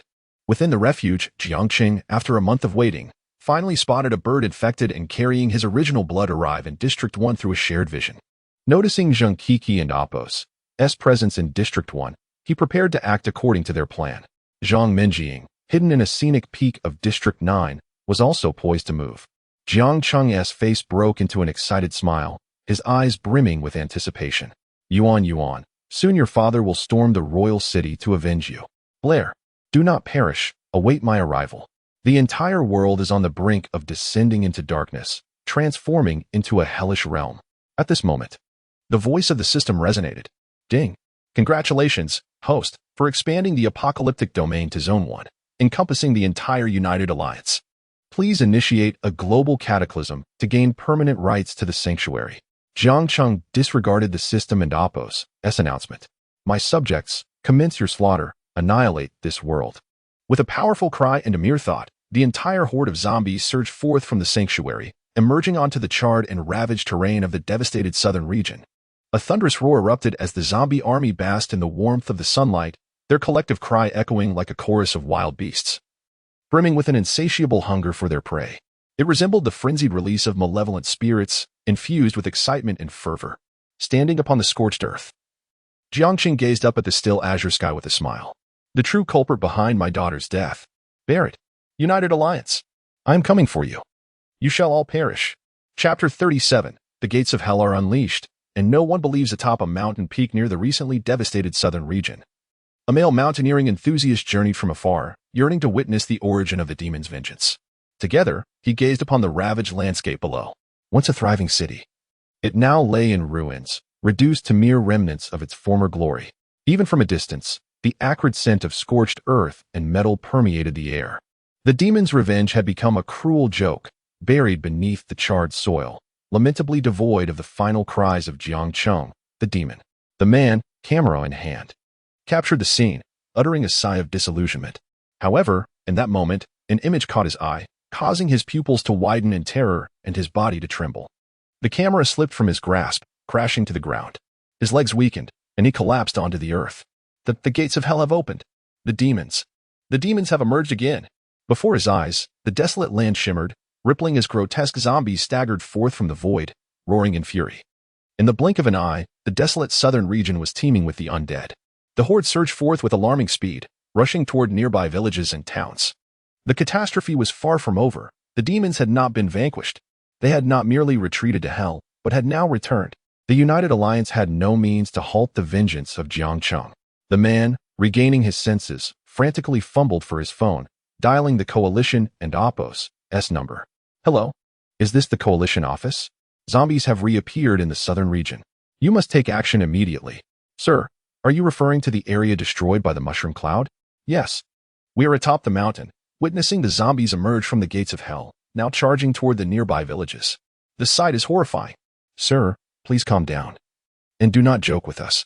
You think I'm joking? The demons have truly returned. Very well, sir. I understand you are not jesting. I will relay your message urgently, and please keep your distance from the zombies to avoid being bitten. The call ended abruptly, leaving the man in despair. Cursing the coalition's foolishness, he realized that no matter how many times he called, they would not believe his words. As he beheld the approaching zombies and heard their chilling roars, he suppressed his fear, refusing to flee. The zombies moved too swiftly. By the time he descended the mountain, he would likely encounter them head-on. He had to warn everyone, the zombies had indeed returned. The demons had descended upon the world once more. If the coalition refused to believe, he would prove it with his life. After all, once the demons surged forth, death was the only certainty.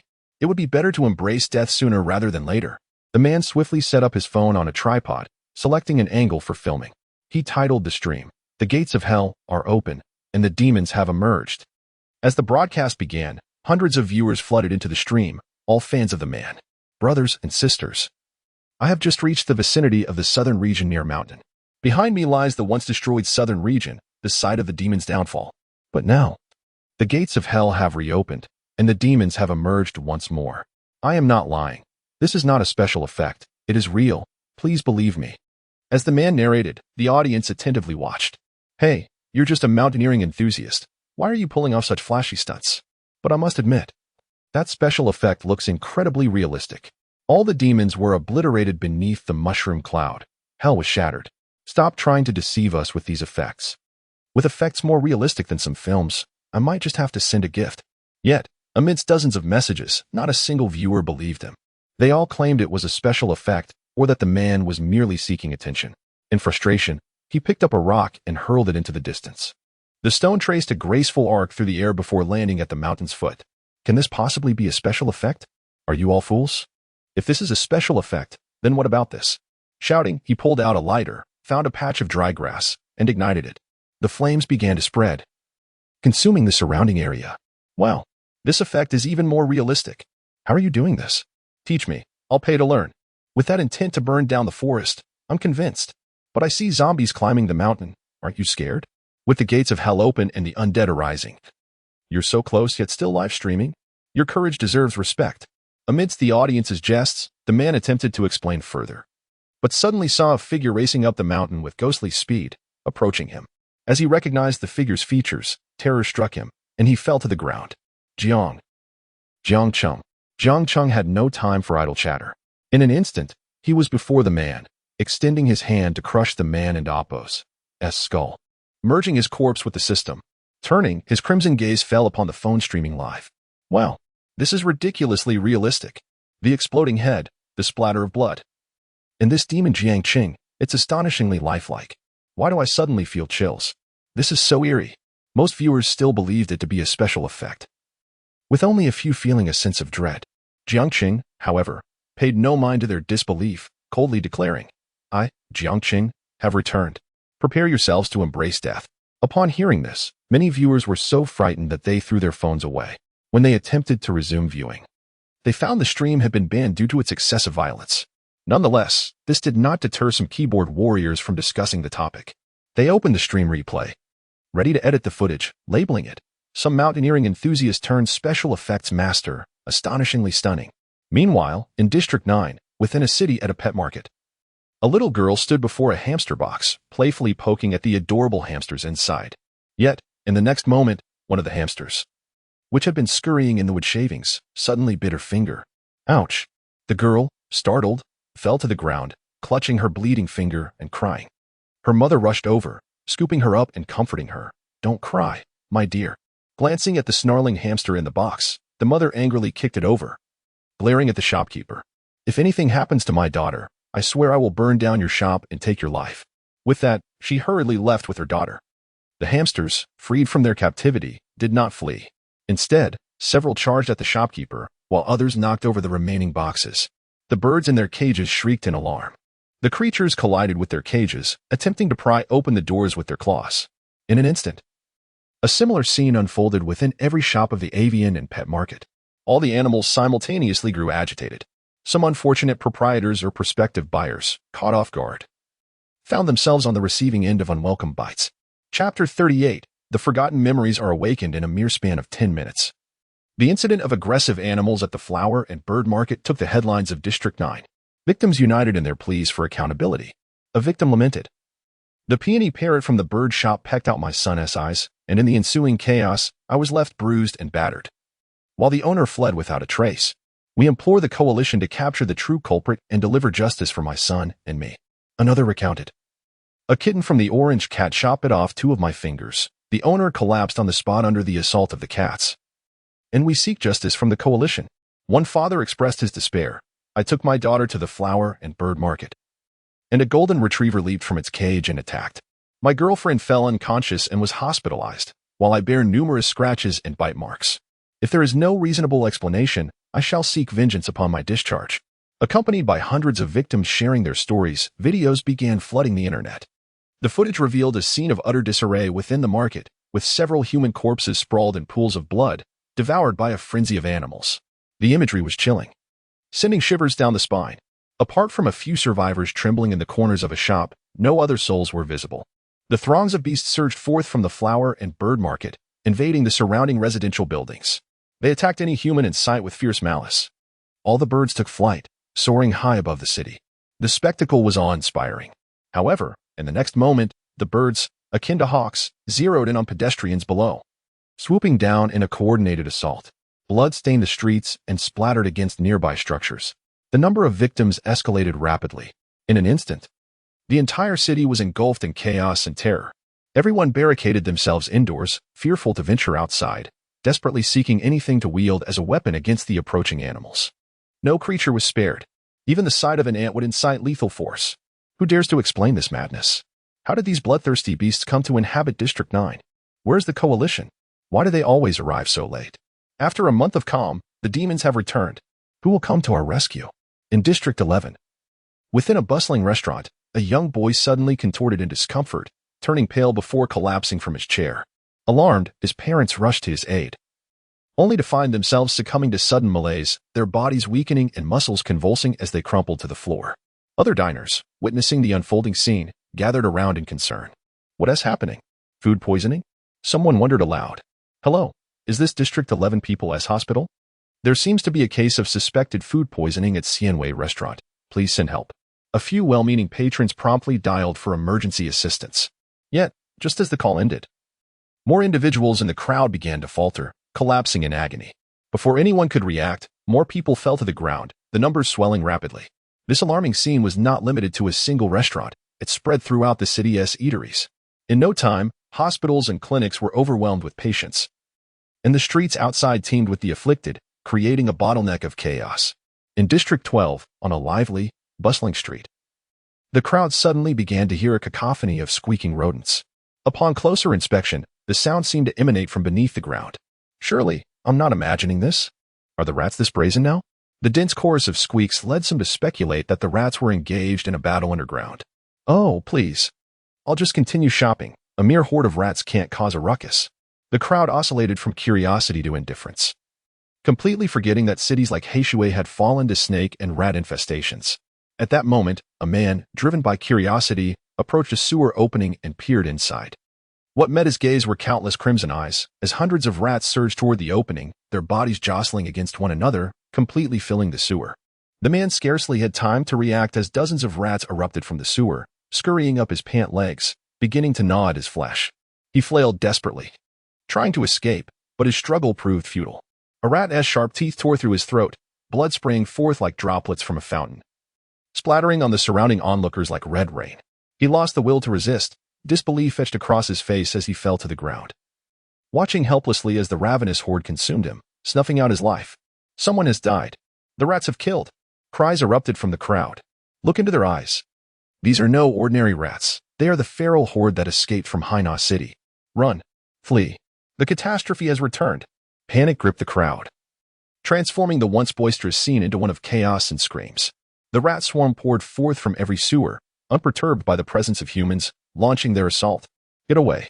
Stay back. I do not wish to die. Why are these beasts still alive? The mushroom cloud obliterated the southern region of District 10, and there was no word of disaster from the northern area. How did these savage creatures arrive in District 12? The crowd fled in terror, as always. lacking the will to resist in the face of crisis. In mere moments, dozens, even hundreds, fell to the ground, bloodied by the ravenous rats. Countless others were trampled underfoot in the frantic escape, meeting a grim fate. Simultaneously, as mountaineers streamed live, the incidents of aggressive animals in the flower and bird market, the food poisoning outbreak, and the rat swarm assault unfolded across District 9, 11, and 12. Though no one had yet transformed into a zombie, the headlines of the United Coalition were dominated by these alarming events. Fear gripped the populace.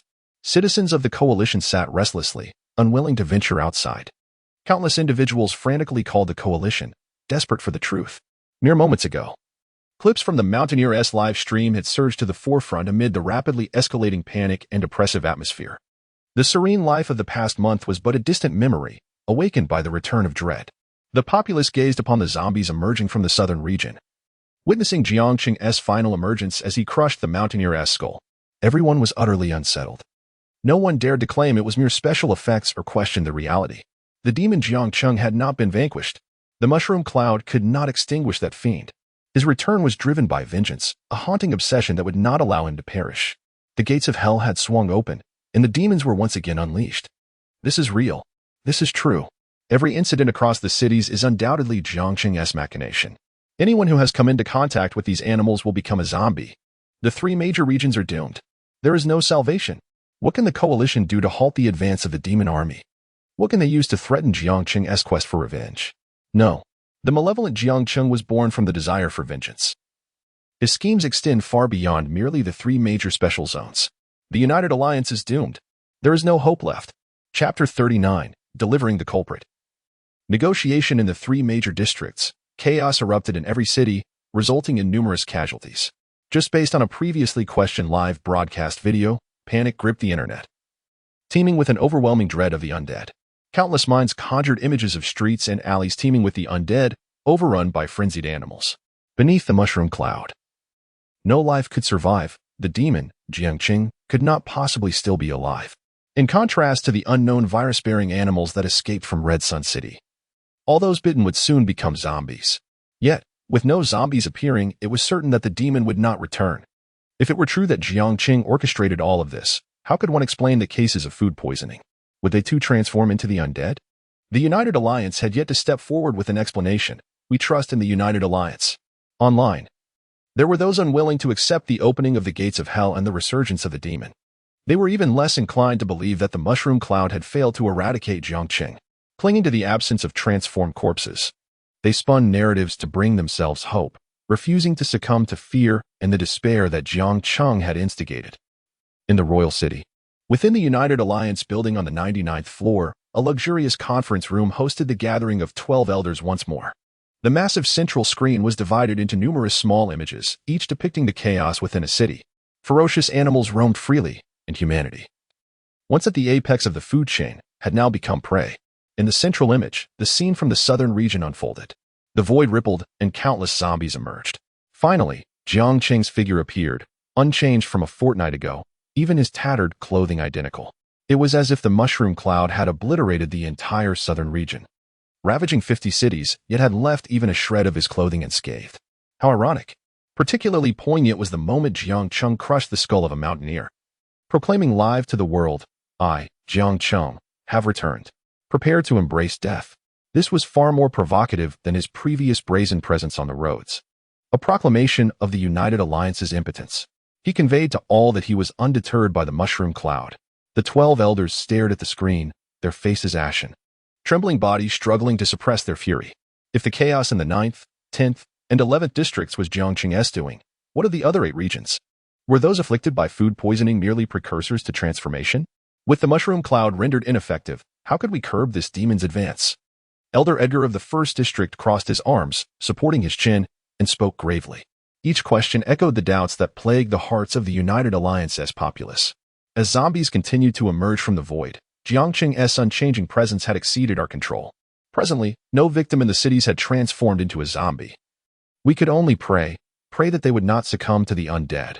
At the same time, we must hope that such disasters do not unfold in the remaining 8 districts. We must dispatch forces to restrain Jiang Cheng's movements.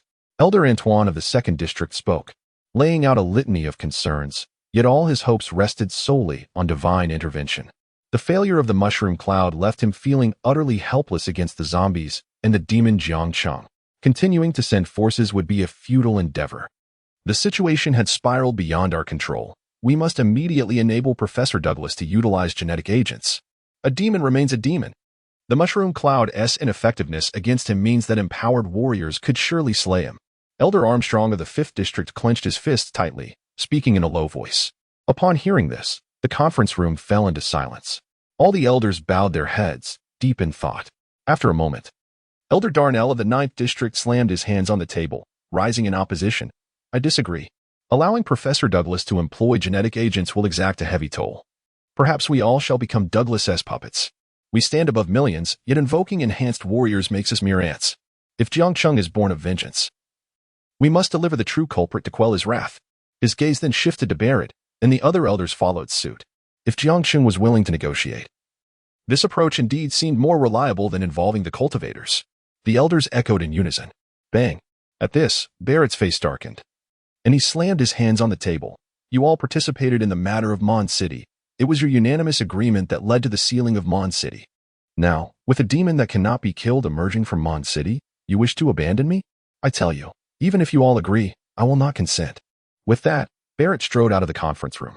To him, the other 11 elders had already made their decision. Remaining was merely to listen to their persuasive rhetoric. He was resolute in not sitting idly by. He had no desire to perish. If matters truly descended into irretrievable chaos, he would willingly relinquish his position as elder. The lives of the masses had nothing to do with him. As the 11 elders watched Barrett's departing figure, they exchanged glances. Elder Edgar of the 1st District spoke. If there are no objections, I will arrange for someone to meet with Jiang Cheng and attempt negotiations. In the 10th District, within the northern region, animal riots and food poisoning incidents also erupted across the remaining 53 cities, with conditions far more severe than any other area. In a mere half hour, the northern region cities had transformed into a paradise for various infected animals. The streets, devoid of human figures, were littered with dismembered limbs and blood. A scene of desolation and despair, the air thick with the stench of blood. The sudden outbreak of animal riots proved far more devastating than the calamity brought by the undead. As an hour passed, roars echoed from within buildings and hidden refuges. Injured humans transformed into zombies, instinctively howling and roaring. They surged from the buildings, prowling the streets like the infected animals, hunting for prey. The once tranquil city erupted into chaos, the anguished cries of survivors resonating, despair spreading like wildfire. Figures rushed from buildings, desperately fleeing through the streets. Yet death and infection awaited them. At this moment, Jiang Cheng appeared in a city, accompanied by Stone. Jiang Cheng strolled through the streets, where zombies and survivors chased one another. Observing once harmless creatures now hunting humans, devouring their remains, he noted how even the mice, easily crushed underfoot, now instilled terror in the survivors. The streets, stained crimson with blood, were suffused with the odor of despair, echoing the haunting wails of the city. Yet not a single ray of sunlight pierced through to save their lives. The so-called coalition warriors guarding the city are now lost to obscurity. In the face of such a scene, Jiang Cheng and Appos' heart remains utterly unmoved. Following the outbreak of the unknown virus in Mondstadt, the city and Appos' atmosphere mirrors this desolation, albeit lacking in such tragic circumstances. Yet, all of this is a consequence of their own making. Had it not been for their selfishness, had they not abandoned Mondstadt, none of this would have transpired. Had they not distorted the truth and slandered Jiang Cheng's relationship with his daughter, depriving him of his rights as a father, Jiang Cheng would not have hardened his heart to such an extent. Chapter 40. Victims of animal attacks and food poisoning. As the zombies and mutated beasts on the street beheld Jiang Cheng and Appos' figure, they all respectfully retreated to either side, lowering their grotesque and ferocious heads, as if welcoming a king. Jiang Cheng stood as a sovereign, towering above both the undead and humanity, his icy gaze surveying the earth below. Demon, scoundrel, beast, you have taken away my homeland. Within a building, a woman peered through the window. Observing the reverence with which the zombies and mutated beast regarded Jiang Cheng, witnessing the chaos that engulfed the city, no longer in hiding, she bravely stood up and opened the window, hurling a few eggs at him in an outpouring of her emotions. The city was lost, and she feared not death. Jiang Cheng glanced upwards, allowing the eggs to strike his head without flinching, the egg whites and yolks sliding down his face, his expression remaining utterly unchanged. With a powerful leap, He shattered the glass and entered the room, seizing the woman by the throat, his fingers tightening as he extinguished her life, merging her essence into the system. "Villain! Bring back my mother! Bring back my mother!" A small girl, hiding in the corner, cried out sharply, rushing towards Jiang Cheng and pounding her tiny fist against his thigh. Jiang Cheng looked down at the girl, who bore a striking resemblance to Yuan Yuan. Alas, Yuan Yuan was already gone. His little cotton-padded jacket was lost. He extended his hand decisively, ending the girl and Apos' life and absorbing her essence. If your homeland is a homeland, then what am I? Jiang Cheng leapt from the building, returning to the street. He turned to the stone beside him. "Go. Kill everyone at the coalition office and bring them here. Also, bring the zombies and humans within the city." Through shared vision, Jiang Cheng understood clearly that this city was not devoid of coalition soldiers. They merely cowered in the coalition office out of fear, armed with firearms. They were safe from the ordinary zombies surrounding them. Next, Jiang Cheng intended to complete the unfinished business in Panga City. Having been in this world for over an hour, the United Coalition, though slow to react, must have realized he was alive in the news of the zombie hordes surging from the southern region. To ensure their own survival, the coalition would surely take action. As time passed, the other districts would also be plagued by zombies, and disaster would befall the world, overwhelming the coalition. Yet, Jiang Cheng was the source of this calamity, the true instigator. Everything began with his thirst for vengeance. Only by growing stronger could he truly fear no schemes from the United Coalition. Moreover, storming the royal city would not be an easy feat. The vicinity of the royal city was guarded by countless coalition soldiers, tasked with ensuring the safety of the royal city and the elders of the coalition. Nodding in acknowledgement, Stone turned to leave. Jiang Cheng then entered a nearby shop, propping himself on a stool, awaiting the unfolding events. District 10. Xianying City First People and Apos' Hospital. The hospital was already overflowing with people, both inside and outside, creating a bottleneck in the streets. A massive screen in the outpatient department displayed the harrowing scenes from the northern region of District 10, as onlookers witnessed the zombie horde bursting forth from the southern area. Surging towards District 9 and District 10, they beheld Jiang Cheng, regal as a king, as he ruthlessly dispatched a woman and a small girl, sending shivers through the crowd, solidifying their belief in the live broadcasts of enthusiasts. The gates of hell had indeed reopened. The demon Jiang Cheng was still alive, and everything was part of his sinister plot. Not only was District 10 lost, but District 9 and District 10 would soon follow. A demon is indeed a demon, capable of striking down even a small girl. Such a being deserves nothing less than death. Why has no divine retribution struck him down? Everything was part of the demon's sinister design. All the injured would inevitably turn into zombies, and every last one of them must be exterminated. The crowd in the outpatient department descended into chaos, filled with the families of those injured by animal attacks or food poisoning.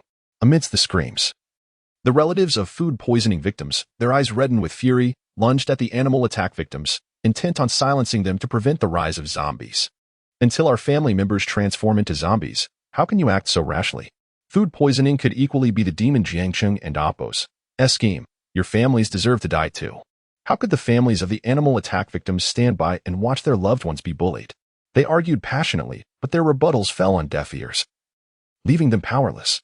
The two factions quickly erupted into a melee, and within moments, the hospital was thrown into disarray. Countless victims of animal attacks, unwilling to believe they would become zombies, fled the hospital in a panic, desperate to avoid being slain by the enraged mob. However, within the hospital rooms, those who had already received treatment for animal attacks were bound to their beds as per hospital protocol.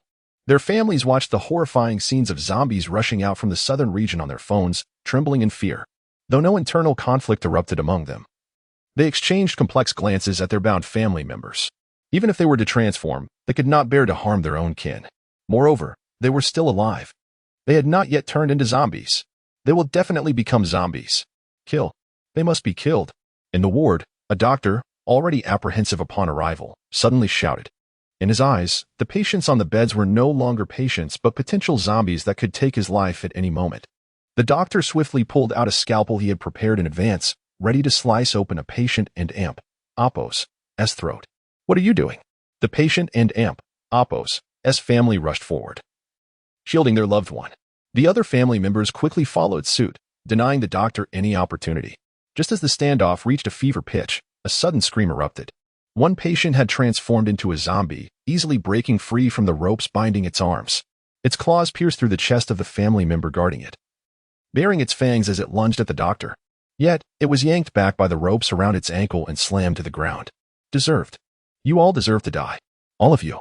The doctor's face turned pale, and he hastily fled the ward. Inside, the families pressed themselves against the walls, terrified by the scene unfolding before them. Why is this happening? I only have this one son. Who will save us? I don't want my daughter to become a zombie. Two women looked at the newly transformed zombie, covering their mouths as they sobbed quietly.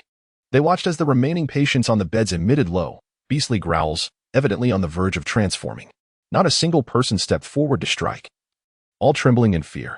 At that moment, a muscular man sprang into action. He seized a water cooler jug and, to the astonishment of all, violently smashed it against the zombie's head, shattering its skull. His gaze then turned to his girlfriend on the bed, who had also transformed, struggling against her restraints. Her eyes, once pure, were now filled with a bloodthirsty rage. The man's eyes flickered with sorrow, but he steeled himself and pulled out a sharp military knife from his pocket. With a dagger held firmly in his right hand and his left hand covering his girlfriend's eyes, tears streamed down his cheeks. Xiaoli, I am sorry. We shall meet again in the next life. The dagger sliced through his girlfriend and Appo's neck, blood splattering across the scene. Moments later, her struggles ceased, breath fading into silence. The man and Appo's gaze then fell upon several male relatives, his voice resonating with strength. I am Qin, a soldier of the coalition. You have all witnessed it. They have transformed into zombies, no longer our kin. If you wish to survive, you must eliminate them and heed my command. Chapter 41. Abandoned. Dulu escapes the royal city upon hearing the term Allied forces. The relatives of the patients steadied their panicked gazes and turned in unison towards Qin with newfound resolve. They found the courage to confront the impending doom. To hell with the zombies. Let them perish. Under Qin and Appo's watchful eye, the families, desperate to survive, grasped whatever weapons they could find and smashed the heads of the transformed corpses lying on the hospital beds.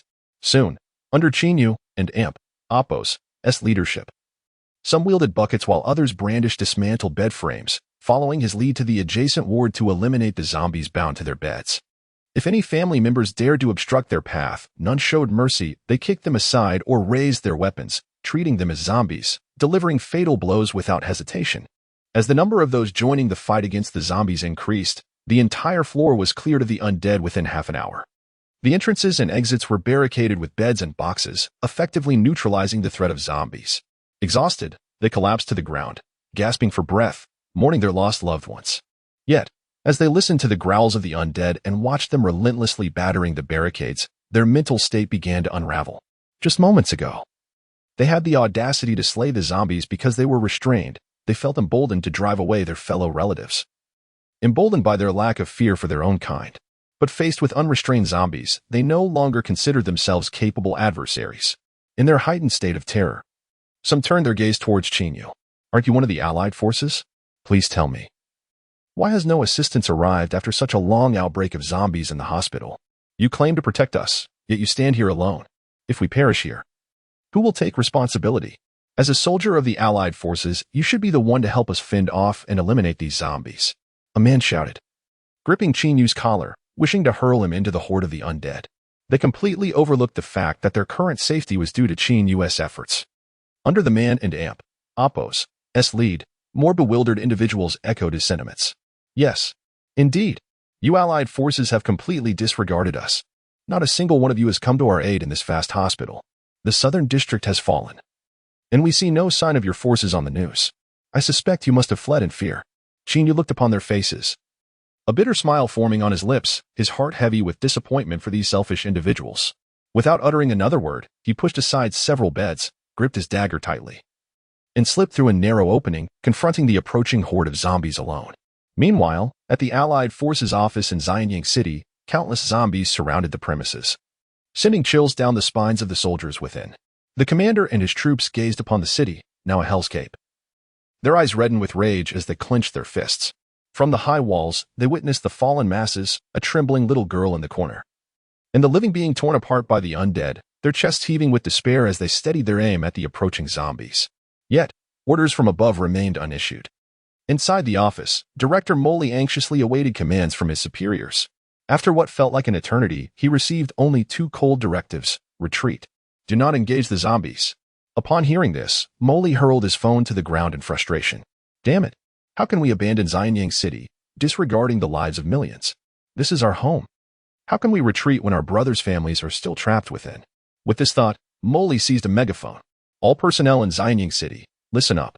His voice echoed. Every soldier perked up in anticipation. The sentries atop the walls steadied their aim at the zombies, fingers poised on the triggers. They trusted Director Molly would issue a decisive command. All allied forces, eliminate the zombies. Rescue the survivors. We cannot stand idly by as our homeland descends into chaos. The United Alliance may abandon us, but we will never surrender. Let us fight with all we have. Meanwhile, outside the royal city, Dilla had evaded numerous checkpoints, utilizing the last remnants of his power to escape. Lighting a cigarette, he took a deep drag, feeling no nostalgia for the royal city behind him. Only sorrow for his deceased wife and child mingled with hatred for Barrett. He then pulled out his phone, eager to determine his next course of action. Upon seeing the barrage of news reports, his eyes brightened with hope. Jiang Cheng had resurfaced. He was alive. His demonic army still existed, rampaging through various cities. As he watched the gruesome scenes of the undead ravaging city after city, Dula felt neither fear nor hesitation but an unwavering resolve and excitement. Jiang Cheng was the key to avenging his family. For the sake of retribution, he was willing to become a monster himself. The United Alliance? A farce. The outbreak of the zombie crisis stemmed directly from the United Alliance. Even the current demon, Jiang Cheng, was a product of Barrett and the Alliance's machinations. When would the day come for Dulu and Apos' revenge? Jiang Cheng was in Panga City. He was on his way. Barrett, wait for me. United Alliance, prepare yourselves. One day, you shall regret every action you have taken. With a fierce determination in his eyes, Dulu and Apos' figure gradually faded into the shadows, disappearing from the royal city. In District 1, Panga City, Zheng Kiki charmed a hotel owner, effortlessly securing a room. Lying on the bed, she skillfully operated the hotel owner's phone, ordering 10 takeout meals in quick succession, strategically spacing their delivery times. The delivery personnel were the fortunate ones she had chosen, the first step in her plan to plunge Hanga City, home to tens of millions, into chaos. After nearly half an hour, a knock echoed through the room. Zheng Ki's lips curled into a smile as she rose, stretching her body, her nightgown accentuating her perfect curves. Peering through the peephole, she confirmed that it was a delivery boy clad in yellow. Zheng Kiki smiled sweetly, revealing a captivating smile as she opened the door. Hello, your delivery, the delivery boy said, respectfully handing over the food before turning to leave. Quick as a flash, Zheng Kiki seized his arm, pulling him into the hotel room. Could you help me check if the bathroom light is broken? I and Apos, V called the hotel, but no one answers. The delivery boy trembled at the sound of her sultry voice. Gazing up at Zheng Ki's breathtaking beauty, I instinctively swallowed hard and, as if compelled by an unseen force, made my way toward the bathroom. Zheng Kiki closed the door, her eyes fixed on the delivery man and Apos' retreating figure. With a swift motion, she unleashed her claw, piercing through the yellow robe, infecting the unsuspecting delivery man. He had no time to react as his consciousness began to fade away, piece by piece. Chapter 42. The Fall of Hanga City. As delivery riders arrived to deliver meals, Zheng Kiki effortlessly infected them all, commanding each courier to don their safety helmets and ride their electric bikes to densely populated areas of the city. At Zheng Kiki and Apos' slightest command, 10 zombies would reveal their true nature, unleashing a wave of slaughter and frantic infection. The number of zombies in Hanga City would rapidly expand from the location of these 10, spreading like wildfire, heralding the city and Apos' impending doom. Zheng Kiki approached the floor-to-ceiling window, gazing at the bustling crowds and congested traffic below, taking in the vibrant cityscape. At midnight, the city sparkled with lights, teeming with life. People continued to live leisurely, oblivious to the lurking danger. Alas, this splendid scene would soon vanish after tonight, and the once thriving Hanga City would be no more. Zheng Ki's eyes glimmered with fervor and excitement. My king, I am on the verge of fulfilling your grand mission. Without a moment's hesitation, Zheng Kiki issued the command. Unleash your instincts and indulge. At 12:30 a.m., on Street 339, the most renowned bar strip in Hanga City, the area was bustling with youthful revelers, the crowd brimming with life and vigor. At the street and Apos' end, by the Jiaoyan Bridge, a delivery rider clad in a blue robe fixated on the passing crowd, his soulless eyes wide with hunger. Drool trickled from the corner of his mouth, cascading down his chin. Even beneath his helmet, his excitement was palpable, as though he had been starved for days, with pedestrians appearing as delectable morsels. He yearned to pounce and feast. Yet, he remained motionless, fists clenched tightly at his sides, sharp nails digging into his palms in a struggle for restraint. Passers-by regarded this peculiar scene with disdain, but a few audacious individuals approached him. "Hey there, are you alone? Care to join the fun? 8 tickets for a night," called out a girl in shorts and a t-shirt, her face adorned with heavy makeup, her large eyes fixed on the rider. The rider, drawn to the intoxicating scent so close, felt his lifeless eyes suddenly sparkle with life, fixated on the girl as if he could hardly contain himself. Saliva dripped from his helmet, accompanied by low growls. However, the surrounding noise of vendors and intoxicated youths drowned out his strange sounds. At that moment, the rider received an unexpected command in his mind. The girl frowned at his silence. "If you want to play, why the silence? Are you dismissing me?" But just then, the rider was overwhelmed by the command. With a primal roar, he tore off his helmet and lunged at the girl like a famished wolf. His sharp nails and glistening teeth flashed in the dim light. Before anyone could react, he infected the girl and then turned to pounce on the surrounding crowd, commencing a frenzy of infection and slaughter. Meanwhile, in the official live broadcast room for Hanga City, the title was updated in red: "Zombies emerge on Street 339. Instantly, tens of thousands of viewers flooded in, some even surpassing 100,000 within minutes. The chat exploded with messages. "What? Zombies in Hanga City? This is a strategic city. A strategic city with Katyushas. They are indeed zombies. Look at those fangs and that unforgettable roar." Panic ensued as viewers questioned the safety of their surroundings and demanded that the United Alliance dispatch enhanced warriors to quell the undead and eliminate the demons. In that moment, chaos erupted in the live chat, and those within Hanga City were equally alarmed by the urgent news. Zombies in Hanga City? How could this be? The first district is far from Jiang Cheng. How could a zombie outbreak occur so suddenly? Residents were drenched in sweat, their nerves frayed. Without hesitation, countless individuals hastily drove onto the highway, desperate to flee Hanga City and reach the central city of the first district, Linyuan City. The streets descended into chaos, reminiscent of the tragedy that unfolded when zombies erupted in Hongnong City. Why had zombies appeared in Hanga City? What was the United Alliance doing? With the emergence of the demon Jiang Cheng, zombies had also appeared in the 9th, 10th, and 11th districts, and now the first district was not spared. The rapid spread of zombies left the residents feeling abandoned. Why had the United Alliance not taken action? Were they indifferent to the impending apocalypse? Why had the enhanced warriors not mobilized? Did they wish to witness the end of the world? Some sat despondently on the ground, watching the howling zombies, their desire to flee extinguished. They had either suffered oppression from the United Alliance or were utterly disillusioned by its inaction. In their despair, some longed to become zombies, to join Jiang Cheng and Appo's ranks, to become the feared demons of the world. At least then, they would no longer live in fear. As the first district faced a zombie crisis, the United Alliance felt an urgent sense of danger. While anxiously awaiting the results of negotiations in the 11th district, they issued commands to seal off the royal city, prohibiting anyone from entering or leaving. Armed guards were stationed at every entrance, and defenses were set up 10 kilometers outside the royal city. They would not allow zombies to invade the royal city. With zombies in Hanga City, how long could Linyuan City and the first district remain safe? Elders of the first district gathered, their expressions grave, as Edgar, the district elder, addressed the assembly. Only 11 elders were present. Since Barrett and Appo's departure, his whereabouts had remained a mystery, and all traces of his leaving had been erased. The elders fell silent. The negotiation team will take some time to reach Linyuan City. To mitigate losses, we should allow the coalition soldiers to eliminate the zombies and at least halt their spread, Elder Armstrong from the 5th district suggested. Additionally, contact Douglas to dispatch enhanced warriors. If negotiations fail, we must be ready to eradicate the zombie horde. The 5th district had also witnessed several cities plagued by zombies, and Armstrong was determined to prevent the 5th district from following in the footsteps of the 10th district. As he spoke, a weariness settled upon him. The other elders' faces hardened. Must they truly rely on Douglas's enhanced warriors? Even the 9th district elder, Dane, who had previously opposed the notion, fell silent, seemingly conceding. Finally, Edgar, the elder of the 1st district, made a decisive statement. We must now enlist Douglas's power to control the growth of the demon. The failure of the mushroom cloud demonstrates our inability to effectively impede the demon Jiang Cheng. With the disappearance of Barrett from the 10th district, we might as well appoint Douglas to the position of elder in that district. Upon hearing this, the crowd furrowed their brows momentarily but ultimately relaxed, seemingly coming to an understanding. Reports of zombies emerging have been flooding in from various regional cities, with the transmission rate among animals vastly surpassing that of the zombies themselves.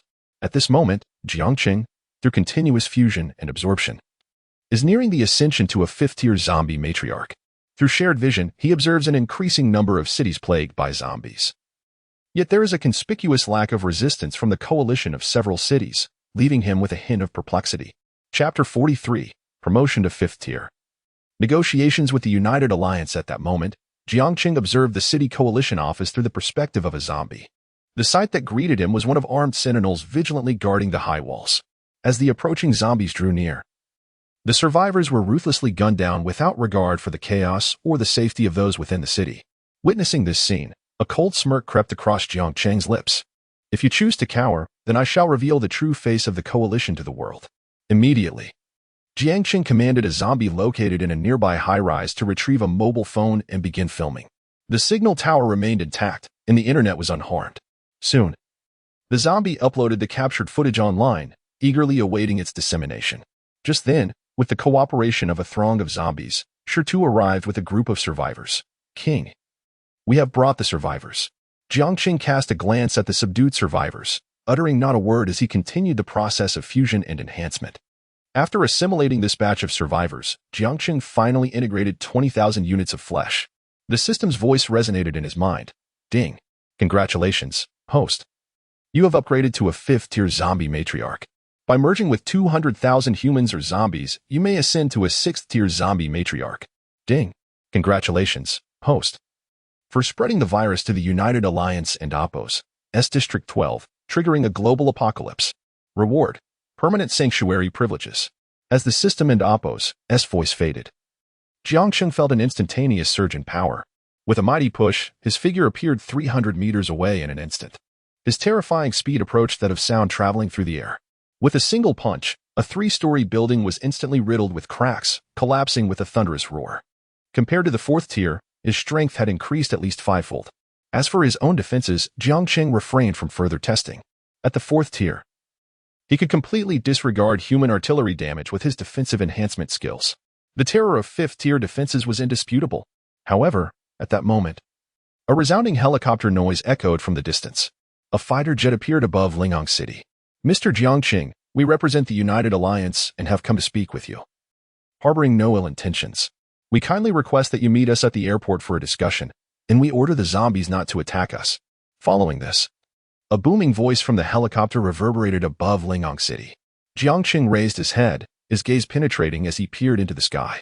He noticed the newly arrived helicopter heading directly towards the airport to land. A look of confusion crossed Jiang Cheng's face. First, the coalition soldiers had cowered, ignoring the calamity brought by the zombies, and now, envoys from the United Alliance had arrived, wishing to negotiate with him.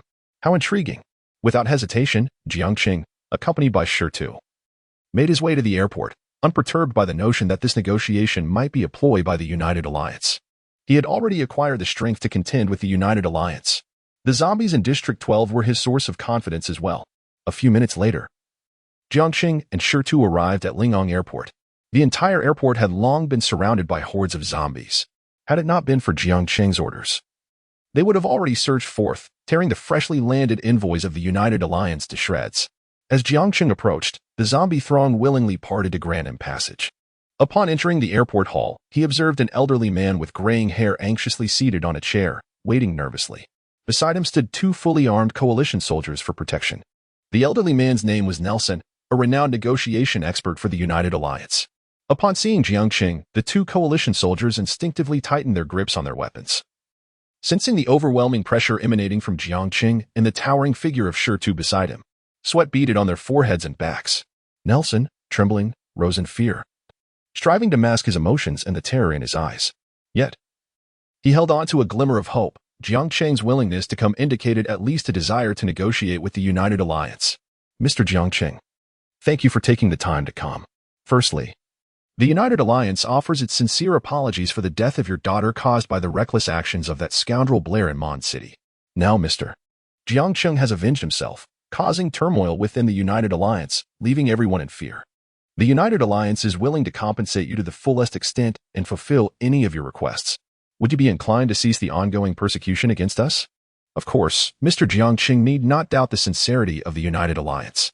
The order to halt coalition soldiers from killing zombies stands as the best proof. As for those coalition soldiers who engaged with zombies, they merely acted against orders. Upon hearing this, Jiang Cheng could not help but laugh. When he was weak, they sought to kill him, and now that he had grown powerful, they wished for peace. The United Alliance truly played a clever game. Moreover, they shifted all blame onto Blair, hoping that by sacrificing him, they could quell his rage. They intended to use the District 10, which he was on the verge of completely conquering, as a reward to make amends for the harm done to him. How generous of the United Alliance! Suppressing the urge to crush the three before him, Jiang Cheng's lips curled slightly as he mockingly replied, "Oh, I wonder." Nelson felt a chill run down his spine at the smile on Jiang Cheng's face, yet he adhered to his prepared script, methodically stating, "The United Alliance has apprehended the true culprit behind the order to kill your daughter and will hand him over to you personally. Furthermore, we shall also grant you District 10 as a token of gratitude. What do you think, Mr. Jiang Cheng? Do you have any other requests?" Jiang Cheng's smile faded as he asserted his demands. "First, bring Blair to me, and then we shall negotiate further. Additionally, I want the person behind the incident in Mondstadt. Mr. Jiang Cheng, the instigator is none other than Barrett. This was entirely his personal decision, and it has no connection to the United Alliance. However, he has gone missing in recent days, and the United Alliance is actively searching for him. Once captured, we will deliver him to you promptly. Is that acceptable?" Nelson quickly explained. Abandoning Barrett to protect the United Alliance had been a collective decision made by the 11 elders. This was part of Nelson's negotiation strategy. As long as he could reach an agreement with Jiang Cheng, sacrificing a few people in a region was of little consequence. "Then bring me Blair. Once I see him, we shall discuss what else I require." Jiang Cheng agreed without hesitation. After he killed Blair to accompany his daughter in death, he would personally storm the royal city to confront Barrett. Very well. Nelson dared not haggle and promptly agreed. Wasting no time, he boarded a helicopter, escorted by the two coalition soldiers, and returned to the royal city. Watching Nelson's retreating figure, Jiang Cheng clenched his fists, utilizing shared vision to meticulously assess the zombie invasion situation. Since he emerged from the sanctuary, a day had passed. In the northern regions of District 10, every city had succumbed to the infection of animals and primordial blood, with zombies appearing in every city. Once the coalition soldiers in each city were dealt with, District 10 would be within his grasp. District 9 and District 11, being in close proximity to District 10, had half of their cities overrun with zombies and mutated beasts. The situation in the remaining 9 districts was relatively better due to the vast distances involved, even though Jiang Cheng had unleashed mutated beasts to scheme early on. The mutated beasts that arrive in these regions are indeed few. However, under the influence of the primordial blood's infection, what is deemed as good pales in comparison to the emergence of zombies. The cities teeming with mutated beasts are merely fewer than those in the top 3 districts. The total number of zombies and mutated beasts in the 12th district amounts to approximately 500 million. While such a colossal horde of zombies may seem substantial, it is insignificant when juxtaposed against the coalition's total population of 100 billion. Once the circumstances of each region are clarified, and it is understood that the coalition has demonstrated its sincerity by prohibiting the allied forces from exterminating zombies, Jiang Cheng would naturally seize such a fortuitous opportunity. He promptly issued commands through mental control. Chapter 44, Douglas's Orders, Capturing the 5 Corpses. Zhang Minjing. You may grant the remaining zombies the right to merge and enhance. Select several representative zombies from Zone 9. Then find a way to proceed to Zone 8 to accelerate the infection rate and cultivate more advanced zombies there. I Shui, you. You are to head to the airport and pilot a plane to Zone 6, possessing the same authority and executing the same command. Wang Chang, you proceed to Zone 4. While Wang Wenbin, you are tasked with Zone 2, depart immediately. Zhang Kiki, remain hidden in Zone 1. Although the masses are continually relocating, you can covertly transfer the infection and grant authority to the zombies. Do not reveal your identity without my command. Moreover, all of you must hasten your improvements to avoid encountering enhanced warriors again. As the orders were issued, a gleam of anticipation and excitement flickered in Jiang Cheng's eyes. The United Alliance's emissaries would take 2 days for their round trip. By the time they deliver Blair to him, yet another captivating spectacle would unfold. Outside the territory of the United Alliance, in a desolate region within a mountain range, the mountains had long been hollowed out, filled with towering structures brimming with technological essence, extending several hundred meters underground. At the very bottom, a vast spherical building lay. An elderly man donned in a white robe, his retro glasses perched on his nose, intently observed the screen displaying scenes of zombies ravaging cities, accompanied by the anguished cries of the populace, while coalition soldiers cowered in their offices. In the face of such human tragedies, Douglas's expression remained utterly impassive. He was unfazed. His gaze was firmly fixed on 5 particular zombies. Diligently noting their characteristics in a small notebook, his eyes gleaming with eagerness and excitement. Jiang Cheng, rank undetermined, controlling the horde, instigator of the zombie uprising in Mondstadt. Based on the mushroom cloud incident in the southern region of Zone 10, it is confirmed he possesses the ability to lead zombies into hiding in a certain space, with other traits yet to be observed. Wang Chang, 3rd-tier zombie, strength far surpassing others of the same tier, at least twice as strong as his peers, with other traits pending observation. Sure 2, 3rd-tier zombie, covered in rock, exhibiting astonishing defensive capabilities. Even sharp silver blades struggle to inflict harm. He stands 3 meters tall, the largest known among the zombie horde, with additional traits still to be observed. Aishui, 4th tier, inseparable from 3rd-tier Ayu. The 2 zombies are likely sisters, possessing emotions. In the previous skirmish, no effective traits were highlighted. She is the only 4th-tier zombie in the horde, with other traits pending observation. Once the records were complete, Douglas meticulously reviewed them to avoid missing any details. After confirming everything, he called out via intercom, "Joyce, report to room 01. Before long, a man with golden hair, a tall physique, and an extraordinary demeanor entered room 01, his eyes reflecting indifference. "Professor Joyce, I command you to lead 20 individuals to capture these 5 zombies alive." Douglas instructed, tearing the page from his notebook detailing Jiang Cheng's 5 zombies' characteristics and handing it to Joyce. "This contains some of their traits. Be cautious and do not let them escape again." As for the demon Jiang Cheng, he is the source of the zombie uprising in Mon City and has granted zombies evolutionary capabilities. His strength undoubtedly surpasses that of the others. You shall personally lead the team to apprehend him. These zombies possess immeasurable research value. Do not let me down again. Rest assured, Professor, I will not disappoint you this time. I will bring back these 5 zombies." Joyce replied solemnly, his determination palpable. Previously, he had tracked Jiang Cheng to the outskirts of Pango City. Had it not been for Barrett's sudden order to deploy the mushroom cloud, the demon Jiang Cheng would have already become a subject on the professor's experimental table. This time, he would be unable to escape. Joyce's eyes radiated resolve. He then asked, "Professor, how should we respond to the United Alliance's plea for assistance?" After a moment of contemplation, Douglas replied, "Send 1,000 first-tier and 1,000 second-tier gene serums to them. With these gene serums and the Coalition's cooperation, those ordinary zombies pose no threat. It will be enough to stabilize the situation. Also, inform them that I have no interest in that so-called elder position in Zone 10. I am not in the least bit interested." With that, Douglas ceased speaking and gestured for Joyce to depart. Joyce nodded slightly, bowed, and exited room 01. He took the elevator to the buildings within the mountain range to begin organizing tasks and responding to the United Alliance. Inside room 01, Douglas watched Joyce's retreating figure before turning back to his research. Holding the blood-red serum, pride and excitement illuminated his face. His gaze intensified, a smile spreading across his features. The prototype of the 5th-tier gene serum had emerged. The next step involved conducting human experiments and refining it. However, the subject for these experiments, in Douglas's laboratory, the highest gene serum was the 5th-tier serum, which had not yet been fully developed. It was merely a prototype. The primary objective of capturing the 5 zombies was to perfect the 5th-tier gene serum and develop a serum for enhancing certain capabilities. Moreover, the only 4th-tier gene serum produced, aside from creating Joyce, the 4th-tier enhanced warrior, consisted of merely 10 doses. Due to the complexity of the development process, mass production was not yet feasible. The 3rd-tier gene serum had stabilized in prior research, with a stock of 100 doses, while there were over 10,000 doses of gene serums below the 3rd tier. The utilization of gene serums follows a basic principle. An ordinary person can inject a 1st-tier gene serum to become a 1st-tier enhanced warrior. However, one cannot directly inject 2nd-tier or 3rd-tier gene serums to become a 2nd-tier or 3rd-tier enhanced warrior.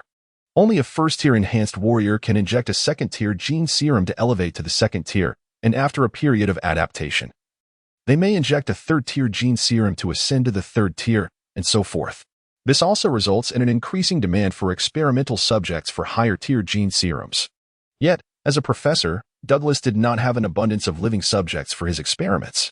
This was one of the reasons the research process for gene serums above the third tier was relatively slow. Meanwhile, in the forests outside the research base, Barrett, accompanied by his secretary, continued along the mountain path. Elder, is Professor Douglas's research base truly located within these mountains? The secretary inquired, surveying the surrounding primitive forest. Devoid of any signs of habitation, his brow furrowing slightly. The United Alliance had previously investigated the location of Douglas's research base, confirming it lay within this area, but without specific coordinates. Finding Douglas's research base could only be achieved through slow exploration. Barrett, panting heavily, wiped the sweat from his forehead with his sleeve while explaining, his feet never ceasing their movement. Just then, a sudden buzz echoed through the air as two drones appeared in the jungle, infrared beams sweeping over the two figures. Shadows swiftly darted through the underbrush, converging rapidly from all directions, surrounding Barrett and his secretary with a group of over 10 individuals, each clad in silver armor. Armed with silver blades and firearms, second-tier enhanced warriors, exuding a menacing aura far surpassing that of the coalition soldiers. Chapter 45, Barrett and Oppos. Allegiance to Douglas unauthorized personnel are prohibited from approaching. Should anyone dare to take even a single step closer, they shall be executed on the spot. The commanding enhanced soldier, weapon in hand, aimed at Barrett's head and shouted. Barrett's gaze swept over the dozen or so soldiers, a flicker of joy appearing on his face. I am Barrett, an elder of District 10. I have come here in search of Professor Douglas. I kindly request you to grant me passage. The leading enhanced soldier's expression remained impassive, his weapon still raised, showing no sign of trepidation at Barrett's status. He began communicating through his earpiece. After a considerable wait, the soldier's gaze shifted to his two companions. Search them. Once Barrett and his secretary were disarmed, along with the secretary's laptop secured for safekeeping. And after confirming their lack of threat, the leading soldier turned to Barrett, coldly stating, "Follow me." The remaining enhanced soldiers swiftly vanished into the foliage. Barrett and his secretary, under the escort of the leading soldier, halted at the foot of a mountain. Scanning the area, they saw nothing but rocks and trees, devoid of any visible entrance. Suddenly, the leading soldier pressed against a rock face, which unexpectedly shifted and revealed a dim passageway. Upon entering, the rock wall closed behind them, restoring its original form. Navigating through the passage, the trio arrived at the first checkpoint where two armed enhanced soldiers stood guard beside a titanium alloy door. Present your identification. The leading soldier promptly produced his credentials for verification. Once their identities were confirmed, the three were allowed to proceed. They traversed multiple layers of checkpoints, undergoing numerous identity validations and encountering several patrolling enhanced soldier squads. Finally, they found themselves before an elevator. Elder Barrett, the professor resides on level -99. Barrett nodded slightly, stepping into the elevator alongside his secretary. Beneath his calm demeanor, he was astonished by the stringent security of the research base, which evidently surpassed that of the royal city. Each individual he observed was an enhanced soldier, far exceeding the capabilities of the Royal Coalition's fighters. Living here would ensure absolute safety. Even if a horde of zombies were to attack, reaching the research base would be a formidable challenge, let alone facing so many enhanced soldiers. As Barrett pondered, the elevator arrived at the lowest level. The doors opened to reveal a heavy alloy gate, guarded by 10 silver-armored third-tier enhanced soldiers. After thoroughly searching Barrett and his secretary once more, they finally opened the door. Passing through this last checkpoint, they entered a vast space, approximately 400 square meters, filled with various instruments and bustling researchers. Under the guidance of one individual, they proceeded into room 01. At last, Barrett beheld Professor Douglas, clad in a white lab coat with white hair, awaiting him. Excitement flickered in Barrett's eyes as he quickly approached Douglas. Professor Douglas, the United Alliance intends to abandon me to the demon Jiang Cheng to quell his wrath. I implore you to spare my life. Whatever you require, I shall not refuse, as long as it is within my power. Douglas wore a faint smile. Just moments ago, he had been lamenting the lack of living subjects for his 5th-tier genetic serum prototype, and now Barrett had presented himself. Truly, it seemed like fate. With an ample supply of living subjects for experimentation, the development of the 5th-tier serum would surely accelerate. Oh, is that so? At present, I am indeed in need of living subjects for my experiments. Should you bring me individuals, I would be inclined to allow you to remain. Without any unnecessary preamble, Douglas stated his demands. Professor, I can contact the coalition soldiers from District 10 to come immediately, and I can also assist in capturing a batch of individuals for you. How does that sound? Seeing Douglas's request so straightforward, Barrett felt a wave of relief wash over him and eagerly offered his assistance and strategies. Excellent. Now, tell me, how could the United Alliance presume that handing you over would appease Jiang Cheng's fury? Douglas nodded in satisfaction, curious about Barrett's insight. After instructing his secretary to contact the coalition soldiers from District 10, Barrett slowly explained, the United Alliance wishes to negotiate with Jiang Cheng, using myself and Blair as bargaining chips, and has ordered a halt to the slaughter of zombies as a gesture of goodwill. A brief silence ensued. Douglas smirked disdainfully. Foolish. Utterly foolish. Those old men truly are frogs at the bottom of a well. All signs indicate that besides Jiang Cheng's formidable strength, his horde of zombies is akin to a heavily armed military force. They are already unafraid of the United Alliance. Any negotiations will only serve as a source of amusement for Jiang Cheng. However, these matters are of no concern to me. I simply wish to expedite the arrival of my experimental subjects. With that, he refrained from further commentary on the Alliance's negotiations with Jiang Cheng. After assuring Douglas that he would not be disappointed, Barrett softly inquired, Professor, may I become an enhanced soldier? Having witnessed the zombies' formidable power firsthand, capable of exceeding human limits in speed and impervious to bullets and artillery, Barrett yearned for the strength to confront them. Perhaps one day, he could personally crush Jiang Cheng, redeeming himself from the humiliation he currently endured. Very well. However, that will be contingent upon your success in bringing me subjects. Douglas replied without refusal. As long as Barrett held value, there was no harm in granting him enhanced status. Furthermore, Douglas's upcoming research direction aimed to create even more powerful enhanced soldiers like Shi Tu and Wang Chang, surpassing their peers. Allowing Barrett to become an enhanced soldier would merely make him another subject in Douglas's experiments. Meanwhile, on various forums within the United Alliance's network, news reports proliferated, all related to a particular video. In the footage, a city lay in ruins, engulfed in chaos. Zombies roamed the streets and alleys, while countless citizens fell victim to the relentless pursuit of the undead, either perishing beneath their claws or becoming one of them. Yet, amidst the turmoil, there existed a sanctuary. The Coalition's office in the city was fortified with robust defenses, where Coalition soldiers patrolled the high walls with weapons in hand. In the face of the encroaching zombies, the soldiers displayed no hint of panic, skillfully taking aim and executing headshots. When survivors approached, the Coalition soldiers offered no assistance, only cold rebukes. Get away. Their frigid voices drowned out the howls of the zombies, reverberating throughout the city. Should anyone dare to draw near, they would be met with the thunderous sound of gunfire and the splatter of blood. In summary, no living being or corpse was permitted within 10 meters of the Coalition office. The soldiers' conduct within the city mirrored Blair's treatment of the demon Jiang Cheng, reminiscent of the 50,000 Coalition soldiers' ruthless disregard for the lives of the survivors in Hong Kong City. The video footage was captured from above, faintly revealing Coalition soldiers inside the office enjoying hot pot and engaging in revelry with women. Chapter 46, Abandoned by the United Alliance.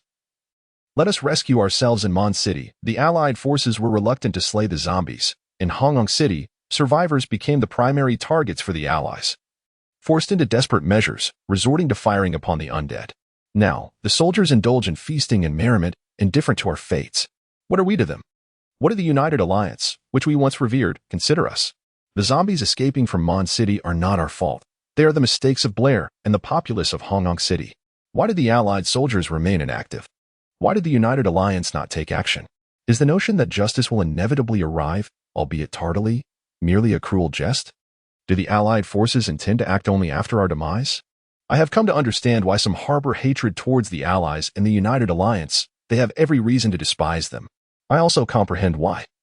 During the fall of Hong Kong City, so many embrace the demons, choosing to become monsters themselves. At least the demons do not bring despair. In a moment, the internet was flooded with the public's questions regarding the Allied forces, brimming with resentment and disillusionment towards the United Alliance. It seems that under the zombie crisis, the United Alliance is the true architect of their descent into despair. As they strive for survival, the United Alliance compels them to relinquish hope and confront death. The supposed protection of the people by the Allied forces, the unwavering support of the United Alliance, at this moment, feels like an absurdity. When the 12th District, Jianyang City, fell, did not the Allied soldiers intervene? Did they not vanquish countless zombies and save numerous lives? Why then do so many cities witness the Allies in action? Are they abandoning us? Is the Allies in action a reflection of their personal will or a directive from the United Alliance? Why do we witness such disparate outcomes? Amidst the cacophony of condemnation, questions emerged. What was the reason behind this? Was it the Allies who abandoned them, or the United Alliance? In the midst of these inquiries, a video surfaced as a response. In the video, a reporter, holding a microphone and filmed by staff, introduced the situation. "My name is Meow Meow, a reporter from Jiang City. Behind me is the office of the Allied Forces in Jiang City. As you can see, the Allied soldiers are seamlessly integrated with the populace, actively rescuing and assisting in the collection of supplies. They truly prioritize the lives of the people. Please look over here to witness the Allied soldiers engaged in combat with the zombies. The zombies appearing in the city are merely ordinary ones, recently infected. Unlike those in Hong Kong City that disregard bullets and shells, the Allied soldiers coordinate effortlessly to subdue them. As for the apparent inaction of the Allies in other cities, according to the information I gathered from Director Mo Lee at the Xianying office, it is all a command issued by the United Alliance. Therefore, Director Mo Lee urges all citizens to take measures for self-rescue, to unite for warmth, and courageously resist the zombies. They are not as fearsome as believed. Additionally, based on my statistics, there are Allied soldiers like Director Mo Lee who defy the United Alliance's orders to slay zombies and rescue the populace. In Folin City of the 9th District and Baiying City of the 5th District, nearby residents are welcome to seek refuge in these three cities and receive protection from the Allied soldiers. Meow Meow's video quickly garnered immense attention from citizens across various districts and cities. It became evident that the United Alliance had forsaken us. They wished to witness our demise. They created the demon Jiang Cheng solely to eliminate us. Self-rescue? How can we save ourselves? We are but a group of defenseless women. How can we possibly protect ourselves? Brothers, I have organized more than 10 people in Huangyan community to slay zombies, calling for survivors to join us. Why should the Allied soldiers indulge in hot pot while we struggle in despair? Since the Allied soldiers have abandoned us, let us all perish together. Again. Various voices erupted online. Soon after, someone captured footage of a large truck crashing into the Allied forces office, causing cracks to appear in the towering walls. A group of strong men, disregarding the sentinels' gunfire, wielded hammers, intent on demolishing the walls. In rapid succession, more vehicles from all directions collided with the high walls of the Allied forces office, while more survivors vented their fury by throwing stones and explosives. Unfortunately, under the suppressive fire of the Allied soldiers, the walls remained intact, and no one could breach the office. Eventually, some chose to become infected by the zombies, recklessly charging towards the walls during their transformation. In Lingang City, Jiang Cheng observed from his phone the chaos incited by the videos he controlled. Watching as the populace attacked the Allied forces office, with countless individuals voluntarily choosing to become zombies, a smile curling at the corners of his mouth. As he watched the Allied forces office withstand the onslaught of the citizens, Jiang Cheng promptly commanded the zombies across various cities to assist the populace in demolishing the Allied forces office. Once the Allied soldiers within were slain, the entire city would be his for the taking. As for the self-organized forces of the citizens, Jiang Cheng regarded them merely as a rabble, easily conquerable. After issuing his orders, Jiang Cheng turned his attention away from the online commotion. Instead, he focused his vision on Wang Chang, Wang Wenbin, Yishui, Yu, and Zhang Minjing, the 5 zombies. Following his transmission of commands, Zhang Minjing had selected 8 zombies in the 9th district and granted them fusion rights. Through continuous fusion, she had elevated herself to the 4th tier. Now driving an off-road vehicle toward the 8th district, Yishui concentrated on her sister Yu, enhancing her to the 4th tier. The 2 sisters maneuvered a wealthy individual, boarding his private jet en route to the 6th district. Wang Chang's performance surprised Jiang Cheng. He granted fusion rights to 20 zombies, personally leading them, all of whom advanced to the 4th tier, while he elevated his own strength to the 5th tier, piloting a civilian aircraft toward the 4th district. Wang Wenbin emulated Wang Chang's actions, granting fusion rights to multiple zombies and raising his own power to the 5th tier before taking a civilian plane to the 2nd district. Both Wang Chang and Wang Wenbin sought to redeem themselves upon encountering the enhanced soldiers, wiping away the humiliation of their previous failures. As Jiang Cheng observed the 5 zombies embarking on their missions, he turned his gaze to Zhang Kiki, currently in the 1st district. She had followed the fleeing population from Hanga City directly to the core city of the 1st district, Linyuan City. This time, Zhang Kiki did not choose to enchant any hotel owners nor prey upon ordinary citizens. Instead, she focused her attention on the director of the Linyuan City office, successfully enchanting him and residing in his home. Not only was she attended to by servants daily, but when boredom struck, she could leisurely explore the flower and bird market under the protection of the Allied soldiers, rescuing stray cats and dogs. Moreover, She persuaded the director to establish a refuge for all who sought shelter. Upon witnessing this, Jiang Yi concluded his vision sharing. Following Zheng Qi's scheme, the fall of Linyuan City would occur at his command. After observing, Jiang Cheng directed his gaze to Shi Tu, who had accompanied him since emerging from the southern region of the 10th district and was still at the 3rd tier. It was time for him to elevate his strength to the 5th tier as well. Jiang Cheng believed that soon, enhanced soldiers would reappear. Their objective would be to capture Shi Tu and the others. After their previous failure, this time, they would come prepared. Chapter 47, The Mad Scientist Blair was delivered. Although Jiang Cheng did not continue to monitor the situation of the coalition offices in various cities, the unfolding events were within his expectations.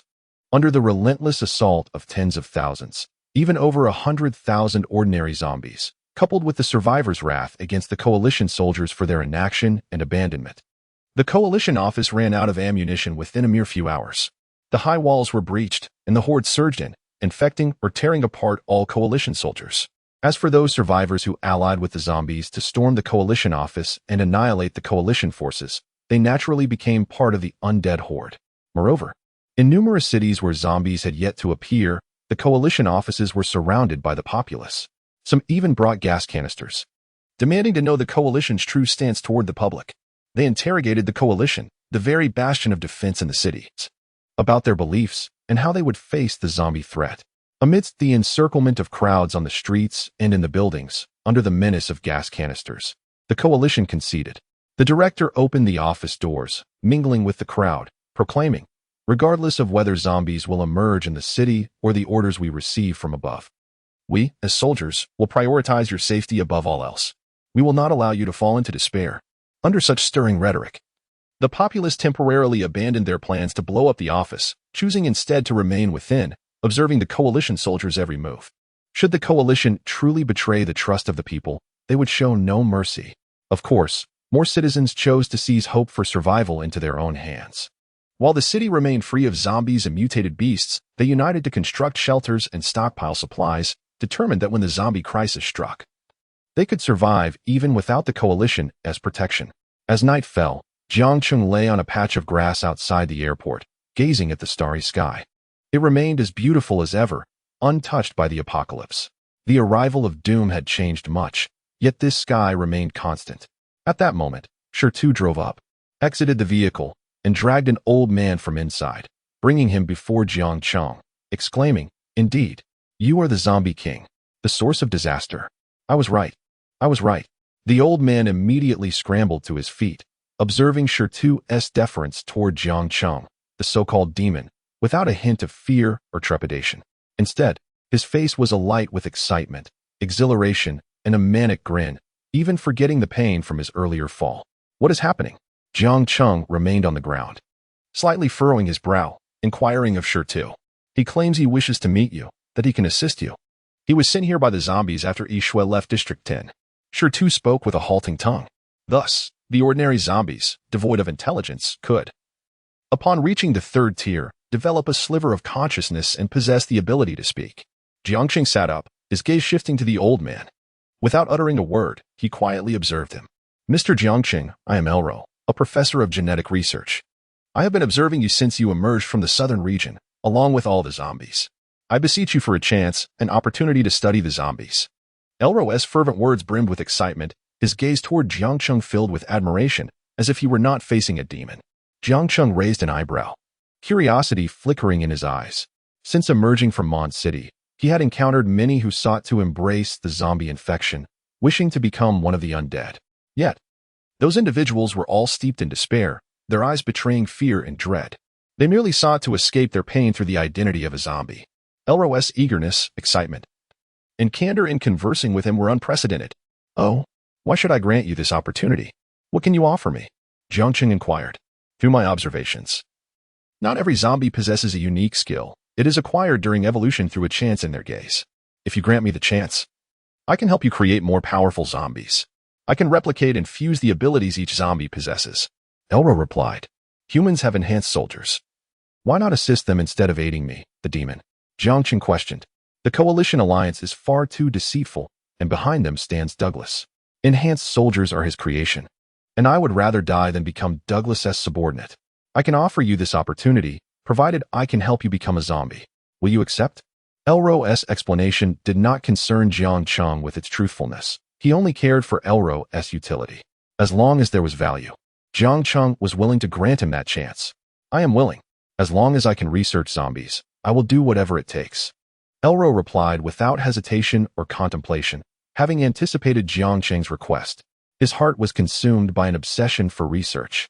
Seeing this, Jiang Cheng wasted no words, decisively extending his finger to infect Elro and granting him fusion permissions, stating in a deep voice, "Enhance your strength on your own.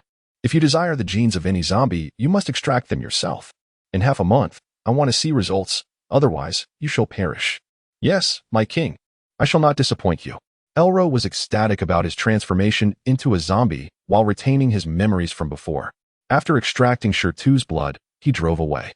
Watching Elro's retreating figure, Jiang Cheng lay back down, continuing to await the arrival of the Coalition Alliance's envoy. The following morning, as the horizon lightened, warm sunlight graced Jiang Cheng's cheek. The roar of a helicopter echoed from above. Slowly, Jiang Cheng opened his eyes to see a helicopter descending over the airport. Its return was swifter than anticipated by a day. A smile crept across Jiang Cheng's lips as he rose and entered the airport. Before long, Nelson appeared under the protection of 2 coalition soldiers, hastening toward him. Behind him, Blair, clad in prison garb, was escorted by 2 coalition soldiers. "Mr. Jiang Cheng, I have brought the person you requested. As for Barrett's whereabouts, it has been confirmed that he is heading to Douglas's research base. Do you have any further demands to halt the relentless persecution of the zombie army and the mutated beasts against the districts and cities?" Nelson addressed Jiang Cheng with utmost respect, his words cautious, fearful of inciting Jiang Cheng's wrath. His rapid return was solely due to the Coalition Alliance delivering Blair. Upon hearing this, Jiang Cheng did not respond immediately. His gaze fixated on Blair, his eyes ablaze with fury. It was he who had ordered the killing of my only daughter. Jiang Cheng clenched his fists tightly, cracking sounds emanating as a terrifying pressure enveloped Nelson and his group, rendering their breaths labored and their faces flushed. After a long moment, from the gaps between my teeth, I utter but a few words. My request is quite simple. It is for the United Alliance to accompany my daughter in her burial. Chapter 48. Infection of Blair. Once Blair is infected, there's no need to worry about his demise.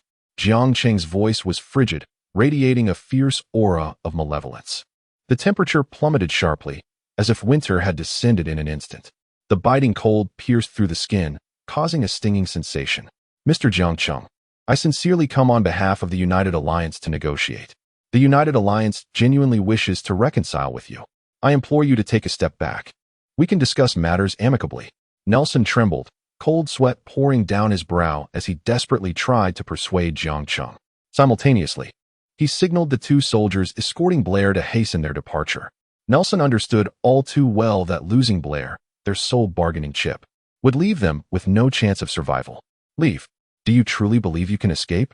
A cold smile curled at the corners of Jiang Cheng's lips, seeing through Nelson's thoughts. Once Nelson delivered Blair, he had lost his value, and there was no longer any need for negotiations.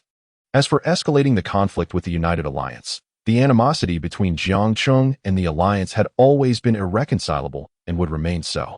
In a blur of motion, Jiang Cheng vanished from sight, only to reappear before Blair. The 2 soldiers escorting him, along with the 2 guarding Nelson, raised their weapons in unison to fire. Yet, all the bullets ricocheted off Jiang Cheng's body, causing not the slightest harm. An angry smile twisted Jiang Cheng's face as his fist struck out simultaneously, obliterating the heads of the 2 soldiers escorting Blair without affording them a moment to react.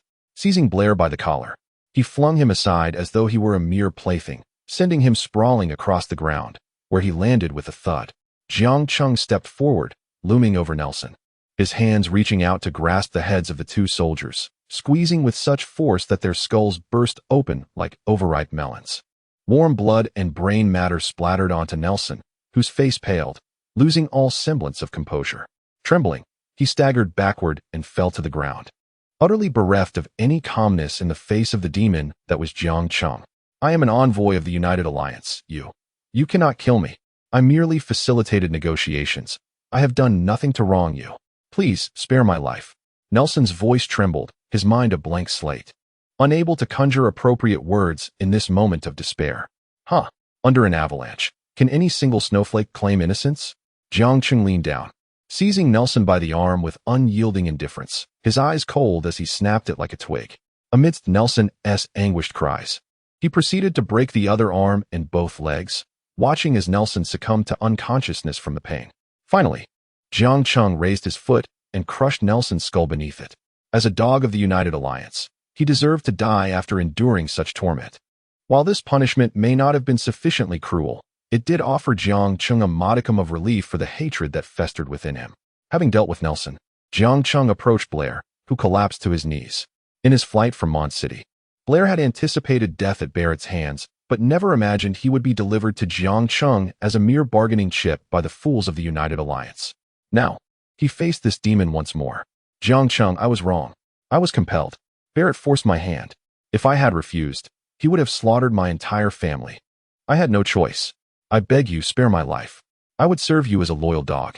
Tears streamed down Blair's face, his voice a pitiful plea laden with unspoken grievances. With a swift kick, Jiang Cheng sent Blair sprawling backward, the impact causing his chest to cave in. The force was perfectly measured, ensuring that it would not take Blair's life. As he landed, Blair coughed up blood, clutching his crushed chest as he struggled to rise. Kneeling once more, please, spare me. I possess value. I know all the crimes of the United Alliance. You seek vengeance against them, do you not? They care deeply about public sentiment. I can help you turn the people against them before you eliminate them. I truly do not wish to die.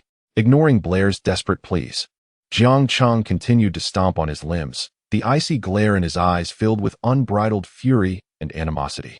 He paused, however, as he considered that while Nelson could be easily disposed of, Blair, the very one who had commanded the death of Yuan, deserved a more fitting end than mere execution. Bending down, Jiang Cheng grasped Blair's hair, lifting his face from the ground to reveal a devilish smile. Do you truly wish to live? Blair, his consciousness fading, struggled to maintain awareness upon hearing the possibility of survival. Ignoring his agony and the mangled state of his limbs, he nodded fervently. Then, would you be willing to become a zombie? Join this family of ours. I am willing. Blair did not hesitate. Living as a zombie was still a form of existence, merely a change of identity.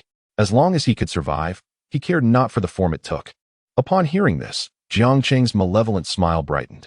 He extended his claws, piercing Blair's skin to infect him. In mere moments, Blair succumbed to the transformation, becoming a zombie. He felt the pain in his body dissipate, slowly healing, and he smiled, expressing gratitude for Jiang Cheng's mercy. Jiang Cheng too smiled, now free from concern that Blair might succumb to the trials of his new existence. However, the recovery rate of an ordinary zombie remained too sluggish. We must capture a few more zombies to expedite your recovery. Indeed, Blair felt a surge of gratitude at Jiang Cheng's willingness to assist him. Had he known that becoming a zombie would grant him such privileges, he would not have fled in the first place. Minutes later, Shirtu arrived, dragging several ordinary zombies with him. Jiang Cheng immediately initiated the process of merging them with Blair. In an instant, Blair's injuries healed completely. As he prepared to express his gratitude to Jiang Cheng once more, Jiang Cheng kicked him, propelling him over 20 meters away. In a flash, Jiang Cheng pursued him and kicked again, engaging in a relentless game of torment. Shirtu, observing the scene, dutifully went to fetch more zombies. Jiang Cheng continued to kick Blair until every bone in his body was pulverized, relying solely on the zombie's robust vitality to keep him alive before finally ceasing his assault. After merging the zombies to restore Blair's injuries, Jiang Cheng left him in Shida's care, concluding the torment and departing the airport. Blair's eyes reflected no hint of joy. As I gazed upon Jiang Cheng's departing figure, an overwhelming desire for death consumed me. Yet, from the moment I was transformed into a zombie, my very existence lay firmly in Jiang Cheng's hands. I lacked even the right to seek death. All I could do was unleash a furious roar of resentment. Jiang Cheng, you are nothing but a demon. You shall surely meet a grim fate. Chapter 49. The eternal night approaches. Jiang Cheng exited the airport and entered an off-road vehicle, starting the engine and driving straight towards District 9. Simultaneously, through mental control, he issued commands to the zombies in District 10 and 11, ordering them to advance relentlessly towards the royal city. As for Blair, Jiang Cheng would keep him with him throughout the journey, subjecting him to perpetual torment. He intended for Blair to endure a living hell until the United Alliance perished, until he witnessed Yuan's resurrection. In the royal city, within the United Alliance headquarters on the 99th floor, a lavish conference room displayed scenes of rampant zombie invasions across various cities. Brutal, horrifying, and unstoppable. Elder Edgar of District 1 cast a cold gaze upon the assembly. We have just received news that Nelson's negotiations have failed, and he was killed on the spot.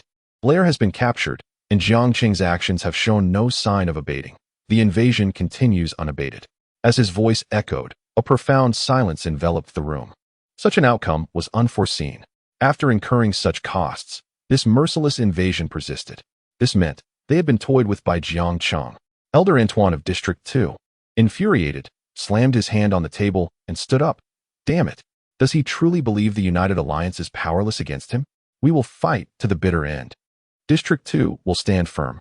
The other elders nodded in tacit agreement. Since negotiations had failed, they would utterly eliminate him. Surely, with billions in the United Alliance, they could vanquish this accursed demon. They seemed to have forgotten the origins of this turmoil. Edgar rose, surveying the crowd. Since everyone concurs, let us immediately gather the coalition forces from each city for a purge operation. Regardless of the cost, we must eradicate the zombies. Furthermore, Douglas will dispatch enhanced soldiers to capture Jiang Cheng and several Tier 3 and Tier 4 zombies. Should they succeed, the crisis facing the United Alliance will be resolved. In District 6, comprising 186 cities and possessing a territory twice the size of District 10, 66 cities had already succumbed to chaos due to the invasion of mutated beasts. It would not be long before these cities, like Mondstadt, transformed into playgrounds for zombies. Lingfeng City, one of the few cities in District 6 yet to experience the mutated beasts, remained temporarily safe. However, its residents dared not let their guard down. In the central square, over 10,000 people gathered, wielding long knives, clubs, shovels, and other makeshift weapons. Mom, are we going to die? I heard the demon is coming. Don't be afraid. Sweetheart, we will survive, and I will protect you. Amidst the cacophony, the innocent inquiries of children echoed. They were still young, aware only of the demon's terror. Without understanding what a demon truly was, or what death meant, they were oblivious to the impending fate that awaited them. At that moment, a burly man brought a stool and stood atop a flower bed, calling out loudly, "Brothers and sisters, quiet down." The crowd fell silent, their nerves taut. All eyes focused on the man. The United Alliance has abandoned us. The coalition soldiers in the city do not care about our lives. And the zombies are about to attack. If we wish to survive, what should we do? His voice rang clear and resonant, laced with hatred towards the United Alliance and the coalition soldiers, reverberating across the square. Our fate is ours to determine, not the heavens. Let us fight those beasts. No one can take our lives. Even in death, we shall protect our homeland. If the coalition soldiers refuse to face the zombies, then we shall defend it ourselves. Kill. Fight to the last breath. Instantly, a fervent roar erupted from the crowd. Though they were mere ordinary folk, faced with a common enemy, they were willing to fight fiercely. All right, everyone, follow me to guard the entrance to the city. If the demons come, we will slay every last one of them. Meanwhile, not far from the central square, atop a high building, Ishue and Yu felt the refreshing breeze caress their faces, observing the gathered masses and listening to their impassioned speeches. Sister, let us begin here and march to the main city of District 6. Ishue leaped from the high building, charging towards the throng. She would become the source of infection in this city. Sister, wait for me. Iyu's eyes glimmered with bloodlust as she licked her lips, following in Ishue's wake. In mere moments, Ishue surged into the crowd at an astonishing speed, unleashing the infection. They're here. The demons are here. How can this be so sudden? Bastards. Don't panic. Let us fight them. There's no escape, but death. What are you talking about? Run. That's the female zombie who crossed the Hanyang Bridge and slaughtered 100,000 coalition soldiers. We are no match for her. With Ishue's arrival, wails and cries filled the air. Within a few breaths, dozens were infected and transformed into zombies, brandishing their claws and lunging at those around them. Panic ensued, extinguishing the earlier resolve to confront the zombies. No matter how the leading man called out, it had no effect. Among such a disorganized crowd, how many could maintain their composure in the face of danger? At that moment, on a street not far from the central square, inside an off-road vehicle, a voice broke the grim atmosphere. Captain, they have made their appearance. Shall we take action? Buell, seated in the passenger seat, smoked a cigarette, watching as Ishue and EU slaughtered the infected masses with an unperturbed expression. Upon arriving at Lingfeng City via private jet, they had tracked her down, delaying their strike to allow Ishue and EU to act first, aiming to surround them and prevent their escape. With a final puff, Buell flicked the cigarette butt out of the window, opened the car door, and leaped out. Remember, we cannot let them escape this time. As he spoke, Buell drew his silver blade and charged directly at Ishue. The surrounding team members responded immediately, 3 of them flanking Ishue from different sides, while one moved to distract EU. Based on their prior encounter, they believed that as long as they subdued Ishue, the Tier 3 U would pose no threat. Sister, these 5 bastards are the ones who injured us last time. Let us kill them. EU glared at Buell and his men, her voice low but brimming with murderous intent. As a reinforced soldier charged at her, she met him head-on. Ishue's eyes also sparkled with the desire to kill. Last time, they had missed their chance due to concern for her sister. This time, they would not be so fortunate. Kill! Ishue shouted in fury, advancing towards Buell. Look, it's the reinforced soldiers. The ones who previously repelled these 2 female zombies. We're saved. The United Alliance has not abandoned us. The reinforced soldiers are here to rescue us. Finally, they could survive. The arrival of the 5 reinforced soldiers illuminated the crowd's hearts, dispelling the darkness that had engulfed them. Yet they forgot. Jiang Cheng would ensure that the eternal night would prevail. Chapter 50. The defeat of the enhanced warriors. At this moment, Ishue clashed with 4 enhanced warriors led by Buer. The sound of thunderous punches and the piercing wind tore through the air as both sides fought fiercely.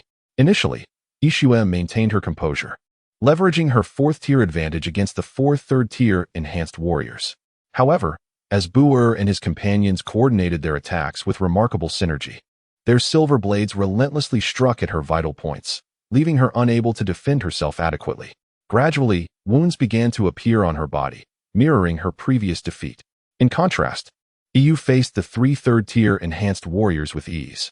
Within just 5 or 6 minutes, he had torn through the silver armor of one adversary, causing its silver blade to bend and warp. With a powerful kick, he sent the warrior flying over 10 meters, crashing into a building and spitting blood. Out of the corner of his eye, he spotted Ishue and dashed over, exclaiming, "Sister, I'm here to assist you." Seeing this, Buer furrowed his brow. This is bad. They are all 4th tier. Retreat. Buer immediately assessed the situation, choosing not to linger in battle, and swiftly withdrew. He grabbed the 3rd-tier enhanced warrior that EU had sent flying and fled toward their off-road vehicle. The remaining 3 comrades, witnessing this, indeed aimed to catch up with Ishue. EU threw a grenade, quickly retreating. With a deafening explosion, Ishue's actions were hindered. Once the dust settled, it became apparent that Buer and his companions had escaped in their vehicle.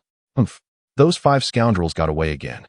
EU stomped her foot in frustration, resembling a small girl. Yet her final remark betrayed her true nature. All right, let us first seize this city. There will be plenty of opportunities to grow stronger. Ishue gently ruffled EU's hair, her gaze sharpening with determination. She too was eager to enhance her strength. If she were 5th tier, Buer and his companions would surely not have escaped this time. Soon after, the sisters unleashed a frenzy of infection within the city. Without the coalition's obstruction, the feeble resistance of ordinary people could hardly impede their advance. In the 4th district, Wang Chang concealed himself not far from Linfeng City, patiently awaiting his moment. Linfeng City served as the main city of the 4th district, fortified with various cannons and guarded by coalition soldiers armed to the teeth. On the high walls, an officer addressed his troops. New orders from above. Kill any zombies on sight. The United Alliance will launch a counter-offensive against the zombie horde. The demon Jiang Cheng will undoubtedly be subdued. Our task is to defend Linfeng City. The coalition soldiers responded in unison, yes. Additionally, 5 enhanced warriors had been dispatched to assist them, and no lapses in vigilance were to be tolerated. Everyone, keep your spirits high at all times. The officer continued. As his words hung in the air, Lev and 4 companions appeared atop the high wall, scanning the surroundings. They swiftly locked onto Wang Chang's hiding spot, having already tracked his movements. A mere rat thinks it can hide indefinitely. Come out and face your demise, Lev shouted, brandishing his silver blade toward Wang Chang's location. The coalition soldiers behind him were taken aback. What? Is there a zombie nearby? How can that be? We and Oppos, V been vigilant day and night. Not far away, Jiang Cheng emerged, locking his gaze on Lev and his compatriots atop the wall, grinning as he said, "You failed to kill me last time. Have you come to deliver yourselves to death this time? I am right here. Dare you descend for a battle?" Before arriving, he had already arranged for a multitude of mutated beasts to infiltrate Linfeng City. If he could delay Lev and his companions for just a moment, Linfeng City would soon be his.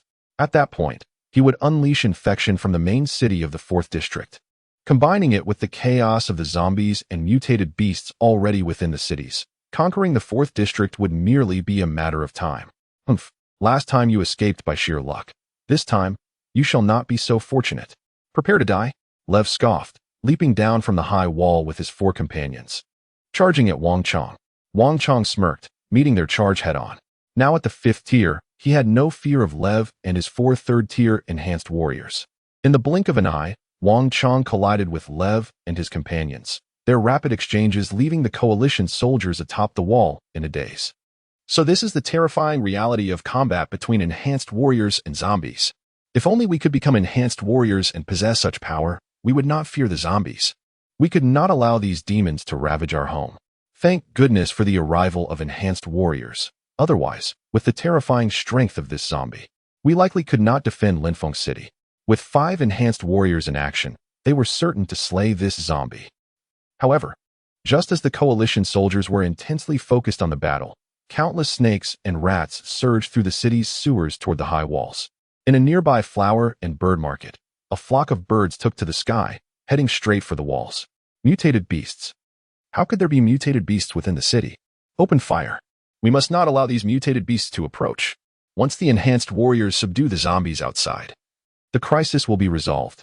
In an instant, gunfire erupted on the high walls.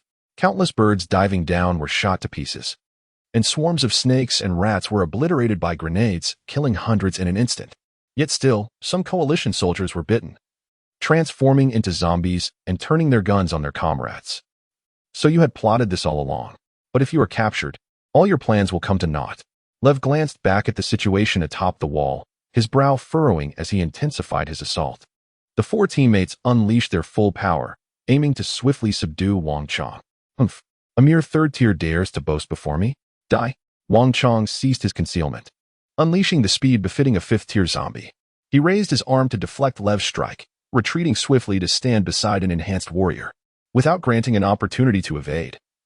He reached out and crushed the warrior's head with his grip. You've actually advanced to the 5th tier. Retreat. Lev was taken aback by Jiang Cheng's sudden surge in strength, decisively pulling back. Jiang Cheng pursued relentlessly. Captain, you all go ahead. I will hold this demon back. 1 3rd-tier enhanced warrior bravely charged at Jiang Cheng, while Lev and 2 teammates showed no hesitation in fleeing. In less than a minute, Jiang Cheng had dispatched the obstructing enhanced warrior and, noticing Lev and his companions had vanished, chose not to pursue.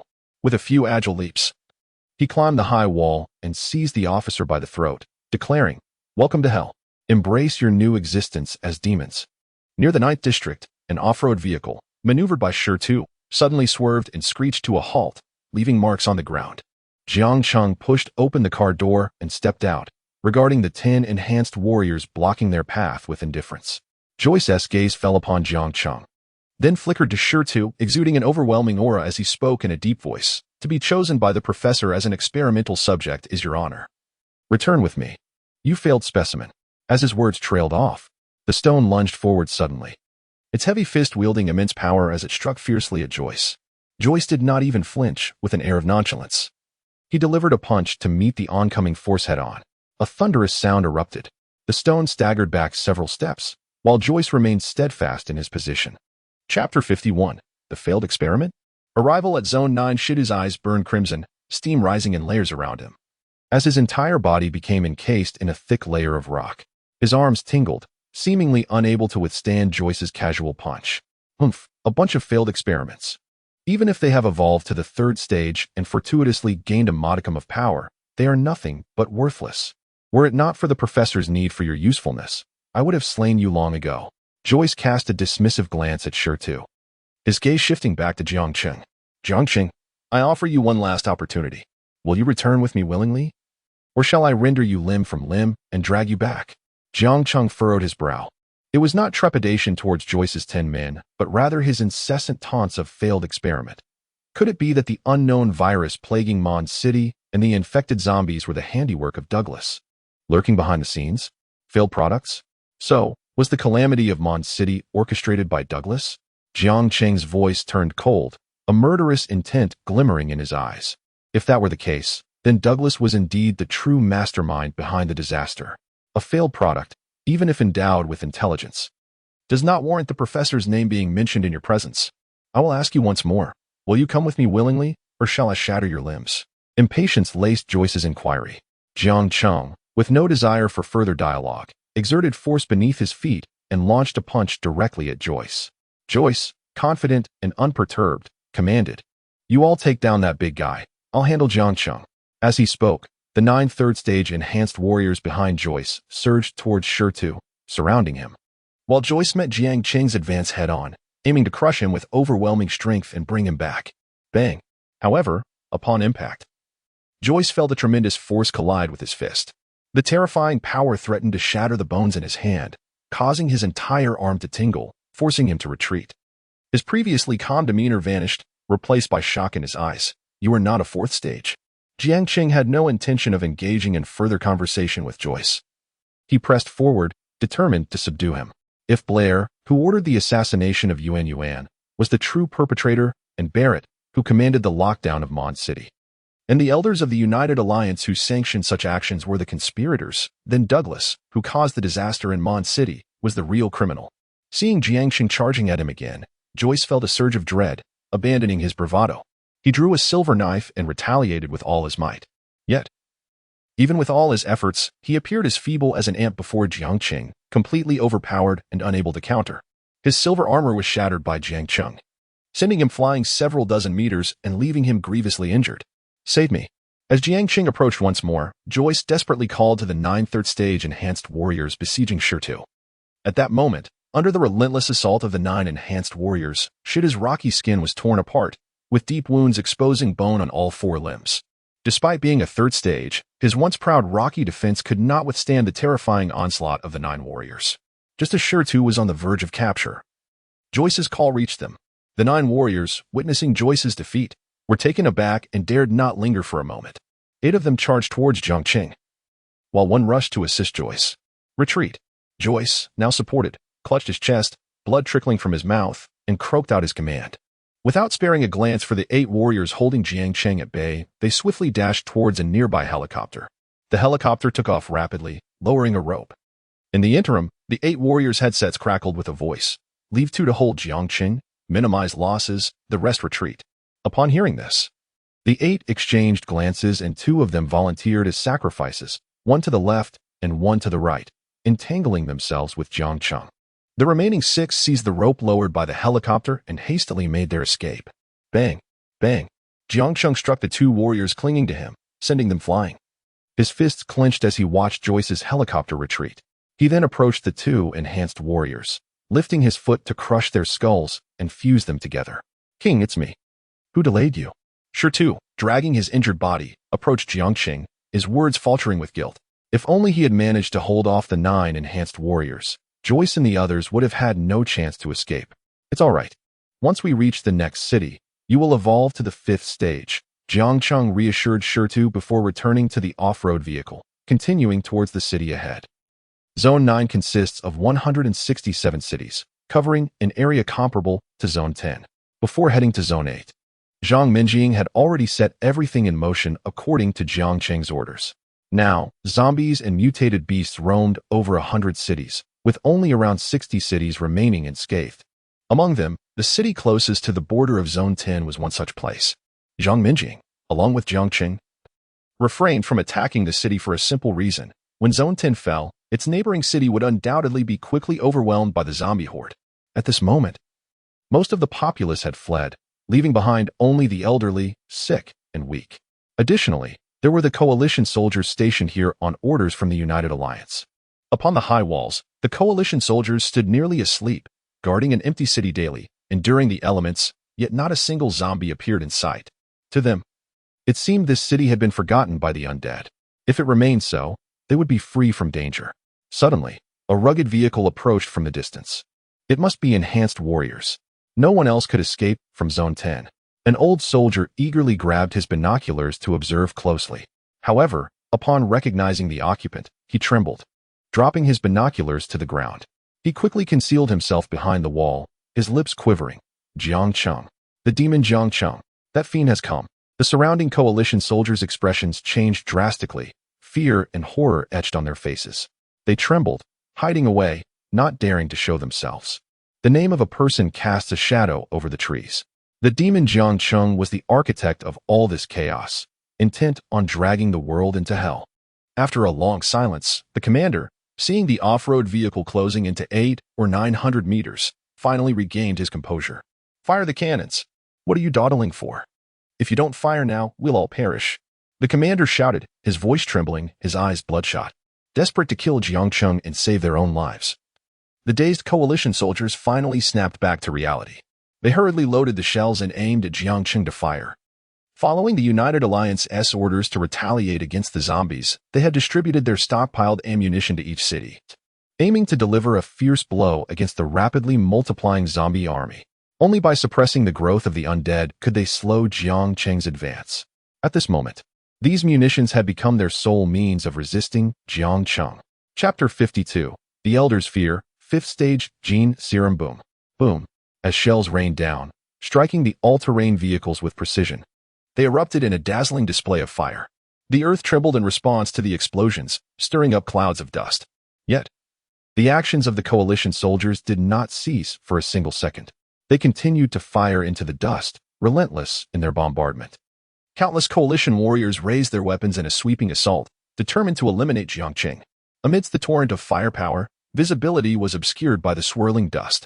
It was only when a coalition soldier raced to the commander's side, panting heavily, that he exclaimed, "Commander, we are out of ammunition."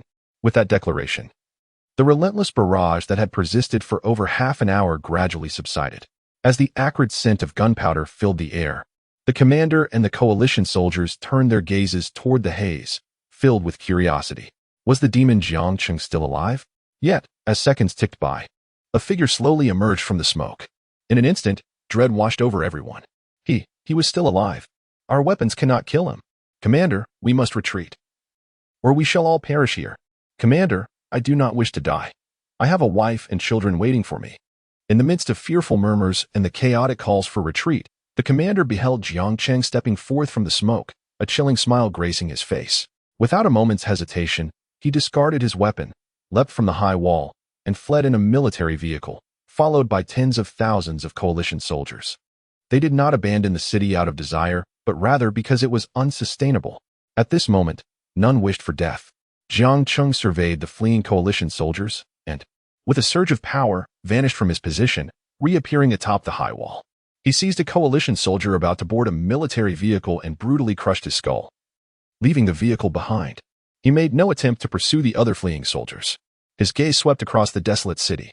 Utilizing his sensing skills, he discerned the elderly and firm, and weak hidden within the buildings. Shirtu had merged all the survivors within the city.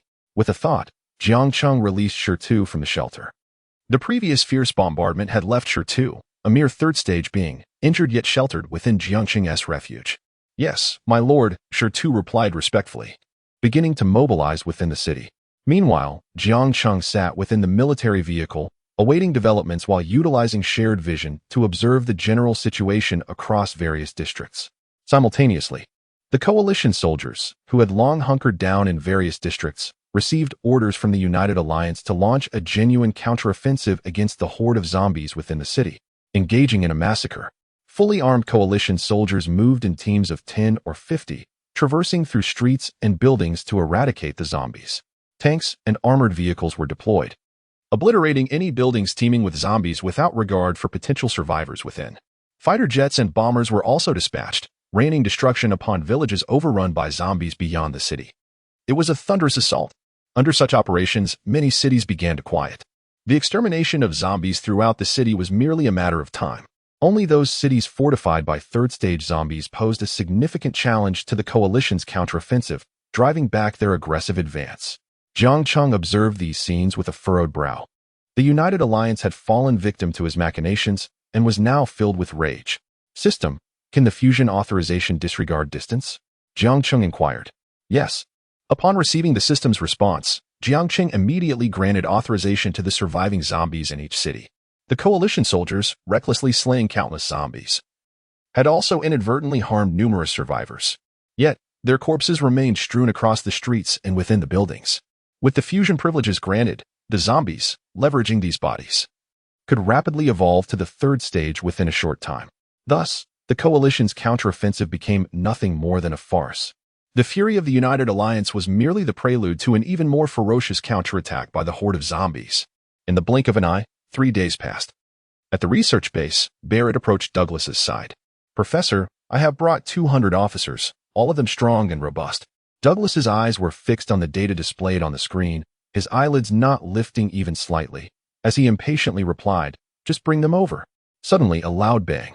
Douglas slammed his right hand against the machine, his gaze ablaze with anger as he shouted, Why? Why do the data still show errors after so many tests? What exactly is the problem? Bowing his head, Douglas rubbed his already sparse white hair in frustration.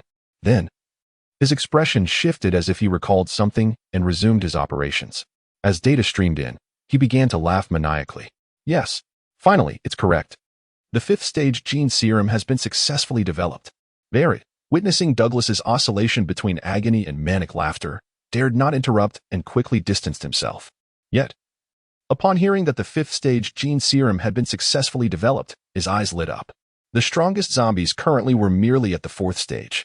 Should a 5th stage enhanced warrior emerge, Jiang Cheng would certainly meet his demise.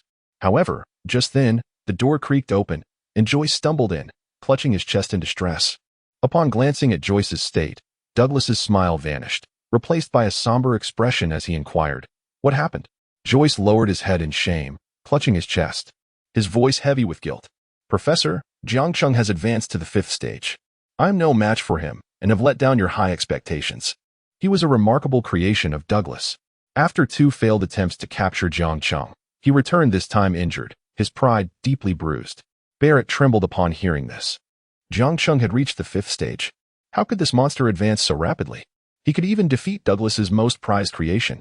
Could Douglas truly protect me here? Upon hearing this, Douglas burst into laughter. Ha ha, this is splendid.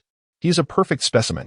If we can capture him, 6th stage technology, we could break through in no time. Perhaps, I might even discover a way to control the zombie horde through him. Joyce held his breath, daunted by Douglas's excitement. Too ashamed to respond. What about Lev, Xiao, and Buer? After a lengthy pause, Douglas managed to quell his elation and continued to inquire. They all failed. The Yishue sisters are both 4th stage, and Buer's group was outmatched. Wang Chong and Wang Wenbin are both 5th stage, while Lev and Xiao barely escaped. Joyce replied earnestly. Douglas's expression turned grave, his gaze sharp. He had not anticipated that not only had Jiang Cheng evolved rapidly, but Wang Chong and Wang Wenbin had also reached the 5th stage. To capture them for research, they would need multiple 5th stage enhanced warriors to act simultaneously. Soon after, Douglas approached the machine, retrieving a bottle of dark green gene serum and handing it to Joyce. Drink this. Chapter 53, The Submission of the City Dwellers, Special Bullets Gulp. Joyce did not inquire further, accepting the genetic serum and swallowing it in one swift motion. As the liquid cascaded down his throat, a fervent glint ignited in his eyes, banishing the shadows of defeat and guilt, replaced instead by astonishment and exhilaration. In the next moment, steam enveloped Joyce's body as he expanded, growing to a towering height of over 2 meters, before finally coming to a halt. He clenched his fist, feeling as though he could shatter the very air around him. The sound of slicing wind echoing fiercely. Is this the power of the 5th tier? Joyce murmured in disbelief, sensing the fresh surge of strength coursing through him. He was confident. Should he encounter Jiang Cheng now, he could surely capture him. Douglas slowly spoke. This is the newly developed 5th tier genetic serum. You are the first to consume it. Go, recuperate over the next few days, and await my further instructions. Yes. Joyce nodded in response and turned to depart. Go and deliver a batch of equipment to the United Alliance, lest those inept fools fall prey to the zombie horde too soon. Douglas observed Joyce's retreating figure before turning to Barrett with a directive. As Barrett left, Douglas lowered his head to continue his research on the 5th tier genetic serum. If he could achieve mass production of this serum, the entire United Alliance would be within his grasp. and if he could also obtain Jiang Cheng's research on controlling zombies. The thought filled Douglas with even greater excitement. In the royal city, within the United Alliance headquarters on the 99th floor, the atmosphere in the conference room was heavy, with 11 elders scowling and clenching their fists. Douglas's enhanced soldiers had all retreated in defeat, unable to halt the advance of the zombies. Moreover, numerous third-tier zombies had appeared in every city, rendering the weapons of the coalition soldiers utterly ineffective against them. The demon Jiang Cheng could not be eradicated. The United Alliance was doomed. The elder from Zone 9, Dane, his eyes bloodshot and filled with terror, spoke first. He had believed that Joyce, leading 9 third-tier enhanced soldiers to capture Jiang Cheng, was a foregone conclusion. Jiang Cheng would never set foot in Zone 9. The crisis in Zone 9 could be suppressed with firepower. Little did he expect that the highly anticipated Joyce and his companions were utterly worthless. Not only had they suffered the loss of 3 comrades at Jiang Cheng's hands, but they had also barely managed to escape. The situation in every city remained dire under military suppression, with even more troublesome third-tier zombies emerging. It would not be long before Zone 9 fell, just like Zone 10, leading to the demise of the entire United Alliance, all without Jiang Cheng needing to lift a finger. The main city of Zone 4 has already been seized by Wang Chong. If anyone is to perish, it shall be the 4th zone before the 9th zone. If you fear Jiang Cheng so, then go and surrender to him. See if that demon will spare you. The elder from Zone 4 scornfully addressed Dane. Bang! Silence. The elder from Zone 1, Edgar, could no longer tolerate the complaints and bickering. He slammed his hand on the table, his fierce gaze sweeping across the elders. From this moment on, anyone who dares utter demoralizing words shall be stripped of their elder status and expelled from this place. I will speak with Douglas to seek ways to counter the zombie army. With that, Edgar turned to leave. However, just then, the door of the conference room creaked open, and a coalition soldier entered. Elders, Professor Douglas has sent special bullets that can kill third-tier zombies. Upon hearing this, the expressions of the 11 elders relaxed. Douglas still had a backup plan. Quick, distribute these bullets to the coalition soldiers in each district and city. Continue to suppress the zombies within the cities. Edgar immediately issued the command, hope igniting in his eyes. In Zone 9, after leaving the border city with Shirtu, Jiang Cheng drove the military vehicle onward. In 3 days, he traversed 2 cities, both of which had succumbed, devoid of any signs of life. Shirtu paused briefly to ascend to the 5th tier, his rocky skin offering defense comparable to a 6th-tier zombie. Should he encounter Joyce and his 9 third-tier enhanced soldiers again, Shirtu could easily dispatch them. As the military vehicle rolled on, Jiang Cheng arrived at the next city, White Knight City. This city, belonging to Zone 9, had yet to be ravaged by zombies or mutated beasts. However, as the vehicle entered White Knight City, Jiang Cheng's gaze fell upon the throngs of people lining the streets. Each figure appeared emaciated, their faces pale and marked by weakness. Although the city itself had remained intact, a palpable aura of despair enveloped it. Suddenly, a flamboyantly dressed middle-aged man burst forth from the crowd, kneeling before the slow-moving military vehicle, pleading tearfully, "Lord Jiang Cheng, please infect us." The vehicle came to a halt. Jiang Cheng jumped down, his gaze scanning the surrounding crowd with keen interest, slightly taken aback. He had not anticipated that after Elro, there would again be individuals so eager and willing to become zombies. "I am a demon. Are you not all afraid of demons?" Jiang Cheng coldly chuckled, observing the crowd. The water source is contaminated, and the food in the city has been taken by those who fled. The remaining supplies have been seized by the coalition. They have the strength to kill zombies and protect us. But what about us? Are we to be starved to death? Lord Jiang Cheng, please accept us. This world is unjust. There is no path to survival. What harm is there in becoming a demon? The middle-aged man knelt, his voice filled with rage, fist clenched, as he expressed that they had been driven to this desperate plight under the oppression of the coalition soldiers, willingly choosing this path. Jiang Cheng wasted no words and decisively initiated the infection. Thousands willingly became zombies. This equated to thousands of intelligent zombies, far more useful than those devoid of intellect. Once everyone was infected, the middle-aged man approached Jiang Cheng respectfully. "My lord, I overheard the coalition soldiers speaking. It seems the United Alliance has sent a batch of special bullets capable of killing third-tier zombies. I do not know if this news is of any use to you." Jiang Cheng nodded in satisfaction and granted the middle-aged man authority. "Well done. Infect all the survivors you have transformed and hasten your own ascension." With that, Jiang Cheng reboarded the military vehicle, instructing Shirtu to head straight for the United Alliance's office in White Knight City. In Zone 4, Wang Chong had completely seized Lingfeng City within a day, infecting the entire population, utilizing the bodies of tens of thousands of coalition soldiers and civilians. He cultivated 20 third-tier zombies. At this moment, he was leading an army of 300,000 zombies toward Lingfeng City, which had yet to be ravaged by the undead. The coalition soldiers possessed special bullets capable of slaying third-tier zombies, so they approached with caution. Suddenly, Wang Cheng recalled Jiang Cheng's voice.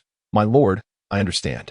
Wang Chong responded respectfully, then turned his gaze toward the 20 third-tier zombies beside him. He decisively sacrificed 200,000 ordinary zombies to elevate 10 of his third-tier zombies to the fourth tier, to retaliate against the coalition soldiers. Quality mattered more than sheer numbers. With 10 fourth-tier zombies and Wang Cheng personally leading the way, accompanied by 100,000 ordinary zombies and 10 third-tier zombies, they were more than sufficient. Having accomplished all of this, Wang Cheng continued to advance with his formidable army of 100,000 zombies, the silhouette of Lingfeng City becoming visible in the distance. Chapter 54. The Valor of Wang Chong. The obstacles faced by Yi Shui and EU at this moment. Outside Lingfeng City, thousands of tanks were meticulously arranged, their turrets all aimed at a single direction. On the city walls, tens of thousands of fully armed coalition soldiers had gathered. Below the walls, within Lingfeng City, 50,000 infantry coalition soldiers stood in formation, poised to charge out and engage the incoming horde of zombies at any moment. "Fire! Kill!" commanded the officer standing atop the high wall, binoculars in hand, as he observed Wang Chong leading the zombie army into the range. The order rang out, and a barrage of artillery shells erupted forth, inundating the area where Wang Chong stood. However, in the next instant, dozens of shells ricocheted back. Several tanks were overturned by the explosions of the returning shells. Wang Chong, leading 10 fourth-tier zombies and 10 third-tier zombies, surged forward with astonishing speed. The coalition soldiers watched this scene with no surprise, and the commander remained remarkably calm. The terror of Wang Chong had been acknowledged by the coalition when he defeated 5 empowered warriors. The initial barrage was merely a means to eliminate zombies below the third tier. As Wang Chong and the 20 zombies closed the distance to 500 meters, the commander issued another command. "Fire! Kill!" The sound of intense gunfire erupted. Bullets struck the third-tier zombies, piercing their skin defenses and detonating within their flesh. With a series of dull thuds, 5 or 6 third-tier zombies were swiftly gunned down. Even the fourth-tier zombies could not completely withstand the damage from the bullets, with the impacted areas reduced to a bloody mess. This was all thanks to the specialized bullets provided by Douglas. Seeing this, Wang Cheng charged ahead, becoming as pliable as cotton candy, attempting to absorb the incoming bullets and rebound them. Unfortunately, all the specialized bullets detonated the moment they made contact with his body. While the explosive damage did not harm him, it could not be redirected to strike the coalition soldiers atop the walls. "You wretched scum, descend into hell," he bellowed, his wrath directed at the coalition forces, the vermin from Mondstadt City, who dared to challenge the United Alliance. "Fools dreaming the impossible. Die. All of you must perish. Trash must be purged, and demons must return to hell." The coalition soldiers, witnessing their zombies being ravaged, were stunned by the terrifying power of the specialized bullets. Their faces contorted with rage as they shouted in unison. They unleashed a torrent of specialized bullets upon the advancing Wang Cheng. Yet, in mere moments, Wang Chong, undeterred by the specialized ammunition, closed in on the high wall. With a powerful punch, he overturned a tank, grasped its turret, and with a surge of strength, hurled it towards the soldiers atop the wall. Seizing the opportunity, he leaped onto the wall, swiftly scaling it. In the blink of an eye, he stood atop the high wall, revealing a chilling grin. "Let us journey together to hell." Extending his claws, he seized a commander by the neck, infecting him instantly. Soon, the gunfire atop the wall ceased, leaving only the zombies, now armed with firearms, to rain down gunfire upon the coalition soldiers below. Wang Chong gazed down at the densely packed 50,000 coalition soldiers, his grin widening. With a leap, he descended into the throng of soldiers. Among the coalition, an officer roared, "Soldiers, kill, slay this demon, and reclaim our homeland. Avenge our families." At his command, a million voices echoed in agreement. "Reclaim our homeland. Avenge our families." One by one, coalition soldiers disregarded Wang Chong's brutality, raising their weapons to fire at him. Some wielded grenades, opting for mutual destruction, while others, armed with mere daggers, recklessly stabbed at him. All were desperately hoping that through cumulative damage, they might inflict even the slightest wound upon him, hoping for a fleeting chance to slay Wang Chong. Yet, the vast disparity in power rendered their efforts futile. No matter how many coalition soldiers stood before him, they were destined to be infected. With singular ferocity, Wang Chang plowed through, reaching the commander's position amidst the 50,000 coalition soldiers. With one hand, he grasped the commander by the throat, coldly stating, "Surely the coalition of Lingsing City comprises more than just you?" The officer intended to curse Wang Chong, but as Wang Chong tightened his grip, revealing a sinister grin, he warned, "Confess honestly, and I might grant you a swift end. Otherwise, I shall infect you and subject you to endless torment, leaving you yearning for death." The officer, confronted with Wang Chong's menacing visage and the icy voice that pierced his very marrow, was paralyzed with fear, hastily pleading, "I will speak. Please, grant me a swift end." Not only the coalition soldiers of Lingsing City, but 90% of the combat strength in the entire 4th District has been allocated to the 1st to 3rd Districts. The combined area of these 3 districts is 8 times that of the others. With the main city of the 4th District breached, the elders of the 4th District, under pressure and enticement, agreed to the requests of the elders from the previous 3 districts. Upon hearing this, Wang Chong decisively snapped the officer's neck and assimilated him. As the commander fell, a cacophony of wails and pleas for mercy resonated throughout the city. In merely 2 hours, the entire city had succumbed to his will. Wang Chong was in no rush to advance, instead commencing the cultivation of zombies within the city.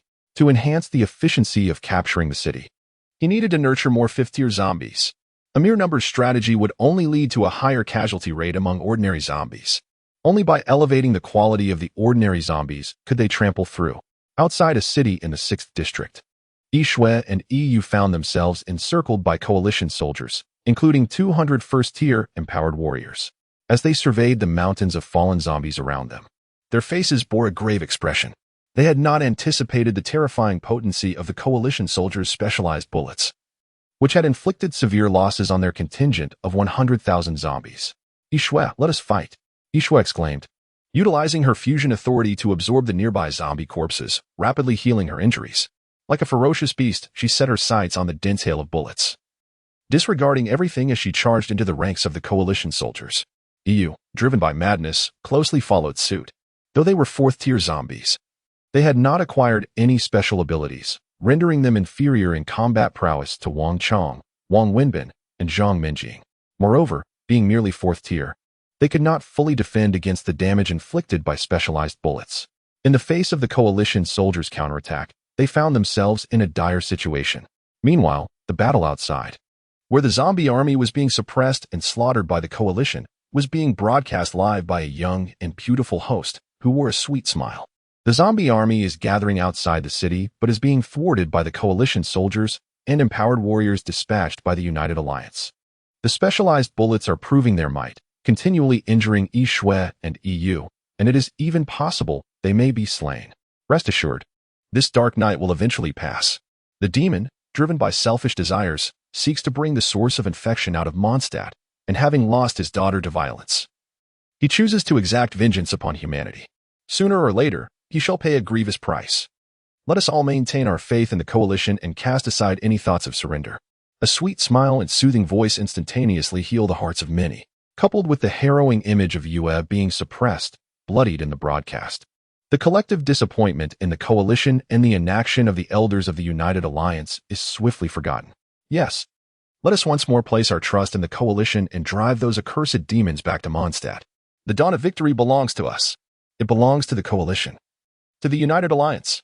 Just as the crowd sees with righteous indignation, a voice rises amidst them. If it were your daughter who was ruthlessly gunned down, would you not be even more enraged than this father? If Jiang Cheng is a demon, then what are those who chose to abandon Mondstadt? If there exists no pure light in this world, then let darkness descend completely upon humanity. Chapter 55. The defeated Allied soldiers thus, upon uttering these words, a wave of fury erupted among the crowd. Are you perhaps a dog of Jiang Cheng? These demons are intent on slaughtering us, obliterating our homes.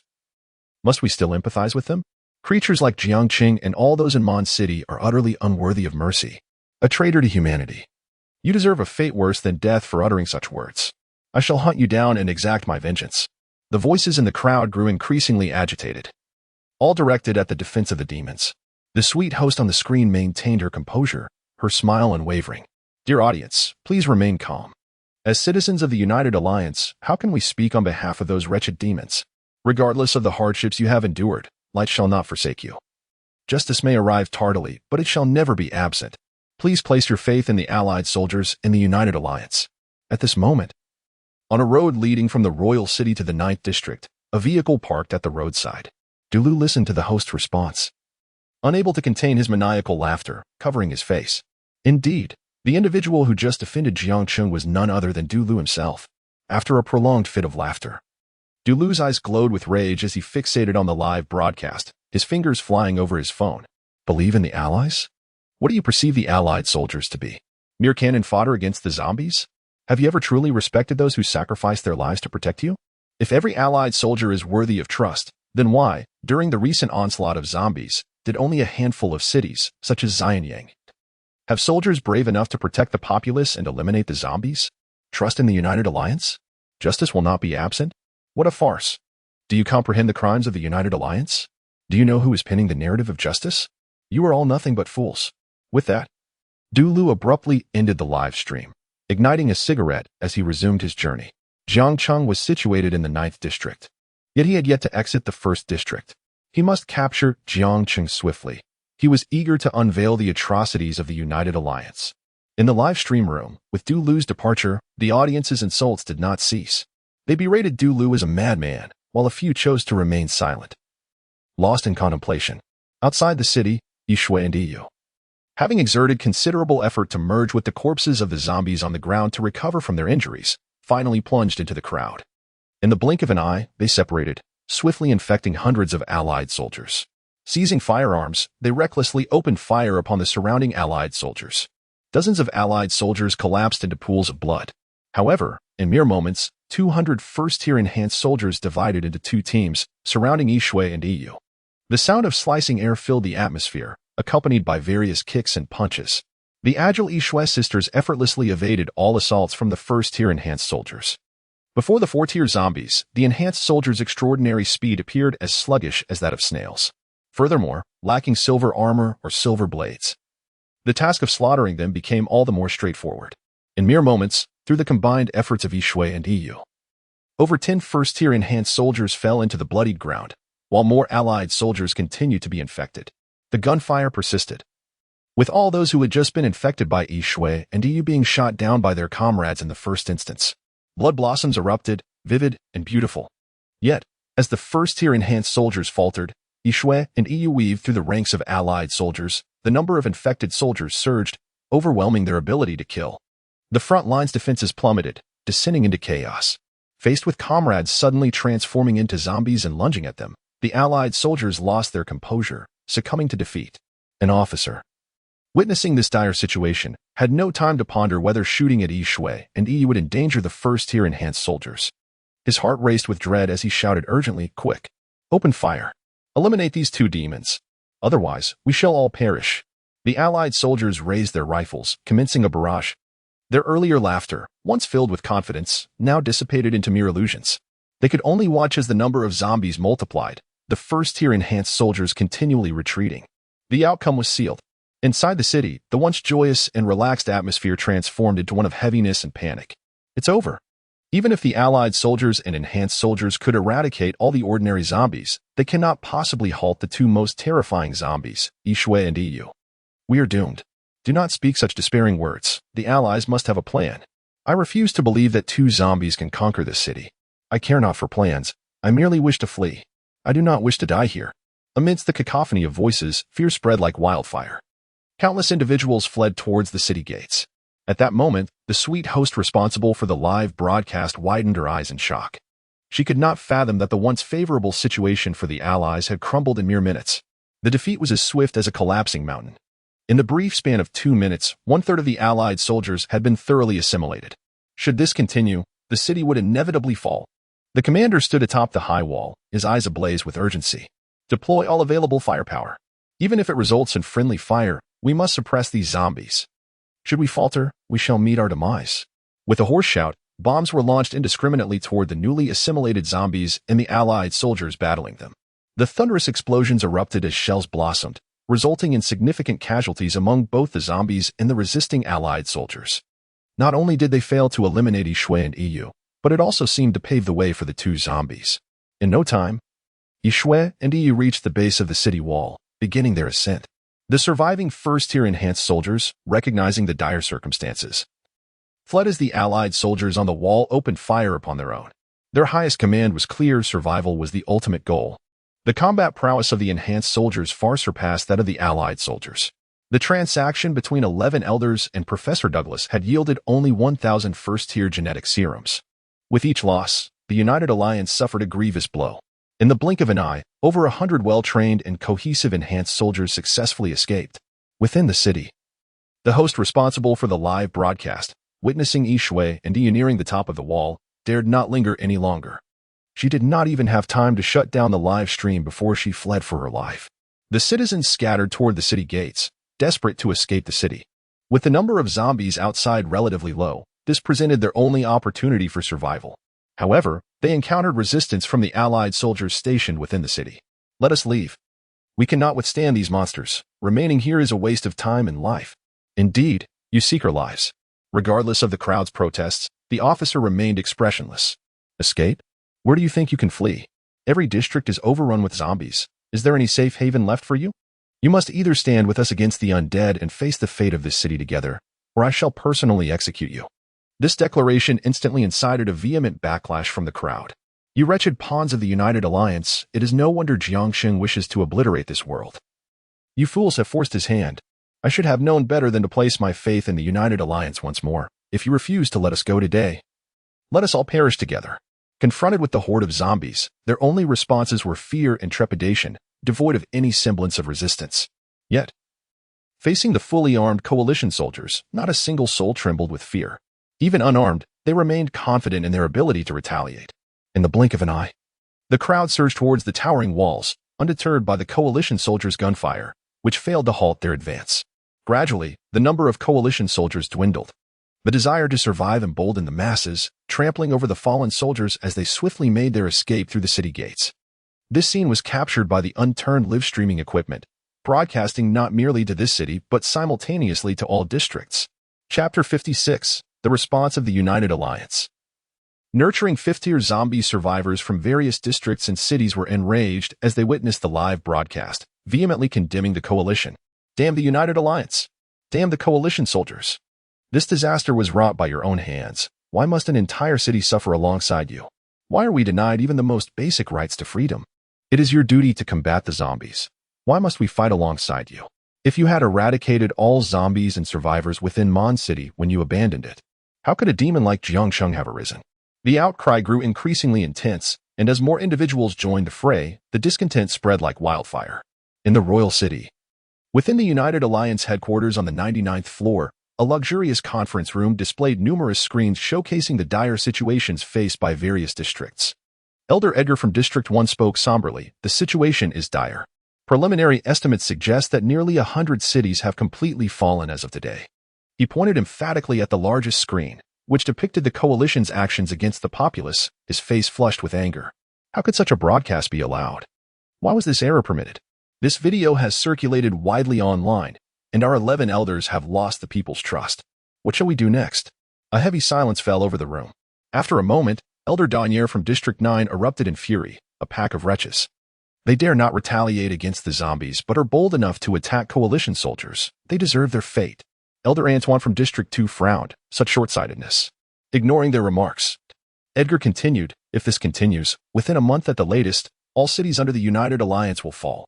The gravity of his words cast a pall over the assembly, each face etched with concern. Finally, Edgar spoke again. "I have made arrangements with Professor Douglas. He will continue to supply us with advanced specialized ammunition capable of taking down even fourth-tier zombies with a single shot, along with 2,000 vials of second-tier gene serum. However, the price is steep. We must continuously capture zombies for him, preferably higher-tier ones. During this period, I hope no further mishaps occur." The elders fell into a contemplative silence. Antoine furrowed his brow. "Are we not serving him entirely?" Edgar, with a hint of resignation, replied, "What choice do we have? Not even a mushroom cloud could resolve the issue with Jiang Cheng. Douglas is our last hope. We cannot allow the zombie horde to trample the United Alliance.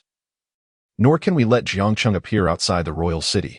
At this, the room fell silent once more. In the research base, Joyce followed closely behind Douglas. His eyes cold and respectful. Professor, I have fully recovered, and I have mastered the powers bestowed by the 5th-tier gene serum. When can I capture that demon Jiang Cheng? Having endured days of humiliation from being defeated by Jiang Cheng, Joyce was consumed by the desire to reclaim his honor. Douglas, with a weary smile, reassured him. There is no rush. I have been observing Jiang Cheng closely. Though you are both 5th tier, you are not yet his match. The odds of your return are slim. You are my most prized subject. Do not act recklessly. Wait for the enhancements of Lev, Boer, and others to be completed before proceeding. Additionally, I have supplied the United Alliance with a new batch of equipment to create further chaos, buying us time to develop the 6th-tier gene serum. The 6th tier represents extraordinary power. Joyce clenched his fist, understood. Meanwhile, Barrett, listening to this exchange, felt a mix of frustration and impatience, silently raging. When will we rid ourselves of those damn zombies? I am utterly exhausted from this constant anxiety. Suddenly, Douglas turned to Barrett with a warm smile. The specimens you provided last time performed exceptionally well. Please continue your contributions, otherwise. His unspoken threat hung in the air, clear as day. Barrett quickly acquiesced. Yes. Yes, Professor, I understand. In various districts, a large screen displayed Elder Edgar's video. On behalf of the United Alliance, I express deep sorrow and regret regarding the current situation online. I never anticipated that our well-trained coalition soldiers would behave in such a manner. Following this incident, I and the other 10 elders have urgently educated the coalition and assure you that such occurrences will not happen again.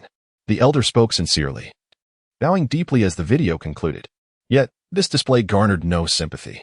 Outcries continued to resonate throughout the districts. Beasts. The rulers of the United Alliance are beasts. The day they forced Jiang Cheng is proof enough. Do you think we will believe a mere video? The actions of the coalition soldiers are always dictated by the United Alliance. Without your orders, would they dare to act so? The people's disdain for the 11 elders was palpable. They could not be swayed by empty promises. Following the video, the elders remained unresponsive. In the wilderness of District 9, Jiang Cheng stood before an army of millions of zombies. Had it not been for the remnants left in various cities and the specialized ammunition employed by coalition soldiers, their numbers would be even greater. Through shared vision, he monitored the rapid downfall of cities as he checked on Wang Chang, the Shui sisters, and Zhang Minjing. Jiang Cheng nodded in satisfaction, while he remained vigilant against the coalition's specialized ammunition and first-tier enhanced soldiers. These threats posed no danger to him. He could effortlessly annihilate any number of first-tier enhanced soldiers before him. However, the specialized bullets could kill third-tier zombies and posed a significant threat to fourth-tier ones, sufficiently slowing the advance of the horde. As the United Alliance mounted their counteroffensive, the number of fallen zombies was staggering. With a thought, Jiang Cheng commanded the ordinary horde to reduce by over 200,000 in an instant, simultaneously birthing 10 fifth-tier zombies. With these 10, alongside Stone, he could easily dominate any city. Furthermore, should Joyce dare to appear again, Jiang Cheng would not even need to lift a finger to suppress him. There would be no chance for escape. Chapter 57. Cannon Fodder. Level 1 alert. Having accomplished all that was required, Jiang Cheng continued his advance. The next city was not far off. However, he had scarcely moved a distance when he encountered 30,000 coalition soldiers blocking his path.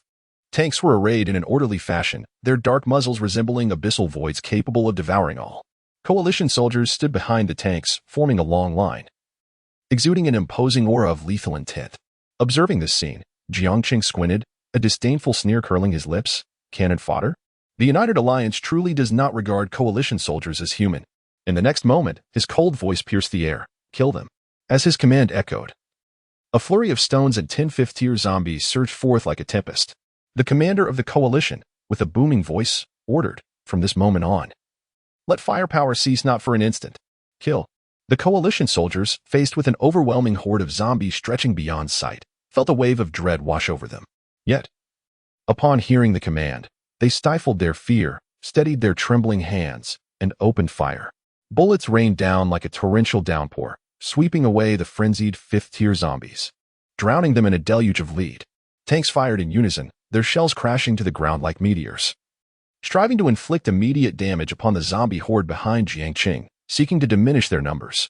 They knew they were confronting the demon Jiang Cheng, and any lapse in focus could spell disaster. If they failed to reduce the zombie count, the coalition soldiers in the city behind them, even armed with the new specialized bullets provided by Douglas, would surely meet their end. Yet, the commander, witnessing the barrage, could not help but curse in frustration. Damn it. Why has this task fallen to me? That wretched General Cole, a scoundrel. Out of past grievances, he has thrust this burden upon me. Despite his curses, he did not neglect the command of the battle. Their loved ones were in the hands of the United Alliance. Even if this mission required them to act as mere cannon fodder, they had no choice but to comply. They only hoped that, should they perish, their families would not suffer under the Alliance's torment, and that they might have a chance at survival. Otherwise, this march to death was something no coalition soldier would willingly accept.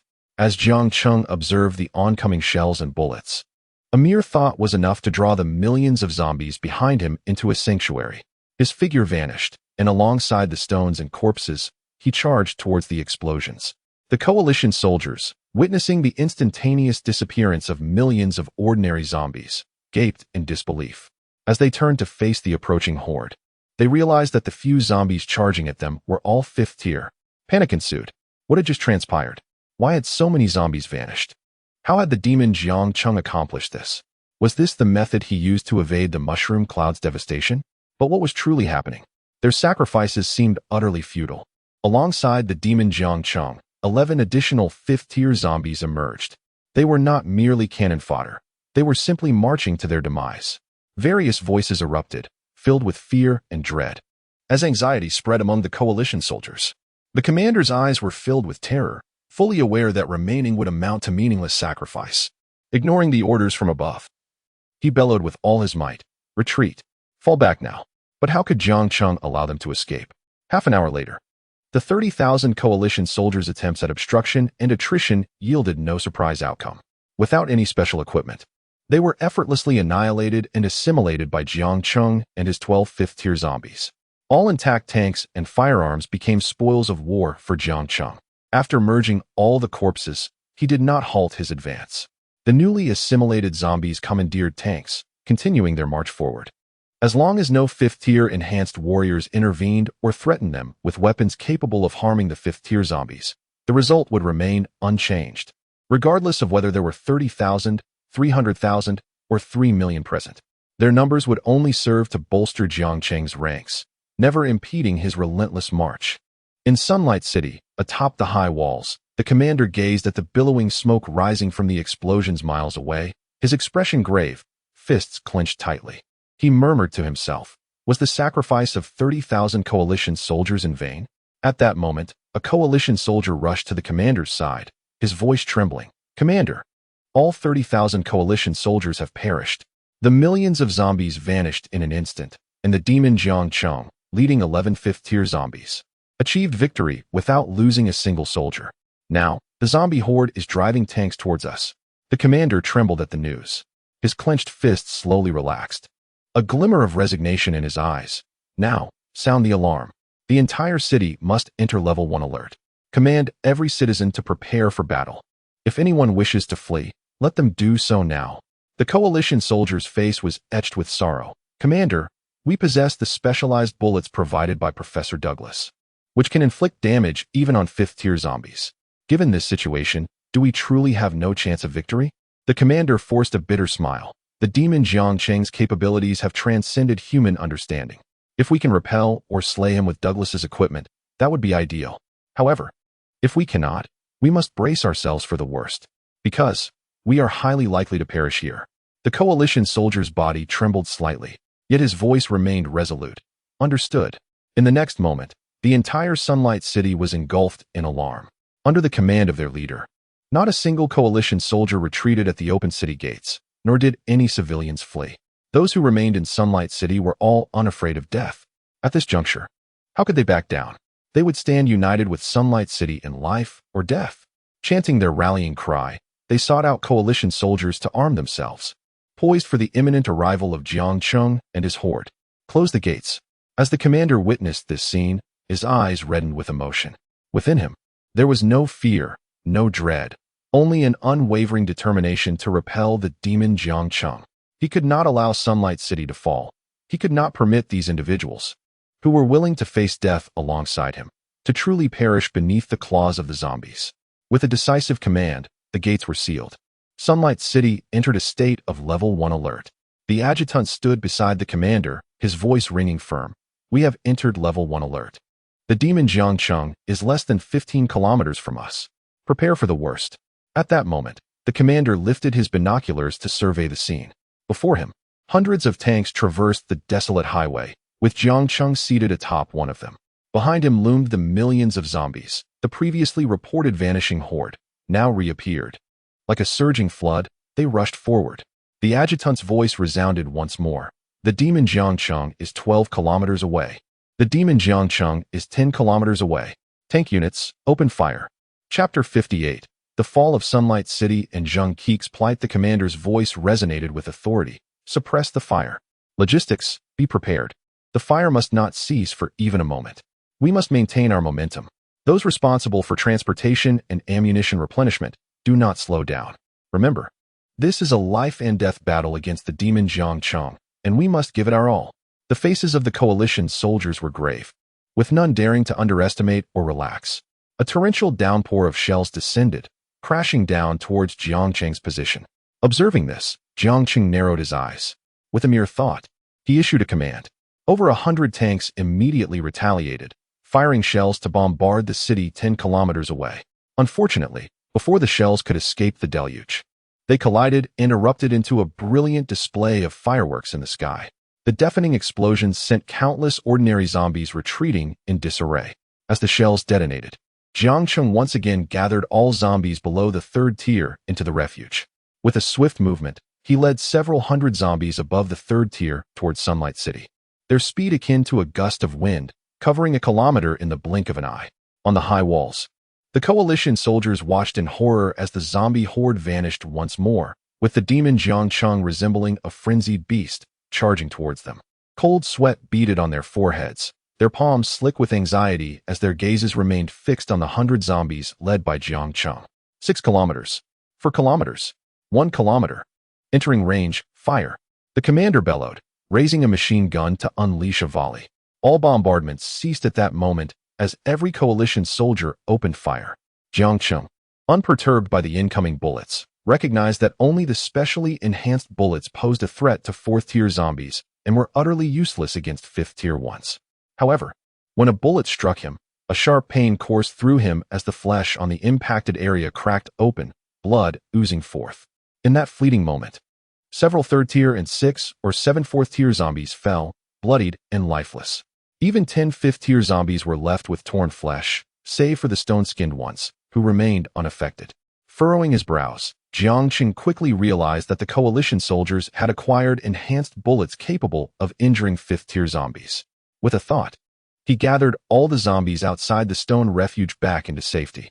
He also fortified his defenses, gaining the resilience of 6th-tier zombies.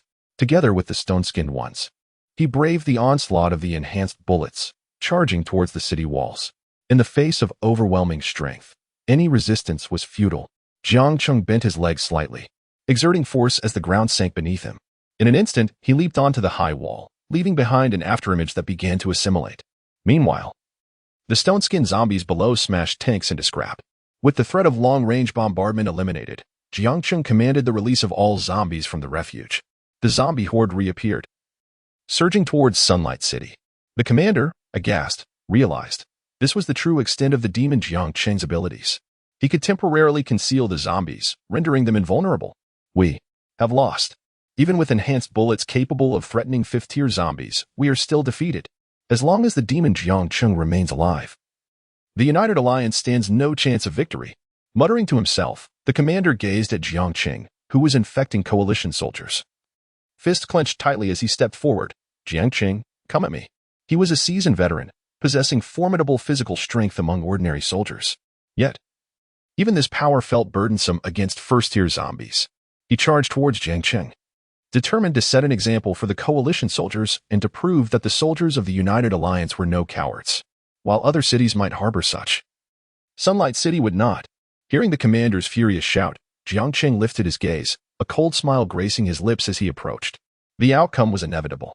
With a single punch, Jiang Cheng shattered the commander's hand, the bone splintering, and the entire arm exploded. The violent force coursed through his body, tearing him apart in an instant. Kill, kill, kill. One by one, the coalition soldiers and civilians bore witness to this scene, filled with terror at Jiang Cheng's ferocity. Yet, above Sunlight City, one word echoed through the air. Everyone overcame their fear, rushing towards Jiang Cheng like a tidal wave.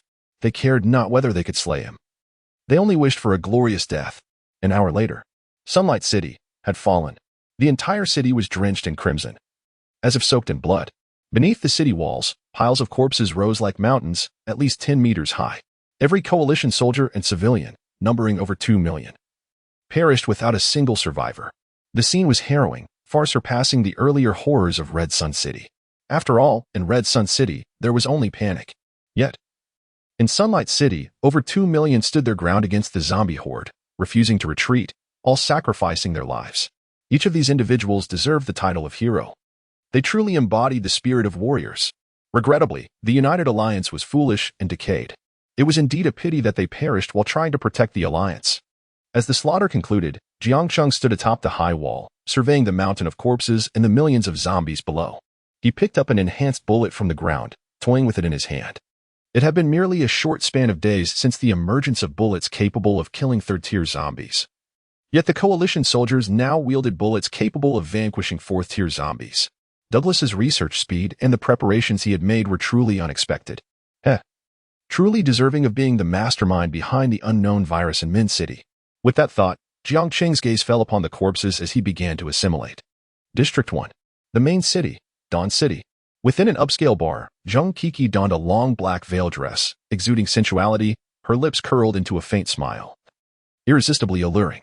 She clung to the arm of a middle-aged man, sweetly saying, "Mr. Joel, I desire the latest handbag." Joel was enraptured, his right hand caressing Zheng Kiki's hair as he chuckled. "Of course, all for you. But first, how about accompanying me to a gathering?" Joel was the director of the coalition office in Dawn City, wielding the authority to mobilize the entire coalition force there.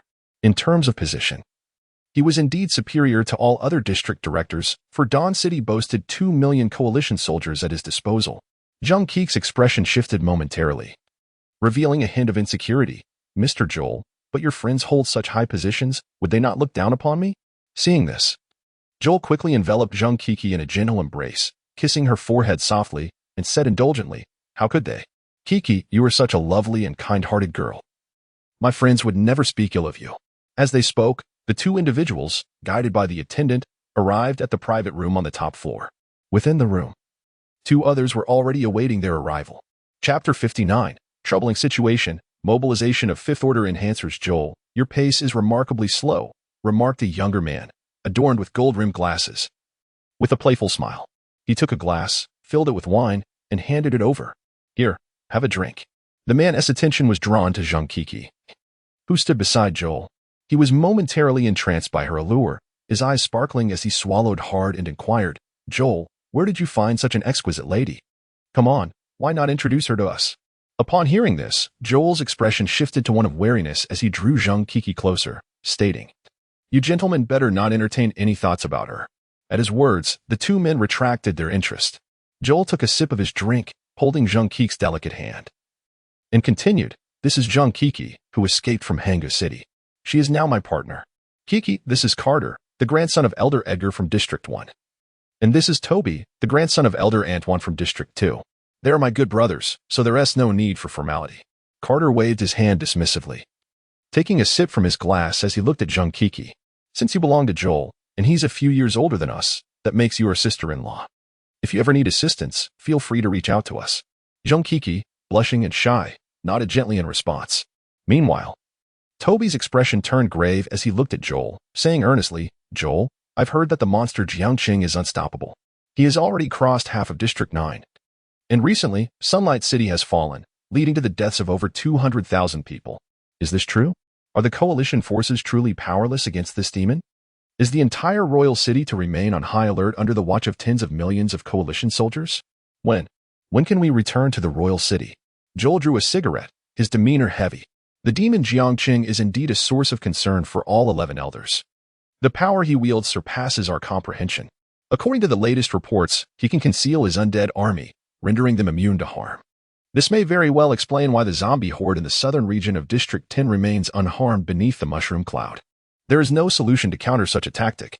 Carter took a hearty gulp from his glass, lighting a cigarette and exhaling slowly. District 1 is separated from District 9 by vast territories. No matter how strong Jiang Cheng is, it would take ages for him to reach us.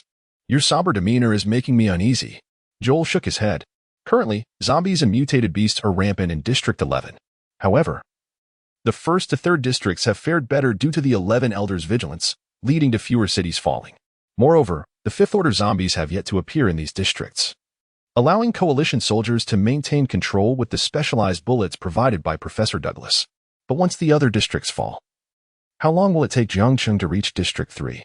A single aircraft could accomplish that. As per our intelligence, the 5th Order zombie Qin Mingyao is in District 8. The 5th Order zombie King Chong is in District 4, and the 4th Order zombies Yi Shui and Yi Yu are in District 6. They are all working towards hastening the collapse of cities in their respective districts. Additionally, there is a 5th Order zombie king, Wen Bin, whose whereabouts are unknown. The demon Jiang Cheng is currently in District 9, but he might be waiting for all districts to succumb before leading billions of zombies to attack the first 3 districts, aiming directly at the royal city. With such a clear situation, do you still believe that Jiang Cheng's approach will be slow? With that, Joel raised his glass and took another deep drink. The continuous defeats faced by coalition soldiers across various districts weighed heavily on him. There was one more thing he had yet to mention. Jiang Cheng was still in District 9 and was also a 5th Order. By the time he reached District 3 or District 1, what tier would he be? If humanity cannot overcome Jiang Cheng now, who will be able to stop him then? These thoughts remained unspoken, for uttering them would only incite greater panic and were among the topics prohibited by the United Alliance. Carter's face turned somewhat pale. Does Professor Douglas have no solutions? Isn't there still Joyce and her team of enhanced soldiers? Joel replied, according to some rumors, Professor Douglas has agreed to deploy 5th Order enhanced soldiers to confront Jiang Cheng. The exact number remains unclear. However, based on the recent fall of Sunlight City, I have a strong feeling that mobilizing 5th Order enhanced soldiers at this point may already be too late. The group fell silent, taken aback by the gravity of the situation. In the research base, Douglas looked at Edgar, brought before him by his subordinates, with a glimmer of surprise in his eyes. Suddenly, he chuckled, Edgar, as an esteemed elder of District 1, it is indeed a surprise to see you in this humble place. Edgar stepped forward, smiling and tempering the air of authority about him. Professor Douglas, if I do not come in person, how can I demonstrate the utmost sincerity of the United Alliance? My visit should clarify my intentions. Douglas replied, with the fall of Sunlight City, the new specialized bullets I provided are still ineffective against the demon Jiang Cheng. You wish for me to deploy 5th Order enhanced soldiers to restrain him. Edgar's expression turned serious. Professor, this farce should have remained confined to the city of Mond in District 10, yet it has escalated to this extent. I implore you to act decisively to put an end to this absurdity. Furthermore, the United Alliance can designate District 10 as your experimental site. Excellent. Douglas's smile widened, and he readily agreed. Then please return and await my message. I will make arrangements for the enhanced soldiers to depart immediately. Good. I look forward to your favorable news. Professor. Edgar nodded and turned to leave. As he watched Edgar board the helicopter, Douglas turned to the nearby enhanced soldiers and instructed, Go, summon Joyce to see me. A few minutes later, Joyce arrived before Douglas. Professor, am I to depart now? She inquired. Wait a moment, first drink this, Douglas said, producing a vial of genetic serum and handing it to Joyce. Without hesitation, Joyce accepted the vial and drank it in one gulp. In an instant, a wave of heat surged through her body, an intense energy erupting within, igniting every inch of her skin and every cell. It felt as if she were about to be engulfed in flames. Hold on, Douglas cautioned, observing Joyce's painful expression. Though this genetic serum is not yet perfected, it will enhance your defense, speed, and strength, while also bestowing you with a unique ability. This is my latest creation, and you are the first to experience it. Chapter 60. Awaiting the collection of corpses from the zombie army. Upon hearing the words, Joyce gritted his teeth, enduring the searing pain coursing through his body, and awaited the transformation and enhancement brought forth by the genetic serum. He felt the emergence of new power within him gradually. After a while, Joyce's complexion began to stabilize, signifying the completion of the serum's modification of his body. Experiencing a surge in combat prowess and the birth of extraordinary abilities, his eyes sparkled with excitement and exhilaration. Thank you, Professor. With merely a thought, flames suddenly enveloped his exterior. The flame shield was now his unique ability. Even specialized 4th-tier bullets would not inflict significant harm upon him. Once I fully complete this genetic serum, you will possess the power to manipulate flames, transforming from a mere enhancer into a true wielder of extraordinary abilities. As the words left his lips, Douglas picked up a handgun and loaded it with specialized bullets. Bang! Bang! 2 bullets were fired. Joyce observed the approaching projectiles with an unflinching demeanor, even if the flames could not withstand this force. His 5th-tier enhanced physique was more than capable of blocking them. However, at the moment the bullets were about to collide with Joyce, the flames intensified, surging forward to engulf the projectiles entirely. Joyce, somewhat astonished, remarked, "Professor, the defensive capability of this flame shield is astonishing. I suspect even 5th-tier specialized bullets would be thwarted." Douglas chuckled softly before shaking his head. "You underestimate this power. The attacks from 5th-tier zombies can be resisted once or twice. However, they will inevitably be destroyed, and each destruction requires a cooldown period." Upon hearing this, Joyce's breath quickened, his eyes brimming with delight. This time, how could Jiang Cheng possibly contend with him? Take Xiao, Lev, and the other 10 individuals to Zone 9 and retrieve Jiang Cheng. Remember, according to the latest intel, Jiang Cheng now has an additional 10 5th-tier zombies by his side. While you and the 10 are also 5th-tier, exercise utmost caution. If you cannot bring Jiang Cheng back, at least return with 1 5th-tier zombie, regardless of the consequences. Moreover, I hope none of you encounter any unforeseen mishaps. Douglas then seated himself beside the chair, allowing himself a moment of respite. Recently, he had devoted all his energy to the genetic serum and had not taken the time to rest properly. Understood, Professor, Joyce replied before departing. In Zone 9, Jiang Cheng utilized 200,000 corpses to directly fuse and elevate himself to the 6th tier. As a warm current flowed within him, every inch of his skin, flesh, and marrow underwent a new tempering and forging process. Every cell in his body was undergoing transformation under this warm flow. After a day passed, this tempering and metamorphosis finally concluded. A more formidable power erupted within Jiang Cheng. He unleashed a punch, causing the city wall to collapse. This power was sufficient to obliterate 2 previous versions of himself. Sensing this entirely new strength, he cast his gaze downward. 10 6th-tier zombies stood in perfect, upright formation. These 10 were the strongest 6th-tier zombies cultivated from the remaining corpses within the city, ranking just below himself. In addition, one more 6th-tier zombie, during its fusion enhancement process, had acquired rock-like skin akin to his own, though with slight variations. In addition to its rocky exterior, it could control rocks. Having completed these tasks, Jiang Cheng led the 10 6th-tier zombies, along with millions of zombies, onward to their next destination, Sunlight City. Sunlight City was comparable in size to Radiant City, yet the population remaining after the exodus exceeded that of Radiant City by more than double, nearing 5 million. Upon the city wall, the commander observed the prepared tanks and well-trained coalition soldiers making their final arrangements, his expression grave. Standing beside him, the aide, smoking a cigarette, appeared more relaxed, a hint of relief in his demeanor. "Commander, Jiang Cheng's zombie army will not arrive for another day. Do not be so tense. This is our fate, so let us accept it. If possible, I hope you will allow me to go enjoy a drink to savor the most delightful moments of life." Upon hearing this, the commander erupted in fury, delivering a sharp slap to the aide's face, roaring, "Accept fate? Why should we accept our fate? Why should it be us? That demon Jiang Cheng is merely a pest that has crawled out from the abandoned cities, nothing more than a rat. To put it bluntly, he is merely a relatively successful failure from Douglas's experiments. He is the one who deserves to perish. Why should we accept our fate or die?" To this day, they had yet to witness their true strength. Do you know what the core of these monsters is? It is Jiang Cheng. As long as he refrains from acting, we cannot feel at ease. On so many previous occasions, was it not the firepower that initially suppressed them? Yet every time Jiang Cheng took action, we would be immediately defeated. The aide, startled by the commander's wrath, managed a bitter smile. "Commander, I understand what you are saying, but what of it? This failed experiment has already thrown the United Alliance into chaos. Such a pest can single-handedly annihilate a city. What do we have? We do not even have the qualification to stand before him and converse.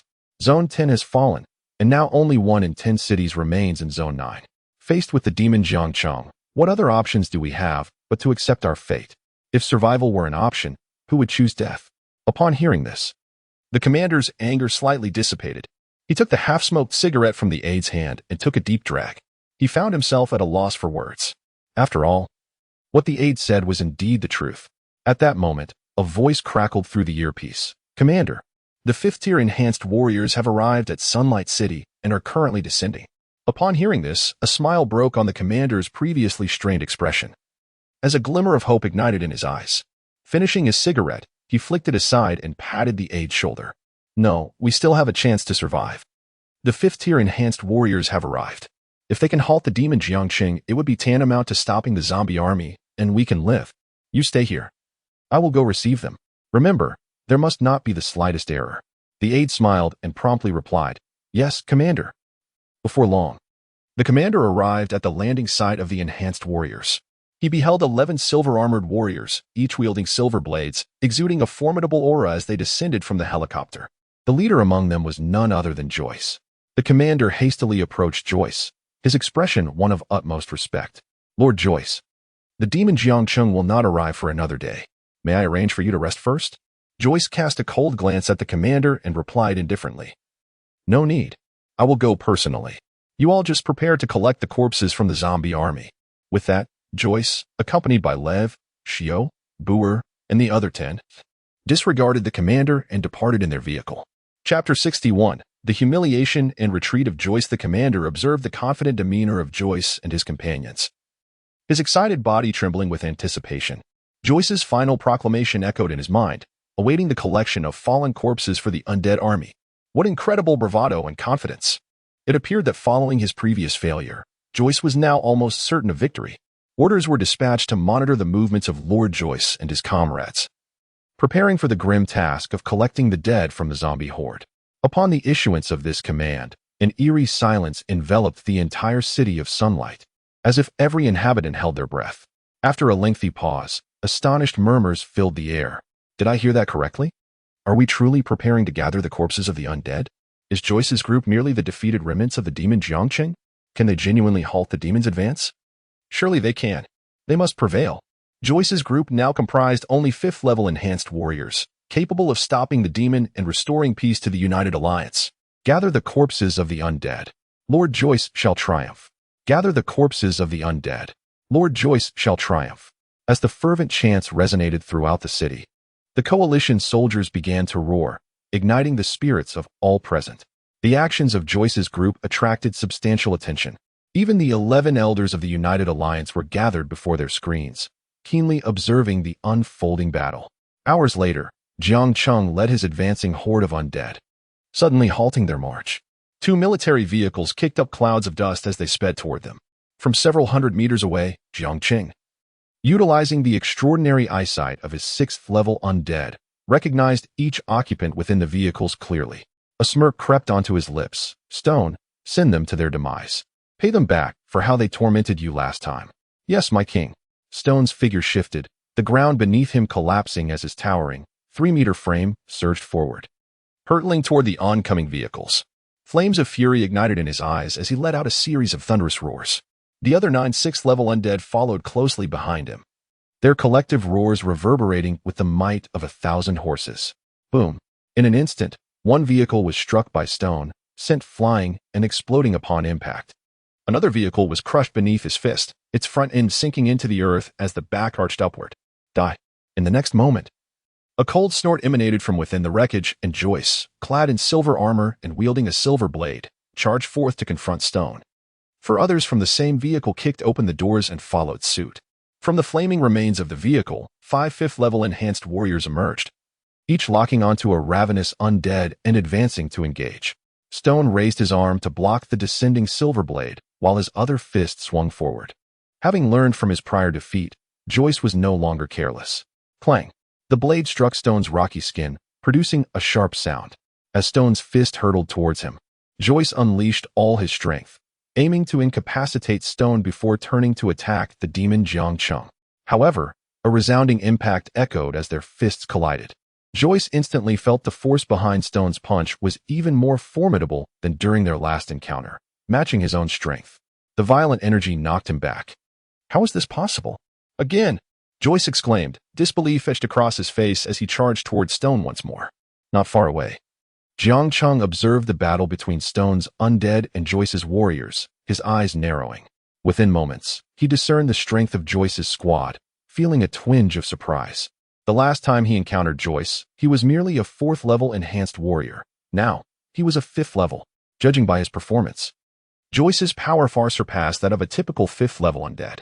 Were it not for Stone's 6th-level prowess and his rocky skin, he might have been at a disadvantage. Moreover, Joyce's group consisted entirely of 5th-level warriors, a stark contrast to their previous ranks of 3rd-level enhanced fighters. His earlier predictions had proven accurate. Douglas's research speed was on par with his own, perhaps even surpassing it. Had he not achieved a significant enhancement after taking Sunlight City, he might have found himself at a disadvantage. As Jiang Cheng pondered, the battle between Stone's undead and Joyce's group intensified. Joyce was being relentlessly battered by Stone, yet he still retained some capacity to retaliate. The other 10, however, found themselves struggling against the 6th-level undead, having been hurled away numerous times in quick succession. Their silver armor was tattered, and their silver blades had failed to inflict any damage on the undead. The overwhelming disparity in strength left them gasping for breath. "Captain, these undead are not 5th level, they are 6th level. We must retreat, or we will perish here," Lev exclaimed, having been knocked back once again, his silver blade shattered. Blood spilling from his mouth as he glanced at the struggling Joyce. "Withdraw," Joyce roared defiantly, flames enveloping his body as he forcefully repelled the approaching Stone.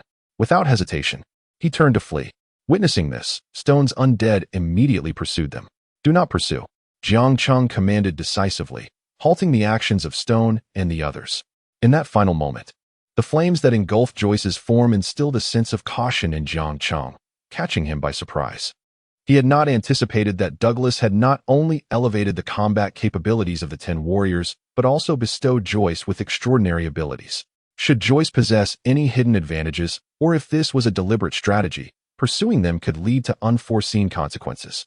"Continue forward," Jiang Cheng ordered, directing the army onward. Once they reached Sunlight City, it would become evident whether Joyce had any remaining strategies. In Sunlight City, the coalition soldiers and civilians watched as Joyce faced yet another defeat, this time without even engaging the demon Jiang Cheng. The atmosphere of joy that had once filled the city evaporated instantly. The notion of gathering the corpses of the undead transformed from a grandiose proclamation into a profound humiliation affixed to Joyce. No one protested, no one cursed, nor did anyone voice accusations. They merely picked up their weapons in silent accord, standing vigil at the city gates. It was as though dawn had never risen, nor had hope ever embraced them. From beginning to end, they remained on the precipice of the abyss, ever awaiting the specter of death. The commander sat down heavily. Disappointment etched on his face, yet a hint of relief lingered. Lighting a cigarette, he turned to his aide. "Bring me some wine. Let us drink." Without a word, the aide fetched the wine and filled the commander's cup. "Sir, what troubles you?" The commander downed his drink and laughed. "Our deaths, as you said, are immutable. Yet, the emergence of Joyce and his group has rekindled a flicker of hope within me. Douglas is advancing. The United Alliance shall not perish, even if we fall. What does it matter?" The aide appeared uncertain. "Sir, are you referring to the flames that suddenly surrounded Joyce?" The commander nodded, handing a cup to his aide. "Come, drink. Once we have quenched our thirst, we shall prepare to meet our fate." Within the research base, Douglas observed the clash between Joyce's group and the undead. Still defeated in such a disheveled manner, utterly powerless to retaliate. His efforts bore no fruit, unable to keep pace with the strides of the demon Jiang Cheng, unable to outmatch the pace of a failed experiment. Douglas clenched his fists tightly, astonishment and fury igniting in his eyes. He could not comprehend how little time had passed. How could Stone ascend to the 6th tier? And why were there 9 additional 6th-tier zombies? What of their strength? Just how formidable was the demon Jiang Cheng? 6th tier? Or perhaps even the 7th? Chapter 62. Is there hope? Wang Wenbin made his appearance. "Joyce, withdraw your team," he commanded. "Ignore Daylight City." After a prolonged moment, Douglas emerged from his fury, contacted Joyce, and issued his orders. He then stood up, addressing everyone at the research base. Immediately commenced mass production of the 5th-stage gene serum. With that proclamation, Douglas ceased to squander time, delving back into his arduous research. Meanwhile, in the United Alliance building, on the 99th floor of the opulent conference room, 11 elders beheld Joyce's retreat, witnessing the flames that erupted in his final moments. A mixture of shock and fear enveloped them. Each face turned grim, displaying the utmost dismay. Edgar clenched his fists, stating, "Professor Douglas's scientific achievements are utterly overshadowed by Jiang Cheng's pace. Yet, that flame seems to kindle hope. Is it possible for light to dispel the darkness that envelopes hope?" His heart trembled with fear. The demon Jiang Cheng had not yet made his move. Merely by utilizing a few corpses, he had vanquished Joyce and his team, leaving Edgar struggling to maintain his composure and calmness. He began to question whether the United Alliance could truly stand against such a demon. Nevertheless, Joyce's fiery abilities left him in a state of confusion and turmoil. Antoine, sensing the stifling atmosphere in the conference room, observed Edgar's panic and hesitation, and sighed softly. Perhaps we have misaligned our objectives. The terror of Jiang Cheng is not something we can provoke. All our schemes are rendered futile by our lack of strength. However, we do possess the fourth stage special bullets provided by Douglas. The situation in the other districts is not yet as dire. Since we cannot overpower Jiang Cheng, we must act against the zombies in the other areas. Yet, this too required the assistance of Douglas's fifth stage enhanced warriors. Darnell nodded in agreement. I concur. If we can eliminate the zombies in the other districts, we shall have more time and strength to concentrate our efforts on Jiang Cheng. In District 2, Wang Wenbin emulated Zheng Kiki, disguising himself as a human, hiding amidst the chaos of various cities, flowing along with the survivors, constantly traversing from one city to another. While he had not led a horde of zombies to conquer each city, the places he passed through had birthed one or two fifth-stage zombies. Their existence ensured that, even without his direct intervention, the chaos in District 2 could not be easily quelled. He merely needed to lurk in the shadows, awaiting a greater crisis to arise, ready to turn the tide. Unfortunately, as Wang Wenbin was en route to the next city, an unexpected incident occurred. 22nd Stage Enhanced Warriors, accompanied by 1,000 allied soldiers, intercepted his group of 100 fleeing survivors. Kill! A cold command rang out, devoid of any preamble or explanation. 1,000 allied soldiers simultaneously opened fire. The 100 survivors, still in a state of bewilderment, were all gunned down.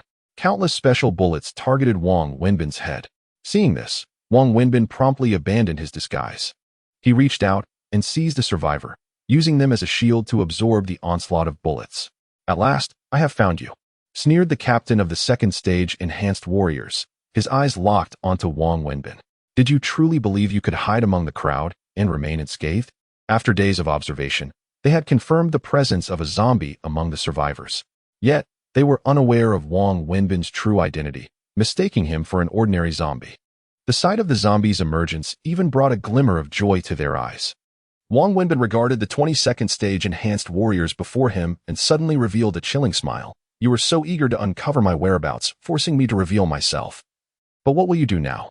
Do you truly think 22nd Stage Enhanced Warriors can stop me? The expressionless group of Enhanced Warriors fixed their gaze on Wang Wenbin.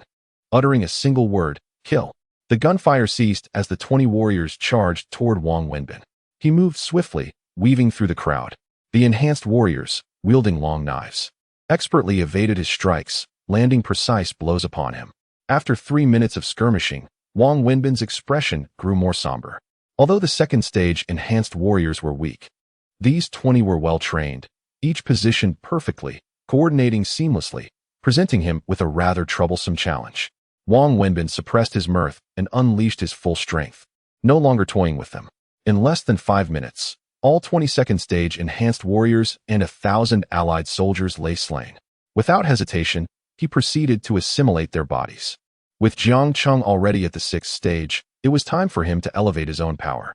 After merging with over 1,000 corpses, Wang Wenbin ceased hiding, commandeering a vehicle and heading toward the nearest city, one that had yet to fall under the influence of zombies or mutated beasts.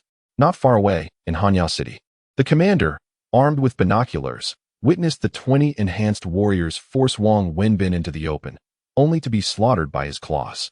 Rage surged within him. Fools! Idiots! Why provoke that beast? Why force him to reveal himself? If he merely hid, I could feign ignorance. Now that you've drawn him out, how am I to respond? His deputy cautiously inquired, Commander, should we launch an attack? The commander bellowed, deploy all firepower. Kill. With that command, a deluge of artillery rained down upon Wang Wenbin, including missiles. Wang Wenbin decisively abandoned the vehicle, sprinting toward the city at breakneck speed. Securing this city would allow him to ascend to the 6th stage. If the United Alliance did not wish to see him hide, then he would lead the zombie horde into a bloodbath. Is this it? Can the Allied soldiers withstand him? With merely one zombie, surely the Allied forces can hold their ground. No, I must head to the city gate. If the federal soldiers falter, I must be the first to escape Hanyao City. Within the city, the populace watched in terror as Wang Wenbin approached, panic spreading as many rushed toward the city gate. On the high walls, the commander observed the overwhelming artillery fire failing to impede Wang Wenbin's advance. All the fourth-stage special bullets were evaded. He raced toward the walls with astonishing speed. His complexion paled, and he collapsed to the ground. Wang Wenbin appeared like a specter beneath the city walls, beginning his assault. "This is disastrous," muttered the Allied commander. He struggled to rise, but his body felt limp, devoid of strength. His deputy trembled uncontrollably. "Commander, it's over. We're truly finished. Should we flee?" The commander shot a glare at his aide, summoning every ounce of strength to roar. "Have you forgotten the methods of the 11 elders? Fleeing? What difference does it make from dying at their hands?" At this, the deputy seemed to recollect something, collapsing onto the ground as well. As Wang Wenbin ascended the city walls, blood flowed freely, and more Allied soldiers were assimilated. The commander, in a feeble state, retrieved his communication device. Crying out in anguish, "Open the city gates." The guards at the city gate paused momentarily before responding. "Yes, commander." The commander knelt upon the ground. Gazing at the blood-soaked scene as Wang Wenbin shouted, "I am willing to submit. I wish to become one of the undead. I beseech you, spare my life." As his voice resonated, it echoed throughout the city of Hanyao. The soldiers of the Allied forces stationed at the city gates displayed expressions of utter despair. Countless warriors had never anticipated that their commander would so readily capitulate.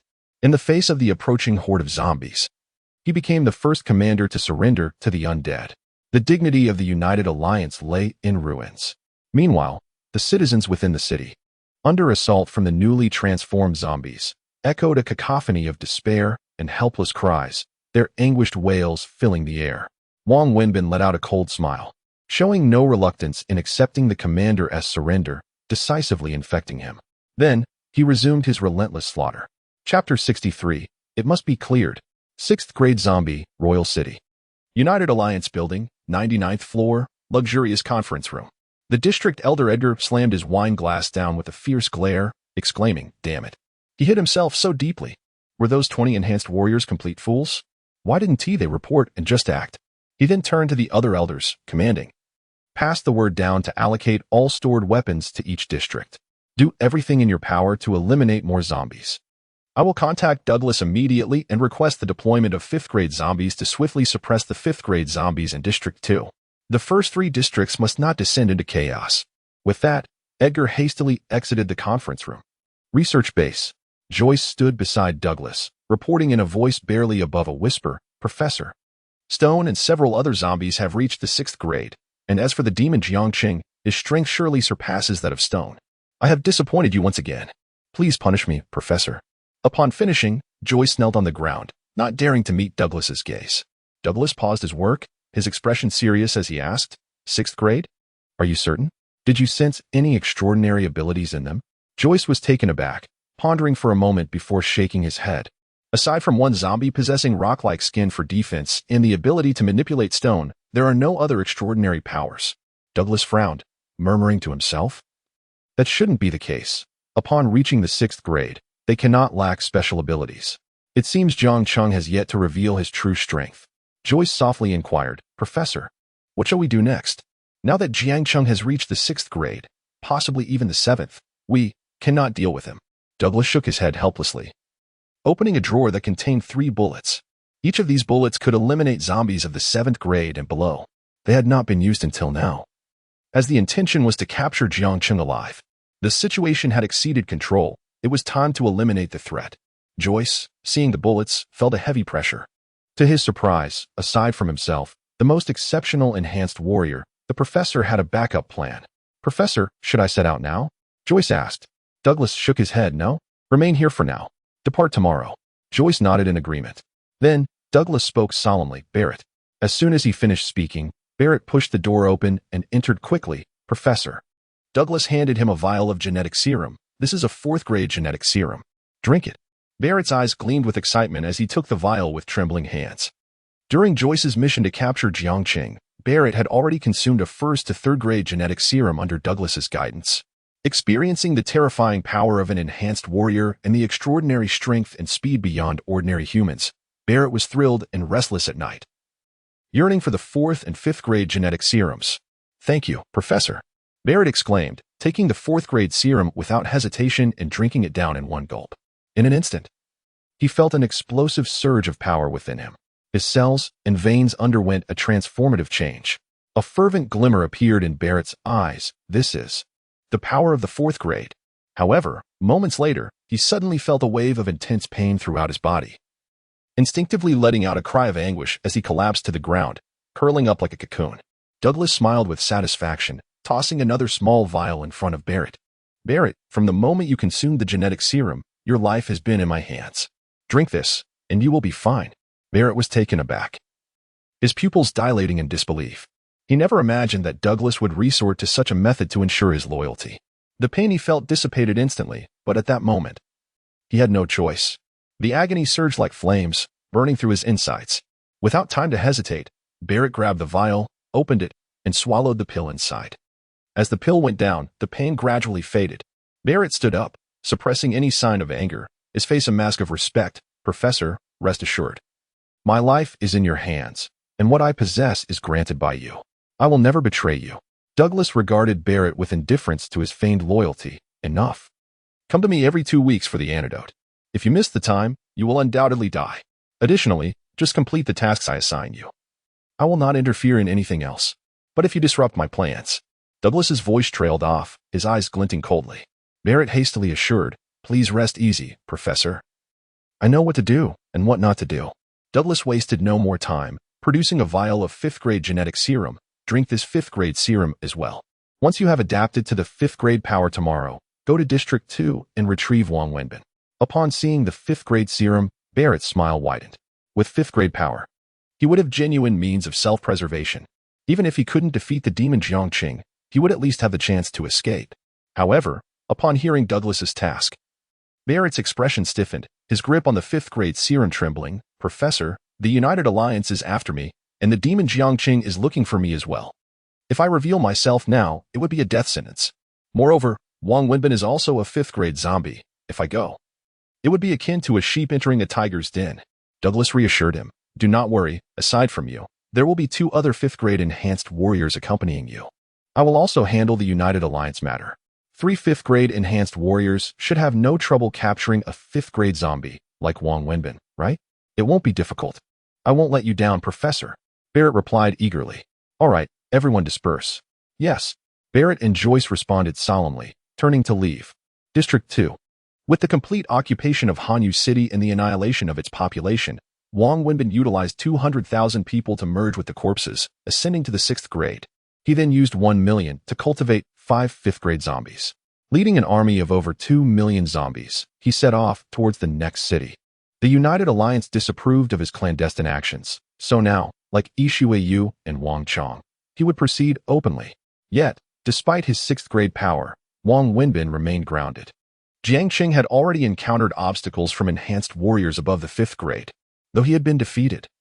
It did not guarantee that Douglas would not soon create 6th grade enhanced warriors to capture him.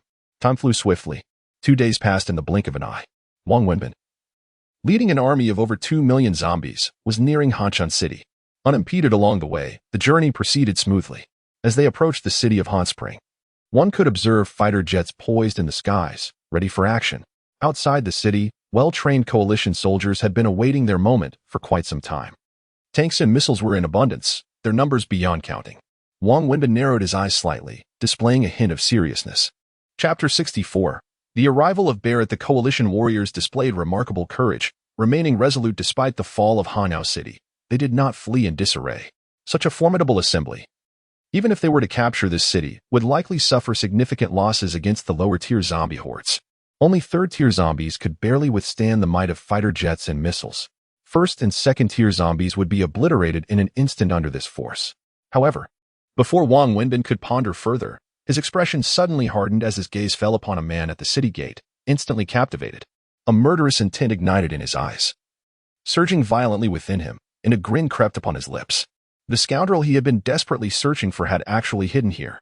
The man was none other than Barrett, the one Jiang Cheng had ordered to be captured alive.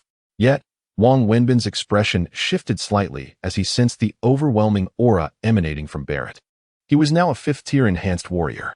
Ah, so this city remains so composed, facing my zombie army without a hint of panic. Brimming with confidence because a 5th-tier enhanced warrior is stationed here. Let me see if Barrett can indeed protect you. Wang Wenbin commanded the zombie army to remain on standby and strode toward the city gate. On the high wall, Barrett's commanding officer's expression abruptly changed, preparing to issue an attack order to thwart Wang Wenbin. But Barrett waved his hand, nonchalantly stating, "This is a 5th-tier zombie, rather than waste ammunition on him. It would be wiser to save it for the horde behind." Upon hearing this, the officer, who was about to give the command, paused and replied, "Understood." The once derided Barrett, who had been cast aside by the elders and faded from public view, astonished both the officer and the coalition soldiers. They could not fathom how Barrett had so dramatically transformed, becoming a guest of honor among the 11 elders and personally stationed in Hanshan City. It was evident that Barrett had become an enhanced warrior, his strength magnified beyond measure. At that moment, Wang Wenbin had reached the base of the city wall. "I've been searching for you, eager to torment you to death. Now that you have reappeared, it seems you are quite confident in yourself," he stated coldly. Barrett chuckled, his demeanor shifting to icy seriousness. "Ha, with Jiang Cheng behind you, you think you can capture me? Spare me your delusions. You failed experiments created by Professor Douglas will eventually be eradicated. I have only just mastered the power bestowed by Professor Douglas, and you shall be my first sparring partner." With that, Barrett leaped off the city wall. As he landed steadily, he surged forward, delivering a powerful punch toward Wang Wenbin. In response, Wang Wenbin coldly smiled and effortlessly sidestepped, avoiding the strike. He then retaliated with a punch directed at Barrett. Boom! Wang Wenbin's speed was so formidable that his fist landed squarely on Barrett's abdomen, causing him to spit blood and be sent flying. Seizing the opportunity, Wang Wenbin pressed forward. But Barrett, in a panic, scrambled to his feet and threw a punch in return. Bang! The two fists collided, and Barrett was sent hurtling backward once more. His face was etched with shock and disbelief. How could this be possible? I have reached the 5th tier. Why am I being overpowered? Barrett looked up at the city wall, intending to call for help from his two companions. At that moment, Douglas's voice crackled in his earpiece. "Barrett, leave immediately. You are no match for Wang Wenbin. He's already at the 6th tier and can easily annihilate you." Fear flickered in Barrett's eyes upon hearing this. Without a moment's hesitation, he turned to flee. This was no jest. Staying any longer could cost him his life. In the next instant, Barrett unleashed all his strength, channeling it into his legs, and fled at lightning speed. Witnessing this, Wang Wenbin pursued him with equal haste, feeling Wang Wenbin's relentless chase behind him. Barrett shouted in anger, "I cannot contend with this monster. We must suppress him with firepower." The commander, seeing Wang Wenbin drawing ever closer to the city, changed his expression and urgently commanded, "Fire suppression. Do not let this monster enter the city. If he does, we will all perish."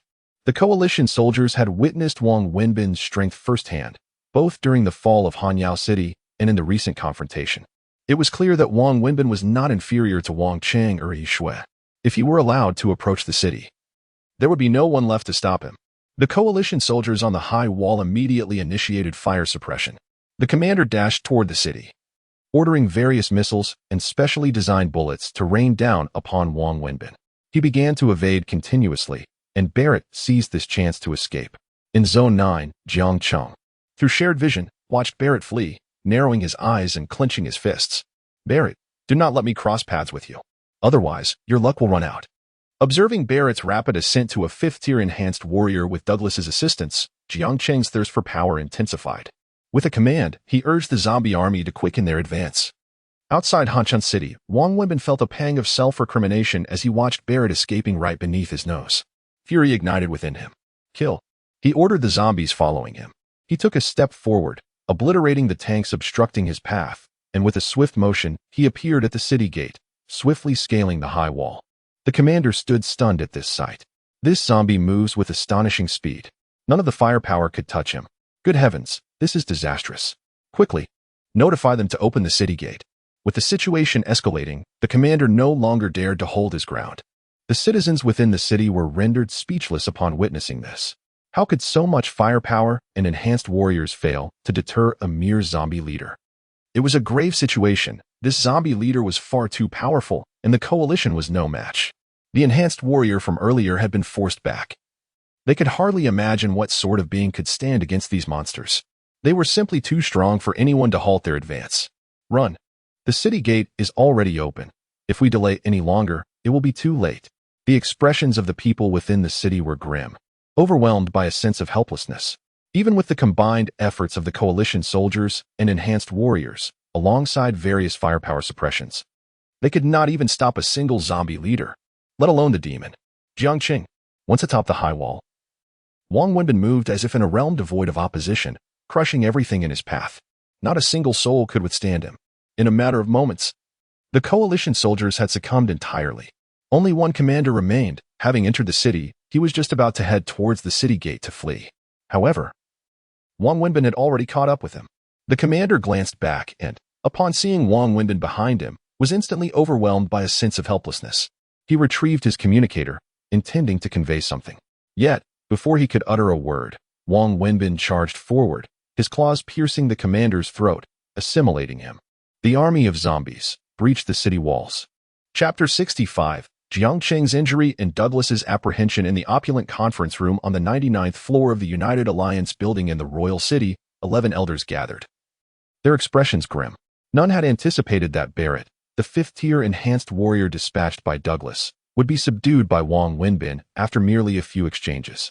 Despite the presence of 3 fifth-tier warriors, the other 2 did not even engage and chose to withdraw instead. This outcome struck all the elders like a thunderbolt. After a moment of silence, Edgar addressed the assembly, stating, "Jiang Cheng and his subordinates are advancing in power at an alarming rate. The weapons provided by Professor Douglas and the enhanced warriors sent have all been repelled by them. If this continues, the downfall of the United Alliance is inevitable." The elders remained silent, fully reliant on Professor Douglas. Even if they brought forth their strongest weapons, they could still not contend with Jiang Cheng and his cohort. Antoine then spoke, "What shall we do? If we cannot deal with Jiang Cheng, do we resort to using the mushroom cloud again?" Upon hearing this, Edgar shot Antoine a cold glare and retorted, "Have you lost your mind? The mushroom cloud would not only fail to affect Jiang Cheng, but it would also exact a heavy toll on us. Jiang Cheng and Appos, as subordinates, are already advancing through various districts. Each one poses a significant challenge. Are we to deploy the mushroom cloud against them all?" Edgar's voice bore an undercurrent of fury. Antoine, feeling powerless, replied, "Then we can only place our hopes on Professor Douglas." In the 9th district, as Jiang Cheng approached the next city, a familiar face suddenly reappeared before him: Joyce. Jiang Cheng sensed that Joyce's aura seemed unchanged. He appeared the same as ever. With a slight narrowing of his eyes, Jiang Cheng discerned that this time Joyce bore a confident smile, indicating he must possess some new strategy. Without further ado, Joyce flashed a smile and charged at Jiang Cheng. Jiang Cheng, resolute, met his advance without hesitation. Regardless of any tricks Joyce might have, he was determined to leave him behind. The research base currently had a limited number of high-tier enhanced warriors, and Joyce was nearly their most formidable combatant. Capturing him would inflict significant damage on the research base. As Jiang Cheng approached, Joyce did not evade. Rather, his smile grew even brighter. Suddenly, he produced a specially crafted pistol. Bang! A gunshot rang out, and a bullet raced towards Jiang Cheng. In that instant, Jiang Cheng felt an immense pressure. His pupils constricted as he retreated sharply. This bullet was no ordinary projectile. Jiang Cheng realized the bullet's power and speed were immensely terrifying. Had it struck him, he would have suffered severe injuries. However, the bullet was too swift. And just as Jiang Cheng exerted all his strength to evade, it struck him. With a violent cough, Jiang Cheng spewed forth blood, his complexion paling instantly. This marked the gravest injury he had sustained thus far. Witnessing this, Joyce was momentarily stunned, then incredulously exclaimed, "This shouldn't be. That bullet should have killed him outright. Why is it like this?" Clearly, Joyce was taken aback. Jiang Cheng, for the moment, was merely gravely injured. No, something was amiss. Joyce suddenly sensed that Jiang Cheng's aura had transformed, becoming exceedingly formidable. This was no longer the power of a 6th-tier warrior. It had escalated to the 7th tier. Before Joyce could fully grasp this revelation, Jiang Cheng charged forward, his eyes crimson, brimming with murderous intent. Seeing this, Joyce's face turned ashen. Although Jiang Cheng was severely injured, the chasm between the 6th and 7th tiers was vast. He did not believe that an injured Jiang Cheng could be his match. Joyce turned to flee, as aircraft high above unleashed firepower to suppress Jiang Cheng, buying Joyce precious moments to escape. In the research base, Douglas viewed the transmitted footage, his expression growing grave. 7th tier. How is this possible? He roared incredulously. He realized the speed at which Jiang Cheng's power had surged was beyond his expectations. This was merely a failed experiment. How could it achieve such rapid advancement? It was too late. Far too late. He should have sent Joyce with 3 bullets. The current situation had begun to exceed Douglas and Apos' control. However, he found solace in the fact that his research speed was also accelerating. The 6th-tier gene serum was nearing completion. Douglas felt the pressure mounting. His research pace must surpass Jiang Cheng and Apos' rate of ascension. In the 4th district, sisters Yixue and Yu, having just received news of Jiang Cheng reaching the 7th tier, elevated their own powers to the 6th tier. They encountered few obstacles as they swept through, quickly annexing 3 more cities. Sister, we are moving at quite a rapid pace, are we not? Yu inquired, trailing behind Yixue. Yixue shook her head, not enough. We must accelerate further. They had now reached the vicinity of the next city. The soldiers atop the high walls turned grave upon spotting them. Prepare to unleash firepower. Kill as many monsters as possible. The commander shouted, his eyes reflecting a resolve to face death. This horde of zombies had swept through with little resistance, and the soldiers had come to understand their strength. Consequently, they had relinquished all hope of victory against this relentless tide. In their eyes, these zombies were insurmountable foes. Merely managing to eliminate a few and prolong their survival was already a commendable feat. A day passed. Within the research base, Douglas beheld 100 vials of 5th-tier gene serum and erupted into laughter, exclaiming, "At last, success." At that moment, Joyce and Barrett stood beside him. Barrett, filled with excitement, exclaimed, "Professor, does this mean we can withstand the onslaught from Jiang Cheng and his zombies?" The professor, with a calm demeanor, replied, "We can hold them off for a time. Do not underestimate the power of a 7th-tier warrior. If we were to counter with numbers against 6th-tier warriors, we might stand a chance. But against a 7th tier, unless we have thousands of 5th-tier enhanced warriors, victory is simply unattainable." Barrett was taken aback. Is the gap between 5th and 7th tiers truly that vast? Douglas regarded Barrett with a measured gaze. Indeed. For now, you and Joyce need not engage. The 6th-tier gene serum is nearly ready. Once your powers reach the 6th tier, you may proceed to eliminate Jiang Cheng's subordinates. Surprised, Barrett asked, "Professor, are we leaving Jiang Cheng be for the time being? He is the one I currently fear the most. I cannot find peace until he is dealt with. Moreover, Jiang Cheng's prowess is advancing at an astonishing rate. If this continues, his downfall is imminent." Douglas cast a glance at Barrett and then remarked, "You wish to oversee this matter. Do you possess the capability? Even if you have attained the 6th tier, in the past, you could only be crushed by Jiang Cheng." Upon hearing this, Barrett fell into a profound silence. Chapter 66. Retreat of Yixue and Yu. In the span of a single day, Jiang Cheng first tended to his injuries, then surveyed the situation of his subordinates. If Douglas had more potent means at his disposal, the likelihood of my demise would increase. After forcing Joyce back, Jiang Cheng felt his wounds worsening and withdrew with the horde of zombies. The only reason he could withstand that shot was due to his prior elevation to the 7th tier and enhanced defenses. Otherwise, his injuries would have been far worse. During this day, the nearest city to Jiang Cheng did not dare to send coalition soldiers to investigate the situation, as they were acutely aware that even injured, Jiang Cheng was not an adversary they could confront. Thus, as Jiang Cheng retreated, they remained sensibly within the confines of their city, refraining from venturing out. It was time to resume the assault. Jiang Cheng rose, assessed the severity of his injuries, and upon confirming that they were manageable, resolved to continue his advance. Leading the horde of zombies, he pressed forward. Upon reaching the next city, his expression shifted slightly. There was no one in sight. Could it be that the inhabitants of Zone 9 had executed a sudden evacuation? This thought crossed Jiang Cheng's mind. For the 11 elders could effortlessly orchestrate a rapid relocation of a substantial number of personnel.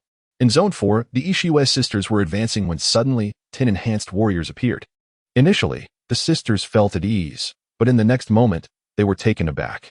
"Sister, these are 5th-tier enhanced warriors. There are 10 of them," Yu said, her surprise evident as she felt a significant pressure.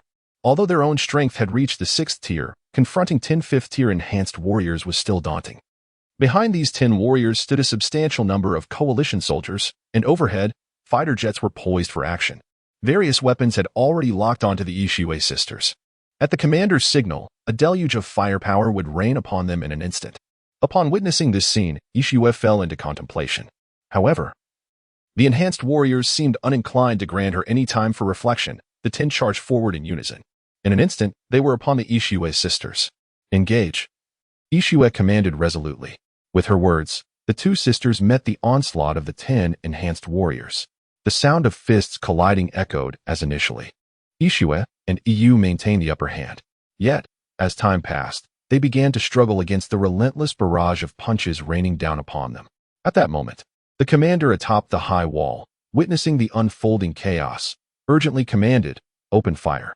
Instantly, a torrent of firepower was unleashed upon the horde led by Ishue, who found themselves entangled and unable to divert their focus. Realizing the gravity of the situation, Ishue silently ordered a retreat, moving 100 kilometers away. With the addition of these 10 fifth-tier enhanced warriors, the prospect of capturing the city had significantly increased in difficulty. Without her and EU leading the charge, there was no way the zombies could withstand such overwhelming firepower. The specially designed bullets and missiles possessed terrifying destructive capabilities. At least fifth-tier strength was required to endure those assaults and reach the high wall. As Ishue's command was issued, the horde of zombies began to retreat, maintaining a swift and organized pace. Within moments, they had fled over 10 kilometers. Meanwhile, Ishue and EU remained engaged with the 10 fifth-tier enhanced warriors. Unable to find an opportune moment to escape, the commander atop the wall, seeing the zombies fleeing, turned cold and ordered, "Concentrate all firepower on those two zombie leaders. We cannot let them escape today." As his words fell, a barrage of firepower descended. 25th-tier enhanced warriors withdrew a distance, as the area of fire coverage was extensive. Being too close to the Ishue sisters posed a risk of collateral damage. Suddenly, one of the enhanced warriors inquired, "Surely, these two zombie leaders should have been dealt with by now?" The leader among them nodded. "They should be. Although both zombies are 6th tier, we have already exhausted much of their stamina. This concentrated fire should suffice to eliminate them." The suppression of firepower persisted for a full 20 minutes.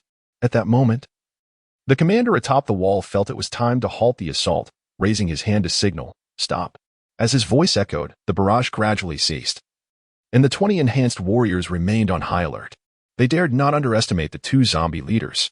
As the smoke cleared, everyone was left in bewilderment. Where have they gone? The two zombie leaders had vanished without a trace. One enhanced warrior, perplexed, asked, "Could it be that they have been completely obliterated?" The leader shook his head. "Impossible. I suspect they must have fled." Upon hearing this, the 20 enhanced warriors were taken aback. What should we do now? Should we search for traces of the two zombie leaders? Indeed, if those two have escaped, should we pursue them? Hearing their discussions, the leader of the enhanced warriors shook his head. "No need to chase. If we delve too deep and they find an opportunity, we could be in grave danger. I will not underestimate the Ishue sisters simply because we had the upper hand earlier.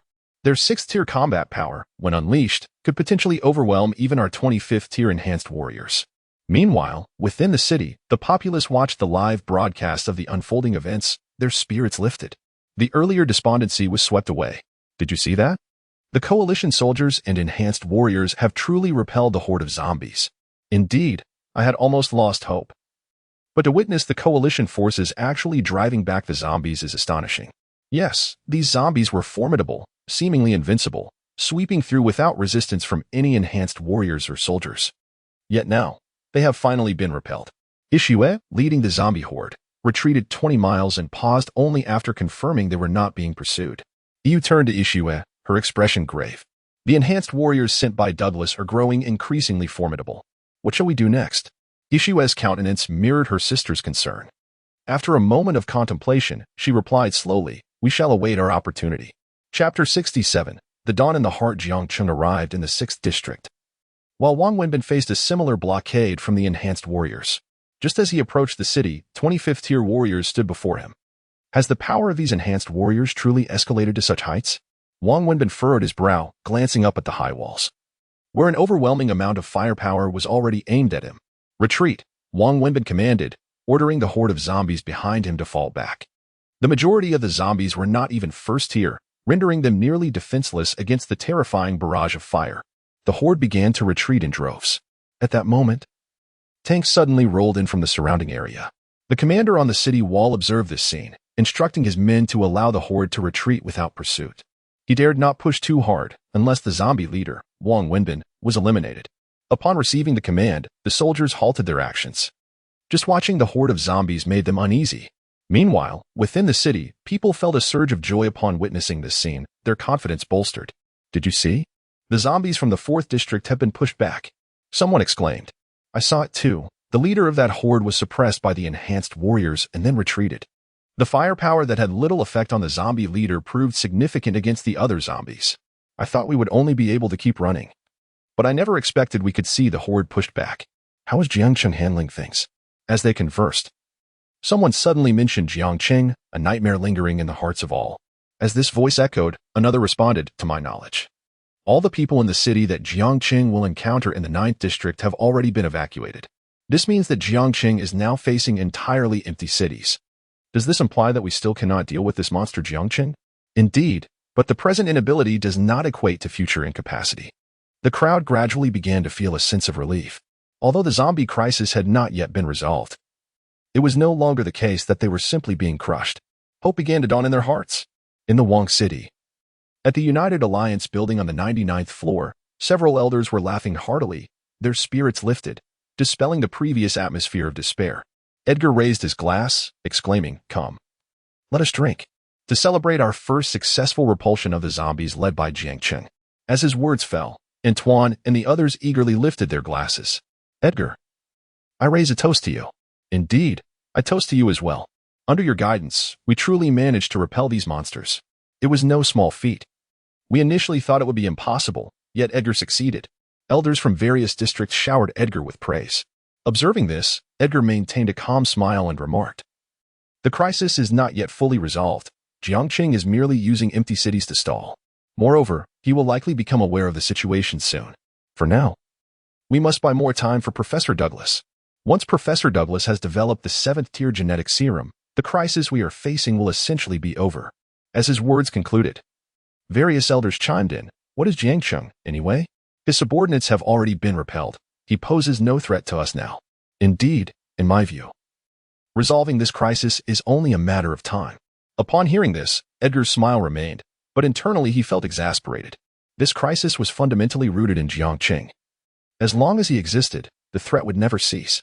In the research base, Professor Douglas observed the situation across the cities.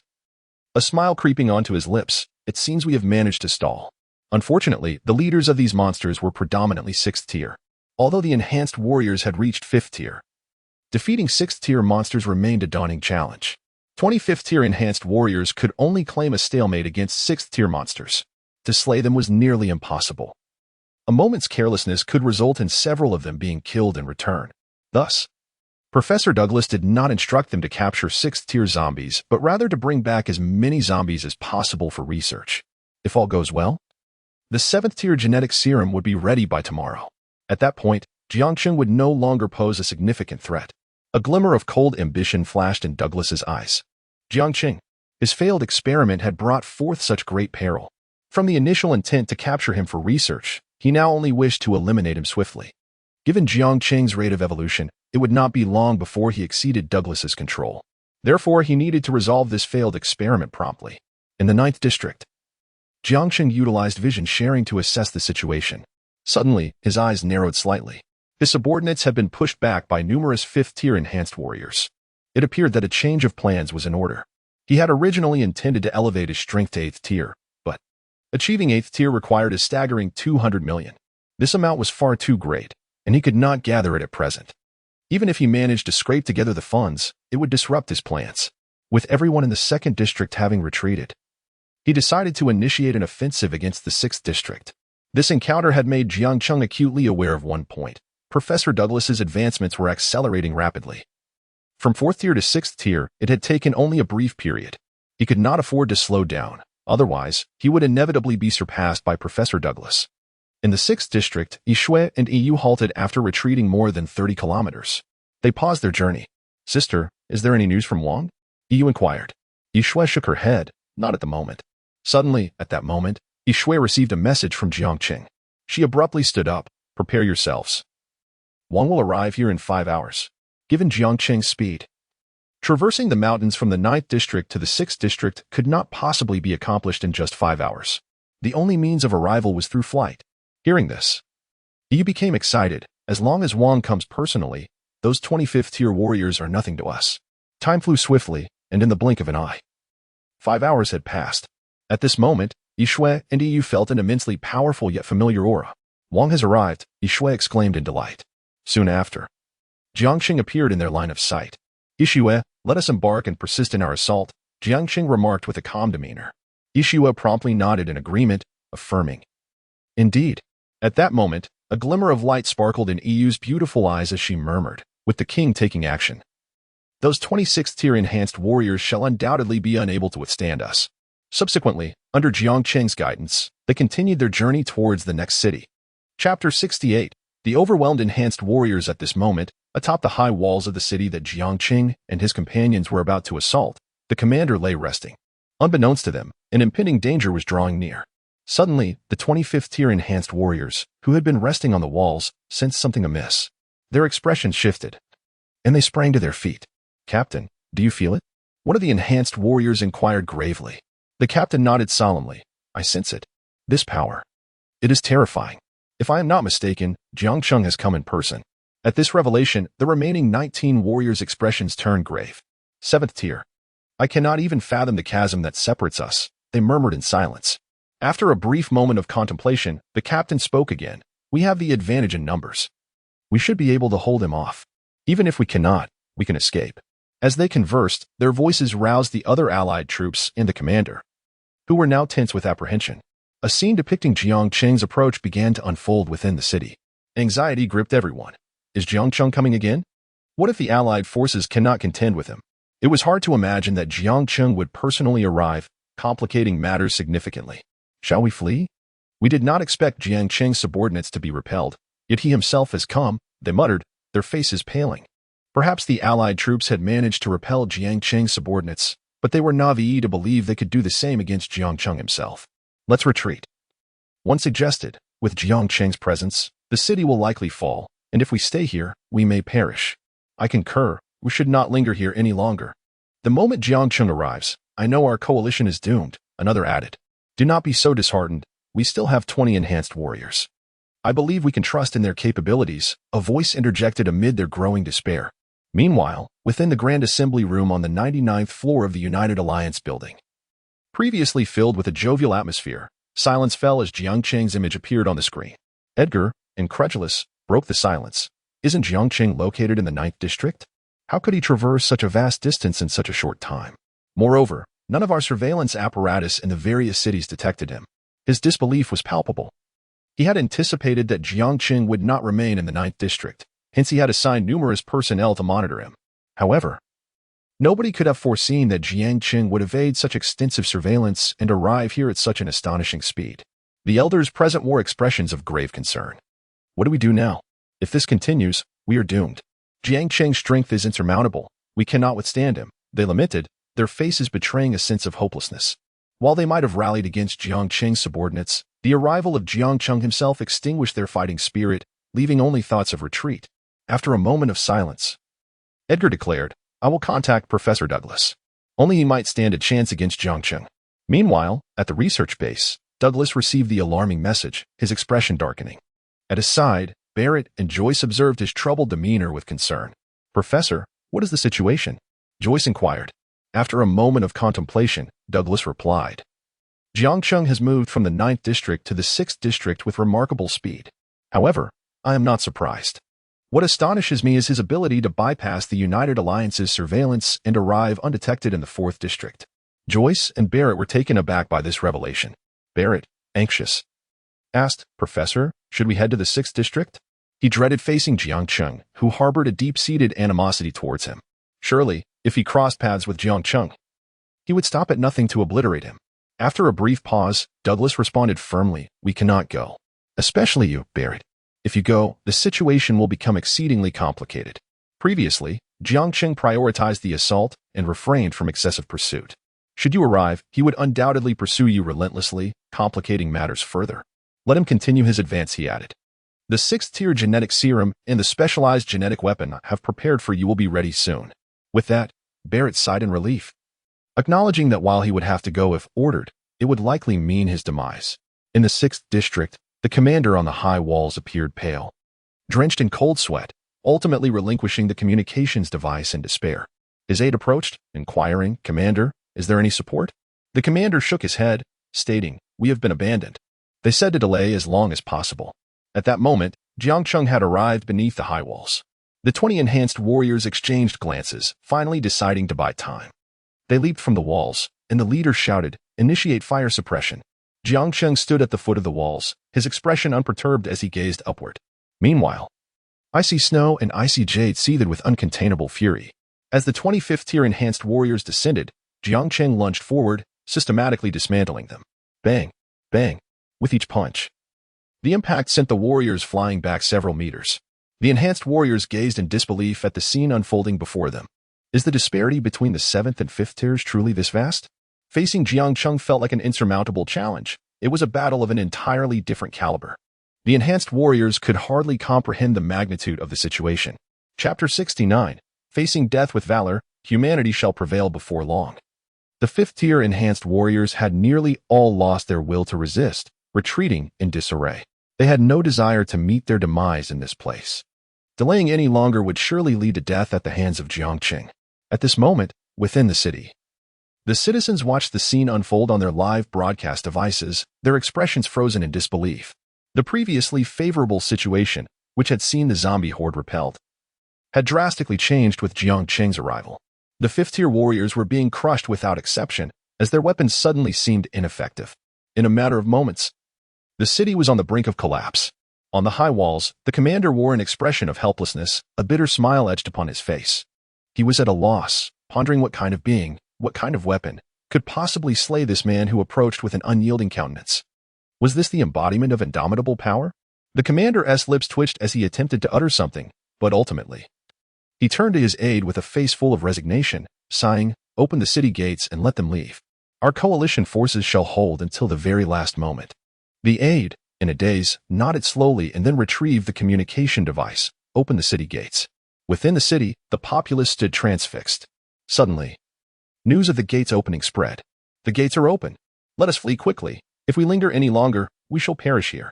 Indeed, with Jiang Cheng's personal arrival, survival seemed increasingly elusive. Panic swept through the crowd, and they surged toward the open gates. Amidst the chaos, a middle-aged man bellowed in despair. "I refuse to run any longer. I have fled from 3 entire cities already. Who knows how much longer I can survive if I keep running?" As he spoke, his emotions intensified, and he roared, "I will not flee. I will fight these zombies to the death." His declaration silenced many in the crowd, causing them to halt in their tracks.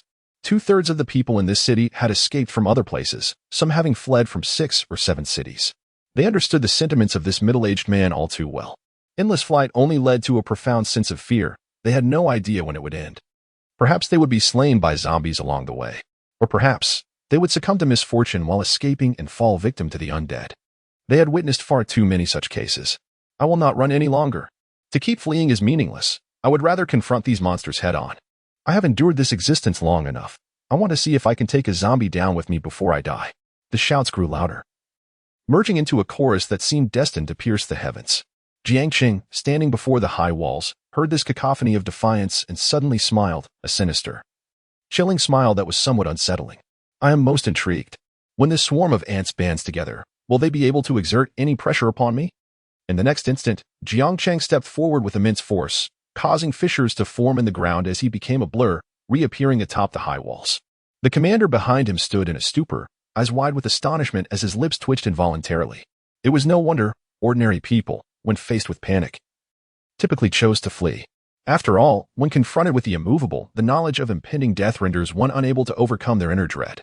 Yet today, he witnessed the transformation in the eyes of those below, shifting from despair and helplessness to unwavering resolve. They grasped every weapon within reach, determined to strike down the seemingly invincible demon emerging from the abyss with their blades, willing to fight to the death. This scene struck a profound chord within the commander. In that moment, his fears evaporated, replaced by an inferno of fierce determination as he gazed toward the world beyond the walls. Suddenly, Jiang Cheng's figure came into view. The commander's eyes held no shock, no fear, only steadfastness.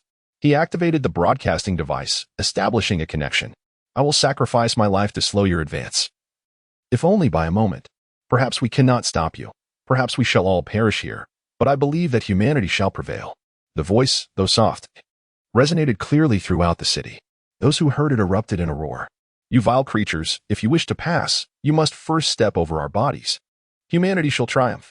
These damned monsters will ultimately be subdued, and the oppressive darkness shall disperse, allowing the sun to shine once more. A bunch of trash. I will slay you all. Jiang Cheng, you devil. You wish to turn this world into a hell, but we shall not allow it. The cacophony of anger filled the air. The commander drew a specially crafted handgun, aiming it at Jiang Cheng, pulling the trigger repeatedly until the magazine was empty. He did not move, did not seek to evade or create distance. He simply stood his ground, embracing death with valor. All superfluous actions were futile before this demon that had descended upon humanity. Only by pulling the trigger more times, by firing a few more rounds, could he channel his final warmth. Jiang Cheng withstood the bullets. Special third-tier ammunition was utterly ineffective against him, barely breaking the surface of his skin. He continued his advance, grasping the commander's throat and crushing it, revealing a sinister smile. I have long resided in hell.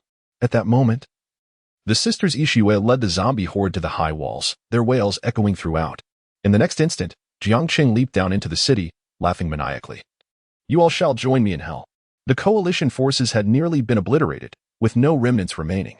Upon witnessing Jiang Cheng's descent, the citizens felt terror and dread, their legs trembling. Yet, they mustered their courage, armed with the resolve to face Jiang Cheng. When danger loomed over them all, it seemed they reached a consensus, believing they stood on the side of justice, willing to sacrifice their lives. But alas, none of this should have transpired in this world. No one had extended goodwill toward me or my daughter. You exhibited your grotesque selfishness, condemning everything from the so-called righteous side. Hate me, fear me. Then, let us descend into hell together and become the demons in your eyes. Half an hour later, the citizens had all been assimilated into zombies. The sisters Ishue approached Jiang Cheng, their expressions grave. My king, shall we proceed to the next city? Jiang Cheng smiled lightly. Wait a moment. He moved to a concealed location where a camouflaged camera was barely distinguishable. Jiang Cheng leaned in close to the camera, revealing a smile, his eyes filled with murderous intent. 11 elders, await my arrival in the royal city. Prepare yourselves, for you are about to enter the abyss. Chapter 70. Douglas's ace in the opulent conference room on the 99th floor of the United Alliance building in the royal city. Edgar's expression darkened as he watched the unfolding scene on the surveillance equipment. The room remained silent for a full 3 minutes before Antoine could no longer contain his frustration. Slamming his palm on the table and exclaiming, outrageous. This is utterly outrageous. Does Jiang Cheng truly believe he has us completely in his grasp? For a moment, no one responded. The facts were undeniable. Without Douglas and Apo's support, how could the United Alliance possibly contend with Jiang Cheng? After a lengthy pause, Edgar sighed and spoke. Venturing our anger serves little purpose. The pressing issue now is, we can only place our trust in Professor Douglas. If he lacks a method to counterbalance Jiang Cheng, we will be unable to withstand him. The group lapsed into silence once more. At that moment, the communication device chimed. Edgar glanced at the screen. It was Professor Douglas.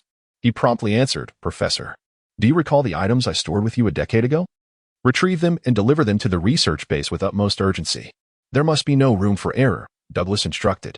Edgar pondered for a moment, as if recollecting the matter, then replied, understood. At the research base, Douglas wore a neutral expression, murmuring to himself, 7th tier, stronger than I anticipated. The plan is on the verge of disruption. He furrowed his brows, deep in thought for a while before dialing a number. Joyce, come to see me. Moments later, Joyce entered, looking respectfully at Douglas. Professor, he greeted. Go to Wangchang and bring back 5 corpses of third-tier zombies. Remember, this plan must be executed flawlessly. Joyce and Apo's expression turned solemn. Yes, Professor. He turned to leave when Douglas called out, wait a moment. Joyce halted and turned back to Douglas, who approached him and administered an injection of a genetic serum. This is a 6th-tier genetic serum, though not complete. However, combined with your unique abilities, achieving 6th-tier combat prowess is within reach. Feeling the surge of power within him, Joyce looked at Douglas and nodded. My strength has significantly increased. In the 4th district, a city had just fallen, and Wang Chang stood at the city gate, gazing at the next target while murmuring, it one and Apos, TB long now. At this moment, he remained blissfully unaware of any anomalies around him. Suddenly, a sound of fists colliding echoed from behind him. Wang Chang and Apos' expression shifted drastically as he turned to see Joyce unexpectedly appearing amidst the horde of zombies, executing a massacre. How did he evade my detection? Wang Chang was taken aback. With his 6th-tier strength, evading his scrutiny would require at least a 6th-tier or higher presence. This indicated that Joyce had attained 6th tier power. Without hesitation, Jiang Cheng charged at Joyce, launching a powerful punch. Joyce merely glanced at him before deftly dodging and continuing to eliminate the 3rd tier zombies. He had no intention of engaging Jiang Cheng in battle. His aim was to complete his task swiftly. Jiang Cheng, momentarily stunned, resumed his relentless attacks on Joyce. But each was effortlessly evaded. Frustration bubbled within him as he muttered, "How long has it been since we last met? And you and Appos, V turned into a coward." He had not expected Joyce and Appos' speed to escalate so dramatically after reaching the 6th tier. Joyce, overhearing his words, scoffed lightly. "I have more pressing matters to attend to. I shan't indulge you today. When we meet again, I will ensure your demise is most gruesome." With that, he utilized some equipment provided by Douglas to collect 3 3rd-tier zombie corpses before turning to leave. Jiang Cheng pursued for a short distance, realizing he could not catch up, and finally halted, his gaze cold and calculating. "Just for the zombie corpses, and of the 3rd tier. I must inform Wang about this." At that moment, Jiang Cheng received a message from Jiang Cheng, his brow furrowing. The sisters, Ishue, observed his reaction with curiosity. "Wang, what has transpired?" Joyce's strength has ascended to the 6th tier. In addition to his original unique abilities, his speed now surpasses that of a typical 6th tier. His mission to the 4th district was specifically to procure the corpses of 3 3rd-tier zombies. "The research base must be preparing some new strategy," Jiang Cheng explained. The Ishue sisters exchanged concerned glances. Jiang Cheng continued, "However, there is no need for alarm. We must simply press forward." Meanwhile, at the research base, Douglas was resting when suddenly, the communication device rang. He answered, "Hello. Greetings, Professor. I am Edgar, sent by the Elder. Your items have been delivered." Douglas instantly perked up, rising to his feet and murmuring, "At last, I can address this failure." He instructed the person on the other end, "Just leave it at the door." "Understood, Professor." Douglas retrieved the item, which was small in size, and opened it to reveal a bullet, its color somewhat muted. Crafted with nearly all available resources to prevent any insurmountable issues, it was more than sufficient to eliminate a single Jiang Cheng. At that moment, Joyce returned. "Professor, I have brought back the corpses of 3 3rd-tier zombies." Upon noticing the bullet in Douglas's hand, Joyce's pupils dilated, sensing an acute feeling of danger. "Professor, what is this?" His expression turned grave, recognizing that this bullet possessed a power far exceeding that of the one previously provided to him. As if it contained a destructive force, Douglas replied with a faint smile, "This bullet can kill Jiang Cheng. However, do not use it directly. Jiang Cheng is far from simple and has concealed countless tricks. One moment of carelessness could lead to failure. Furthermore, this bullet is singular. We must find an opportune moment to eliminate Jiang Cheng." Joyce nodded. "Understood, Professor." At that juncture, Douglas retrieved the genetic serum and approached Joyce. After a brief pause, Jiang Cheng continued to advance forward. To reach the 8th tier, he required 20 million. It was close. Although he had yet to encounter a worthy adversary, he dared not linger. The research base was also progressing at a rapid pace. In the Royal City, at the United Alliance building, on the 99th floor in the lavish conference room, Edgar suddenly received a phone call. He glanced at the screen and quickly answered, "Professor." "Edgar. Jiang Cheng will soon be dealt with." Chapter 71. The zombies cultivated by Zhang Minjing. "Professor, is this true?" Edgar exclaimed, his voice trembling with excitement as he stood up. Douglas offered no explanation and continued, "From now on, mobilize all the resources at your disposal to acquire zombie corpses, regardless of their level." Upon hearing this, Edgar quickly responded, "Yes, Professor." At this moment, in a city within Zone 8, Zhang Minjing felt the power of the 6th tier coursing through her veins while casting her gaze over the 100 or so zombies behind her. Most were of the 6th tier, and the weakest had already reached the 5th tier.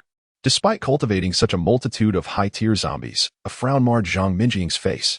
It was insufficient. Still too few. I must nurture more high-tier zombies for the king. After entering Zone 8, Zhang Minjing had swept through multiple cities. Yet, to date, the number of her zombie army had diminished rather than increased. Nearly all ordinary zombies and survivors had been utilized to cultivate high-tier zombies. Her goal was simple, to pursue high-quality combat power. Thus, the zombies she had nurtured possessed combat abilities that were not in the least inferior to the armies commanded by Yi Shui, Yu, Jiang Cheng, and others.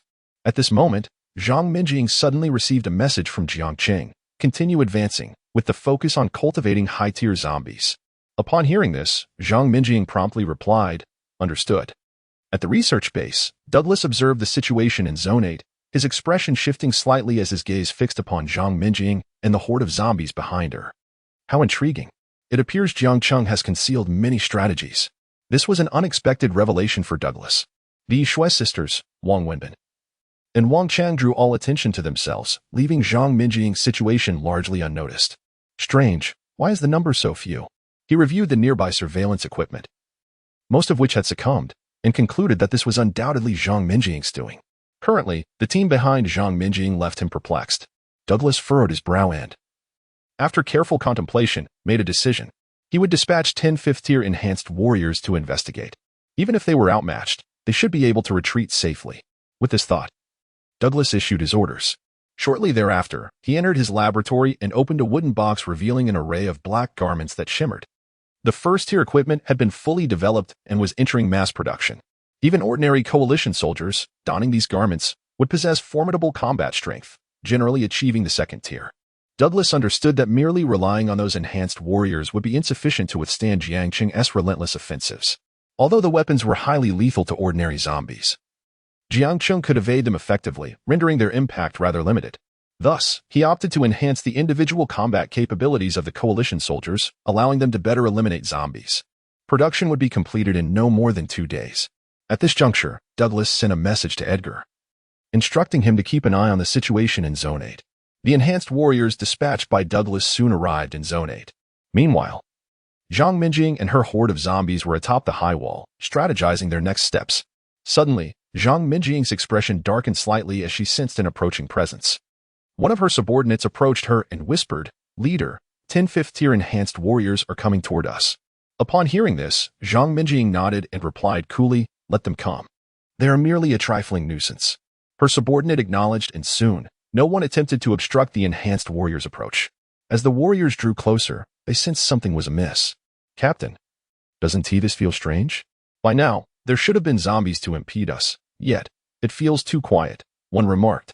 In response, the captain glanced at him and calmly said, "There is no need for concern. Our strength, all at the 5th tier, makes it unlikely for anyone to stand in our way. We shall proceed with confidence to complete our mission. Even if we encounter 6th-tier zombies, we can still escape if we cannot defeat them." After this reassurance, the group steadied their nerves and proceeded cautiously into the building. Upon entering, they found only signs of battle, but not a single person or zombie remained. This scene left them all astounded. The captain, now serious, cautioned, "Stay alert. There may be something unusual here. You all stay back while I investigate. If anything goes awry, retreat immediately." Given the captain and Appo's superior strength compared to the others, he prepared to scout ahead personally. Just then, a flurry of zombies descended from above, encircling the enhanced warriors without leaving any escape route. At this moment, the captain and his team wore expressions of shock and disbelief. Over 50 zombies, all of them 6th tier. The faces of the enhanced warriors turned pale as they glanced at their captain, seemingly wanting to voice their concerns but ultimately remaining silent. The captain gritted his teeth and commanded, "Follow me, charge in one direction." Faced with more than 50 6th-tier zombies, he realized their chances of survival were grim. With that, the captain surged forward, but the zombies struck. In mere seconds, all the enhanced warriors perished on the spot. Above the high wall, Jiang Minjing observed this scene with an impassive expression, shaking her head and remarking, 5th-tier enhanced warriors are insufficiently strong. However, if their numbers increase, it may still affect the king's plans. Therefore, should Douglas send enhanced warriors our way, we must eliminate them all to prevent any threat to the king. At the research base, Douglas was in his laboratory when, as if sensing something, his expression darkened ominously. All were left behind. These 10 enhanced warriors had engaged in numerous battles against Jiang Cheng's zombies, yet they had all been annihilated in Zone 8. Douglas understood that this zone was likely not as simple as it seemed. It appeared that matters had become troublesome. Zone 8 was undoubtedly the stronghold of Jiang Cheng's hidden high-tier combat forces.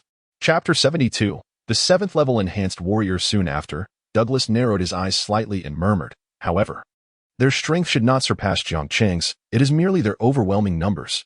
I initially thought Jiang Cheng had not cultivated these high-level zombies. It appears he has been secretly nurturing them without revealing his hand." At that moment, Douglas suddenly burst into laughter. "Once I successfully develop the 7th-level gene serum, I shall send Joy specifically to Zone 8 to capture this horde of zombies. They will enable me to manufacture even higher-grade gene serums and more advanced equipment. With this thought, Douglas became increasingly exhilarated. He turned his gaze to the 7th-level gene serum under development, silently assuring himself, just 10% more, within 2 days. It will be complete. The bodies of the zombies were critically important to him, directly influencing his future research. The more he had, the better, particularly the higher-level specimens. Thus, Douglas provided the coalition's enhanced warriors with gene serums and various weapons, compelling them to serve him in exchange for a substantial number of zombie corpses to realize his astonishing plan that could shake the world. It is close, very close. Douglas's eyes sparkled with anticipation. In Zone 6, during these past few days, Douglas had scarcely dispatched anyone, allowing Jiang Cheng's advance to progress remarkably smoothly. Now, the pace on Douglas's side was accelerating, and it would not be long before the 7th-level gene serum emerged. Jiang Cheng gazed at the seemingly endless horde of zombies behind him, his eyes flickering as he fell deep into contemplation. The 11 elders had never been his most formidable opponents. It was Douglas, at the research base, who posed the greatest challenge and uncertainty. If this pace continued and he failed to make significant progress in a short time, his combat strength would soon be matched, leading to even greater complications. Jiang Cheng pondered the enigma of Douglas's motives. He still had not grasped the full picture, yet he was acutely aware that Douglas's subordinates were relentlessly seizing zombie corpses. Jiang Cheng recalled how even the enhanced warriors and coalition soldiers had risked their lives to venture into the heart of the battlefield to collect zombie bodies. Without Douglas's command and the urgent orders from the 11 elders, they would never have dared to take such risks.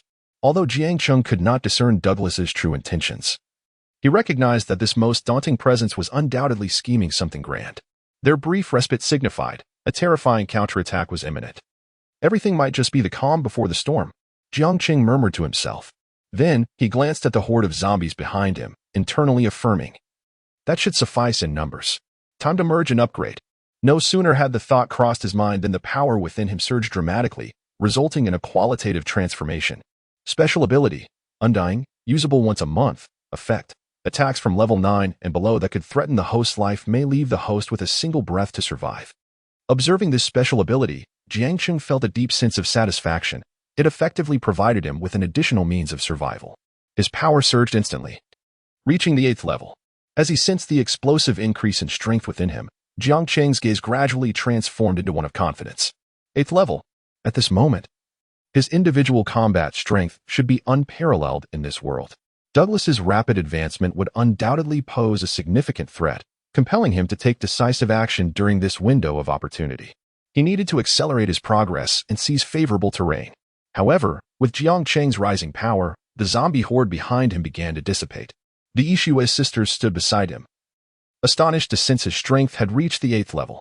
The overwhelming aura emanating from him made them tremble involuntarily. The king has finally ascended to the 8th level. This combat prowess is infinitely more terrifying than at the outset, even though they were Jiang Cheng's subordinates. Standing before him made them feel as if their very souls were quaking. This was the terrifying intimidation brought forth by 8th level strength. Shall we continue the advance? My king? Ishue inquired. Jiang Cheng shook his head. Let us rest for a day, and I will issue my command. He needed to strategize how best to proceed.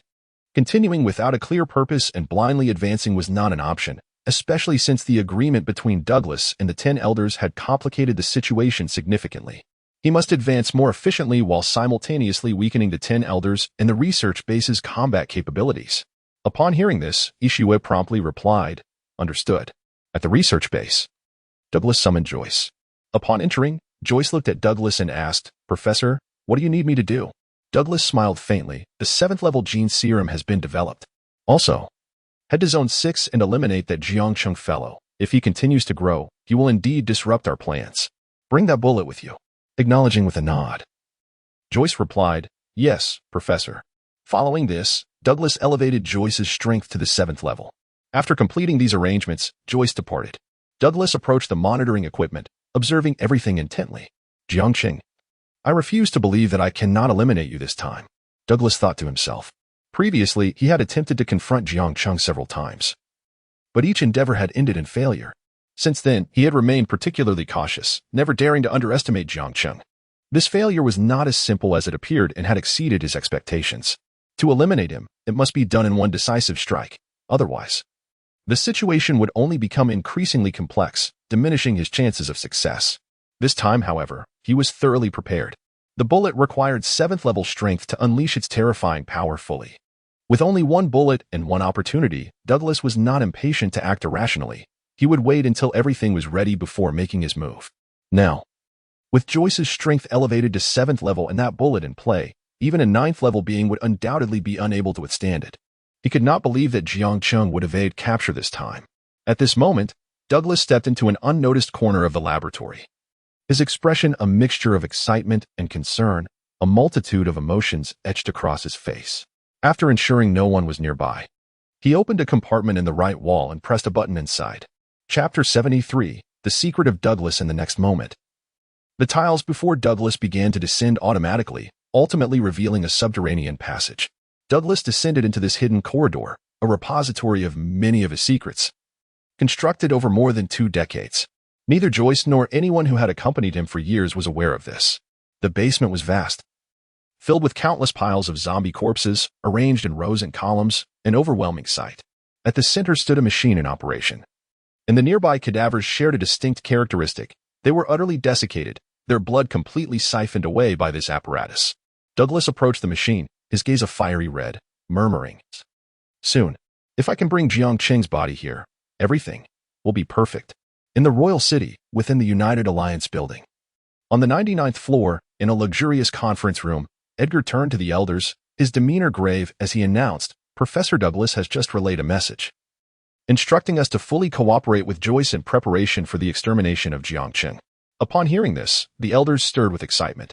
Finally, they would take action against this individual. As long as Jiang Cheng remained alive, they could not impede their advance. It was indeed time to eliminate this threat. Edgar continued, "Arrange your strongest coalition soldiers and dispatch them to District 6.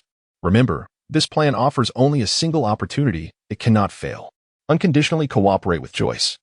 The elders nodded in agreement. At that moment, Antoine suddenly looked at Edgar, perplexity etched on his face as he inquired, "Edgar, why has the research base suddenly chosen to assist us? Previously, we maintained a mutual indifference, and the zombie crisis was instigated by Douglas himself. Though we had a relationship based on mutual benefit, he did not seem particularly invested then. Yet now, he appears to have aligned himself with us, directing all available forces to our cause. Moreover, he continually emphasizes the need for a substantial quantity of zombie corpses. What is he truly orchestrating?" As Antoine's words hung in the air, a heavy silence enveloped the room, none daring to speak. After a prolonged pause, Edgar sighed, "Antoine, I understand your concerns. I too have contemplated fortifying against Douglas.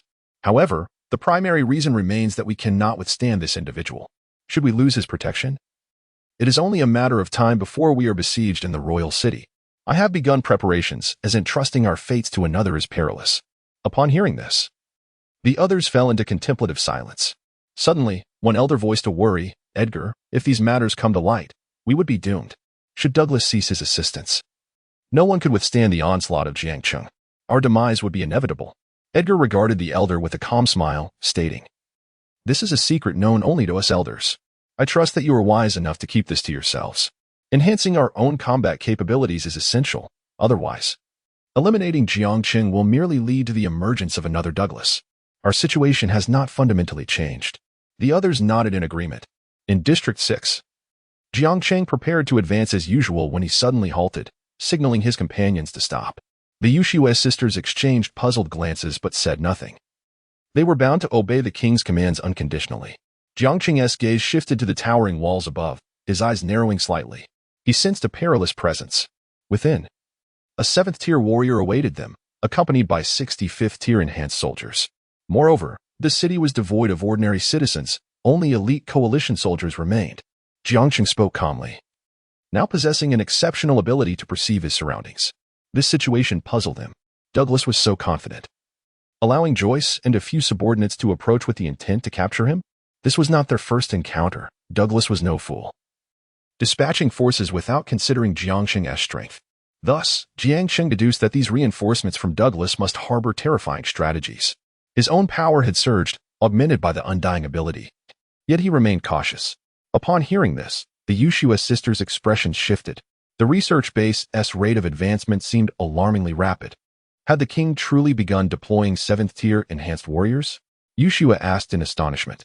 Jiang Cheng confirmed, indeed, that aura feels familiar. It must belong to one of the previous 6th-tier enhanced warriors. He then added, however, these details are secondary. What truly matters is the dangerous aura present, which I suspect is Douglas and Appo's hidden ploy. Although I have reached the 8th tier, I still perceive a threat from him. Douglas must have unveiled his most formidable tactics this time. I will proceed alone, remain on standby here, and I will summon you when necessary. With that, Jiang Cheng focused intently on the high walls of the city, his expression darkening as he cautioned, your current strength is only at the 6th tier. Accompanying me could lead to casualties.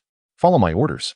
Now at the base of the city walls, he directed the Yushua sisters to reposition themselves. There was no time to lose. Merely traversing the distance across a city or even a district would consume considerable time. Furthermore, the area was rife with surveillance set by the United Alliance. A moment and Appo's negligence could result in discovery and targeted retaliation.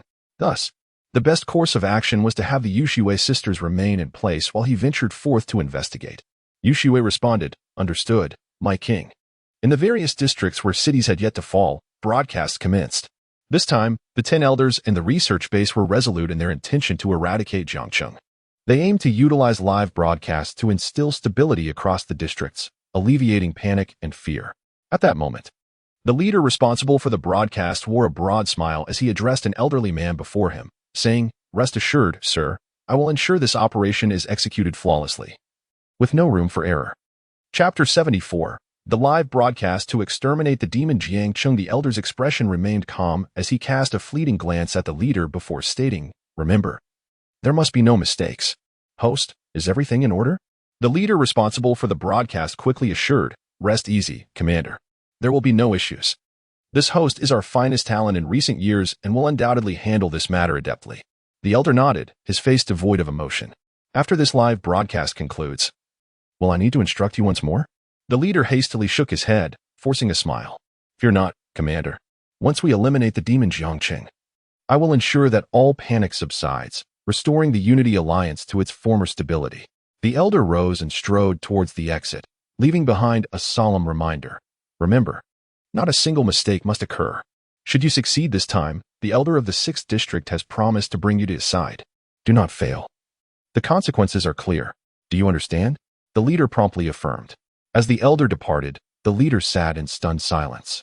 Struggling to comprehend the gravity of the situation, the commander of the 6th district had personally arrived. This affair was evidently more significant than he had anticipated. A fervent excitement welled within him as he thought, if I succeed this time, I will finally have the opportunity to work alongside the elder of the 6th district. Working beside such an esteemed figure was a coveted dream, yet opportunities had been scarce until now. In this moment, with such an opportunity laid before him, he was determined to seize it without hesitation. Meanwhile, on the broadcast screen, the female host smiled brightly. Following the elder's decision, we are set to exterminate Jiang Cheng. The enhanced warriors have arrived at the city and dispatched numerous coalition soldiers. All civilians have been evacuated to safer locations. The specialized weaponry prepared by Professor Douglas will annihilate the demon, ensuring that eternal night does not persist and light shall soon illuminate the land. Today, we will live stream the entire process of exterminating the demon, so rest assured, there is no need for further panic. From this day forth, Jiang Cheng shall cease to exist. Yet, the people of the Unity Alliance were not as electrified as anticipated. On the contrary, they felt an overwhelming sense of helplessness. The indomitable and invincible image of Jiang Cheng had been deeply ingrained in their minds. Moreover, the Unity Alliance's attempts had been numerous, and each time had ended in dismal failure. The promise of exterminating Jiang Cheng was not new. Had they ever succeeded? He was an enemy deemed insurmountable. Indeed, they often spoke of extermination, yet it bore no fruit. Jiang Cheng was an adversary beyond their capacity to contend with. Their only option was to continue fleeing. Almost everyone had lost faith in the 10 elders, no longer believing that Jiang Cheng could be defeated. The terror he instilled was too profound. And regardless of the tactics employed by the 10 elders, the outcome remained unchanged. Failure. At this moment, within a certain city, a young girl gazed with wide, joyful eyes at the woman beside her. Mommy, is Jiang Cheng going to be dealt with? Will we soon return to our normal lives? The woman, upon hearing this, shook her head weakly, her face pale and filled with despair. The Unity Alliance cannot defeat Jiang Cheng. the crisis will not be resolved. We can only continue to struggle for survival. This demon is impossible to vanquish. Instantly, the girl's bright eyes dimmed. Around them, others echoed similar sentiments. All we can do now is flee before Jiang Cheng breaches the city gates. I cannot fathom what the 11 elders of the Unity Alliance are thinking. Waiting until a near impossible victory is upon us before opening the gates. It would be wiser to let us escape before the impending doom. One person lamented. Upon hearing this, the crowd displayed expressions of helplessness and despair. In the royal city, within the Unity Alliance's headquarters on the 99th floor, in a lavish conference room, Edgar's aide approached him, saying, "Elder Edgar, the majority do not believe we can exterminate Jiang Cheng." Edgar replied slowly, paying no heed to their doubts. The results will soon manifest. Given the overwhelming power Jiang Cheng has displayed, their sentiments are entirely understandable.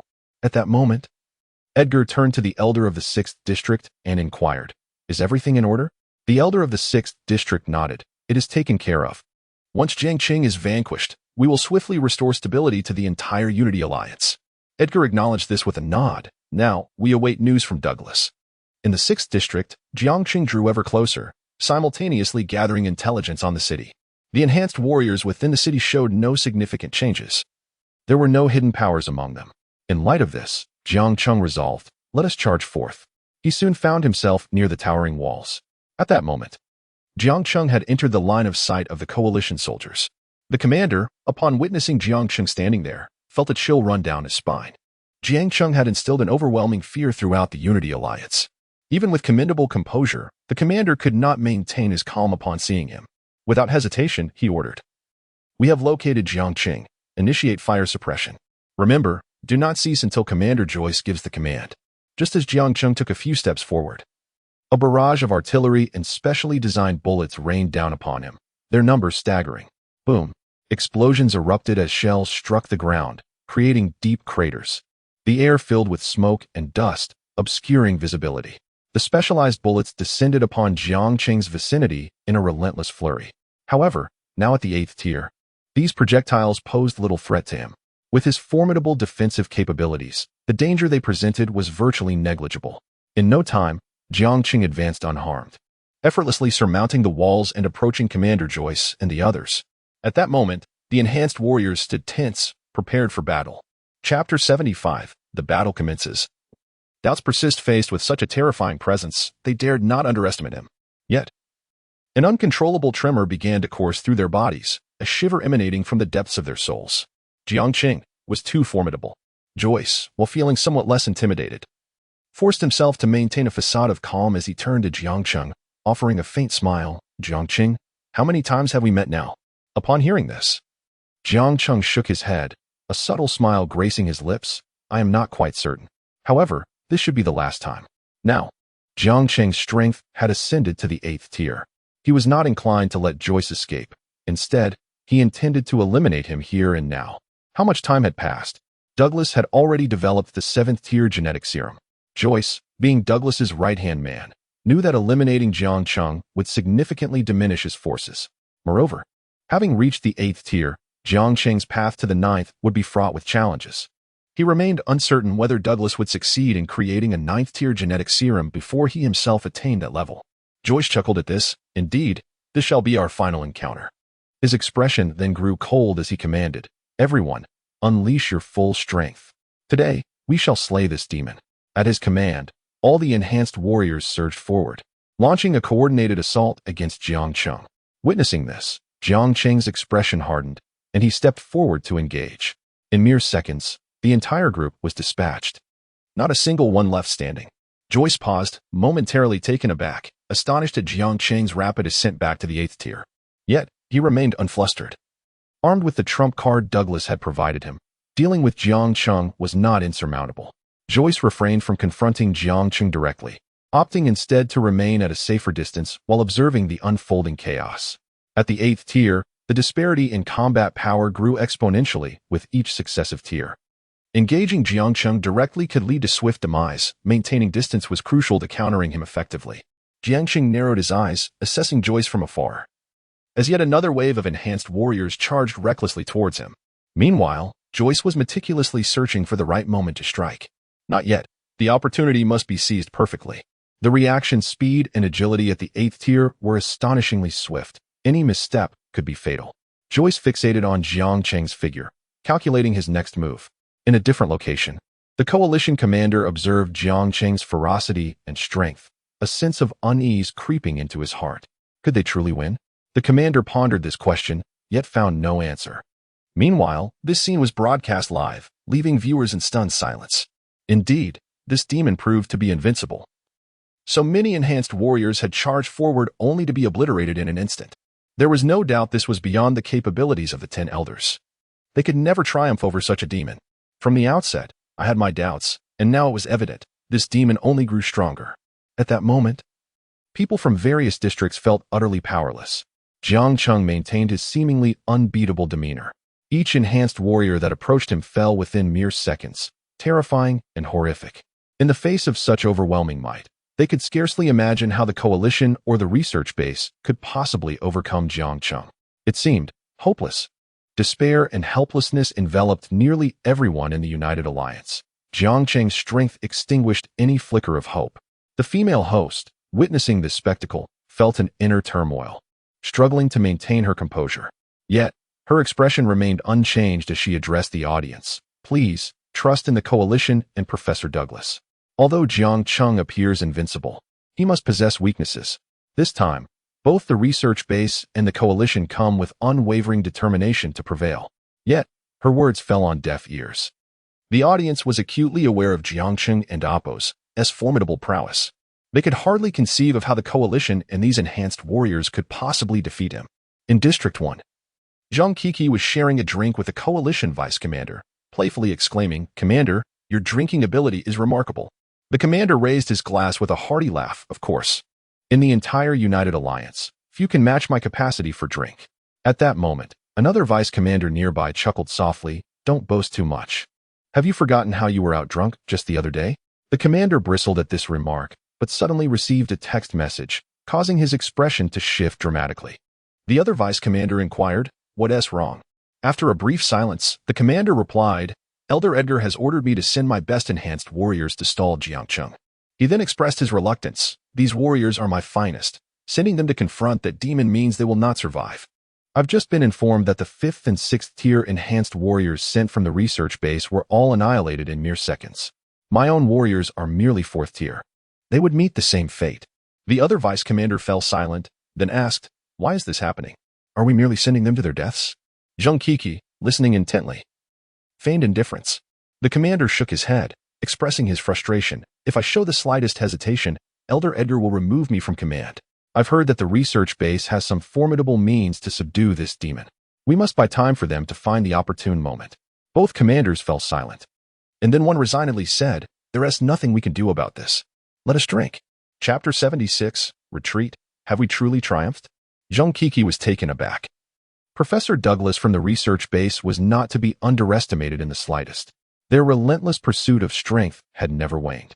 Listening to the two individuals, it appeared that Professor Douglas had indeed unveiled a formidable card capable of threatening Jiang Cheng. Otherwise, he would not be willing to pay such a hefty price.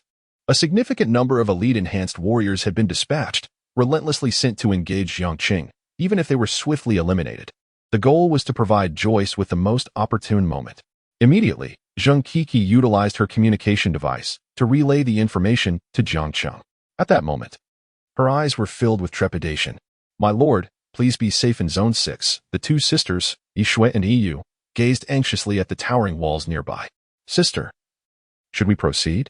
Yu whispered. Yishui shook her head. "Unless the Lord speaks, we must not act without his command.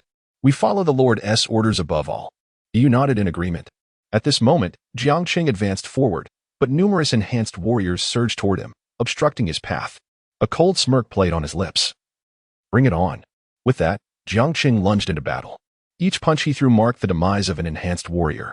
The sheer number of these warriors dwindled rapidly under Jiang Cheng's onslaught. Suddenly, he received a message from Zhang Kiki, causing his expression to stiffen. Douglas's hidden tactics. Now that Jiang Cheng had reached the 8th tier, the threats to him were minimal. Even Douglas's abilities did not instill fear in him. However, it seemed Douglas was quite confident, sending numerous individuals despite knowing Jiang Cheng's current power. At that moment, Jiang Cheng sensed something was amiss. He swiftly shifted his gaze to Joyce, only to find Joyce wearing a cold smile, brandishing a specially crafted handgun aimed directly at him. Realizing the danger, Jiang Cheng's expression hardened, preparing to evade. Suddenly, a gunshot rang out, and a bullet was fired from the barrel. In that fleeting instant, Jiang Cheng's hair stood on end, sensing an unprecedented peril. Danger. Extreme danger. The bullet traveled with astonishing speed, and even with Jiang Cheng's reflexes, he could not evade it. The bullet penetrated Jiang Cheng's body.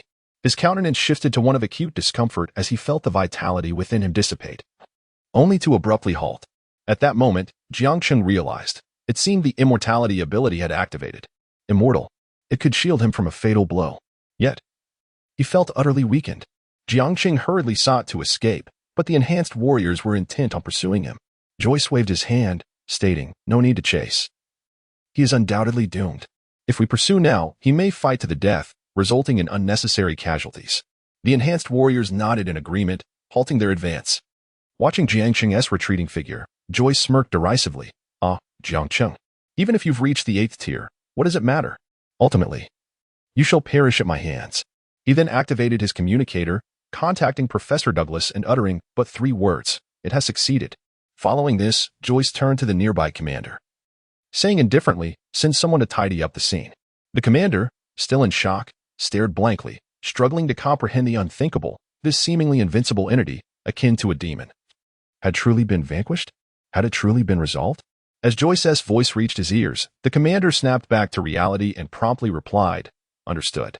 After leaving, Jiang Cheng arrived at Yishui and EU's location, his body exceedingly weak. The sisters rushed to his side. My lord, Yishui approached, worry etched on her face. At that moment, Jiang Cheng waved his hand. "We cannot linger. We must leave at once. Take me to a secluded place." Upon finishing his sentence, Jiang Cheng collapsed into unconsciousness. The sisters were taken aback. This was the first time Jiang Cheng appeared so vulnerable. He had never fainted before.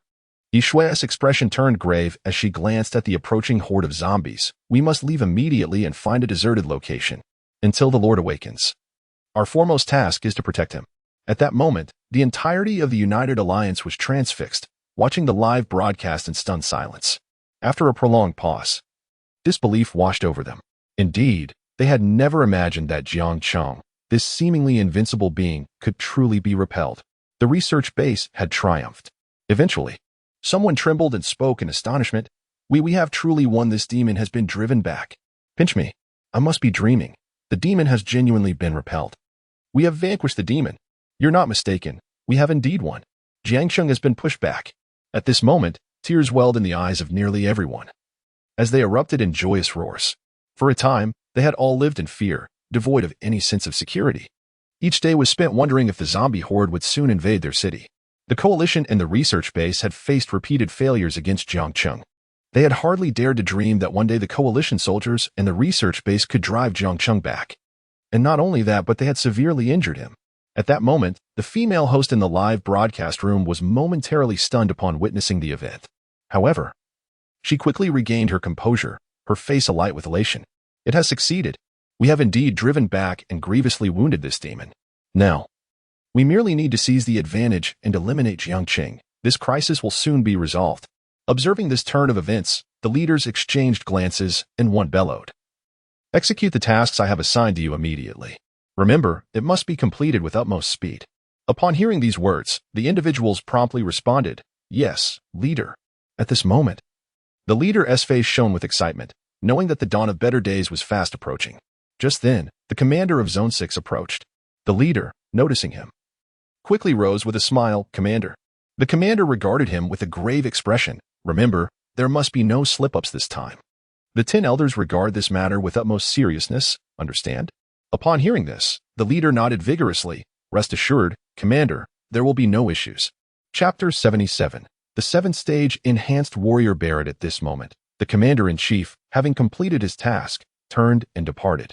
Not straying far, but rather retreating to an office where he began to closely monitor the leader's actions. Beside him, a man respectfully inquired, "Sir, what shall we do next?" This matter is not only of great importance to the Elder of Zone 6, but also to Elder Edgar. If it is not handled properly, we are all doomed. The commander-in-chief nodded and replied, "Ensure that fellow is adequately supervised. If any issues arise, he shall bear the consequences. Remember, this time, we must stabilize the United Alliance completely and avoid a recurrence of the previous situation. After a moment of silence, he continued, currently, Jiang Cheng has been thoroughly repelled. His fate uncertain. As long as no grievous errors occur, this matter should conclude satisfactorily. At this juncture, the deputy solemnly stated, rest assured, sir. I shall ensure the successful completion of this task. He then vanished, heading to oversee the leader. Meanwhile, in the royal city, at the United Alliance building. On the 99th floor, in a lavish conference room, Edgar revealed a long-awaited smile. Since the onset of Jiang Cheng's invasion, both he and the other elders had endured immense pressure, their nerves perpetually taut, never experiencing relaxation. The threat was formidable, so overpowering that they were at a loss as to how to contend with it. However, with Douglas's intervention, they had successfully driven Jiang Cheng back, and it was highly probable that he was facing certain death. Thus, this crisis had finally come to a close. Indeed, it has been a challenging journey for us all. After such a lengthy ordeal, we can finally celebrate the end of this crisis, Edgar proclaimed, lifting his glass in relief, quickly downing its contents. At this moment, the expressions of the other elders also reflected a sense of ease. They had all been thoroughly tormented by Jiang Cheng during this period. Just then, Antoine interjected, Edgar, shall we commence the extermination of the remaining zombie army? Upon hearing this, Edgar shook his head, not for now. Although Jiang Cheng has been dealt with, the remaining zombie forces are no trifling matter. If we act recklessly, it could lead to severe casualties. There are numerous high-tier zombies in Zone 8. And given our current strength, we cannot subdue them. Thus, this task will be left to Douglas. Antoine and the other elders nodded in agreement, sharing Edgar's perspective. At that moment, one elder spoke up. Edgar, should we call Barrett back? He possesses a wealth of crucial resources. Edgar's expression turned icy at this suggestion as he coldly replied, he is now aligned with Douglas. We must find a way to reclaim those vital resources. Furthermore, if the opportunity arises, we must eliminate that wretched individual. Nodding in unison, the group affirmed, understood. Edgar then stated, I must take my leave for a while. There are pressing matters to attend to. You all must ensure the remaining tasks are executed flawlessly, without a hint of oversight. The elders nodded, refraining from questioning Edgar's departure. Recognizing that his choice to leave at such a critical juncture indicated the presence of exceedingly important matters awaiting him. At this moment, within the research base, Douglas observed Jiang Cheng's departure with palpable excitement. He was acutely aware that Jiang Cheng was as good as dead, having been struck by that bullet. He could hardly fathom how Jiang Cheng could possibly survive. His departure was merely a few minutes' delay, a fleeting escape. At this juncture, Douglas summoned Barrett, who he had previously recalled. Barrett entered, bowing respectfully. Professor, you summoned me? Douglas gestured for him to approach. Barrett complied, albeit with a hint of confusion. 2 genetic serums were then injected into his arm, a warm current instantly coursing through his body. His strength surged violently, as if his body might burst from the force. Bathed in sweat and gasping for breath, Barrett finally grasped the purpose of Douglas's summons, to enhance his power and assign him a mission. After more than 10 minutes, the augmentation ceased, and Barrett's strength had escalated to the 7th stage. Simultaneously, he acquired extraordinary abilities. Now, immersed in the realm of newfound power, Barrett willed forth a layer of lightning energy enveloping him. He extended his right hand gently, as thunder roared and a terrifying force coalesced within his grasp. Barrett. Douglas spoke softly. In response, Barrett, brimming with excitement, promptly turned to Douglas, respectfully inquiring, Professor, what tasks do you require me to undertake? Douglas nodded, his expression inscrutable. Remember, the instructions I am imparting to you must be executed flawlessly. Should any problems arise, I will retract the power I have bestowed upon you. Do you understand? Barrett felt a chill run down his spine, swallowing hard, his countenance betraying anxiety as he hastily replied, Rest assured, Professor, I will execute everything to perfection, without fail. Satisfied, Douglas instructed, Bring me back 3 5th-stage zombie corpses and 1 6th-stage zombie. Taken aback, Barrett stammered, Understood. But Professor, where is the specific location? Douglas replied slowly, Zone 8. Yes, Professor. With that, Barrett turned and departed, making his way to Zone 6. None of the enhanced warriors created by Douglas dared to defy his orders. For Douglas possessed a terrifying power. Should he wish for their demise, a mere thought would suffice for them to meet their end. After Barrett's departure, Douglas utilized a communicator to connect with Joyce. Joyce. Upon hearing Douglas's voice, Joyce promptly responded with reverence, Professor, How may I assist you? Proceed to Zone 8 with utmost haste and assist Barrett in fulfilling his mission. Yes, Professor. Having completed these directives, Douglas remained seated, deep in contemplation. Chapter 78. Douglas's deification plan. After a considerable time, Douglas gradually rose to his feet. He traversed through a hidden passage and arrived in the basement. At that moment, a machine was operational, methodically processing one corpse after another of the undead. Douglas's expression morphed into one of madness, his countenance flushed, and his body began to tremble uncontrollably. He quivered, his lips parted slightly, and after a long pause, he finally spoke. It is nearing completion. My deification plan is about to officially commence. He did not instruct Joyce or Barrett to confirm Jiang Cheng's demise, for such matters had ceased to hold significance for him. Even if, by some chance, Jiang Cheng had survived, it would matter not. Once his deification plan was underway, these individuals would pose no threat to him. The so-called Jiang Cheng would no longer be a menace once his plan reached fruition. At that point, dealing with him would be as simple as crushing an ant. Suddenly, Douglas's communicator rang, and his gaze momentarily cleared, indicating he had regained his composure. Upon checking the number, his expression shifted, and he hurriedly answered, "Professor, this is Antoine." Douglas replied in a grave tone, "What is it? Is there movement from the Council of Elders?" Antoine nodded. "Yes, Edgar is wary of you. I suspect he has made some preparations. If my calculations are correct, he is currently researching materials from the mysterious volcano 3 years ago to develop weapons." Upon hearing this, Douglas fell silent.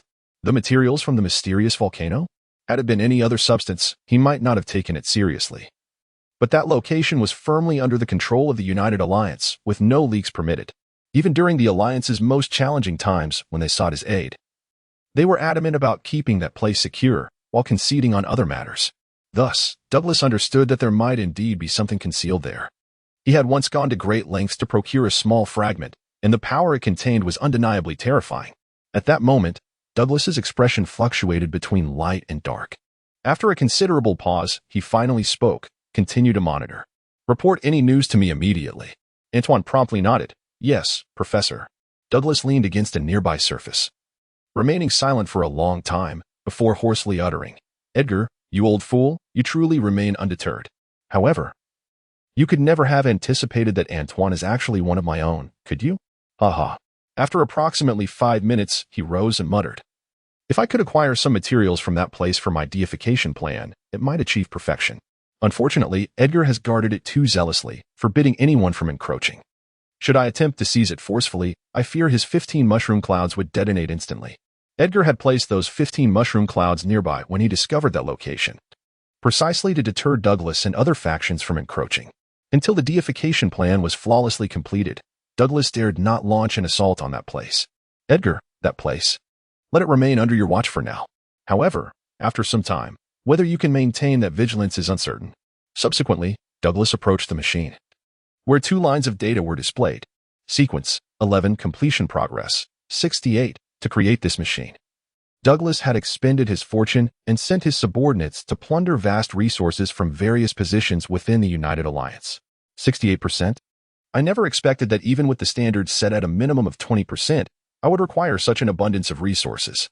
It seems that the completion of the first phase of the deification plan will yield significant surprises for me. Douglas chuckled, his face alight with excitement. Once the corpses of 5th and 6th tier undead arrive, Sequence 11 should be able to be forged. How exhilarating. A day later, Joyce and Barrett arrived by plane in Zone 8, where the surroundings were eerily deserted. They were accompanied by dozens of 5th tier enhanced warriors. Upon landing, Barrett surveyed the area, feeling a pang of confusion. Where are Joyce and Jiang Minjing's undead? Are they no longer stationed here? Barrett pondered, recalling that he had been monitoring the surveillance equipment. And Jiang Minjing and her group had never departed, not even 5 minutes before their landing. Yet, as soon as the aircraft touched down, they had vanished without a trace. And he could find no information regarding Jiang Minjing. Joyce's expression grew grave. Jiang Minjing is now a 7th tier undead, and she commands numerous 6th and 5th tier subordinates. However, it is indeed peculiar how they managed to escape in such a brief time frame. Barrett's expression darkened as he declared, "Search." The professor issued a strict order to retrieve 3 5th tier and 1 6th tier undead corpses. Joyce nodded, and a group of enhanced warriors commenced their search of the vicinity. Meanwhile, 10 kilometers away, Jiang Minjing observed the scene with a solemn expression. 2 7th tier enhanced warriors. It seemed this time they were genuinely serious.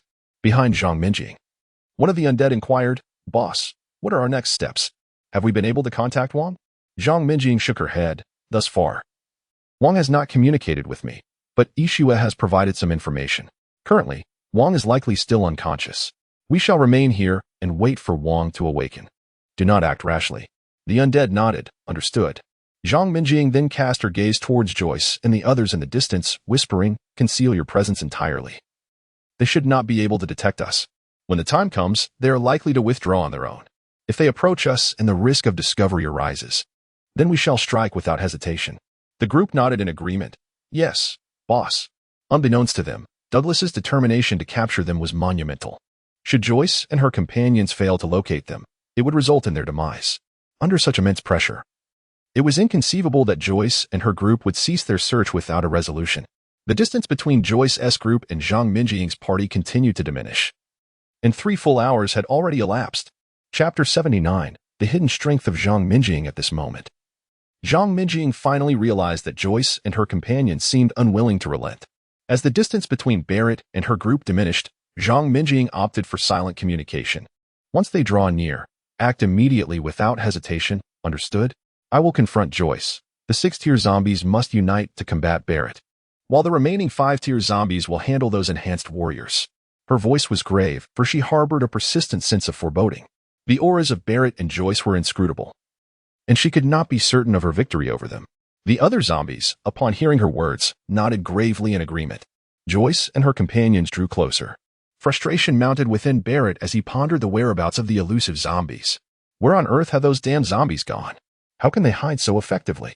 Joyce, maintaining a cooler demeanor, reassured him. "Rest assured, they won't stray far and are likely nearby, having concealed their auras. Once they reveal themselves, we shall easily locate them."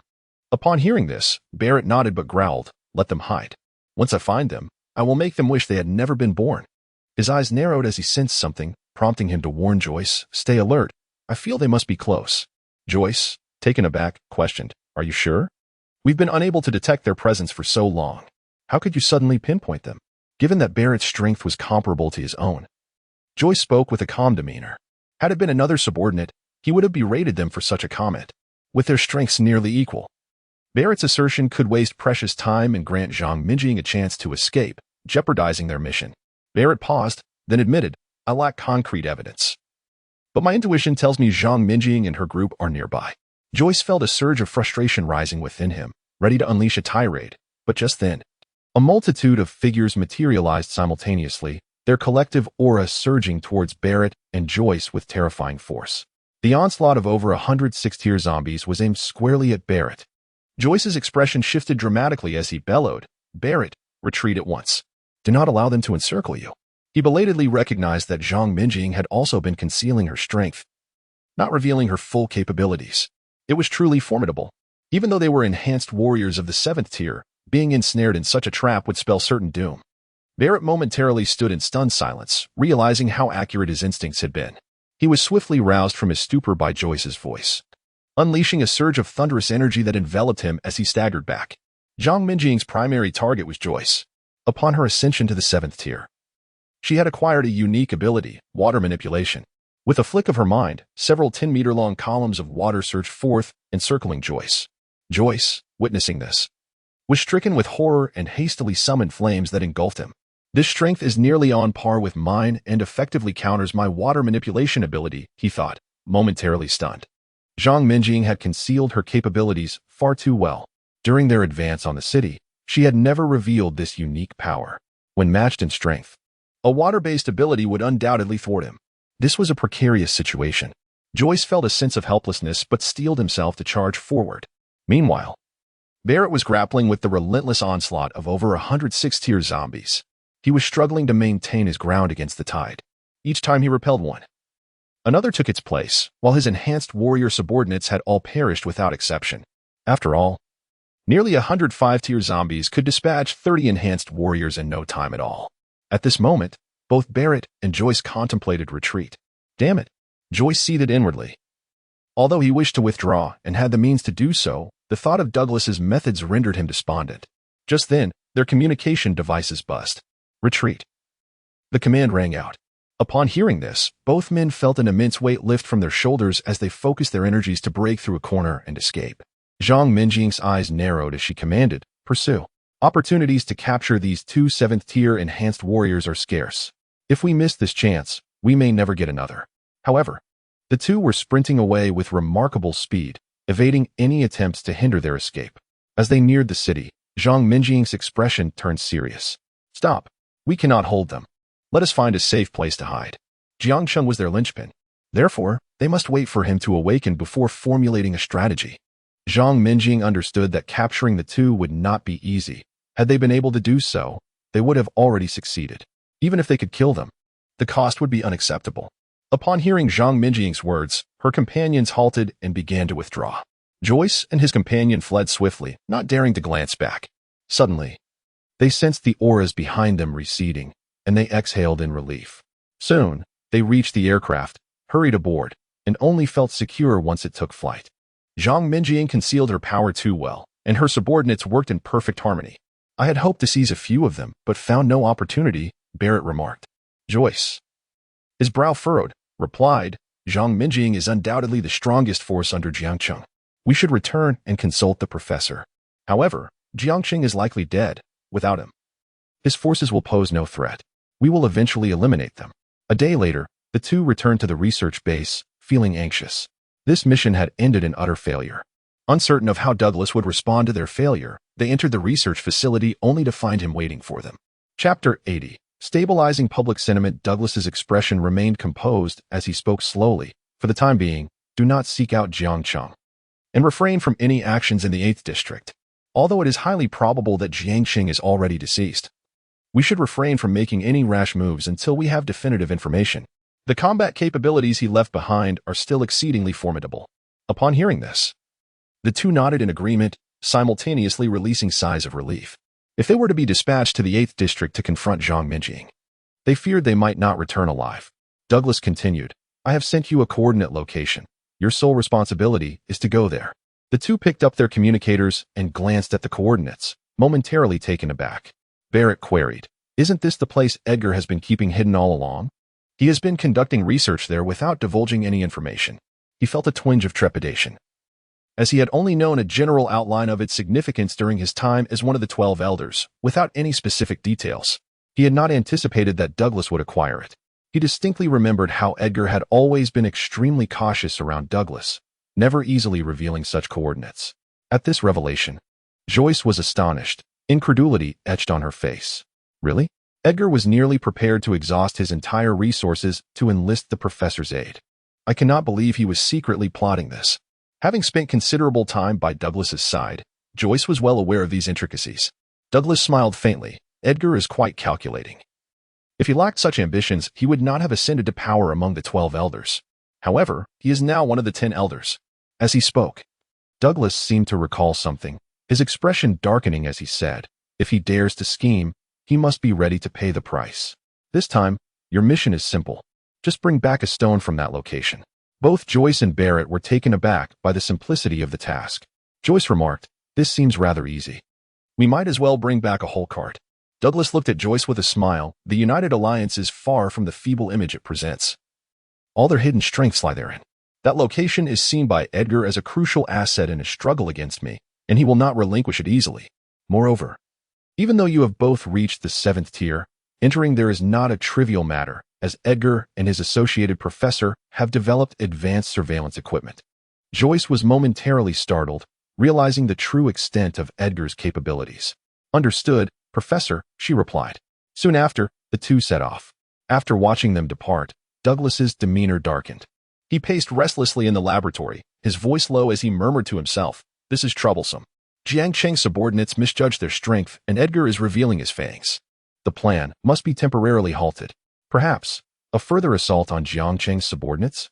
However, he had been preparing this plan for nearly 3 years and was reluctant to jeopardize the entire scheme due to a moment of impatience. Yet he hesitated, as Edgar was progressing rapidly. Only by completing the God-making project could he stave off this unfolding crisis. In truth, Douglas could utilize low-tier zombie corpses to hastily fulfill the God-making project, but he was unwilling to do so. He believed that only high-tier zombie corpses could achieve his desired results. Douglas squinted, remaining silent for a long time. After a moment, his expression gradually returned to neutrality. Never mind. If Jiang Cheng's subordinates retaliate, it would be counterproductive. Ultimately, I shall adhere to my original intent and suspend the assault on Jiang Cheng. While his demise is nearly certain, if his subordinates mount a counterattack, then the United Alliance may not withstand it, Douglas mused. In the royal city, within the United Alliance headquarters, on the 99th floor, in an opulent conference room, Edgar had vanished. Currently, Antoine held the reins of power. He addressed the seated elders, speaking slowly. Next, we must restore stability to the United Alliance. This matter is of utmost importance. All elders must remain vigilant to prevent any issues from arising. This time, we must return the United Alliance to its former state. The elders nodded in agreement, responding yes. At that moment, the leader of the 6th district approached the office of the female host, entering without hesitation. Lu Zhu, how many years have you been by my side? He inquired. Lu Zhu, taken aback by the unexpected visit, quickly rose to her feet. She had served there for many years, yet this leader had never personally sought her out. Typically, he would delegate such matters to his subordinates. After contemplating his words, she replied, Leader, I have been here for 6 years. The leader nodded and continued, Lu Zhu, I have previously informed you about this matter. Remember, there must be no mistakes. This is crucial for our future standing within the United Alliance. If we succeed, we can ascend the ranks, potentially working alongside the elders. But if we fail, at this point, the leader's expression grew exceedingly grave. He uttered 4 words. The consequences will be dire.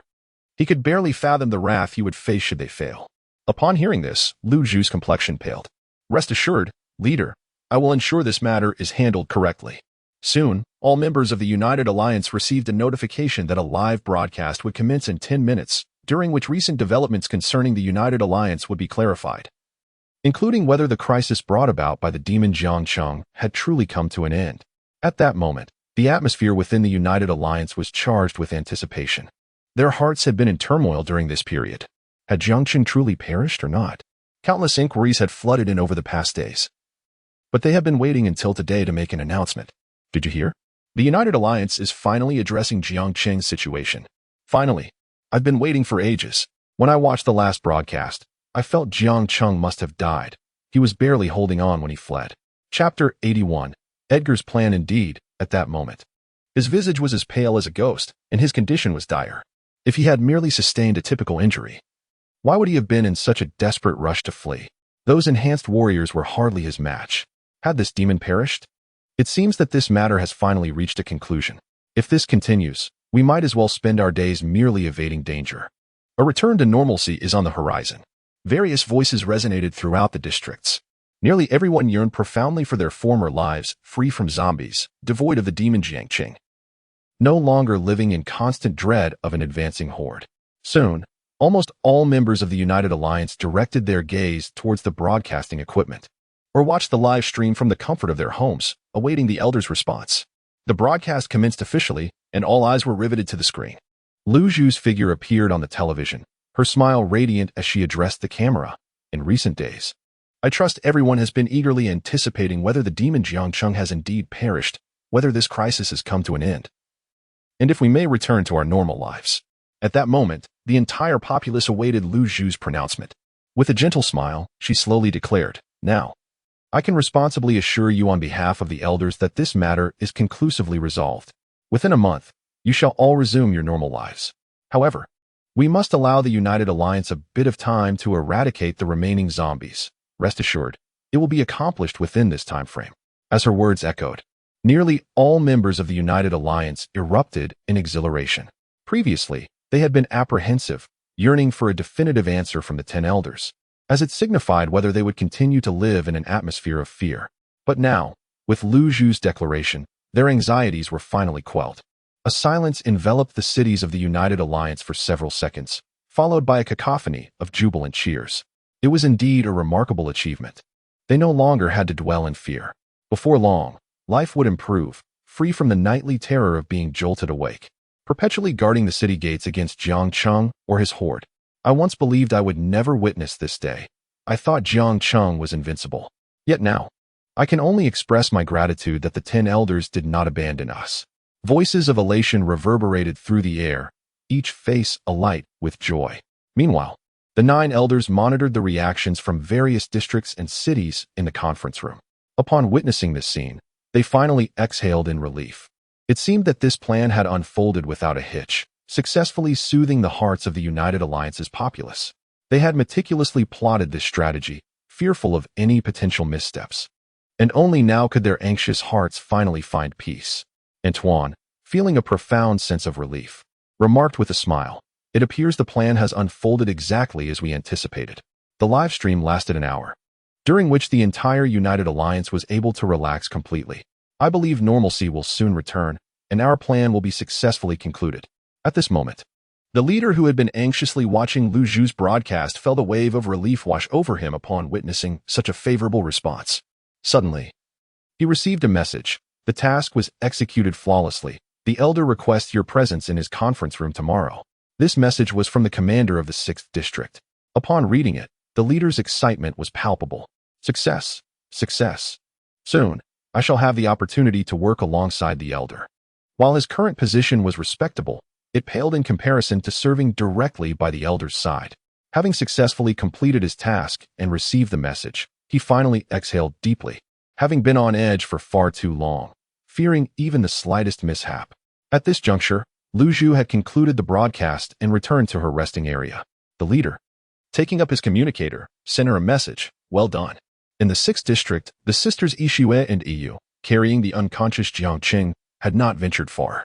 The United Alliance was rife with surveillance equipment, making their movements susceptible to exposure. Given Jiang Cheng's current state of unconsciousness, should Douglas deploy high-ranking enhanced warriors, they would find themselves at a disadvantage.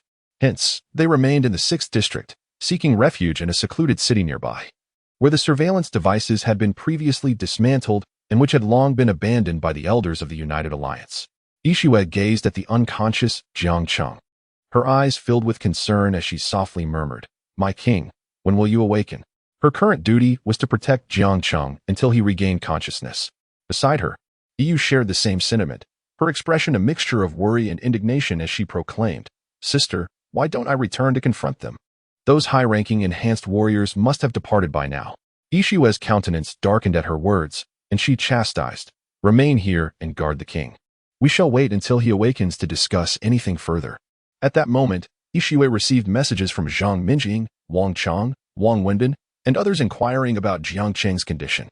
After a moment's contemplation, she ultimately replied uniformly, "The king remains in a state of unconsciousness. For now, conceal yourselves to avoid being detected by the United Alliance or Douglas. We shall await the king and Apos' awakening before taking further action." Upon receiving this information, the others refrained from further discussion, collectively waiting for Jiang Cheng to regain consciousness.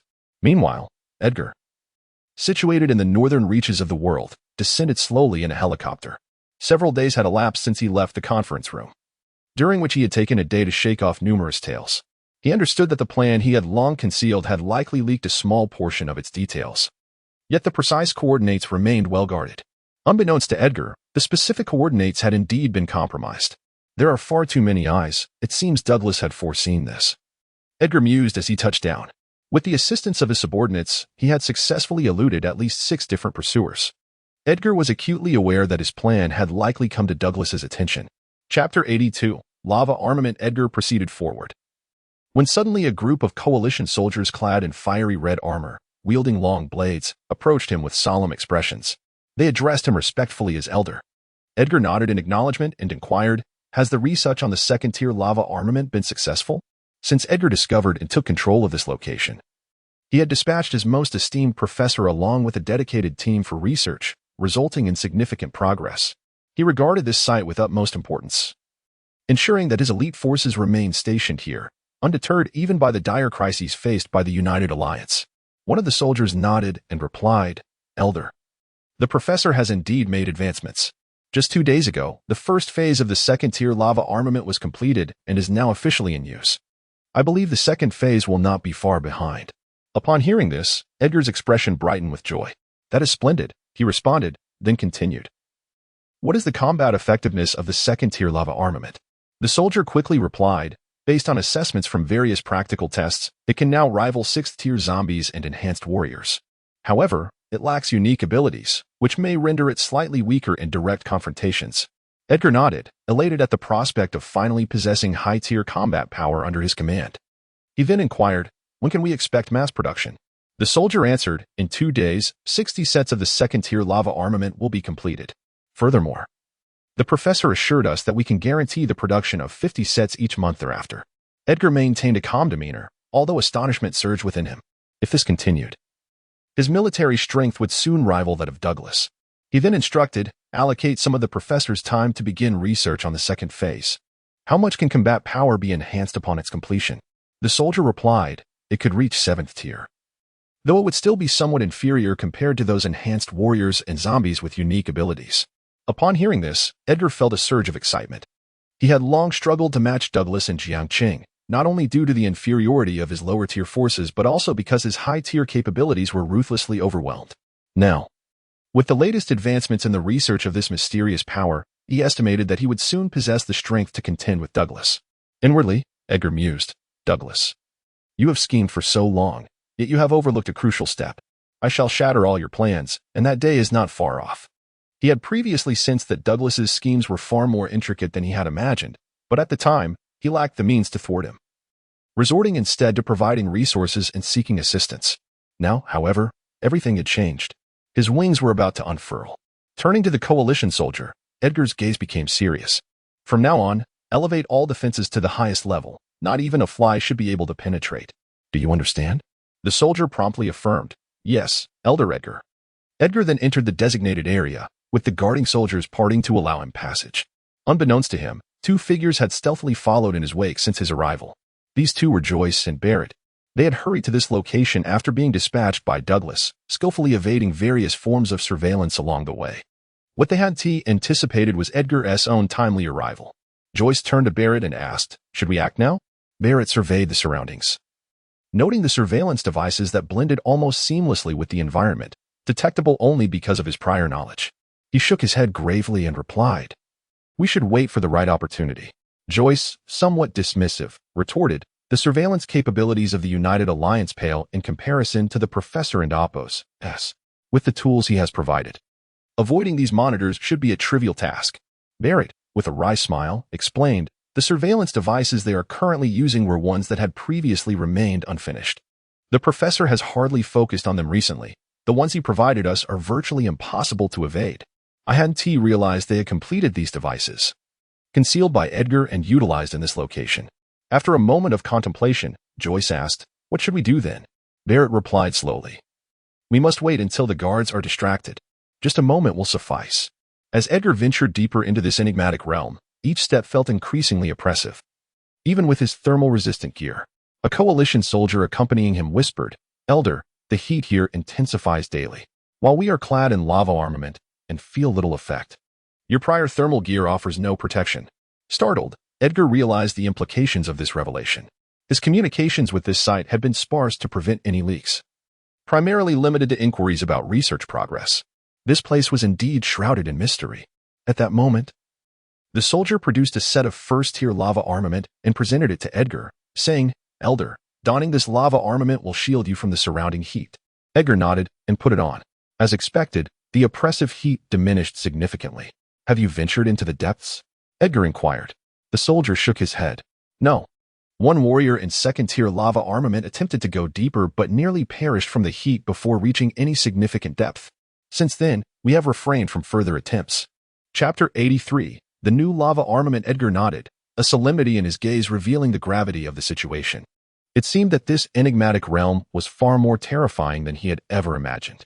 Nevertheless, a flicker of anticipation ignited within him. If they were to acquire the capability to delve into the depths and harness the power therein, then his combat prowess would ascend to unprecedented heights. Neither the so-called Douglas nor the undead army left behind by Jiang Cheng would pose any significant threat to him. Although he maintained a calm facade, excitement coursed through him.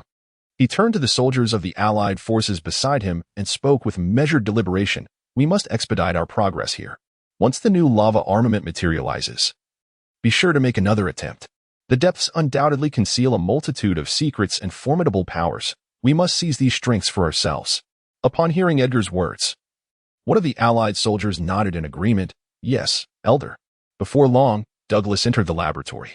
However, he remained blissfully unaware that two shadows had stealthily followed him, Joyce and Barrett. The two were engaged in conversation. "Barrett, I'm fortunate you reacted swiftly earlier, or that sensor would have detected me," Joyce remarked. Since they began their covert operation, he had never dared to underestimate the strength of the United Alliance. The surveillance equipment was astoundingly advanced, far superior to the setup Edgar had placed here, which was at least 2 tiers lower in capability. Barrett responded contemplatively, "Indeed. After all, Edgar's subordinates include the renowned Professor Hong, who was once regarded as Douglas and Apo's equal. The Professor and Apo's talent and strength are on par with Douglas, albeit their paths diverge." Joyce paused, momentarily taken aback, before expressing his astonishment. "Are you referring to that individual? The one who stood alongside Douglas in the United Alliance?" Barrett nodded. "He vanished suddenly, and many assumed he had retired. But I have received information indicating that he is actually working for Edgar." Joyce nodded, his surprise growing. He now regarded the United Alliance with newfound respect, believing it to be a formidable adversary, rivaling Jiang Cheng. The two moved cautiously forward, their eyes constantly scanning the surrounding stones. Joyce reached out to casually pick up a rock to fulfill their mission, but Barrett quickly intervened. "Stop. Those stones must not be touched." Confusion crossed Joyce and Apo's face. "Why? I've inspected them, and they appear unremarkable." Barrett shook his head and whispered, "These stones are laced with a sensory water that melds seamlessly with them. If you touch them, we will be immediately detected, and our mission will fail. Our strengths are commendable, but this is the United Alliance's stronghold, their arsenal. I suggest we bide our time for a suitable opportunity." Joyce nodded in acquiescence. "I will heed your advice. My understanding of the United Alliance pales in comparison to yours." Barrett affirmed his resolve. Time passed swiftly, and 2 days later, in a secluded city within Zone 6, a man slowly opened his eyes. Jiang Cheng had awakened. The sisters Yixue and Yu, witnessing this moment, were initially incredulous, followed by a surge of excitement. Yet they refrained from disturbing Jiang Cheng, merely observing him. Jiang Cheng surveyed his surroundings before turning to Yixue, inquiring, "How long have I been unconscious?" Yixue promptly replied, "My king, you have been in a coma for 4 days." Jiang Cheng contemplated this. 4 days? He wondered about the state of affairs outside. What is the situation now? This was the pressing concern for Jiang Cheng. His plan, the trump card prepared by Douglas, had been forcibly interrupted. Had he not breached to the 8th tier and gained an immortal ability, he would have perished here. His daughter remained unrevived, and until that was rectified, none could impede his path. Determination filled his gaze. Yixue responded, "My king, the United Alliance has largely stabilized. Both they and Douglas have accepted the reality of your death. They are currently reclaiming the territories we occupied. After your unconsciousness, we refrained from making rash moves and instead secured the undead army in relatively safe locations." Jiang Cheng nodded. "Your actions were prudent. Presently, Douglas commands formidable forces and likely possesses undisclosed trump cards. Should you advance recklessly, the odds of failure would be significant." He then closed his eyes, stating, "I shall rest for now. We will address specific matters later."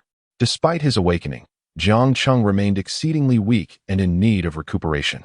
He intended to wait for intelligence from Zhang Kiki before devising a new plan. Suddenly, Jiang Cheng spoke. "What is the progress of that professor?" Yixue responded promptly. "He is currently researching a restorative potion. The first generation has been developed and reportedly yields excellent results. Wang Wenbin has dispatched someone to escort him to Zone 6. I estimate his arrival will be soon. The professor has been stationed in Zone 7 for dedicated research, and Zhang Minjing has also sent capable undead to protect him." Jiang Cheng nodded, recognizing this as an opportunity to assess the professor's value. His subordinates were not to be idled away. Almost an hour later, Yixue announced, "The professor has arrived nearby." Jiang Cheng nodded and resumed his rest.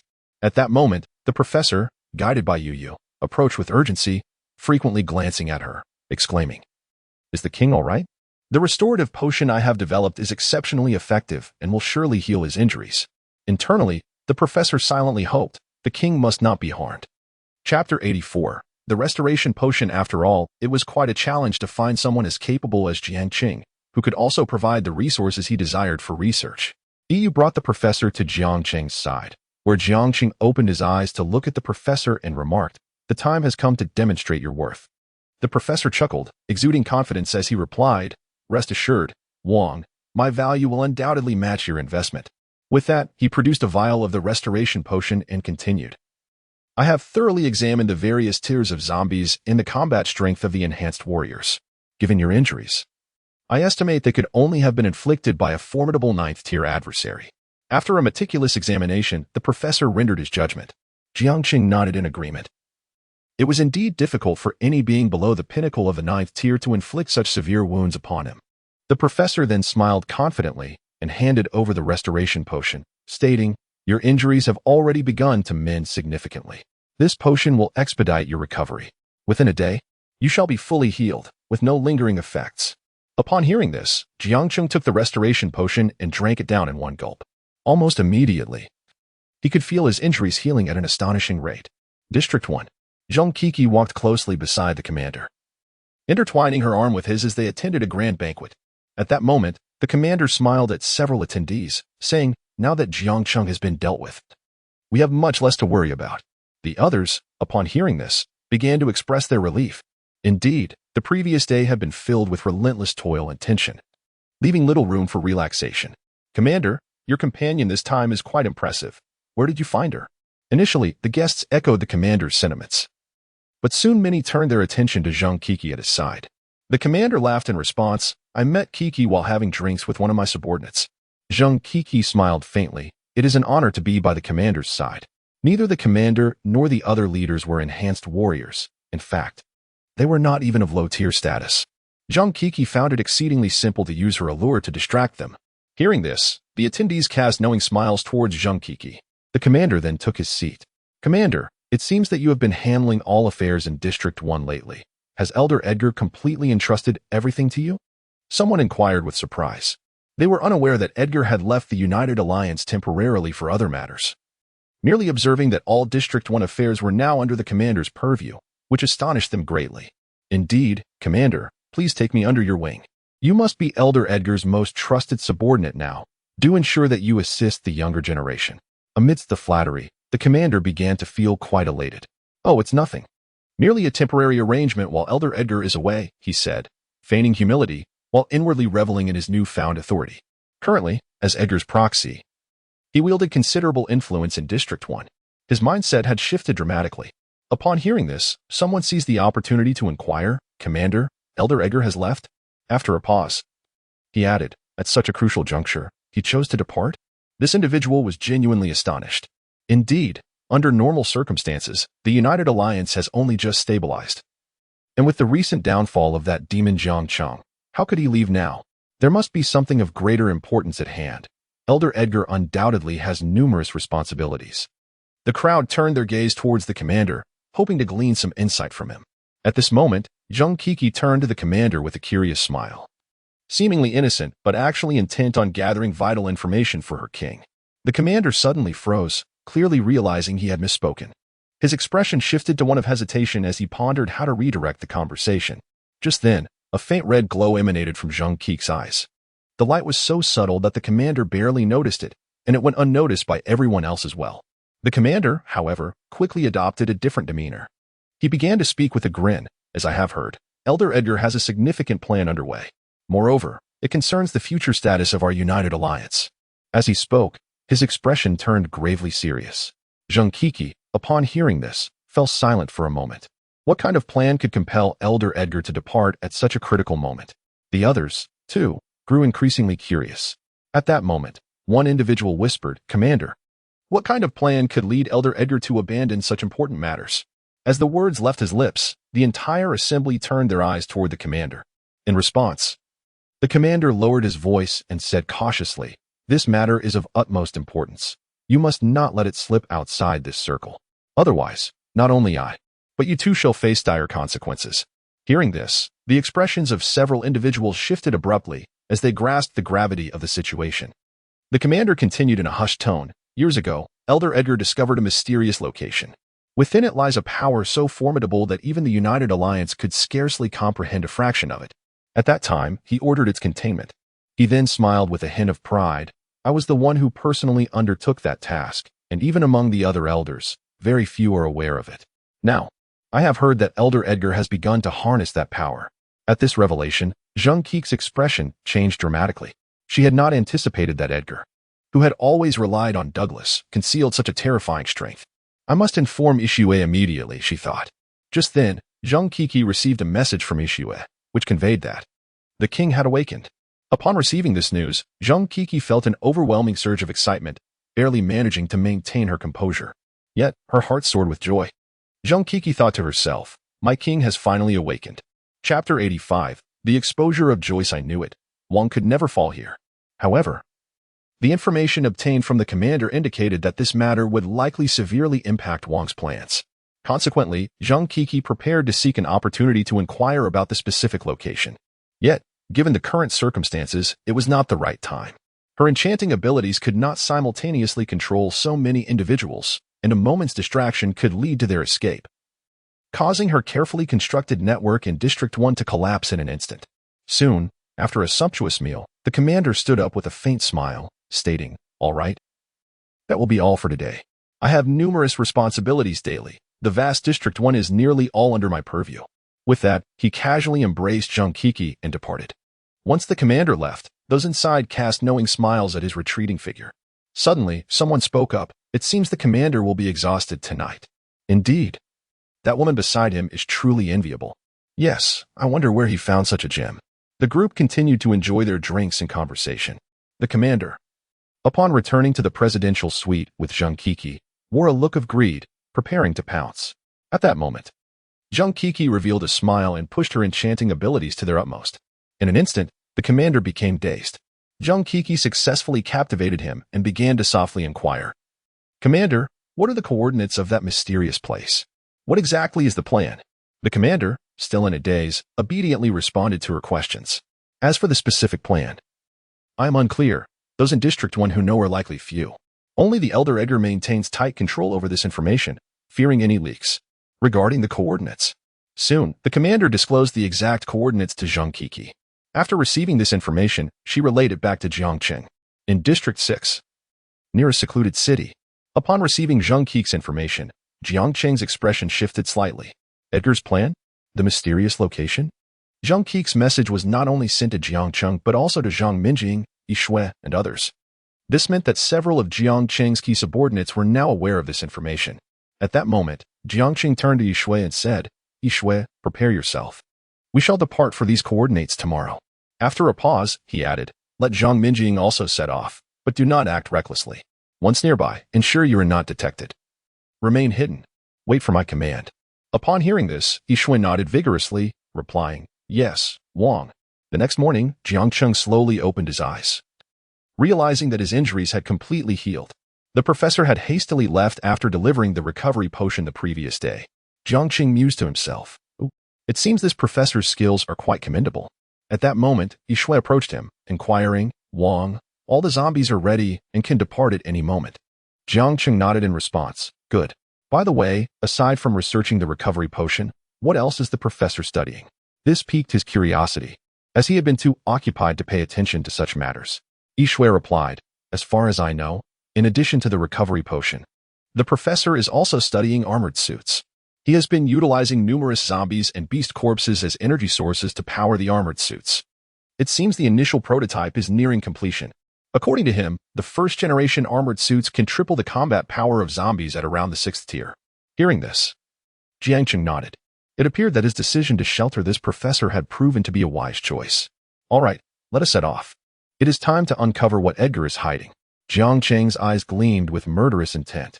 Edgar and Douglas were adversaries he must eliminate, and he intended to first eradicate the hidden forces of Edgar. In the mysterious location, Joyce and Barrett dared not delve too deeply throughout the day. They had to evade the coalition soldiers while being cautious of surveillance devices. Consequently, after a day had passed, they had made little progress. "Barrett, with this pace, will we be able to successfully complete the professor's task?" Joyce realized, to her dismay, that the Edgar she had always underestimated harbored such terrifying power. Barrett shook his head in response, saying, "Not necessarily. We need to wait for the right opportunity. Only then can we successfully extract the stones from here." They had meticulously examined every stone on the surface they encountered, but all were equipped with sensing capabilities. The moment they touched one, Edgar would be immediately alerted. This was Edgar's stronghold, and they had no confidence in launching a frontal assault. As they spoke, Joyce accidentally stepped on a stone. Barrett's expression changed instantly as he hurriedly grabbed Joyce and transmitted a warning through his mind. "Run." We must leave this area, at least a kilometer away, or the coalition soldiers will arrive immediately. Joyce's expression grew serious as she quickly followed Barrett. They managed to conceal themselves in a thicket a kilometer away, watching the area they had just vacated. Barrett spoke slowly, in 3 seconds. At least 20 coalition soldiers will appear there. Joyce, surprised, glanced at Barrett and whispered, "Are you serious? It took us only a second to get here. And the patrolling soldiers just left from another location. How can so many arrive in 3 seconds?" Barrett remained silent, his expression grave as he focused on their previous position. 3 seconds swiftly passed. True to his words, more than 20 coalition soldiers, clad in lava armor, arrived at the stone's edge, their faces twisted in anger. "Elder Edgar is furious. We made a mistake and let someone bypass the surveillance devices and enter here." The leader exclaimed. "Commander, what should we do now? That person fled too quickly and evaded all surveillance. We cannot track their location." Chapter 86. The lava missile. Immediately afterwards, someone inquired again. The leading sergeant's expression was grim as he growled, "Search. Today, even if we have to dig 3 feet into the ground. We will find that intruder who sneaked in here." The significance of this place was well understood by every soldier of the coalition present. Thus they would harbor no illusions of safety. "Yes, sir," the crowd responded in unison. At this moment, Joyce and Barrett remained concealed, observing the scene. They were acutely aware of their precarious situation and harbored no other thoughts than waiting for the opportune moment to escape. In the laboratory, Elder Edgar's countenance was particularly dark. Beside him stood 2 former commanders from Zone 1, his most trusted confidants, currently tasked with guarding this location. "Elder, it seems we have a traitor among us. Otherwise, information here could not have leaked. Our surveillance of this area has been exceedingly stringent, and communication capabilities have been completely eradicated. They are only activated when absolutely necessary, leaving a trace. Thus it is highly likely that someone from the outside, perhaps a friend or subordinate who knows about this, has relayed the information." One pondered aloud after a moment's reflection. Edgar's expression darkened further as he murmured, "When we return, we must thoroughly investigate these damned individuals. For now, we need to capture the intruder."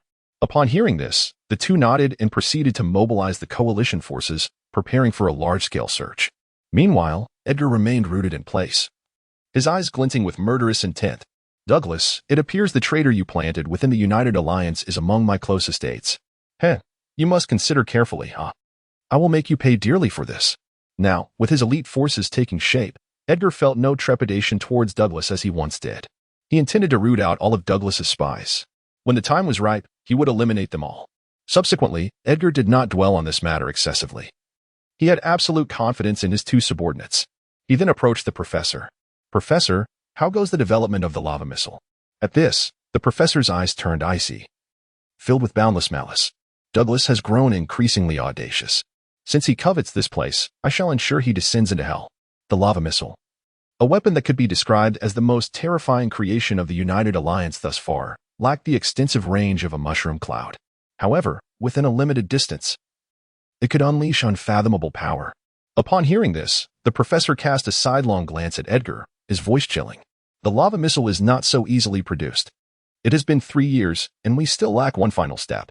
The power contained in this place is both mysterious and terrifying. But fear not. Once the second phase of the lava armament is complete, Douglas will no longer pose a threat. By then, you will possess the capability to confront him directly." Edgar, upon hearing this, managed to suppress the fury welling within him, taking a deep breath before responding, "You speak wisely, Professor. Yet, Douglas must be eliminated." The professor smiled faintly in reply. "Douglas, it has been years since I last encountered that old fellow. I wonder if he is still pursuing that project." Memories flooded back. The professor and Douglas had once been longtime collaborators, their relationship exceptionally close. However, following Douglas's descent into madness over a particular project, they had parted ways, each charting their own course. Curious, Edgar inquired, "What project?" The professor remained silent for a long while, gazing out the window before he sighed softly. It was a plan nearly impossible to achieve, but if completed, it would grant him near dominion over this world. The God-making project? Nearby, a group led by Jiang Cheng had acquired an aircraft from the professor and arrived at their destination after nearly a day. They had not brought the entire zombie army. Knowing that this was likely to be a fierce battle, Jiang Cheng understood that those lacking in strength would provide little assistance and would merely be slaughtered. Thus, only Yu Xue and her companions, along with Zhang Minjing and her subordinates, who had reached the 6th stage, had come. Jiang Cheng scrutinized his surroundings, then whispered, "This area is rife with surveillance and sensor devices, nearly covering every inch. Moreover, the monitoring equipment here is exponentially more advanced than that found in the cities of the United Alliance. It is evident that this is a location of immense importance to Edgar, as he has dedicated nearly all resources here." Yu Xue and the others looked to Jiang Cheng, awaiting their king's command. After a moment, Jiang Cheng revealed a knowing smile. "It seems two familiar faces are nearby. I never expected these two to arrive as well." Edgar's hidden strength was indeed formidable. Otherwise, they would not have come such a long way to lie in wait here. Douglas likely harbored deep-seated apprehensions regarding Edgar's concealed assets. Suddenly, an inexorable killing intent surged within Jiang Cheng's eyes. "That damned Barrett is here as well." The wrath boiling within him urged Jiang Cheng to charge in and slay Barrett on the spot. Yet, reason ultimately quelled his emotions. He inhaled deeply, stating, "I sense that a significant number of individuals inside are searching for Barrett and Joyce. We can turn their weapons against them." It must be noted that Joyce and Barrett possessed exceptional skills in concealing their presence, allowing them to evade discovery by Edgar's subordinates thus far. However, their abilities paled in comparison to Jiang Cheng's prowess. His mutterings were audible to those beside him. Edgar had previously relied heavily on Douglas. Yet it seemed their bond was not as unbreakable as it appeared, Yu Xue mused. Then, Jiang Cheng calmly addressed Zhang Minjing and Yu Xue. Chapter 87. Jiang Cheng's Scheme. Utilizing a blade to kill next, I shall employ certain methods to let the breaths of Joyce and Barrett leak out. At that moment, a riot will undoubtedly ensue. You must take this opportunity to infiltrate, but remember to conceal your presence well and avoid detection." Upon hearing this, the two nodded in agreement. Jiang Cheng's gaze sparkled with a glimmer as he murmured, "Barrett, I wonder if you will survive today." In the mysterious realm, on the periphery, at this moment, Joyce and Barrett wore expressions of grave concern. As more and more coalition soldiers passed by, they finally comprehended the extent of Edgar's concealed power. There was only one sixth-tier soldier, yet there were hundreds of fifth-tier ones. If it were merely this, they could easily break through. However, that sixth-tier coalition soldier, armed with a rifle, caused both Barrett and Joyce to freeze upon sensing the atmosphere around them. They could withstand a maximum of 3 shots. The fourth would surely mean their demise. Exchanging glances, Joyce urged, "Barrett, seek help from the professor. If this continues, we will inevitably be discovered. Edgar has gone mad. He will spare no one who covets this mysterious land. He will exert all his effort to eliminate any trace of instability." Barrett communicated via spiritual sense, his voice trembling. This was the third time Barrett had proposed such an idea, but the first two had been summarily dismissed by Joyce. This time, however, Joyce did not reject it outright but fell into silence. With Edgar revealing more of his strength, he finally realized that this individual was not to be underestimated. After contemplating for over 30 seconds, Joyce seemed to have made up his mind and nodded. Just then, their expressions changed drastically as they felt their own breath uncontrollably leak out. "Who is it?" Barrett's eyes widened in disbelief as he shouted. Terrifying. Utterly terrifying. They had not even spotted the other party, nor identified their position. Their breath had already been manipulated and exposed. Joyce abruptly pulled Barrett, shouting, "Run. The coalition soldiers are about to catch up." Upon hearing this, Barrett snapped back to reality and hurriedly followed Joyce's lead. Nearby, all the coalition soldiers grew serious in that instant. "Lock onto their position. Everyone, move in quickly. We cannot let them escape." The captain of his squad, upon receiving the information, immediately notified the remaining coalition soldiers. He jogged forward, his expression grave. 2 7th-tier enhanced warriors. It seems the strongest enhanced warriors from the research base have been dispatched. He tightened his grip on his rifle and muttered, 7th-tier enhanced warriors. I wonder if they can withstand lava bullets. Before Barrett and Joyce could escape, they were already surrounded by numerous coalition soldiers. Barrett. One soldier recognized Barrett and Apos' face and exclaimed in disbelief. Many within the United Alliance knew Barrett had fled to the research base, but within this mysterious land, most information ceased at Barrett's escape. Few were aware that he had reached the research base. Following this, the soldier bellowed, "How could you, a former elder, conspire with Douglas?" Hearing this, Barrett and Apos' face flushed as he glared at the soldier and retorted, "The United Alliance seeks my life. Naturally, I will not comply. Douglas has given me a new life. What is wrong with my allegiance to him?" At this moment, the captain of the coalition forces looked at Barrett with a dark expression and said in a low voice, "Barrett, did you leak information to Douglas?" Barrett was about to respond when the captain seemed unwilling to grant him the opportunity, raising his rifle and firing a barrage of bullets. Startled, Barrett quickly dodged to the side, but ultimately, his right arm was struck by a bullet. The searing pain contorted Barrett's face. Since reaching the 7th tier, his resistance to pain had increased tremendously. Yet this bullet was formidable enough to inflict such agony. At that moment, Barrett attempted to move his right arm, but he found it numb, making even the slightest movement exceedingly difficult. Is this Edgar and Oppos as trump card? Barrett thought darkly. Meanwhile, Joyce, witnessing this scene, quickly used spiritual sense to inquire, Barrett, is your right arm immobilized after being shot? Upon hearing this, Barrett promptly replied, yes, it is completely immobile. This bullet is extremely powerful. It must be the strength of this place. We can disregard all other attacks, but we must evade the bullets. Nodding gravely in response, Joyce and Barrett then attempted to make their escape. At the research base, Douglas sat in the laboratory, his expression shifting between anger and concern. Barrett and Joyce have been discovered. Who could have done this? He had placed several monitoring devices on Joyce and Barrett, so he was well aware of their predicament. However, he was perplexed as to who had allowed their breaths to leak out, leading to their discovery by the coalition soldiers. This question eluded him. Suddenly, a name flashed through Douglas's mind. Could it be Jiang Cheng? But as soon as this thought emerged, Douglas swiftly shook his head, quashing it. Impossible. Jiang Cheng is dead. With a darkened expression, Douglas began to contemplate. Given the current situation, retrieving individuals from Edgar and Oppos' grasp would not be an easy feat. If Joyce and Barrett were not his strongest subordinates, he would have abandoned them outright. However, as his two most formidable allies, Douglas was still inclined to make an effort.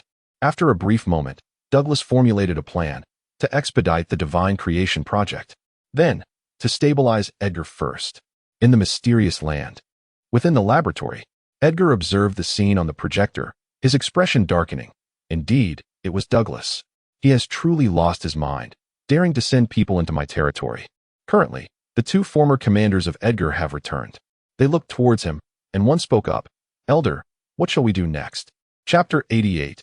Edgar's plan. After a moment of contemplation, Edgar spoke. Let us wait. While Barrett possesses some knowledge about this place, he undoubtedly lacks the precise coordinates. Thus, there is certainly a traitor among us. I must seize this opportunity to extract what I desire from Douglas. After all, the items he demands are not insignificant. As he spoke, a cold smirk graced Edgar's lips. First, we shall establish control. Everything else will await my command. With that, the two men replied in unison, understood. Approximately half an hour later, Joyce and Barrett found themselves ensnared by a relentless barrage of bullets, ultimately cornered with no escape routes remaining.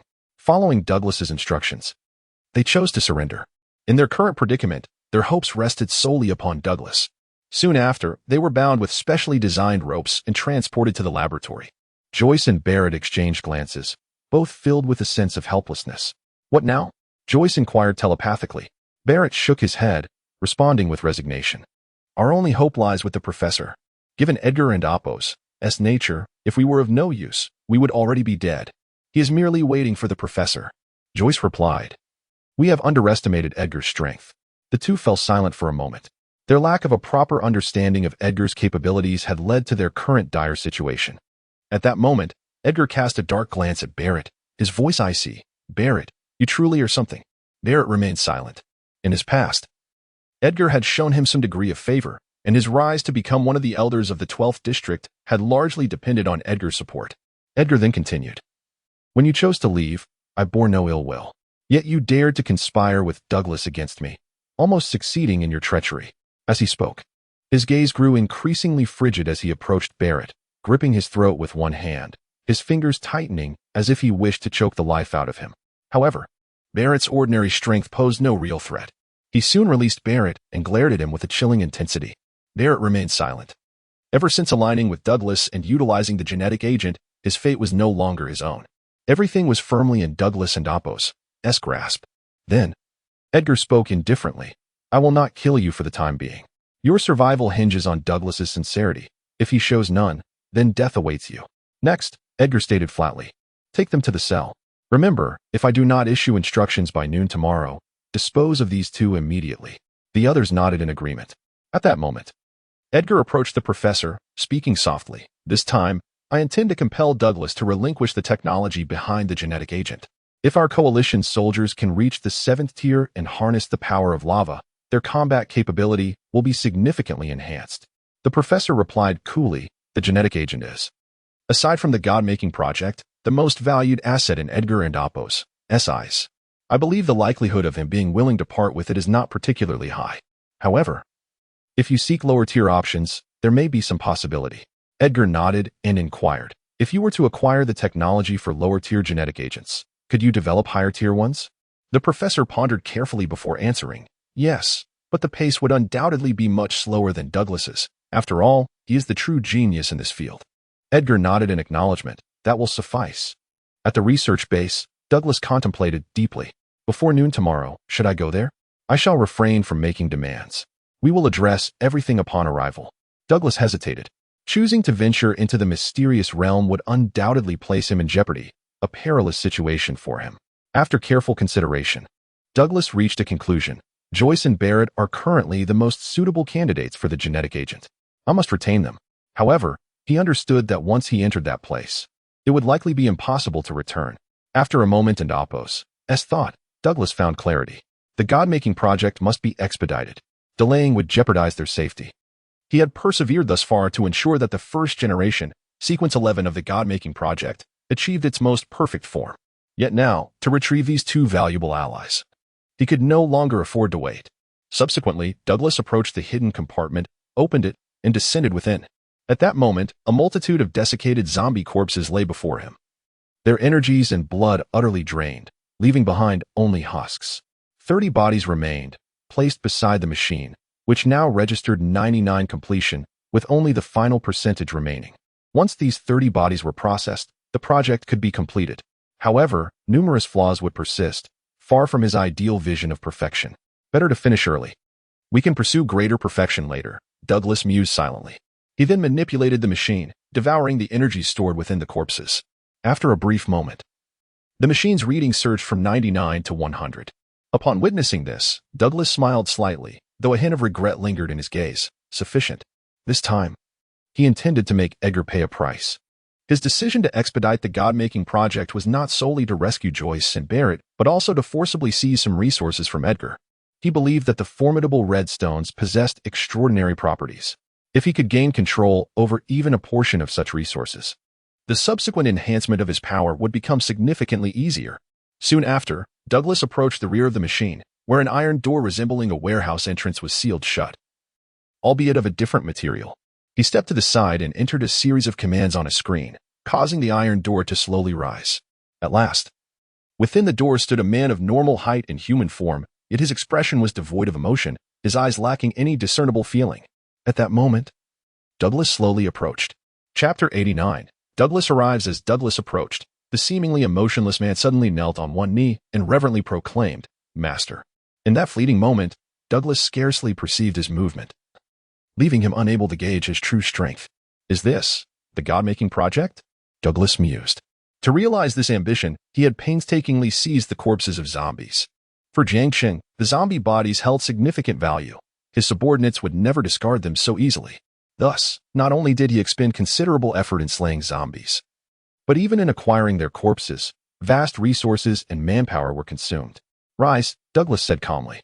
Immediately, the man sprang to his feet, exhibiting a lack of emotion, as if he existed solely to execute Douglas's commands. Witnessing this, Douglas smiled, then declared, "From this day forth, your code name shall be 11. Upon hearing this, 11 nodded as if he comprehended the instruction. In that moment, Douglas felt a surge of security, although he could not yet ascertain 11's true capabilities. One thing was certain, Joyce and Barrett together would not pose a challenge for him. Subsequently, Douglas instructed his subordinates to prepare the airplane for departure. By the following day at 11 in the morning, Edgar continued to wait, yet the subtle tapping of his right hand against the table revealed his mounting impatience. Beside him, the professor remained engrossed in his experiments. Finally, Edgar could no longer contain himself.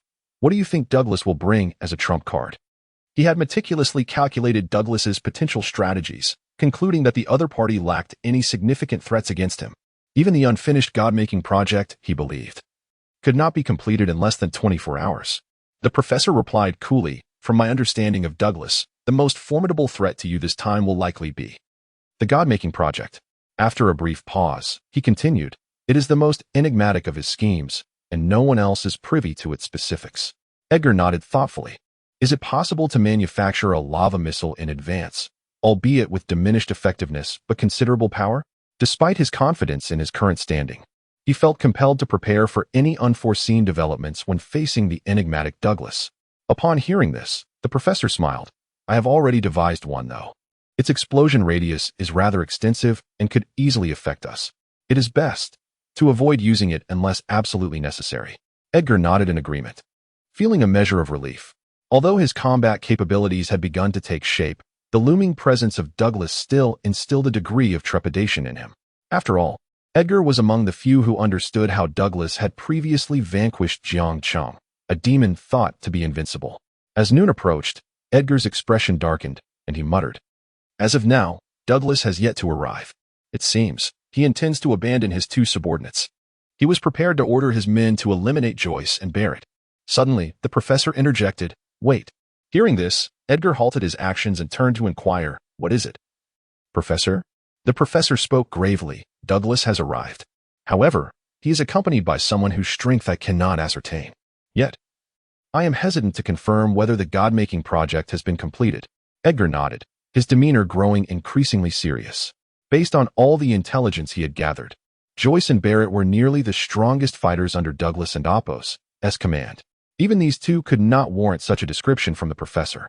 The arrival of an additional ally alongside Douglas was astonishing. Taking a deep breath, Edgar picked up the communicator, instructing, Douglas has arrived. You should do your utmost to hinder that person accompanying him. If that fails, at least attempt to gauge their strength. Meanwhile, Douglas reached the entrance of the mysterious domain, where two coalition soldiers exchanged glances. One stepped forward, Professor Douglas, please follow me. Douglas nodded. Suddenly, the other soldier blocked Eleven's path, saying sternly, Professor Douglas. Elder Edgar has stipulated that only you may enter. To this, Douglas replied with a faint smile. Is that so? If you can restrain my subordinate, what harm is there in my entering alone? As soon as the words left his mouth, the soldier's expression hardened, and he lunged forward, throwing a punch at 11. Yet, 11 remained motionless, countering with a punch of his own. With a thunderous sound, the soldier was sent sprawling backward, crashing to the ground in unconsciousness. Observing this, the other soldier's expression shifted slightly, and he stepped aside. Douglas proceeded inward, with 11 following closely behind. Throughout the entire encounter, no one dared to obstruct their passage. Meanwhile, Jiang Cheng had spent nearly a day searching for a location near the laboratory that could evade all surveillance. He lay in wait, observing everything around him, particularly the armaments worn by the coalition soldiers. His own abilities were rather mundane. Yet, donning the lava armor crafted from the materials of this mysterious realm significantly enhanced his combat prowess. This intrigued Jiang Cheng immensely. If the powers of this mysterious domain could be harnessed for his use, it would greatly bolster the strength of his undead army. Jiang Cheng pondered. But for the time being, he chose to remain hidden. Should he reveal himself, the combined might of Douglas and Edgar would prove overwhelming. If he dispatched his subordinates to advance, they would not be overly concerned, granting him precious time. At that moment, Douglas's figure gradually came into view, and Jiang Cheng's position afforded him a clear sight of the scene. Suddenly, his expression shifted dramatically. The strength of the individual beside Douglas was beyond his perception. Jiang Cheng realized that his sensing ability seemed to have failed him. He silently assessed the situation. Chapter 90. Action and mutual concessions. The strength displayed was exceedingly formidable and terrifying. If he was not mistaken, this must be the most deeply concealed trump card of Douglas. With this thought, Jiang Cheng continued to observe discreetly. He could discern some details of the laboratory's situation through his investigative abilities.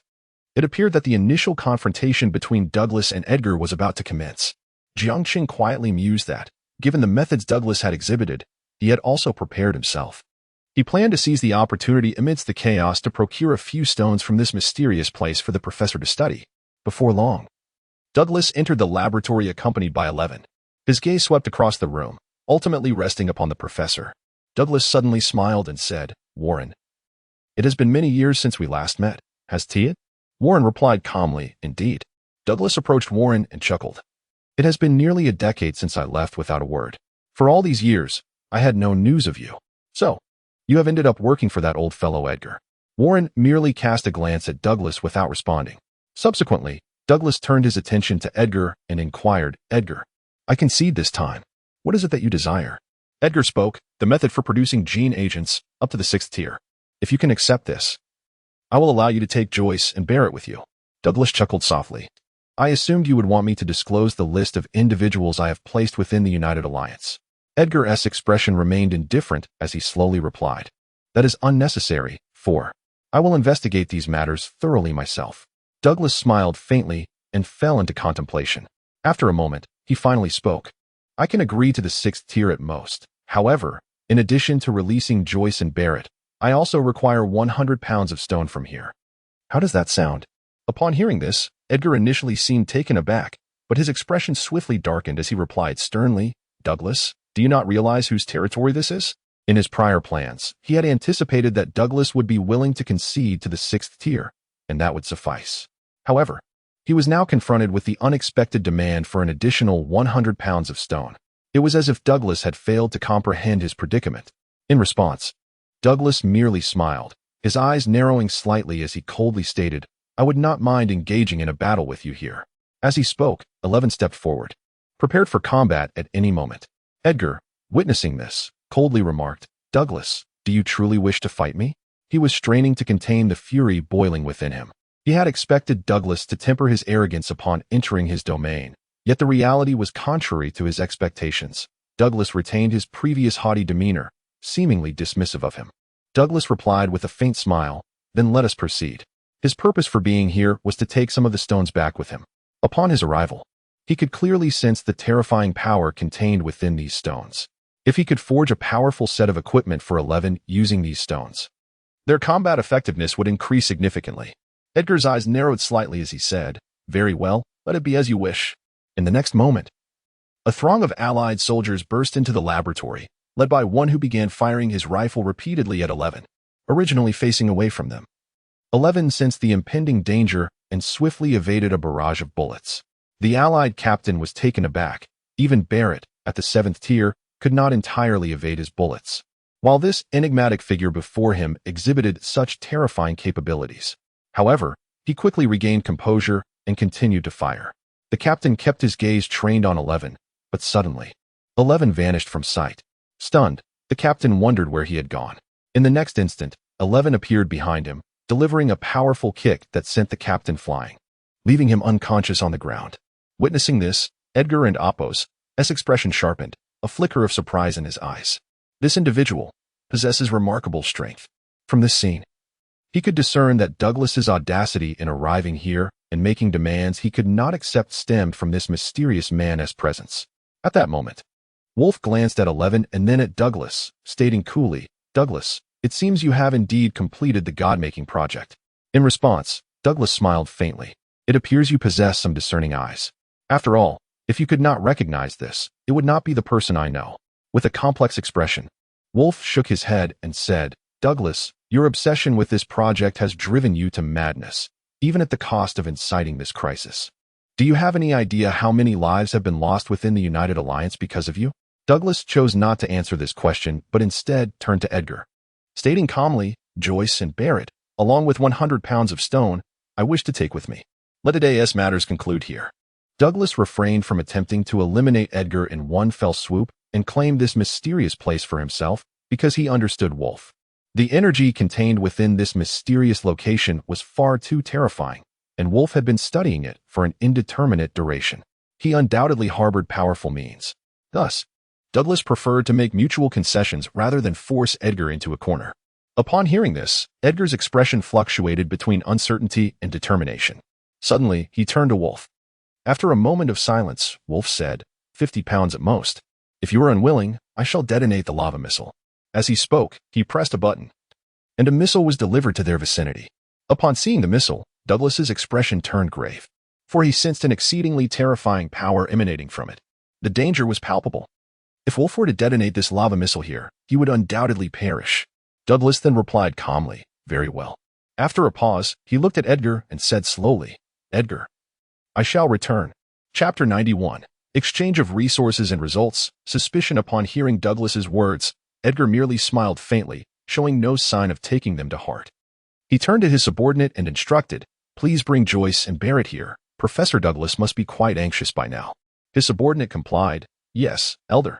Edgar then looked at Douglas, smiling, and said, "It will take a little while, but not long. However, shouldn't I receive the 5th-tier genetic potion technology now?"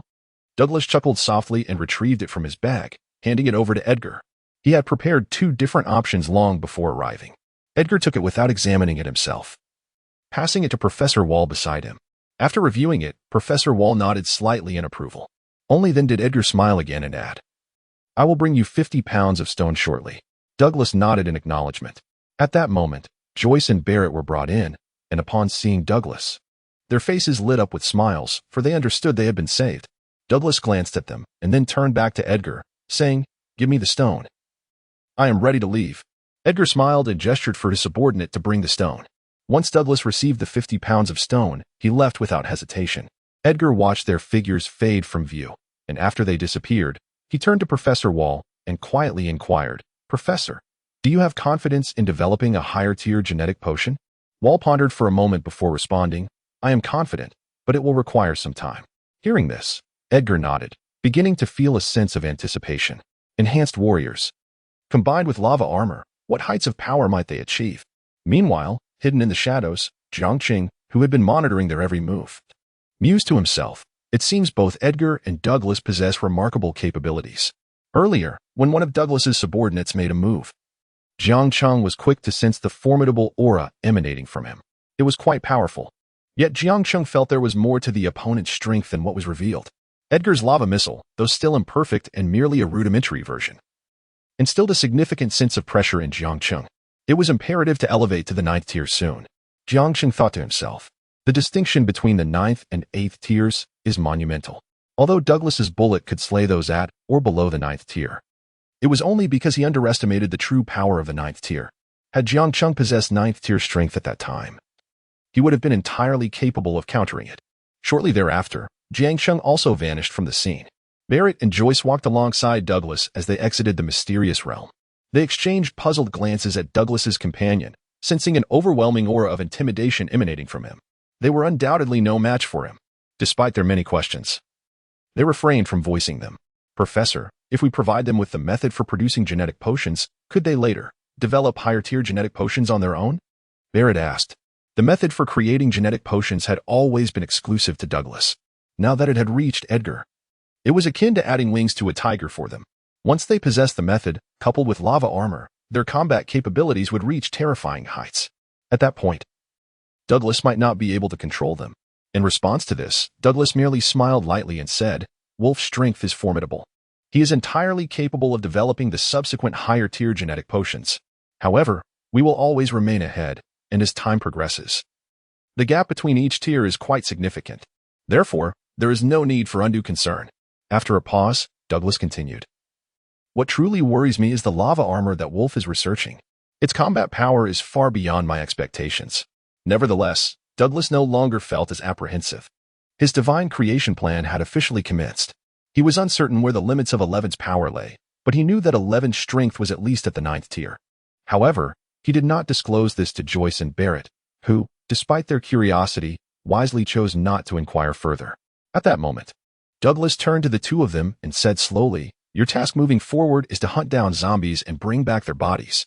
Remember, this is your most important responsibility at present." Upon hearing this, both nodded in agreement. Meanwhile, in the mysterious realm, within the laboratory, Elder Edgar wore a grim expression as he addressed his 2 most trusted subordinates, speaking in a low, serious tone. "I grant you the authority to investigate. Remember, you must uncover the traitor within the next 5 days. Those who dare to side with Douglas, I will ensure they suffer a fate worse than death." His voice was icy, clearly indicating that Edgar was truly enraged. Hearing this, the two swiftly nodded, "Yes, Elder." As Jiang Cheng issued his orders, a flurry of activity commenced. Wang Wenbin, Wang Chang, the Yi sisters, and Zhang Minjing simultaneously launched assaults on various cities. Presently, Yishuel led her zombie subordinates to one of the city gates. The high-ranking officials of the United Alliance believed that Jiang Cheng's subordinates would not attack in the short term, resulting in a significant withdrawal of troops. Now was the most opportune moment, capable of catching everyone off guard. In District 6, the inhabitants of the city went about their daily lives as usual. Following the recent events surrounding Jiang Cheng, the atmosphere was notably relaxed. The number of guards atop the high walls had dwindled from 50 to merely 5. They were no longer as vigilant or tense, even indulging in drinks and casual conversations. "Captain, do you think Jiang Cheng's subordinates will attack again?" one of them joked. Yet his eyes betrayed no concern. The captain merely scoffed dismissively. "Attack? Don't be ridiculous. Jiang Cheng has already been eliminated. They wouldn't dare to return. That would be akin to seeking death." Laughter erupted among them. "Ha ha ha, indeed. Besides, with our current strength, bolstered by the forces sent by Professor Douglas, wiping out all the zombies will be a walk in the park." Chapter 92. The zombies launched their assault once again. The construction efforts were in the process of restoration, rendering them temporarily unable to respond. One individual, flushed and inebriated, disdainfully remarked. At that moment, Ishue and her companions advanced towards the city gates, yet not a soul noticed. Before long, Ishue arrived at the foot of the city walls. Above, a soldier from the coalition felt the urgent call of nature. Glancing at his comrades with a smile, he said, "I need to use the restroom." Stumbling drunkenly, he ambled past the edge of the wall and inadvertently glanced downward, freezing in place. The effects of the alcohol vanished in an instant, along with his urge. He stood there, transfixed by the seemingly endless horde of zombies below. A dark mass, and at the forefront, the infamous Ishua sisters, who had cast shadows over countless lives. The soldier fell silent. In the next moment, his body trembled slightly as he hurried back to the side of 4 fellow coalition soldiers, stammering, "Captain, the zombies, they're back." Upon hearing this, the captain was momentarily taken aback, seemingly in disbelief. He rose and looked at the soldier, gently inquiring, "Calm down. What do you mean has come?" Terror filled the soldier's eyes as he quaked. "Captain, the zombies, they've returned, and this time Ishua leads them." The captain understood the gravity of the situation. The other coalition soldiers also grasped the dire news. He swiftly sprang to his feet and rushed to the edge of the wall, peering down.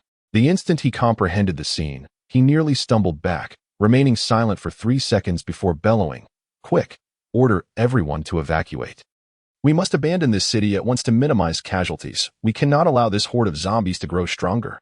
Fear enveloped the minds of all present simultaneously.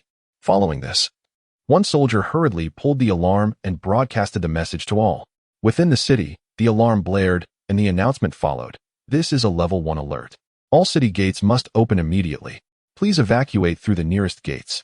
Though Jiang Cheng had fallen, his subordinates had returned with a vengeance. As the announcement faded, an eerie silence fell over the city. No one could fathom that such a situation could arise once more. In recent days, they had nearly forgotten the existence of the zombies, for the United Alliance had devoted considerable time to alleviating their fears, assuring them that the zombie crisis had been thoroughly resolved. Hence, when the zombies surged again, they were caught completely off guard. After several tense seconds, panic gripped the city anew. The familiar despair flooded their hearts in an instant. Why was this happening? Hadn't it all ended? Indeed, the United Alliance had proclaimed the zombie crisis over, yet here they stood, facing this very reality. What could be done?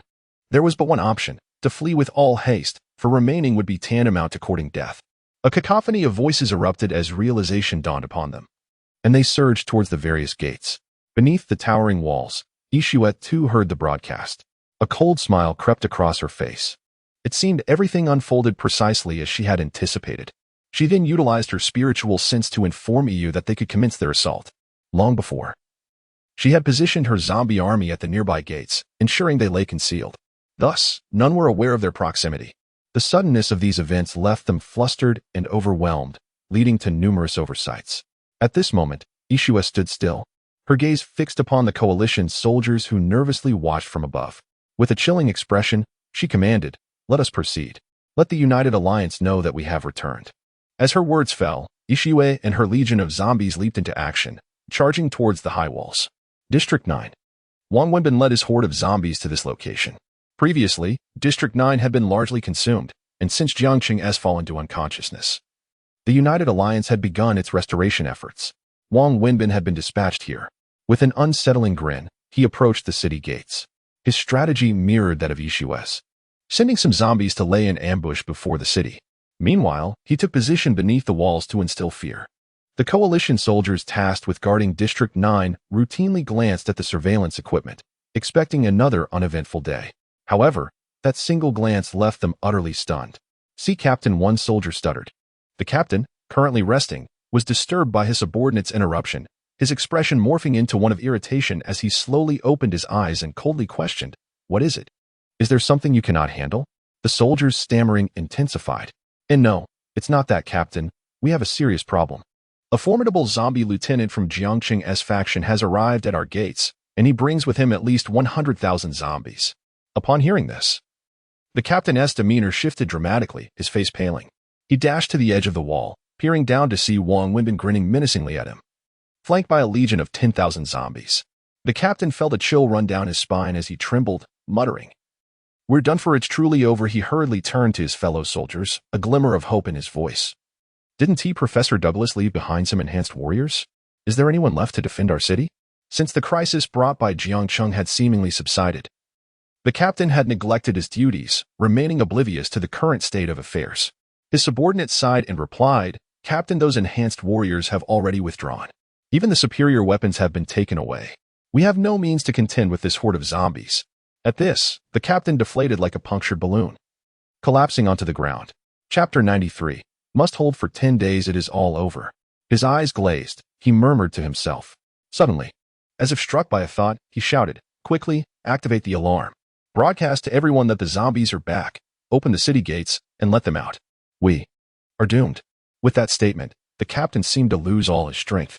It wasn't that they did not wish to flee, but rather, they dared not run. Once they took flight, the 10 elders would undoubtedly unleash even more terrifying measures against them. After his words fell, one of the coalition soldiers reacted swiftly and hurried to carry out the order. Meanwhile, within the city, as the alarm blared and the announcement echoed, everyone was momentarily stunned. After a while, it dawned on them that Jiang Cheng's crisis had not been resolved at all, had it? Indeed, even if Jiang Cheng were dead, it mattered little. The vast army of zombies under his command had not been eradicated, and they could strike back at any moment. It was too late to say anything now. They had to flee quickly, or they would miss their chance. Yes, while the city gates were still open, we must leave at once. There should still be time. Amidst a cacophony of voices, everyone rushed towards the city gates. In the royal city, at the Alliance headquarters, on the 99th floor. In a luxurious conference room, the elders led by Antoine had received a report from the 3 districts almost immediately. The expressions of everyone in the elder meeting room were grim, an atmosphere of tension permeating the air. After a while, the elder of the 9th district spoke solemnly. "The city in the 9th district is under constant attack. Antoine, do you have a solution?" The elder of the 6th district also looked at Antoine, gravely stating, "It is not only the 9th district. The 3rd and 6th districts are similarly under fierce assault. Without Professor Douglas's enhanced warriors and the superior equipment from the royal city, they cannot hold out for long. Their speed is too rapid at this rate. Collapse is but a matter of time." The elder of the 3rd district remained silent, casting his gaze upon Antoine. Since Edgar left, everyone had turned to Antoine for solutions to their problems. Upon hearing this, Antoine's expression turned exceedingly serious. The situation was dire. At that moment, projections began at the front of the conference room. The screens displayed the current circumstances facing the 6th, 9th, and 3rd districts. The horde of zombies lurking in the vicinity surged forward as the crowd poured out through the city gates, infecting them instantly. Meanwhile, the zombie leaders, accompanied by a multitude of their kind, breached the gates with astonishing speed, overwhelming the city. Everything unfolded beyond their expectations. In just half an hour, these 3 cities were on the verge of complete downfall. Antoine's face was etched with grave concern. Then one elder spoke up, "Antoine, when we had Douglas's specialized bullets and the royal city's superior weapons, it was still no easy feat to fend off these creatures. Now that the superior weapons have been reclaimed and the specialized bullets retrieved by Douglas, along with the recall of the enhanced warriors, if we do not address this promptly, the cities will likely be consumed extensively." In an instant, all eyes turned towards Antoine, pressing the weight of their anxiety upon him. Antoine pondered for a moment and then proposed, "Let us connect with Elder Edgar and request his intervention. This predicament is beyond my capacity to manage. The highest grade weapons of the royal city are under Edgar's jurisdiction. I cannot deploy them.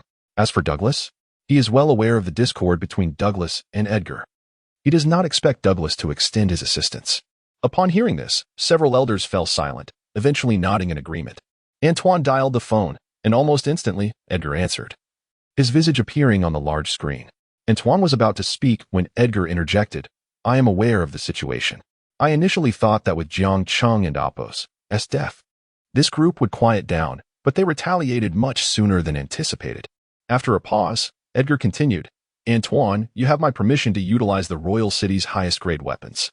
You must hold for 10 days. After 10 days, I will return. With that, Edgar hung up. Antoine was taken aback. He had not expected Edgar to grant him permission to use the royal city's highest-grade weapons, only to abruptly end the call. This left him in a contemplative silence. Would these weapons suffice to repel these adversaries? They had witnessed firsthand that even with these weapons, they could not fend off Jiang Cheng or his subordinates. Antoine turned to the elders, remaining silent for a moment before stating, let the coalition soldiers retrieve those weapons. We must hold out until Edgar returns. At present, he had no better alternatives. Upon hearing this, the elders clearly expressed their dissatisfaction. One elder spoke slowly. Antoine, the weapons of the royal city cannot withstand Jiang Cheng's subordinates. As his words echoed, more voices joined in. Yes, Antoine, Jiang Cheng and Apos' subordinates are formidable beyond measure. If we were to deploy these weapons, they would be utterly ineffective. Antoine, you must devise a strategy to persuade Elder Edgar to intervene. Otherwise, all the cities will fall. As the voices grew louder, Antoine displayed signs of impatience. What can I do? Edgar is indifferent. You must seek him out. This is all I can do. As his words settled, the room fell into silence once more. In a mysterious location, within a laboratory, Elder Edgar stood beside Professor Vole, his expression carrying a hint of gravity. Noticing this, Professor Vole smiled lightly. Edgar, the subordinates of Jiang Cheng have begun their counterattack? Edgar nodded. Indeed. Now that Jiang Cheng is dead, his remaining subordinates, though powerful, do not pose significant pressure. I am merely concerned that Douglas might seize this opportunity to disrupt my plans. The reason he has not returned after launching attacks with Jiang Cheng's subordinates is that there are more crucial plans at stake here. The production of genetic agents and the development of Phase 2 of the lava armament.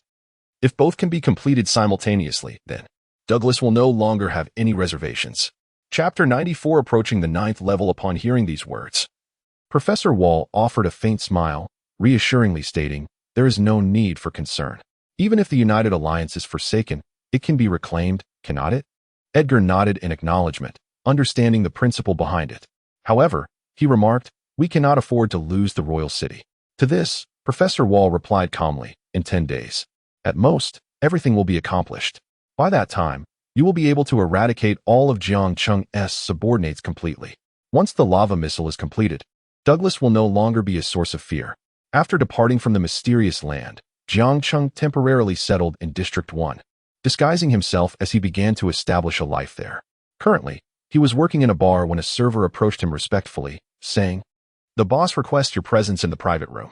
Jiang Cheng nodded and entered the private room, where Zhang Kiki greeted him with respect, my lord. In District 1, Zhang Kiki had not only forged close ties with various high-ranking officials of the United Alliance, but had also opened a bar, which had become the most popular establishment in the area.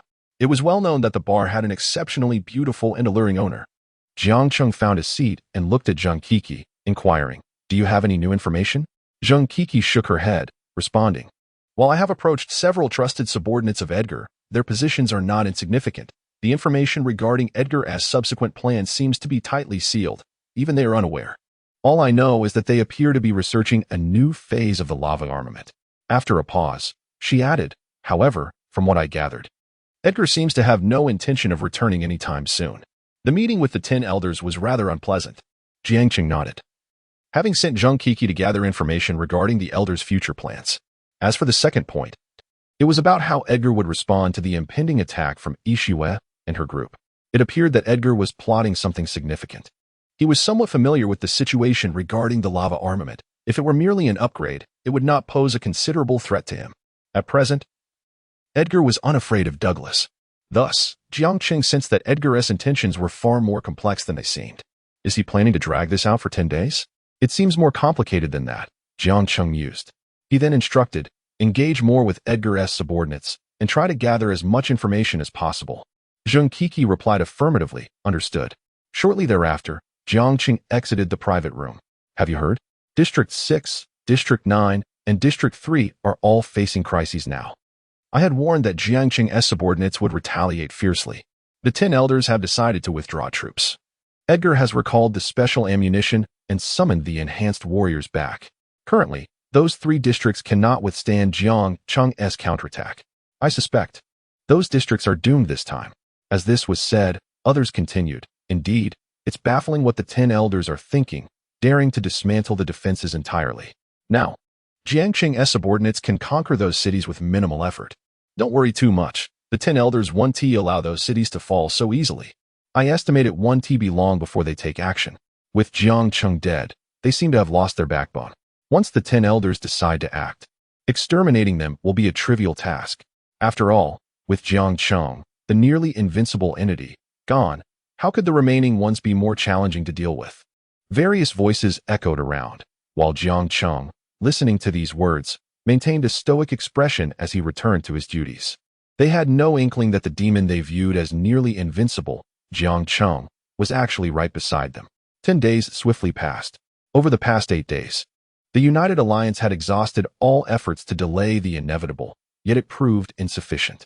Yishue and her group divided the zombie army into several teams, launching attacks on various cities simultaneously. In 10 days, they had annexed around 40 cities. At this moment, Yishue and her companions received a message from Jiang Cheng, instructing them to withdraw to the far edge of District 6 with all their subordinates. Without hesitation, Yishue and her group began their retreat with the entire zombie horde. The count of zombies had now reached over 200 million. Jiang Cheng was preparing to elevate his strength to the 9th level. At that moment, in the royal city, within the United Alliance's headquarters, on the 99th floor, in a lavish conference room, everyone wore an expression of grave concern.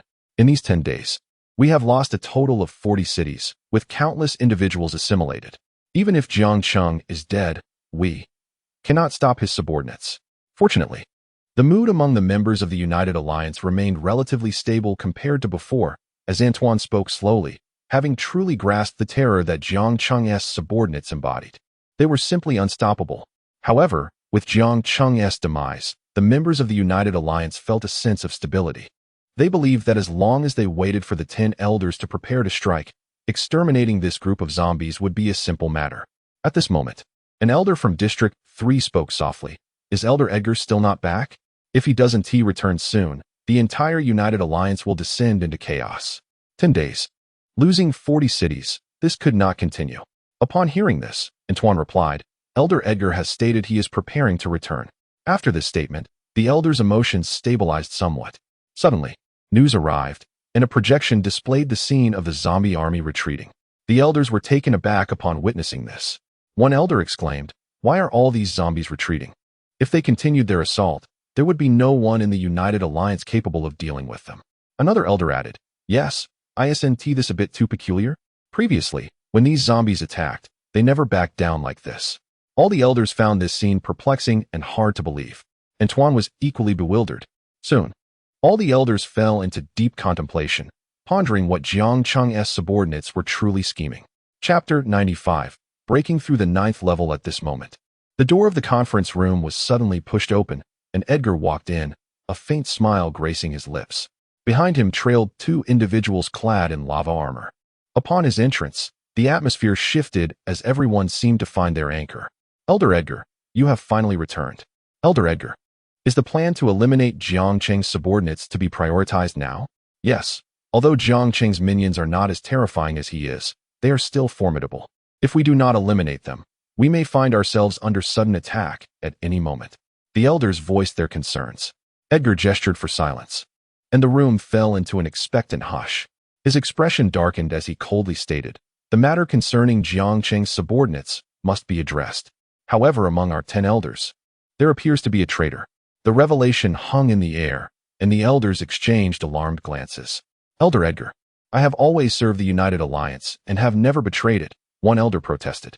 I have never committed any act of treachery against the United Alliance, echoed another.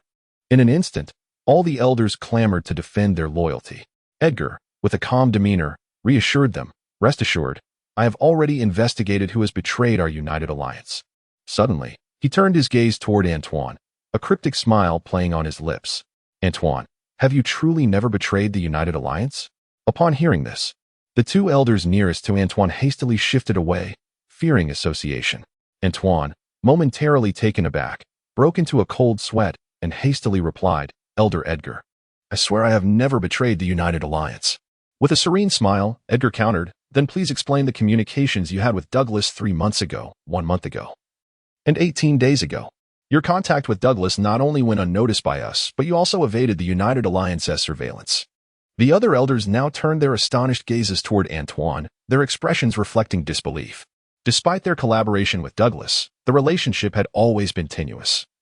With Edgar being the primary point of contact, any communication with Douglas or his research base was to be reported to him. Antoine's face drained of color as cold sweat poured down his brow. He opened his mouth to speak, but Edgar's expression turned stern. "Take Antoine away." With that, the two individuals behind Edgar advanced toward Antoine, preparing to drag him away.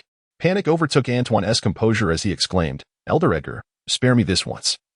I was threatened. As Antoine's voice grew distant, the atmosphere in the conference room fell into a heavy silence. No one dared to speak.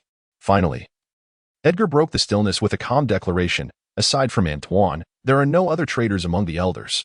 With this assurance, the elders collectively exhaled in relief. Edgar then adopted a serious tone. "I have devised a plan regarding the counterattack against Jiang Cheng's subordinates. In 3 days, we shall commence our assault. The United Alliance will strike back." Meanwhile, in the research base, Douglas had been tirelessly working for 10 days, transforming 50 pounds of stone into lava armor, equivalent to the first stage of the second tier. 11, Douglas called out. Upon hearing his name, 11 approached Douglas, who gestured toward the lava armor set aside. "Put this on. The lava armor will enhance your combat prowess. Its enhancement is limited to the 6th tier, but you are currently the strongest among my subordinates, and I wish to elevate your strength further." 11 nodded and donned the armor while Barrett and Joyce remained silently by Douglas's side since he had brought them back, not uttering a word but staying close. At that moment, Edgar's phone rang. After a brief moment of contemplation, Douglas answered, "Elder Edgar, Jiang Cheng's subordinates are continuously retaliating, causing us some trouble. Shall we join forces to eliminate them once and for all?" Came Edgar's voice from the other end. Douglas chuckled derisively before responding, "Elder Edgar, are you serious about discussing cooperation with me?" After a moment of silence, Edgar replied, "The zombies under Jiang Cheng are our common enemies. The bodies of the zombies will all belong to you." Douglas recognized the value of the offer. He was in dire need of the zombie corpses. He understood that such a proposal would be irresistible. After several seconds of silence, Douglas finally replied, "Deal." They then conferred and resolved to launch a preemptive strike against Jiang Cheng's subordinates in 5 days. Should they dare to attack the United Alliance again, the plan would be expedited. Subsequently, Douglas turned his gaze toward Joyce and Barrett, instructing them, "Make a trip to the royal city. For the time being, cooperate with Edgar." They nodded in agreement. A day later, Jiang Cheng vanished from the bar run by Zhang Kiki, returning to the edge of the 6th district. Throughout the process, he remained undetected. At this moment, the area was densely populated, teeming with over 200 million zombies, gathered in anticipation. Yixue and her companions had left the space open, waiting patiently for their king's return. Upon Jiang Cheng's arrival, excitement surged among them. They understood that he was on the verge of breaking through to a higher realm, ready to lead them in a renewed assault against the United Alliance. "King, King." The chorus of calls echoed fervently. Jiang Cheng smiled, and with a mere thought, initiated the fusion upgrade. In the next instant, a significant portion of the zombies vanished, and his strength officially transitioned from the 8th level to the 9th. Chapter 96. The flames of purgatory return. Upon reaching this pinnacle, Jiang Cheng felt an overwhelming surge of power within him, a magnitude far more terrifying than during his previous 8th tier state, nearly 30 times greater. Acquired unique ability, Flames of Purgatory, usable once per day. When activated, the range is vast. The area engulfed by the flames of purgatory resembles a hell on earth, with anything tainted by the flames instantaneously transformed into a zombie. Upon witnessing his newly acquired unique ability, Jiang Cheng was immensely pleased. A faint smile graced his lips as he mused, "Next, let the United Alliance once again experience the terror of my dominion." Wang Chang, advance to Zone 6. Zhang Minjing, proceed to Zone 4. Yixue, you and your sister advance to Zone 2. Wang Wenbin, accompany me to Zone 1. This time, Jiang Cheng had chosen Zone 1, the most populous and powerful area, boasting an extensive expanse filled with countless cities. However, the combat strength in each zone was formidable and could not be compared to the others. After Jiang Cheng made his arrangements, the others responded in unison, "Understood." A day later, Jiang Cheng arrived at Zone 1 by plane. accompanied by Wang Wenbin and several formidable zombies from his ranks. Soon, they reached one of the cities, including Jiang Cheng. There were just over 100 zombies at their disposal, yet even the weakest among them had attained the 6th tier. Every city was fortified with at least 40 soldiers from the coalition guarding its towering walls. At that moment, the coalition soldiers atop the walls froze upon seeing Jiang Cheng and his entourage. One soldier rubbed his eyes, convinced he was hallucinating, but upon confirming his sight, he realized this was indeed Jiang Cheng, the embodiment of despair for everyone in the United Alliance. He stood there, stunned for a long time. Suddenly, a nearby coalition soldier approached him, puzzled. "What are you staring at?" As he looked down, he too was struck dumb. Jiang Cheng. After several moments of disbelief, his body trembled, and he shouted, "Jiang Cheng is not dead. Jiang Cheng has returned. That demon has come back." As his words echoed, all coalition soldiers rushed over, and upon seeing the sinister smile on Jiang Cheng's face below the walls, they were all left speechless. A few seconds later, one soldier regained his composure and stammered, "Quick, sound the alarm and evacuate everyone." Although Edgar had equipped all cities with upgraded gear to withstand the onslaught from Jiang Cheng's minions, facing Jiang Cheng himself left no one with the thought of resistance. At that moment, one coalition soldier turned to his comrade, trembling, "Captain, should we retreat?" The captain shook his head in despair. "We cannot retreat. We must hold our ground to the last moment."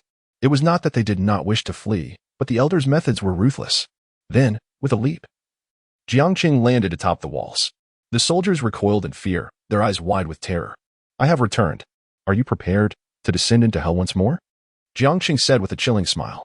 His gaze was fixed on the surveillance equipment atop the wall, his intention clear. Jiang Cheng had come back. The United Alliance was about to tremble.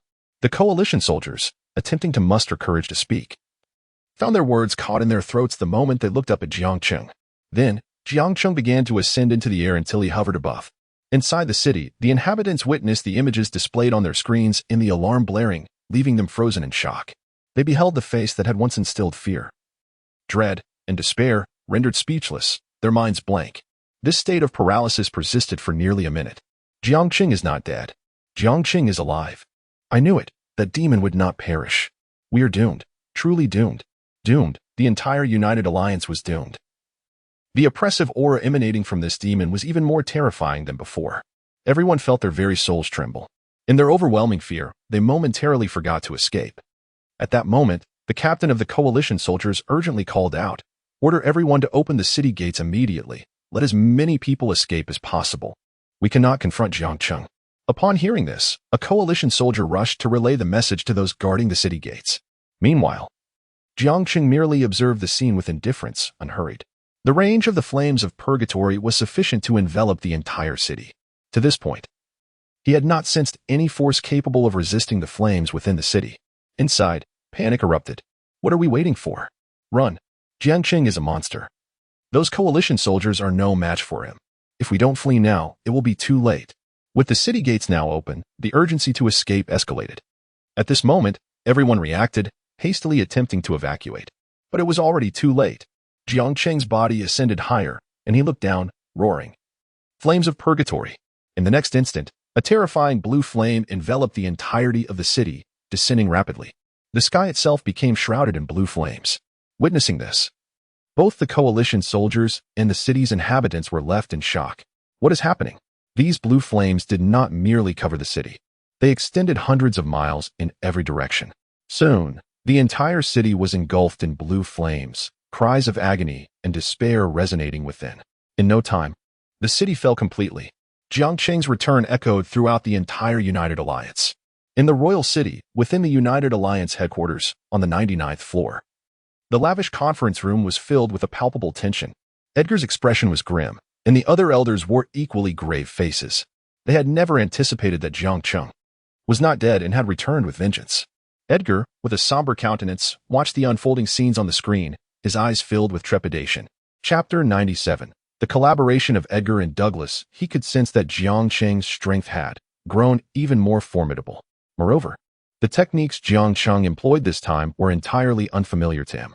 After a few minutes, Edgar spoke in a low, somber tone. "Douglas, the hidden trump card you used against Jiang Cheng has failed to eliminate him." He did not question Douglas's abilities. He was well aware of Douglas's prowess. His astonishment stemmed from Jiang Cheng's overwhelming power. Even someone as formidable as Douglas, having exhausted his final resources, could not subdue him. At that moment, the elder from the 3rd district spoke up, his expression grave. Elder Edgar, given the current situation, how should we respond? This appears quite challenging to manage. They were unaware of the extent of the power Edgar now wielded, hence they doubted his capability to resolve this seemingly hopeless conflict. Shortly thereafter, the elder from the 4th district chimed in. Indeed, Elder Edgar, perhaps we should inquire whether Professor Douglas has any solutions? Although Douglas had long coveted their coalition, it seemed that in the present circumstances, only he could potentially deal with Jiang Cheng. The elder from the 5th district echoed, Elder Edgar, why not seek out Douglas? Upon hearing the elder's words, Edgar's countenance remained dark, and after a moment of contemplation, he replied, I will consider your thoughts. However, at this juncture, Douglas may not be inclined to assist, for Jiang Cheng's power has escalated significantly. Edgar could feel that Jiang Cheng's strength had increased tremendously. Previously, Douglas had expended all his resources to contend with Jiang Cheng, and now, the situation was even more dire. Suddenly, Edgar recalled the mysterious man who had been by Douglas's side, silent yet exuding an aura of terrifying pressure. If it were that individual, could he potentially subdue Jiang Cheng? This thought flickered in Edgar's mind. Yet, he understood that Douglas, now aware of his capabilities, would not easily acquiesce. Jiang Cheng was no longer an opponent to be trifled with. If he did not pay a steep price, the other party would surely not comply. After a moment of silence, Edgar finally resolved to negotiate. Although Professor Wolf had completed the first phase of research on the lava missile, they possessed only a single one. Even if it could potentially kill Jiang Cheng, it could not be replicated in the short term. Without it, they would struggle to find a means to counterbalance Douglas. With the lava missile in hand, Edgar could maintain equilibrium against Douglas. Should he lose it, Douglas had that enigmatic man as his subordinate, and Edgar might not be able to defend the mysterious realm. He then turned to the other elders and said slowly, You may leave for now. I shall ponder over strategies for this matter. Upon hearing this, the elders wasted no time in departing. Subsequently, Edgar connected with Douglas. After a brief moment, the call was accepted. Douglas's face appeared on the screen, a faint smile gracing his lips as he said, Elder Edgar, I presume you were contacting me regarding Jiang Cheng?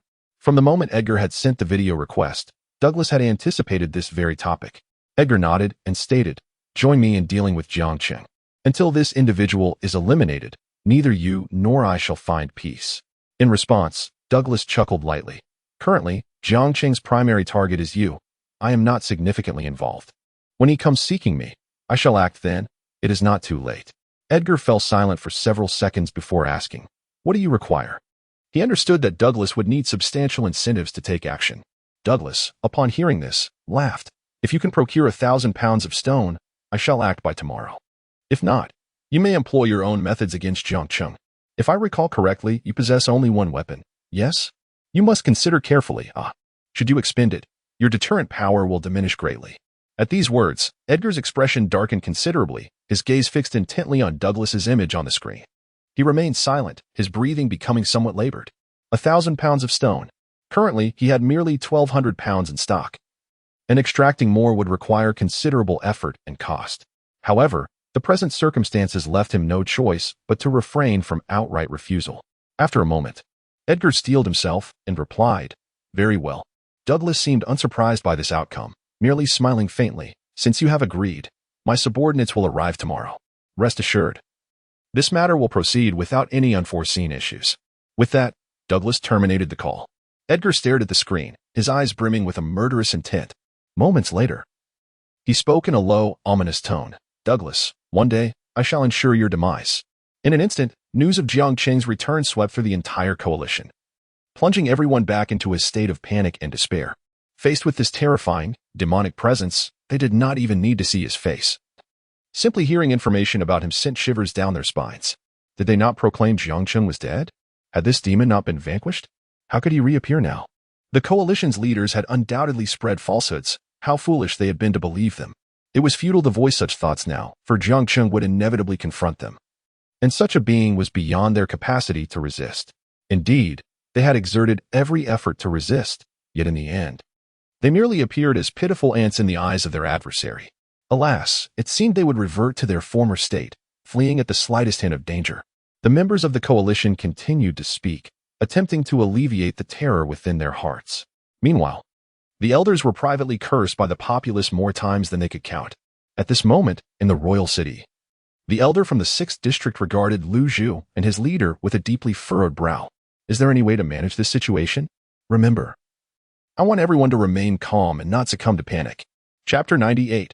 Striving to alleviate panic, the elder of District 6 spoke coldly. Upon hearing this, the leader was momentarily taken aback. Then with a pained expression, he replied, Elder, the situation is truly beyond control now. Jiang Cheng has returned, and everyone is already aware of the information. It is quite difficult to stabilize their emotions through deception. The leader, of course, wished to impress the elder of District 6. However, the request made by the elder was exceedingly challenging. Upon hearing this, the elder of District 6 fell into deep contemplation. There was no need to suppress the panic, but it was imperative to minimize it. If you cannot accomplish this task, you may leave at once. This mission was assigned to him by Edgar, and should any issues arise, the elder would also bear the dire consequences. Hearing this, the leader managed a bitter smile, ultimately nodding in resignation. I understand, Elder. I will do my utmost to fulfill this task. Suddenly, the elder of District 6 called the leader back. Wait a moment. As he spoke, he tossed a document towards him, saying slowly, this contains various pieces of information. You must review it carefully, and by tomorrow, we must reduce the panic to its lowest point. The leader nodded. Yes, Elder. Following closely behind him was Lu Zhu, and the two exited the office together, heading to their workplace. At that moment, the leader sighed and said, Lu Zhu, the current situation is quite difficult to manage. Lu Zhu, who had appeared pale in the elder's office moments ago, was rendered speechless, although she usually possessed strong psychological fortitude. Facing someone of the elder's stature left her lacking the courage to meet his gaze. Upon hearing the leader's words, Lu Zhu nodded. Indeed, it is exceedingly challenging to quell the panic among everyone right now. The task assigned to us by the elder of District 6 seems nearly impossible. The leader looked at Lu Zhu, his eyes filled with helplessness. I understand what you are saying. However, you must be aware of the elder's methods. If we fail to accomplish this, the consequences will be severe. Lu Zhu fell silent. The leader then spoke. Let us give it our all. We will begin in 10 minutes. Lu Zhu nodded in agreement. 10 minutes later, Lu Zhu's face appeared on screens across all cities of the United Federation. At this moment, everyone understood that the United Federation was about to provide them with an explanation. Thus, all eyes were fixed on the screen, awaiting Lu Zhu's words. Hello everyone. I am Lu Zhu. Regarding the recent return of Jiang Cheng, the elders were promptly informed. Here, I wish to convey to everyone that there is no need to panic. Elder Edgar has already developed powerful weapons, and Professor Douglas has also decided to join forces to eliminate Jiang Cheng. This is certainly not a daunting task. As her words fell, she felt a surge of anxiety within her, yet her expression remained unchanged. Meanwhile, her leader was attentively monitoring the public's reaction, fearing even the slightest issue. At that moment, the citizens of the United Federation were voicing their frustrations. Partnering with Douglas again? Look at the current state of affairs. If this continues, we're doomed. We must quickly think of a better solution. Indeed, the last time they collaborated with Douglas, what was the outcome? Jiang Cheng returned, and they failed to eliminate that terrifying foe. People from various districts and cities continued to express their grievances. This time, they no longer trusted the United Federation. Each time, the result was the same. The last time they placed their faith in them, believing there would be a difference, Jiang Cheng returned. These thoughts continuously flooded Lu Zhu's mind. She felt an overwhelming tension. The situation was far more complex than she had anticipated. Gaining their trust would be arduous.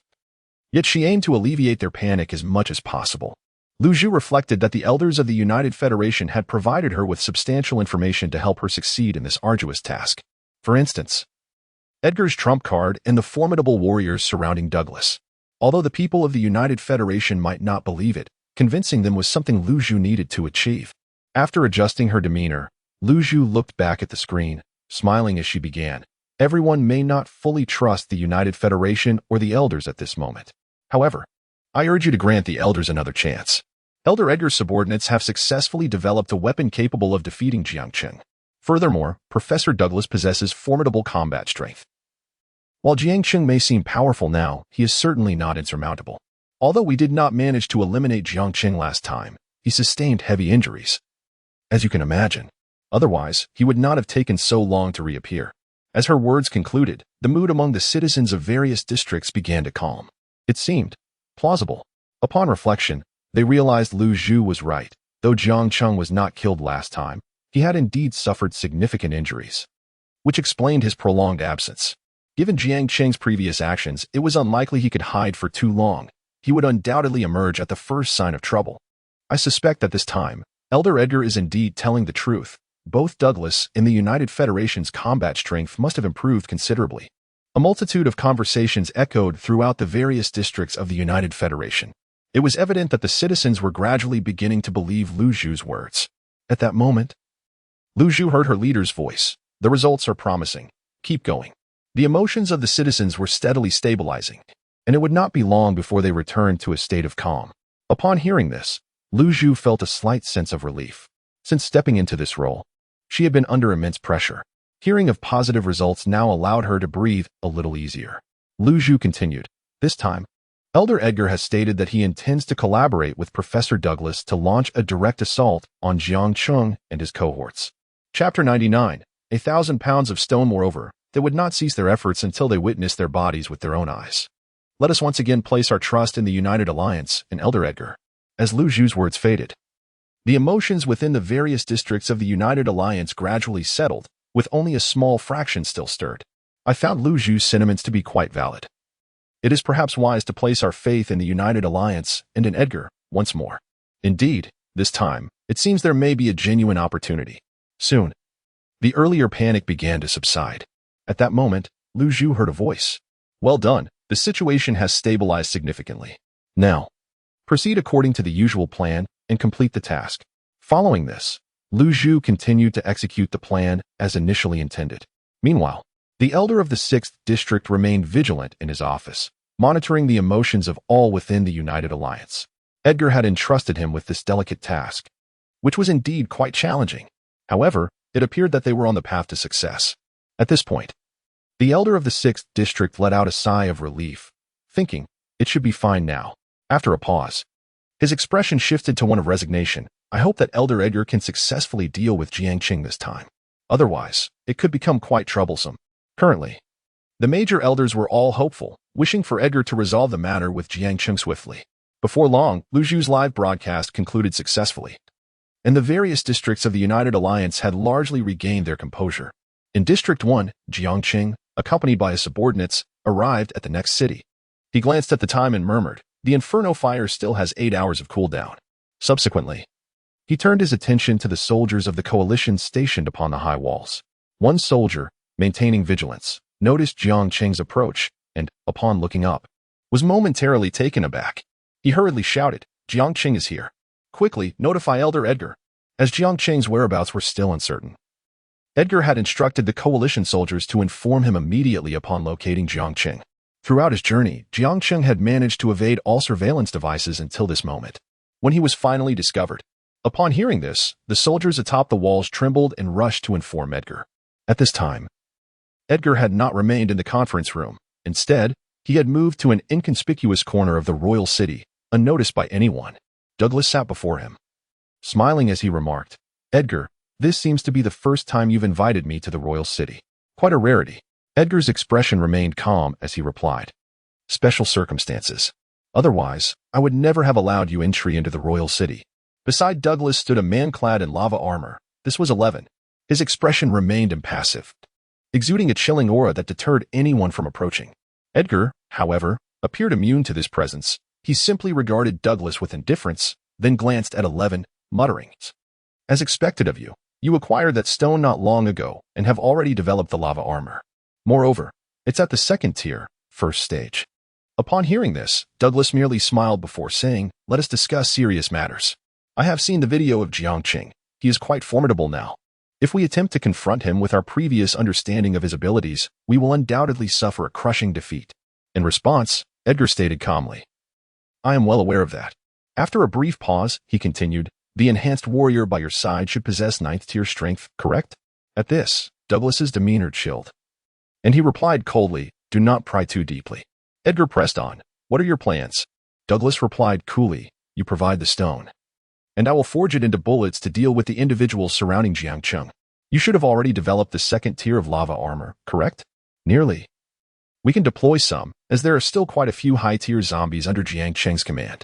As for Jiang Cheng himself, at his level of existence, conventional methods will scarcely suffice to defeat him. Even overwhelming numbers would merely result in unnecessary casualties. Jiang Cheng, I will have 11 handle him personally. The rest is up to you. Edgar nodded. Douglas then added, remember, 1,000 pounds of stone, nothing less. Edgar looked at Douglas and replied, once you have completed your task, the 1,000 pounds of stone shall be delivered to you. With that, he turned to leave. Douglas watched his retreating figure, smiling quietly, without uttering another word. After Edgar departed, he did not go far but instead summoned a trusted confidant. Jiang Cheng's position has been locked in. How far are we from the nearest deployment? Over 10 days prior, he had initiated Professor Wolf and Oppo's overnight research on the second tier of lava armor, as well as some lava bombs. The lava bombs had already been prototyped previously, demonstrating excellent efficacy. However, the initial yield had been limited, as the bombs were extremely dependent on the quantity of stone available. Now that Edgar had firmly established himself there, the supply of stone would be ample, as would the number of lava bombs. Upon hearing this, the man quickly responded. The nearest deployment point at Jiang Cheng is merely 8 kilometers away. 8 kilometers, you say? Edgar murmured to himself. He contemplated the risks. Sending his subordinates directly to engage Jiang Cheng could lead to early detection and, ultimately, their demise. Suddenly, an idea struck him, and he inquired, does the nearest team to Jiang Cheng possess any equipment to conceal their presence? Previously, Professor Wolf had utilized those stones to create equipment that effectively concealed one's aura. Although it had not yet been tested, Edgar felt confident that it would remain undetected by Jiang Cheng. The man nodded promptly, yes. The entire team is equipped with concealment devices. Upon hearing this, Douglas no longer hesitated and, with a grim expression, commanded, send them to apply some pressure on Jiang Cheng. Edgar understood that his subordinates could not stop Jiang Cheng. However, causing him some trouble would not be overly challenging. At that moment, the Coalition and Oppo's nearest combat team to Jiang Cheng consisted of 20 individuals, each burdened with a hefty backpack. Chapter 100, Lava Bombs at this moment. The leader turned to the others behind him, his expression grave as he spoke. I have just received information. Jiang Cheng is only 5 kilometers away from our position. Elder Edgar has ordered us to go and delay him. Upon hearing this, the group fell silent. Jiang Cheng. From the moment they were established, they understood their purpose was to obstruct him, to create some trouble, and to slow his progress. However, when faced with the reality of having to confront Jiang Cheng, their hearts trembled with fear. For such an existence, rendered any thought of confrontation utterly unfathomable. Observing their reaction, the captain expressed a resigned sigh and continued, Elder Edgar has given the order himself. There is no escape for us now. Let us proceed. Perhaps we may still salvage our lives. After hearing this, the group nodded and boarded the vehicle, heading towards Jiang Cheng and Oppo's location. Shortly thereafter, they arrived at a mountain near Jiang Cheng, where they could closely monitor his movements. Suddenly, one of the coalition soldiers spoke softly, Captain, do you think Jiang Cheng will discover us? The captain replied thoughtfully, I cannot say for certain. However, Elder Edgar informed me that the equipment we possess is capable of evading Jiang Cheng and Oppo's detection. The others nodded in agreement. They remained vigilant, intently watching Jiang Cheng, awaiting an opportunity. As time passed, it seemed Jiang Cheng had not noticed their presence, which brought a collective sigh of relief. At that moment, Jiang Cheng leaped atop a high wall and began to surge forward. Everything in his path was assimilated. The coalition soldiers could not withstand even a moment against him. Meanwhile, the coalition team dispatched by Edgar had begun to slowly reach for the lava bombs in their packs, ready to launch them at Jiang Cheng. Now, they were all 5th-tier enhanced warriors. Accomplishing this task was well within their capabilities. At this juncture, Jiang Cheng and his subordinates had already infiltrated the city. One coalition soldier, witnessing the unfolding scene, could not help but exclaim, Captain, shall we not take action? At this rate, the entire city will fall. After a moment of contemplation, the captain replied, wait. Once all the zombies are gathered together, we will unleash the lava bombs. He was biding his time, waiting for the right moment. The lava bombs they held were limited. If misused, they would lose their only means of posing a threat to Jiang Cheng and his comrades. Thus, the captain was particularly cautious. Hearing this, the coalition soldier nodded, affirming, understood, Captain. Finally, Jiang Cheng and his subordinates congregated in one location. Suddenly, Jiang Cheng's expression shifted as he glanced at Wang Wenbin and whispered, there is a dangerous presence. Everyone, stand aside. Do not cluster together. The instant his words fell, the captain shouted without hesitation, "Throw down all the lava bombs." The coalition soldiers immediately retrieved 2 lava bombs from their packs and hurled them downwards.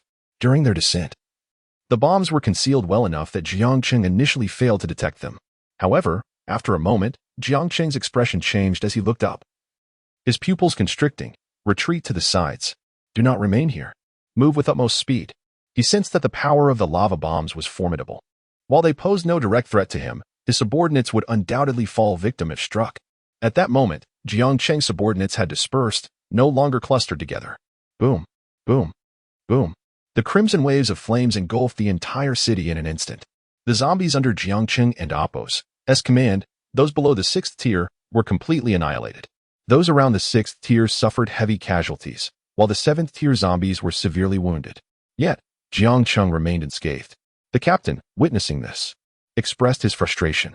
"Although we knew the bomb would have limited effect on Jiang Cheng, I never anticipated it would leave him entirely unharmed." He then turned to the others and commanded, "We must leave immediately. Do not linger here." As his words echoed, 20 individuals rapidly fled the scene. In that moment, Jiang Cheng locked onto their location and cast a piercing gaze in their direction. It appeared that Edgar had indeed developed numerous strategies to evade his detection. Jiang Cheng mused. In the next instant, he vanished from his position, catching up to the 20 coalition soldiers in under a minute, assimilating them effortlessly. He then returned to the city, elevating Wang Wenbin's power to the 8th tier. Instantly, Wang Wenbin's injuries vanished. Approaching Jiang Cheng, he inquired, "My lord, what shall we do next?" Jiang Cheng replied coolly, "Continue the advance." In the royal city, Edgar observed the unfolding scenes on the screens, his expression darkening significantly. 40 lava bombs failed to inflict any damage on Jiang Cheng? This was utterly unexpected. He had anticipated that while Jiang Cheng was powerful, the lava bombs would still pose a threat. However, Edgar was blindsided by the fact that 20 bombs had been deployed without leaving a single mark on Jiang Cheng. Beside him, a trusted confidant was equally astonished. He was well aware of the destructive potential of the lava bombs. With a serious demeanor, he remarked, "Elder Edgar, given Jiang Cheng's current strength, it seems that only the lava missile may have the potential to eliminate him. However, we possess only one." Upon hearing this, Edgar shook his head and replied, "The production cost of a lava missile exceeds 1,000 pounds of stone, specifically 1,500 pounds. Let us send Douglas to deal with this troublesome individual. Acquiring 1,000 pounds of stone is no simple task." The confidant nodded in agreement. Meanwhile, the imagery continued to relay back to Edgar, who regarded it with a heavy heart. Jiang Cheng's strength had indeed surged to unimaginable heights. If the god-making plan was not completed, eliminating him would prove to be a formidable challenge. After a pause, Douglas suddenly chuckled. However, with 11 present, dealing with him should not be an insurmountable task. Chapter 101. The defeated 11. Douglas pondered for a moment before ultimately deciding to send his subordinate, 11, to eliminate Jiang Cheng. He held an unwavering confidence in 11's prowess. To fulfill his divine creation plan, he required a vast number of corpses, preferably of higher tiers. He hoped that this time, he might achieve some unexpected gains. Douglas mused inwardly, his gaze filled with anticipation. This would be the first confrontation between his strongest subordinate and Jiang Cheng. This time, he was convinced that defeat would not be an option. 11, Douglas called out. And without delay, 11 approached, his expression as impassive as ever, simply regarding Douglas. "Go deal with Jiang Cheng. I have provided you with the specific location. However, prioritize your own safety above all else." At this, 11 nodded and promptly vanished from sight. Douglas, utilizing his equipment, watched recordings of Jiang Cheng's previous actions, reflecting, "This Jiang Cheng truly exceeds my expectations. I wonder what his limits truly are." As Jiang Cheng continued to grow stronger, Douglas found himself increasingly intrigued. He anticipated the moment when Jiang Cheng would reach a certain level of power, allowing him to be vanquished and thus facilitate the completion of Douglas's divine creation plan. What a terrifying entity that would conjure. In District 1, Jiang Cheng soon arrived at the next city. However, this city appeared devoid of any fighting spirit. As he entered, the gate swung wide open, and the populace scattered in fear. Jiang Cheng turned to Wang Wenbin and calmly instructed, "Assimilate them all." Wang Wenbin nodded affirmatively, stating, "Understood, my lord." With that, he vanished from sight, leaving Jiang Cheng to silently observe the city. He sensed an impending crisis looming. Suddenly, Jiang Cheng detected a swift attack approaching from behind, striking at his back with astonishing speed. Furrowing his brow, he narrowly evaded the blow by sidestepping. Turning to face his assailant, he noted the expressionless demeanor of the individual, devoid of the aura of an enhanced warrior, as if stripped of emotion, yet exuding a palpable intent to kill. This presence was formidable. Jiang Cheng surmised that this individual was the strongest adversary he had encountered thus far. In the next moment, the figure lunged forward, delivering a powerful kick toward Jiang Cheng. Reacting swiftly, Jiang Cheng raised his right arm to block. A resounding crash echoed as immense force propelled Jiang Cheng backward. Intriguing. If his assumptions were correct, this must be one of Douglas's agents, Jiang Cheng thought. Charging forward to deliver a punch. With a resounding impact, 11 was thrust back. The two exchanged blows for over 10 exchanges, with Jiang Cheng still possessing ample strength. While 11 appeared to be exerting himself to the fullest, his injuries accumulating and his complexion growing increasingly pale. Jiang Cheng's defenses had been significantly enhanced with his rising tier, rendering him nearly impervious to injury. At that moment, 11 recalled Douglas's earlier words and turned to retreat. Jiang Cheng made no attempt to pursue. He needed to continue advancing through the city, and he lacked absolute certainty in his ability to subdue this formidable opponent. Strong, yet lacking any extraordinary abilities. Had this individual possessed such powers, the outcome would indeed be uncertain. Meanwhile, the entire populace of the city had been assimilated. Jiang Cheng contemplated a return to the mysterious realm. This place, apart from Douglas, was the most likely source of a threat to him. Furthermore, should he acquire the stones from this enigmatic locale for his subordinate, the professor, to study, it would greatly enhance his combat capabilities. In the Alliance headquarters, on the 99th floor of the United Alliance building, Edgar sat in the opulent conference room. His expression grave as he observed the battle between Jiang Cheng and 11. Has Jiang Cheng truly grown this powerful? He pondered, utilizing the power from the mysterious realm. He had developed cameras capable of evading detection, which he had installed across various districts, preventing destruction by Jiang Cheng and his companions. Feeling unsettled after witnessing the clash, Edgar recalled the formidable nature of 11, whom he had witnessed firsthand. Had he not brandished the lava missiles as a threat, the mysterious realm might have fallen into Douglas's hands. Alone, 11 had the potential to decimate Edgar's coalition troops, forcing him into a reluctant compromise with Douglas. The situation was becoming increasingly precarious. With a sense of urgency, Edgar activated his communicator to contact Professor Wolf. After a brief wait, the professor answered. Elder Edgar, he said, have you developed the weapon capable of threatening Jiang Cheng? Not yet, Professor Wolf replied, a hint of exasperation in his voice.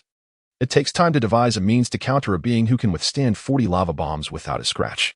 Creating a weapon capable of injuring him is a daunting challenge. Edgar's expression darkened further as he insisted, hasten your efforts. Douglas's subordinate is no match for him. The professor paused, surprised. Are you saying Douglas's agent is not a match for Jiang Cheng? Indeed, Edgar confirmed. Jiang Cheng is far too powerful.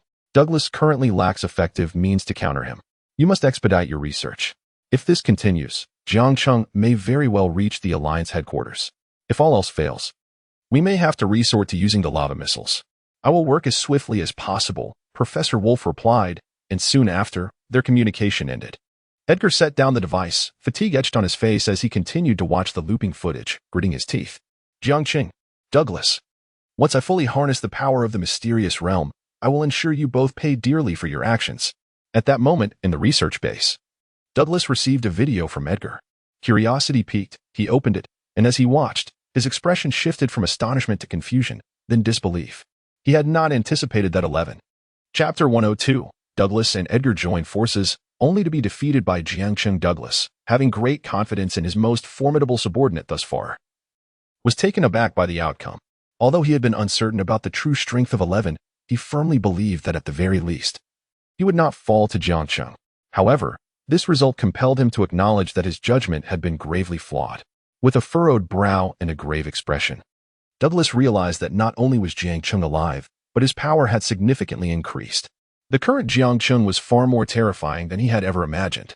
At this moment, Jiang Cheng had genuinely instilled a sense of crisis within Douglas. This so-called failure had unexpectedly become a source of immense pressure for him, something Douglas had never anticipated. At that moment, Edgar initiated a communication link with Douglas. Douglas, Jiang Cheng's strength has completely surpassed our expectations. If this continues, everything may become exceedingly troublesome. Hearing this, Douglas paused before responding, so, what are you suggesting? Let us join forces. 11 is currently your strongest subordinate, and it would be challenging for you to cultivate a stronger one in the short term, Edgar suggested. Douglas remained silent for a moment, unable to refute Edgar's assertion. Indeed, 11 was his most powerful subordinate at present, and nurturing someone even more exceptional was not feasible for the time being. High-level zombie corpses were simply not accessible to him, as they were primarily under Jiang Cheng's control. After some contemplation, Douglas slowly replied, "How do you propose we join forces?" In response, Edgar stated, "Professor Wolf is researching how to utilize the powers of the mysterious realm to subdue Jiang Cheng. With your assistance, this endeavor will become significantly more manageable." Douglas scoffed at this. "Edgar, even if you succeed, the next target will inevitably be me, won't it?" Edgar, seemingly prepared for Douglas's retort, replied in a calm tone, "I will provide you with 1,000 pounds of mysterious realm stones." Upon hearing this, Douglas fell silent for a while before conceding, "Deal. I shall head to the mysterious realm at once." Meanwhile, as more cities succumbed to chaos, the people of the United Alliance began to sense a profound crisis. The live broadcast displayed scenes of various cities being overrun, plunging everyone into a state of panic. What should we do now? No one can contend with Jiang Cheng. We are doomed. When will the United Alliance be able to resolve this crisis? If this continues, we are finished. When will this state of trepidation ever come to an end? At this moment, the figure of Lu Zhu had already vanished from the live broadcast, leaving only the grim scenes of the cities behind. In the Elder Conference Room of District 6, Lu Zhu and his superior stood nervously before the district and Oppos, elders. The atmosphere hung heavy with tension, and for a time, no one spoke. After what felt like an eternity, the superior finally broke the silence. "Elders, should we not cut the live broadcast? Continuing it will only lead to endless fear." The elder responded coolly, "Do not worry. Elder Edgar has assured us that this matter will be resolved swiftly. Furthermore, even if we cut the broadcast, the situations in those cities will still find their way out. You have both done well. Now, we must await good news from Elder Edgar." Upon hearing this, Lu Zhu and his superior finally exhaled in relief. "Yes, Elder." They responded in unison. In District 1, Zheng Kiki and the district commander entered a meeting room where another individual awaited them. Upon their arrival, the individual cast a glance at Zheng Kiki before his expression darkened. Just as he was about to speak, a glimmer of light flashed in Zheng Kiki's eyes, and simultaneously, a flicker of recognition crossed the other's gaze. Ignoring Zheng Kiki, the individual turned to the district commander and spoke slowly. "Elder Edgar is preparing measures against Jiang Cheng. This will take no less than 10 days, and at the very least, 4 to 5 days. He instructed me to convey that you must hold District 1 at all costs. We cannot allow this city to fall. Do you understand?" The district commander regarded the individual with utmost respect, his face serious as he replied, "Yes, sir." Curiosity piqued, the commander then inquired, "Sir, is Elder Edgar utilizing the raw materials for those lava bombs to develop more potent weaponry?" The individual nodded and replied, "Indeed. Professor Wolf is conducting research, and if all goes well, it should be completed shortly. Moreover, Douglas has also joined the research efforts, which will likely expedite the process." Perplexed, the commander remarked, "But aren't Elder Edgar and Professor Douglas adversaries?" The individual regarded the commander with a knowing look before stating, "Currently, Jiang Cheng and Oppos' displayed strength is overwhelmingly formidable, so powerful that both Elder Edgar and Professor Douglas find the situation exceedingly challenging. Thus, they have chosen to collaborate. From what I understand, they aim to directly develop weaponry capable of eliminating 9th-tier zombies." Throughout their exchange, the two appeared oblivious to Zheng Kiki, who, while maintaining an impassive expression, continued to relay information to Jiang Cheng. After more than a day, Jiang Cheng finally arrived at the next city, receiving a message from Zheng Kiki. "Douglas and Edgar are joining forces. They aim to create weaponry capable of slaying 9th-tier zombies." Upon receiving this information, Jiang Cheng did not take it lightly. He understood that the powers of the mysterious realm were unfathomable. Should Edgar and his allies manage to harness that power to vanquish 9th-tier zombies, it would not be an insurmountable task. Moreover, this was merely the power at the periphery of the mysterious realm. The deeper forces were even more terrifying. In the short term, breaking through to the 10th tier would be unlikely. Before that happened, he needed to expedite the process and seize control of more cities. Jiang Cheng thought to himself. Chapter 10360 Lava Bombs. Although Jiang Cheng's strength has surged to an exceedingly terrifying level, surpassing that of Edgar and Douglas, who cannot find anyone among their ranks to match him, they still wield formidable power. They are capable of creating weapons capable of slaying Jiang Cheng. The distance between cities is vast. At my speed, I could reach within half a day. However, the newly assimilated zombies are too sluggish, even with 2 full days. They would likely struggle to arrive. Jiang Cheng pondered this, as it severely hampered their advance. Though he had some aircraft developed by professors, their numbers were limited, and they could not accommodate such a multitude of zombies simultaneously. A different strategy was required. Meanwhile, the coalition soldiers atop the high walls quickly became aware of Jiang Cheng's position, their expressions turning grave. One soldier hurried to the captain's side and stammered, "Captain, we have a problem. Jiang Cheng is coming." The captain's countenance shifted dramatically. In truth, Edgar had already surmised that Jiang Cheng's next target would be this city, which is why he had sent a significant cache of weapons in advance. The intent was to delay Jiang Cheng's advance, at least until Edgar could develop a weapon potent enough to counter him. Seeing the captain lost in thought, the soldier suggested gravely, "Should we open the city gates?" The captain nodded. "Open the gates. Allow everyone to retreat first. Then, retrieve the 60 lava bombs left here by Elder Edgar, and have the 5 warriors chosen by him don the lava armor and prepare for battle. Remember, every moment we can delay him counts. Do not let Jiang Cheng breach our defenses so swiftly." At that moment, the captain's expression was one of utmost seriousness. He was acutely aware of the terror that Jiang Cheng represented and understood that their coalition forces stationed here faced inevitable doom. Their only option was to buy a little more time. Just then, Jiang Cheng's figure suddenly appeared behind the captain.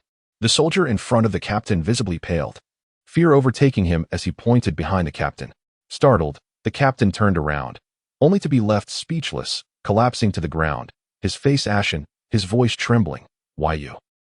How did you get here?" He could hardly fathom that Jiang Cheng had approached undetected, without anyone noticing or alerting him. The current surveillance systems were designed to trigger alarms the moment Jiang Cheng was detected. This meant that he had not only eluded their watchful eyes, but also bypassed their monitoring systems and sensors. "If you disclose Edgar's current plans, I shall grant you a swift death," Jiang Cheng said impassively, his aura of intimidation palpable. Under the weight of this pressure, the captain trembled, swallowed hard, and stammered, "We." As he prepared to speak further, a sudden realization struck him, and his expression shifted dramatically. He hastily activated the communicator, shouting, "Detonate all lava bombs." What he said would be monitored in real time by Edgar's men, and Edgar himself would be aware. If Edgar learned of this, the consequences for his family would be unimaginable. As the captain's voice echoed, Jiang Cheng did not rush to act. He merely observed the captain. The captain, perplexed as to why Jiang Cheng did not eliminate him, found himself incapable of even rising to his feet. At that moment, a cacophony of explosions erupted. The high walls were engulfed in flames. Below, the zombies guarding the walls became agitated upon witnessing the scene. "King, what should we do? The bombs are too powerful, and there are multiple detonations. The combined force is terrifying. Will the king be all right?" As the zombies fretted over Jiang Cheng's safety, the leading figure calmly stated, "Do not worry about the king, nor doubt him. For he is an invincible entity. These bombs pose no threat to him." After this declaration, the atmosphere fell silent. The explosions continued, debris flying in every direction. The once formidable high walls crumbled to ruins. Now, those nearing the city gates and those who had already fled stood frozen in place, stunned by the catastrophic explosions. They turned back, and upon seeing the walls consumed by flames and reduced to rubble, they realized the city had fallen. "Run! The city has been lost. They will soon pursue us. That demon Jiang Cheng has come personally. The coalition is helpless to stop him." At this moment, Edgar, situated in a mysterious location, watched the screen intently, fearful of missing a single detail. 60 lava bombs detonating simultaneously, surely even Jiang Cheng, a 9th-tier entity, could not emerge unscathed. Edgar murmured, fully aware of the bombs might yet uncertain, for he did not know the limits of Jiang Cheng's power. Beside him, Douglas shook his head emphatically. Even 200 lava bombs detonating simultaneously would fail to harm Jiang Cheng. "Have you ever considered how many lava bombs equate to the power of a lava missile?" Taken aback, Edgar stammered, "I hadn't thought about that, but it should be far less than thousands." Douglas replied coolly, "Your lava missiles may have a chance to slay Jiang Cheng, but I doubt you would be willing to deploy them." Edgar fell silent, recognizing the truth in Douglas's words. Indeed, if he were to deploy the lava missiles, he could potentially eliminate Jiang Cheng. However, doing so would leave him defenseless against Douglas. Furthermore, unleashing the lava missiles would obliterate at least 3 districts. Thus, unless absolutely necessary, he would refrain from using them. That is all. Chapter 104. The ambush of Elder Edgar. Let us cease to squander time on these feudal disputes. The pressing matter at hand is to devise a method to eliminate Jiang Cheng. Upon hearing this, Douglas offered a faint smile and remarked, "Then let us hasten our research." After all, Jiang Cheng is currently advancing in District 1 with an overwhelming force. Time passed swiftly, and in the blink of an eye, 10 days had elapsed. During this period, Jiang Cheng did not merely continue his advance, but also divided his entire retinue into 5 teams, each pushing towards the cities in various districts. However, this time, due to the lava bombs, the speed of advancement had noticeably slowed. Thus far, he had only captured a little over 10 cities. On this day, while en route to the next city, Jiang Cheng furrowed his brow deeply. At that moment, Stone approached him and inquired, "My lord, are you troubled by something?" Now, Stone had also reached the 7th tier of strength. Hearing the question, Jiang Cheng replied slowly, "If I am not mistaken, Edgar and Douglas must be nearing the completion of their research on the new weapon. The mysterious realm harbors immense power, and even to this day, they have yet to fully comprehend its capabilities." Stone nodded in understanding. After a moment of contemplation, Jiang Cheng continued, "Let them withdraw for now. Once Douglas has navigated through this crisis, we shall allow their return."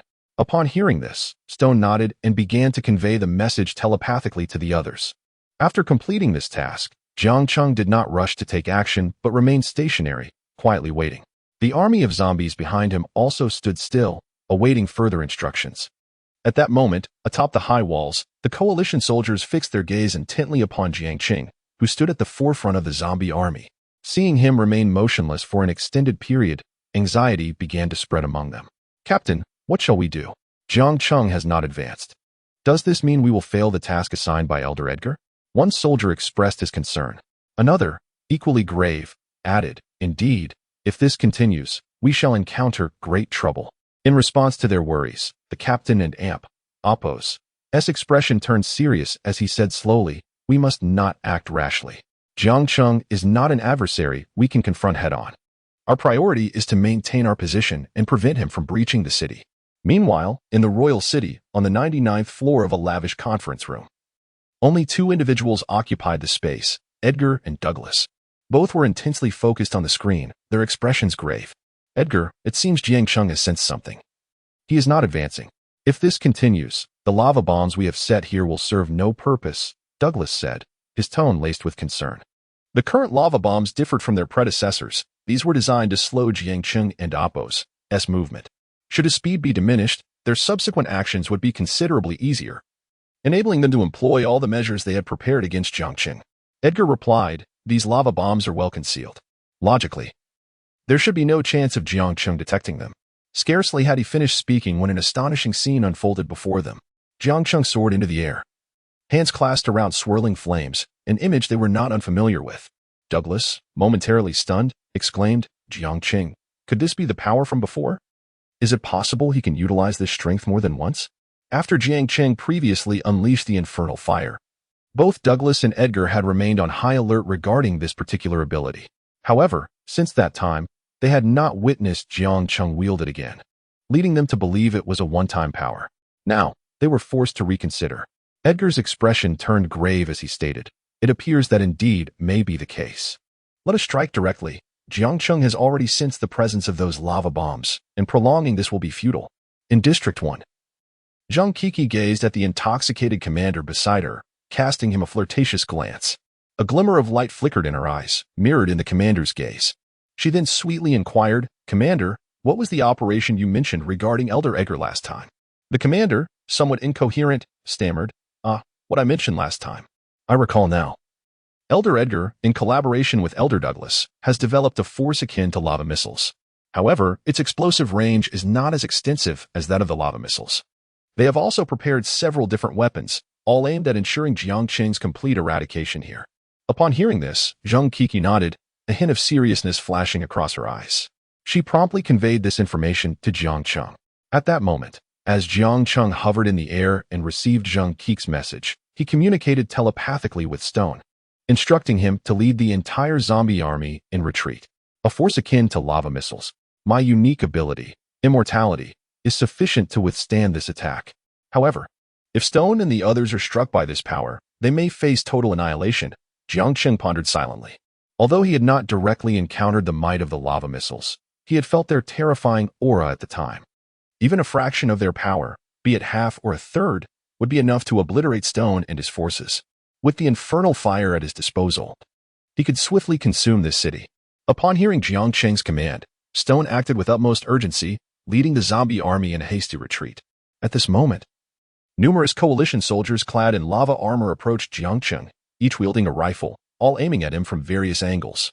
The captain of this squadron, glancing at Jiang Cheng high above, trembled slightly before bellowing, "Remember, do not hesitate to expend the specialized ammunition.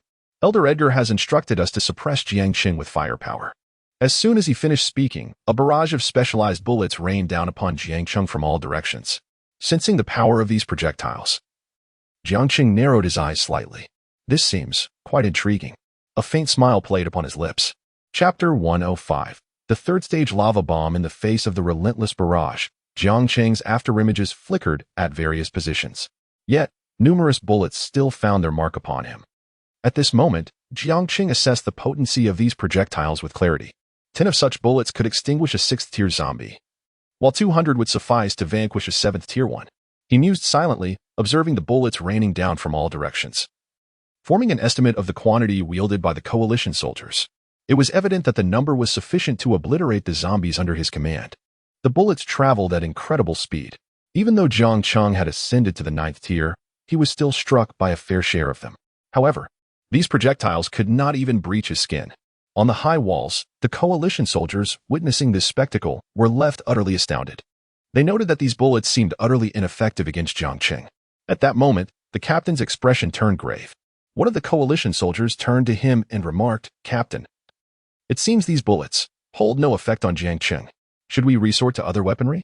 The captain shook his head, replying solemnly, "Those weapons must be deployed at the opportune moment. We shall maintain our fire suppression. I refuse to believe these bullets cannot inflict any damage on Jiang Cheng." Upon hearing this, the coalition soldiers nodded in agreement. Meanwhile, Stone had already retreated several kilometers with the horde of zombies. In the royal city, at the United Alliance building, 99th floor, within an opulent conference room, Edgar and Douglas observed the scene unfolding on the screen, their expressions laden with concern.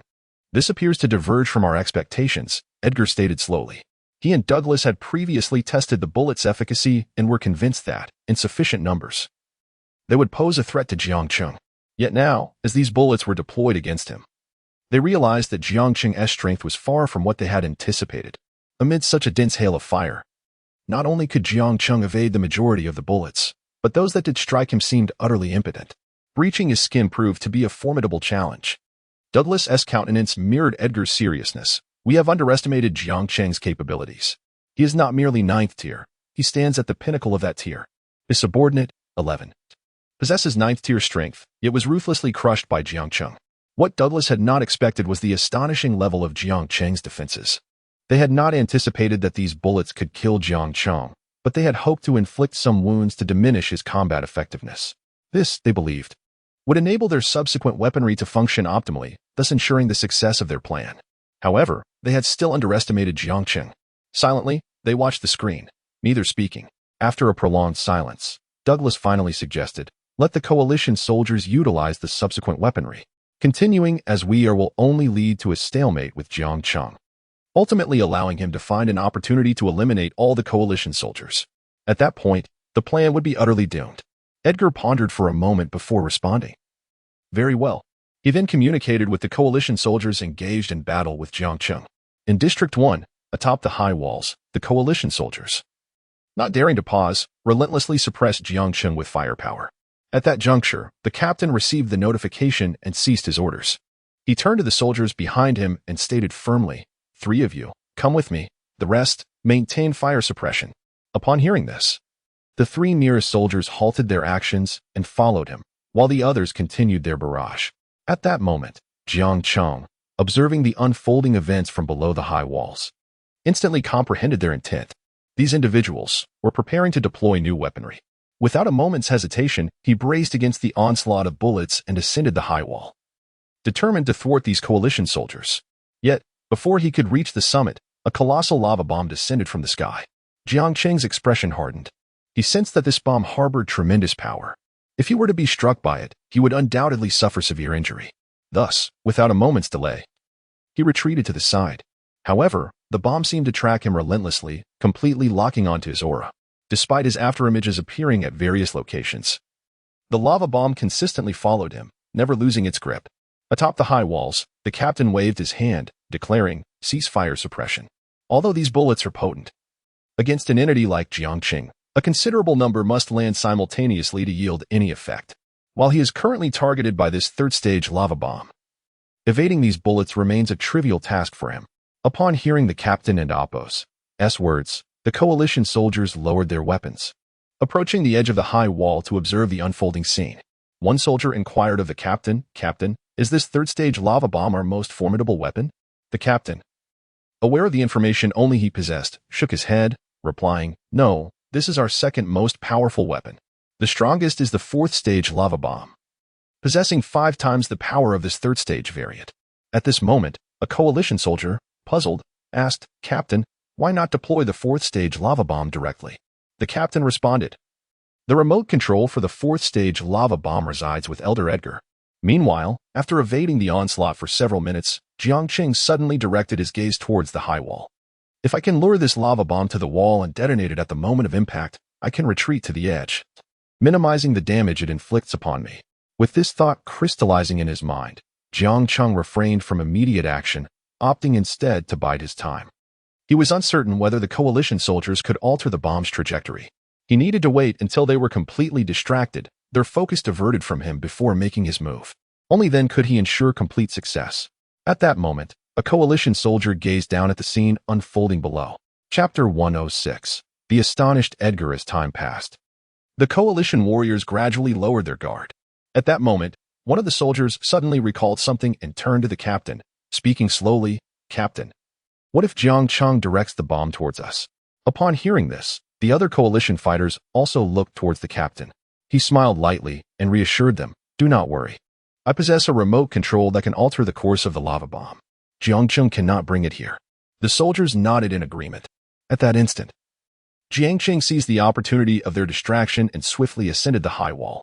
The captain, focused on his troops, did not notice the situation below. Suddenly, one of the soldiers froze, his voice trembling, "See, Captain, look, the bomb." They watched as the lava bomb hurtled directly towards them. The captain and Apos' heart raced, and his body trembled as he turned to see. Boom! The lava bomb exploded instantaneously. The townspeople had long since evacuated the city.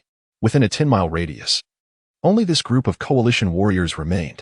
Flames erupted, and the entire city was reduced to ruins. In the royal city, at the United Alliance building, 99th floor, in a luxurious conference room, Douglas and Edgar exchanged glances, their faces pale with concern. Unbeknownst to them, a man had appeared beside Edgar, the former commander-in-chief, who had been by his side ever since. Edgar's gaze fell upon him, causing the man to turn white, sweat pouring down his face as he hurriedly said, "Elder, I have warned them countless times. They must not lose focus when facing Jiang Cheng." Edgar replied slowly, "This is not your fault. I simply did not expect them to be distracted even for a moment, allowing Jiang Cheng to seize the opportunity." He then turned to Douglas and stated, "Douglas, even with Wu Ling's speed, he cannot escape the blast radius in the instant of an explosion. He can only reach the periphery, which means Jiang Cheng cannot evade the explosion." Douglas nodded and responded, "True, but I believe he might withstand the force of the explosion unless he is at the epicenter. Otherwise, it may not necessarily kill him." Hearing this, Edgar furrowed his brow and said, "You have such confidence in Jiang Cheng's resilience?" Douglas shook his head and replied, "We do not know Jiang Cheng's defensive limits, but I suspect it is far from simple." Edgar fell silent for a moment before speaking again. "Are we to resort to higher-tier weapons? Although this weapon was designed to eliminate Jiang Cheng, it was not my intention to deploy it." He continued, "The materials needed for higher-tier weapons are exponentially more, and crafting them is not a trivial task. Thus, Edgar truly wishes to avoid using it unless absolutely necessary." Douglas sighed. "I believe that even if we use the lava bomb, it may not be sufficient to kill Jiang Cheng."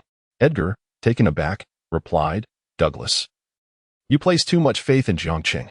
Douglas then remarked, "The weapon I possess, which could have killed Jiang Cheng at a lower tier, ultimately failed. Now, Jiang Cheng has reached the pinnacle of the 9th tier. I do not believe this lava bomb can vanquish him." After this statement, Edgar fell into silence. After a long pause, he sighed, "Let us keep the lava bomb for now. If all else fails, we will employ the lava missile to deal with Jiang Cheng." At that moment, The two men stared intently at the screen, obscured by dust and flames. After a while, the haze and fire began to dissipate. Both held their breath. "Do you think Jiang Cheng is still alive?" Douglas suddenly inquired just as the smoke and flames were about to clear. Edgar replied slowly, "I believe he should be dead." He held considerable confidence in the power of the lava bomb, convinced that Jiang Cheng could not have survived the explosion.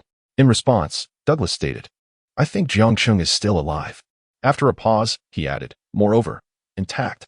Upon hearing this, Edgar turned to Douglas in disbelief. He remained silent, then shifted his gaze back to the screen. The next moment, the dust and flames had entirely cleared, revealing Jiang Cheng on the screen. Douglas showed little surprise.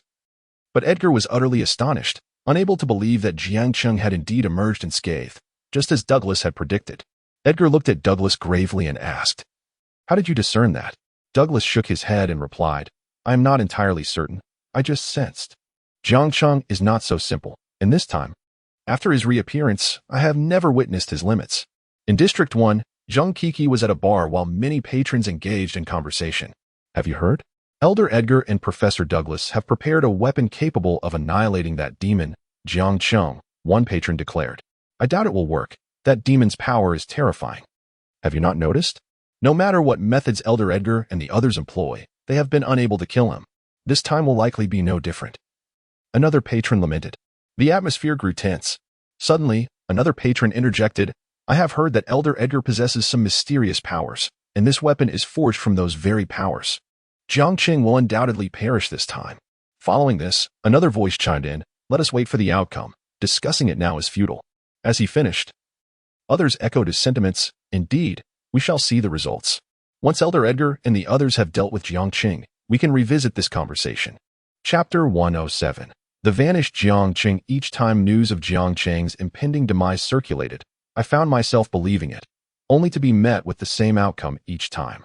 Indeed, it seemed as though Jiang Cheng was invincible. No one could contend with him. The atmosphere in the bar was heavy with tension. To date, the United Alliance had disseminated countless rumors about Jiang Cheng's imminent defeat, and even announcements claiming he had already been slain. Yet, without exception, none had proven successful. There were moments when they fancied victory was finally theirs, only to be disillusioned by the harsh reality. Consequently, their faith in the elders of the United Alliance waned. In a corner of the bar, Zheng Kiki listened intently to the unfolding discussions, her face betraying a deep concern.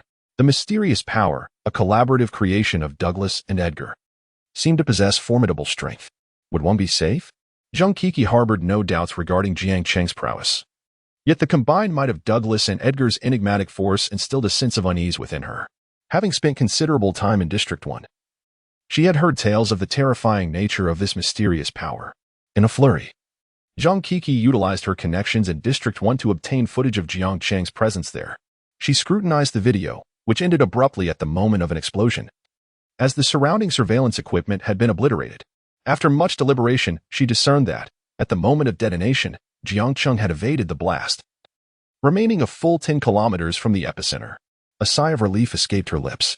Suddenly, Jiang Cheng's voice echoed in Zheng Kiki's mind. "Remain in District 1. We are preparing to venture into the mysterious realm." Upon receiving his message, she promptly replied, "Yes, Wang." In that instant, her worries dissipated. Outside the bar, a voice broke the silence. "This time, the situation is rather uncertain. With that mysterious power in play, Jiang Cheng may not be as unassailable as before. However, Douglas and his associates still possess only a limited understanding of that force. Otherwise, Jiang Cheng would have been dealt with by now." This statement piqued the curiosity of many. One individual inquired, "What exactly is this mysterious power? Is it truly capable of vanquishing even Jiang Cheng?" Knowledge of the mysterious realm was scarce, known to but a few within the United Alliance. Previously, its existence had been shrouded in secrecy, revealed only to those of utmost significance to Edgar. Thus, many remained unaware of the terrifying strength that lay within. If such a formidable force truly existed, why had they not unleashed it sooner? Wouldn't it have been prudent to eliminate the menace that was Jiang Cheng without delay? At that moment, skepticism permeated the crowd, a sentiment born from the United Alliance's prior misdeeds that had eroded their trust. The man continued, "The reason is that the power was not yet fully developed. We could not harness it until now. Even a rudimentary grasp of it has proven frightfully potent. Once we fully comprehend it, dispatching Jiang Cheng will be a mere formality. Nonetheless, The majority remained unconvinced. Jiang Kiki, meanwhile, received a message from the commander of District 1 in Wang City within the United Alliance's skyscraper. On the 99th floor of an opulent conference room, Edgar and Douglas tirelessly monitored various surveillance feeds in search of Jiang Cheng's elusive figure. They examined every possible location where he might appear, even the faintest trace.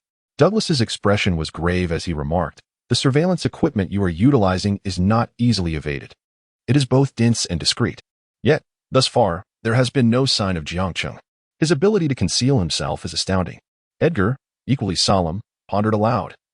Could it be possible that Jiang Cheng never left? That he remains there? Initially, this thought had crossed their minds, but they had quickly dismissed it, believing he would have fled, given the presence of their weaponry. Edgar then stated, however, "I have dispatched a coalition team to investigate. They should have arrived by now. I'll check in with them." "Very well," Douglas replied, then murmured to himself, "Has Jiang Cheng truly reached such a level of power that he has eluded all our surveillance?" Moreover, there have been no reports of the equipment being compromised. After a brief silence, Edgar and Appo's expression darkened. "The team I sent informs me they have thoroughly scoured the area. Yet there is no sign of Jiang Cheng." Douglas was not surprised by this news. Suddenly, an idea struck him, and he exclaimed, "Could it be that Jiang Cheng has made his way to the mysterious realm?"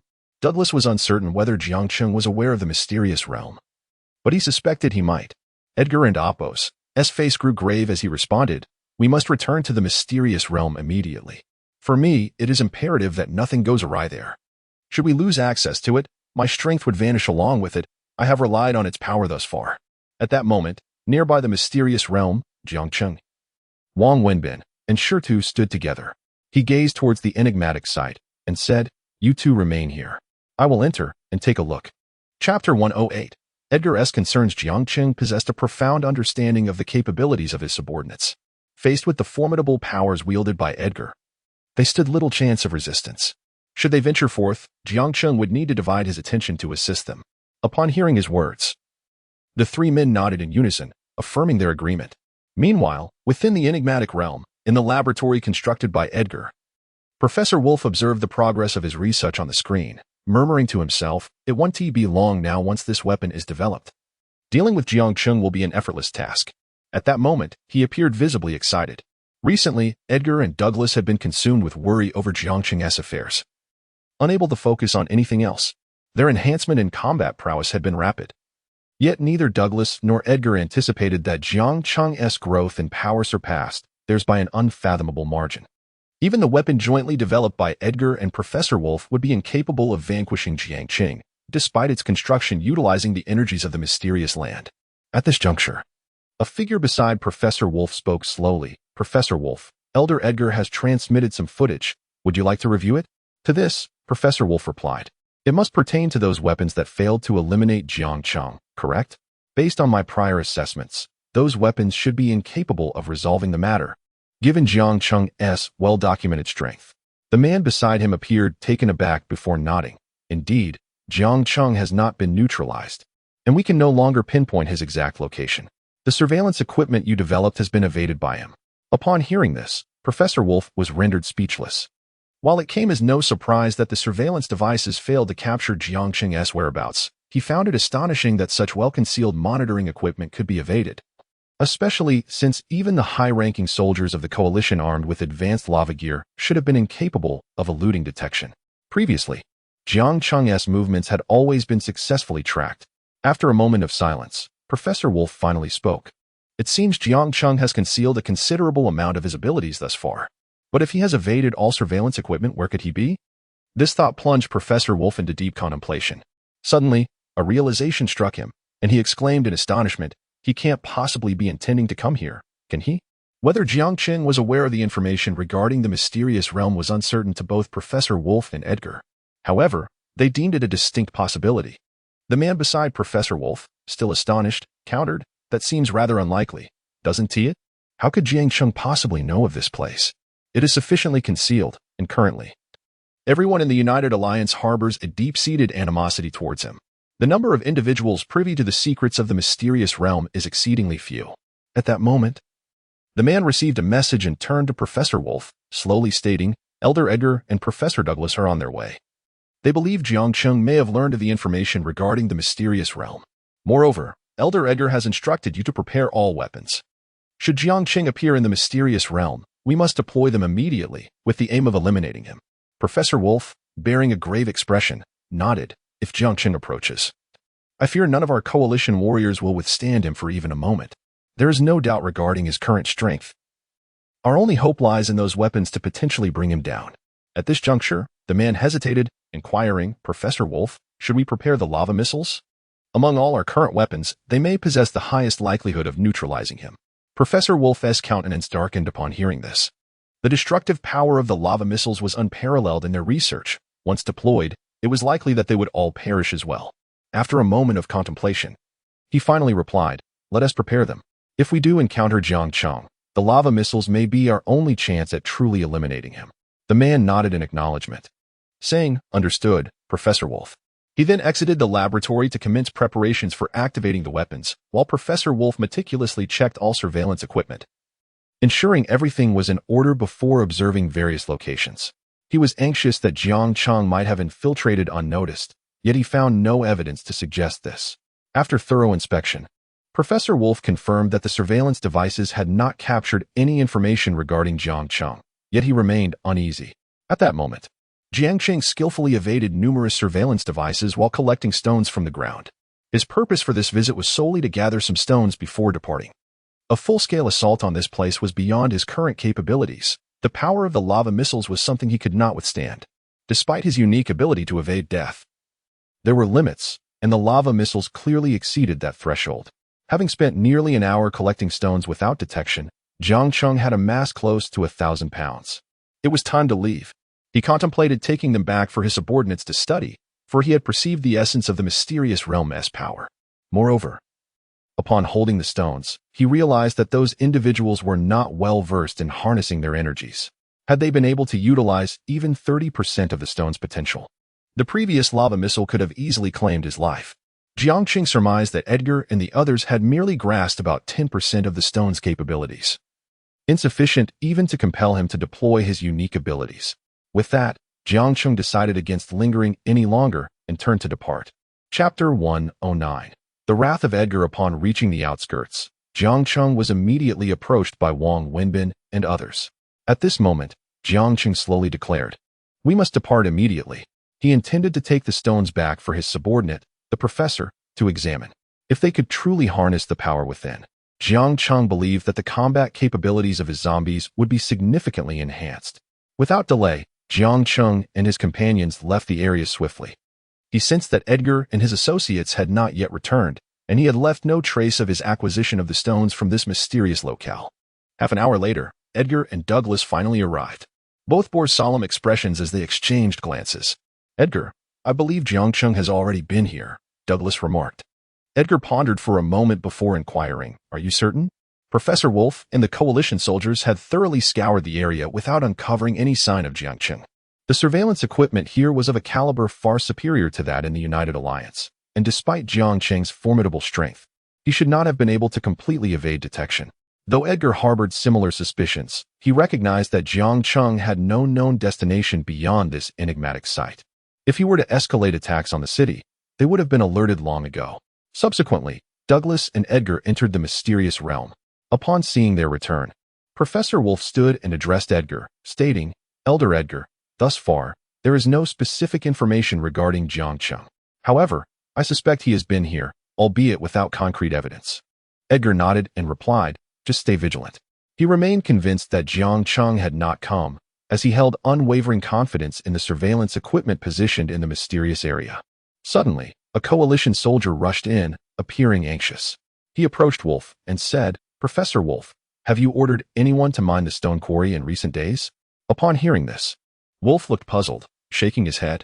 No, it has been nearly 5 days since anyone was sent to extract stones. We did mine 30 pounds 5 days ago. What is happening? The soldier's face turned pale as he shook his head, responding, Professor Wolf, I just passed by the quarry and discovered at least 1,000 pounds of stone have vanished. However, there were no issues with the surveillance equipment, so I assumed you had arranged for extraction and returned to inquire. Wolf was taken aback, as were Edgar and Douglas. They would have distinctly remembered such a significant extraction, especially since they had not conducted large-scale mining for a considerable time. Edgar felt an ominous premonition and gravely stated, "Where is it? Take me to see now." He then turned to Wolf and instructed, "Check the situation through the surveillance equipment."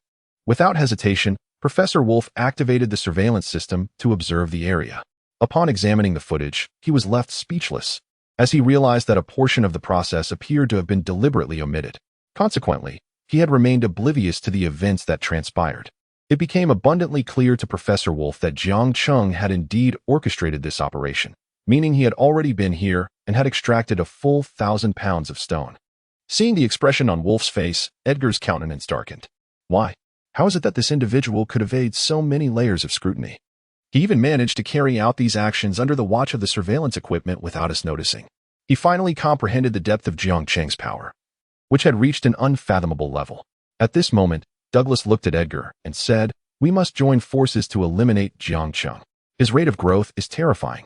If we do not act decisively, we will soon find ourselves powerless against him." Edgar nodded and solemnly instructed, "Professor Wolf, you and Professor Douglas must intensify your research. If we allow Jiang Cheng to continue to grow unchecked, the United Alliance will eventually be obliterated by him." Edgar then led Douglas to their usual mining location, where they beheld the 1,000 pounds of stone that Jiang Cheng had taken, his expression growing increasingly grim. Currently, their capabilities were limited to this mining operation. Delving deeper to extract stones imbued with more potent, terrifying energies was beyond their reach. The remaining stones were nearly exhausted, and Jiang Cheng's extraction had amounted to nearly a third of what was left. It was no wonder Edgar's demeanor was so dark. He turned to the coalition soldier beside him and instructed, "Notify the others. Have Professor Wolf investigate areas where Jiang Cheng might have passed to see if we can trace his whereabouts." Although Edgar understood that locating Jiang Cheng now would be a daunting task, the loss of 1,000 pounds of stone was a grievance he could not easily overlook. The soldier acknowledged, "Yes, Elder Edgar." Meanwhile, Professor Wolf began investigating nearby locations where Jiang Cheng might have appeared. Edgar stood in place, his expression grim, and for a moment, no one dared approach him. At this moment, Jiang Cheng was en route back to the 6th district by plane. Suddenly, Wang Wenbin asked, "How did you manage to evade those surveillance measures? The monitoring equipment at that location was vastly superior to that near the city. I nearly got caught several times without even approaching the detection range." In response, Jiang Cheng replied calmly, "To evade detection." Chapter 110, the information acquired by Zheng Kiki. Although it is no simple matter, once your strength reaches a certain level, it becomes achievable. Specifically, Jiang Cheng did not elaborate further. However, the reason he could evade the surveillance of the United Alliance repeatedly relied solely on his formidable power. Thus far, within the entirety of the United Alliance, no one could rival Jiang Cheng. Subsequently, Jiang Cheng turned to Wang Wenbin and the others, speaking slowly. "Next, you will transport this 1,000 gene of stone back for the professor to study. As for me, I have other matters to attend to." Upon hearing this, Wang Wenbin and the others responded without hesitation, "Yes." Then, Jiang Cheng added, "Drop me off at District 1 shortly." He intended to re-enter District 1 once more. Wang Wenbin and the others nodded in agreement. Understood. In District 1, after disembarking, Jiang Cheng promptly made his way to the bar owned by Zheng Kiki. Upon receiving his message, she stepped out without hesitation and awaited his arrival at the entrance. Soon, Jiang Cheng arrived, gazing at Zheng Kiki before softly asking, "Have you received any news recently?" Since the discovery of the mysterious land, Jiang Cheng had refrained from launching large-scale offensives as he had previously done. Although the weapons forged from the stones of this enigmatic place were only moderately effective for him, his subordinates would be obliterated in an instant if they encountered such arms. Therefore, he needed to wait until he possessed weapons crafted from the mysterious stones before daring to initiate another extensive assault. In response, Zheng Kiki said slowly, "As far as I know, Douglas and Edgar are quite furious this time. Although they lack conclusive evidence linking you to these events, they are certain it was you. Edgar and Douglas are currently engrossed in developing new weapons, and nearly all cities have already adopted the lava weapons. In the past few years, Edgar has unveiled all the lava arms he had previously crafted without reservation." Jiang Cheng nodded thoughtfully. Edgar had been researching the powers of the mysterious land for quite some time now. Consequently, he had undoubtedly stockpiled numerous weapons made from the stones of the mysterious land. In that case, let them retreat for a while. I plan to revisit the mysterious land shortly, Jiang Cheng said slowly. Zheng Kiki was momentarily taken aback, then urgently cautioned, "You absolutely must not do that.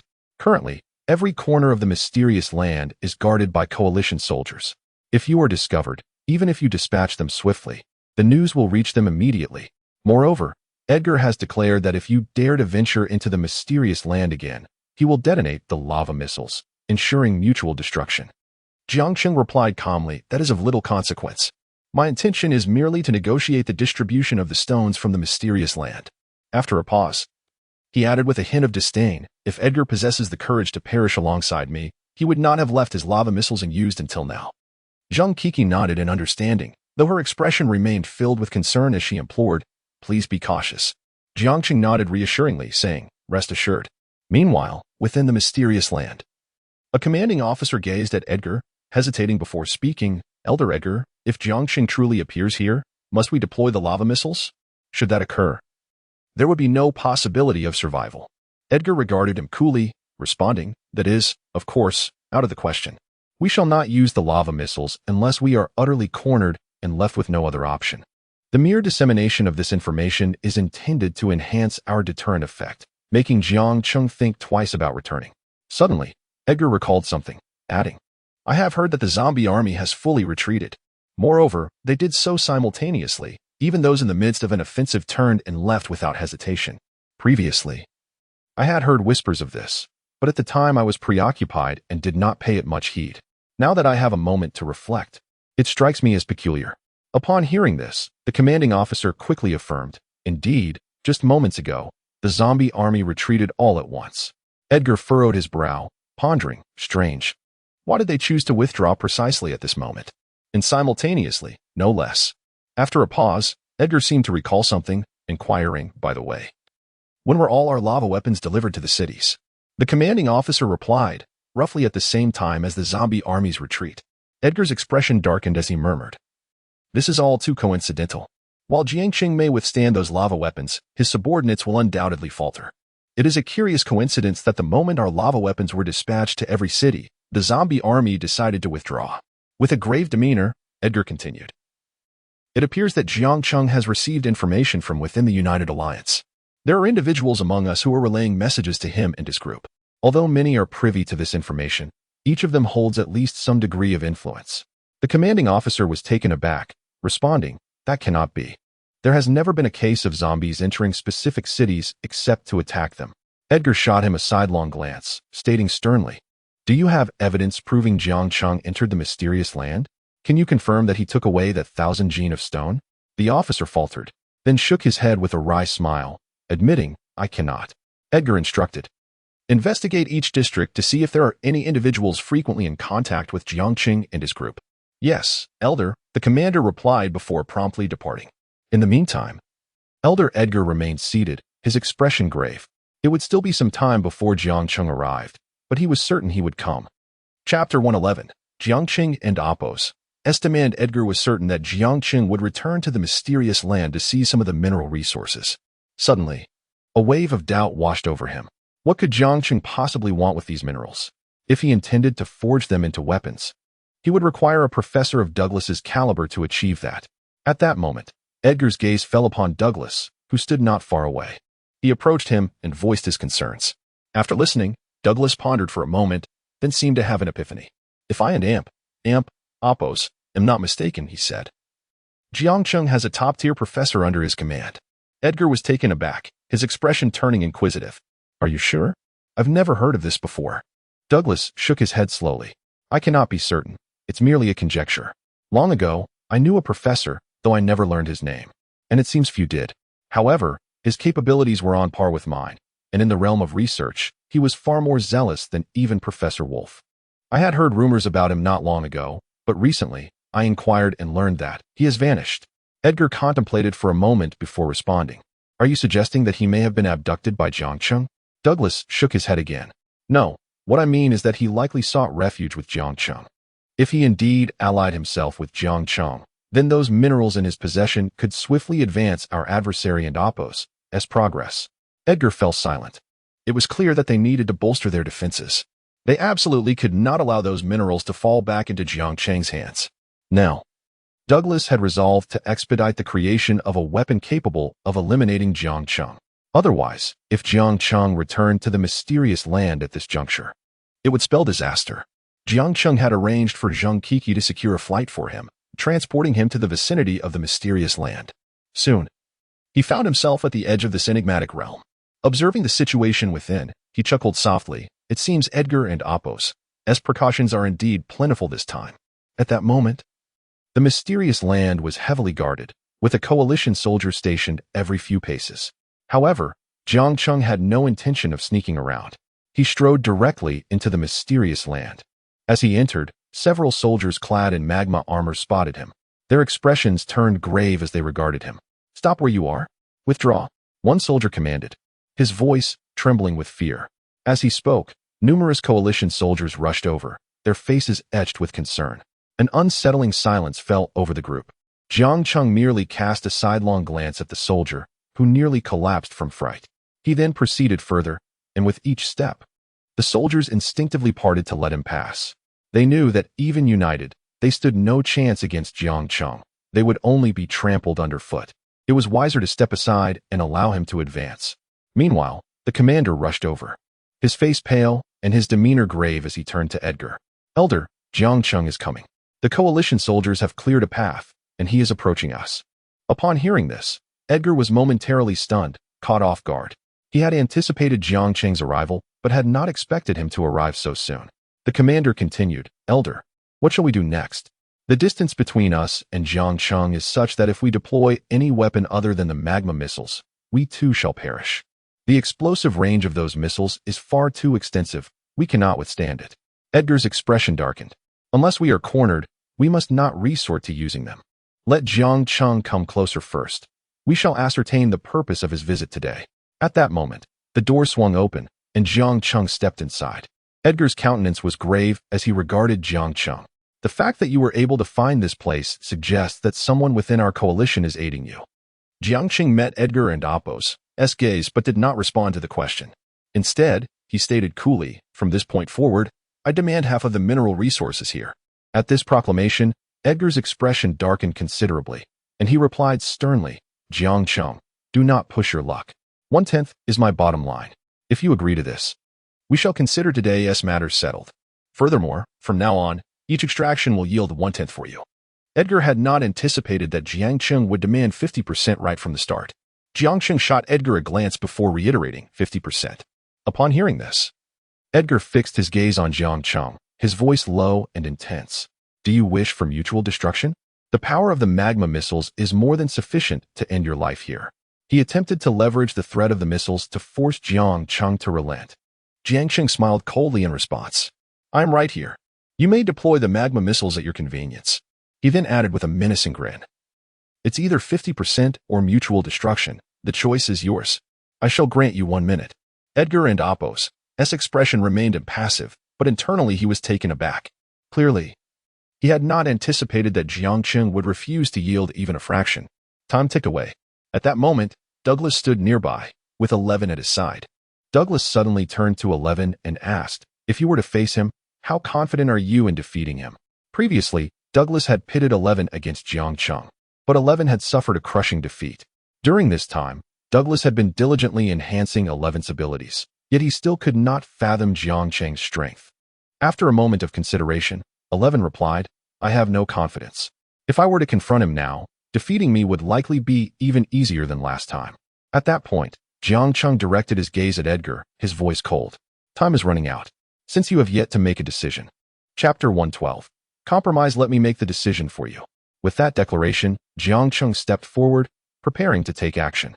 Edgar, sensing the urgency, felt a pang of alarm, yet maintained his composure as he slowly replied, "Your demand is excessive. I cannot accept it. If you refuse to consider an alternative, then we shall perish together." No sooner had he spoken than Jiang Cheng surged forward, ready to strike. Edgar was taken aback, realizing that Jiang Cheng was indeed serious about resorting to violence. With measured steps, Jiang Cheng advanced towards him. Finally, as he drew near and was poised to act, Edgar could no longer contain himself and hastily exclaimed, "Wait. I concede to your request. From this moment on, half of the mind resources will belong to you." Edgar dared not prolong the standoff any further. The audacity of this man. He truly was willing to risk it all. After all, for Edgar, it was not yet a matter of desperation, and he had no desire to engage in a deadly confrontation with Jiang Cheng. Hearing this, Jiang Cheng nodded and slowly replied, Remember your words. Now, go and bring me half of the, or you have already mined." At this, Edgar was momentarily stunned, staring blankly at Jiang Cheng. "You want half of what has already been extracted?" Reluctantly, he gazed at Jiang Cheng and said in a low tone, "The resources that will be mined in the future. Of course, I can provide for you, but those already extracted. The stockpiles have been meticulously planned for use by Professor Wolf and the others."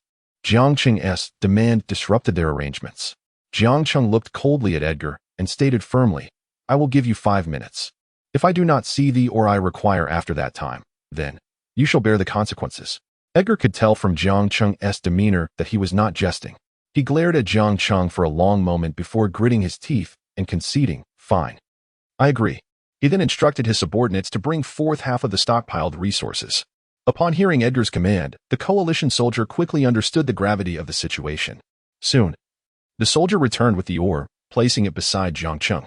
Jiang Cheng inspected the haul, which amounted to 2,000 pounds, before turning to Edgar and saying, "I shall take my leave now. In the future, I will return periodically to collect my share of the ore." With that, he turned and walked away. Watching Jiang Cheng's retreating figure, Edgar's expression darkened significantly and his breathing quickened. Yet, he remained silent, merely observing Jiang Cheng's departure. Meanwhile, the coalition soldier glanced at Edgar, but upon seeing his grim demeanor, hesitated to speak. As Jiang Cheng moved farther away, Edgar finally roared, "Jiang Cheng, I will ensure you pay a heavy price for today's actions." At this moment, Edgar's hatred for Jiang Cheng reached its zenith. The coalition soldier stood by, silent but likely aware of the unfolding events. Subsequently, Edgar turned to the soldier and said slowly, "You may return now." Upon hearing this, the soldier nodded eagerly, "Yes, Elder Edgar." With that, he turned to leave. Just then, Douglas entered, looking at Edgar as he casually remarked, "Edgar, has Jiang Cheng taken half of your ore?" In truth, he had intended to come earlier, but upon seeing the soldier carrying the ore, he quickly grasped the situation. Edgar had ultimately yielded. In response, Edgar glared at Douglas, coldly stating, "It is not yet time to fully confront him.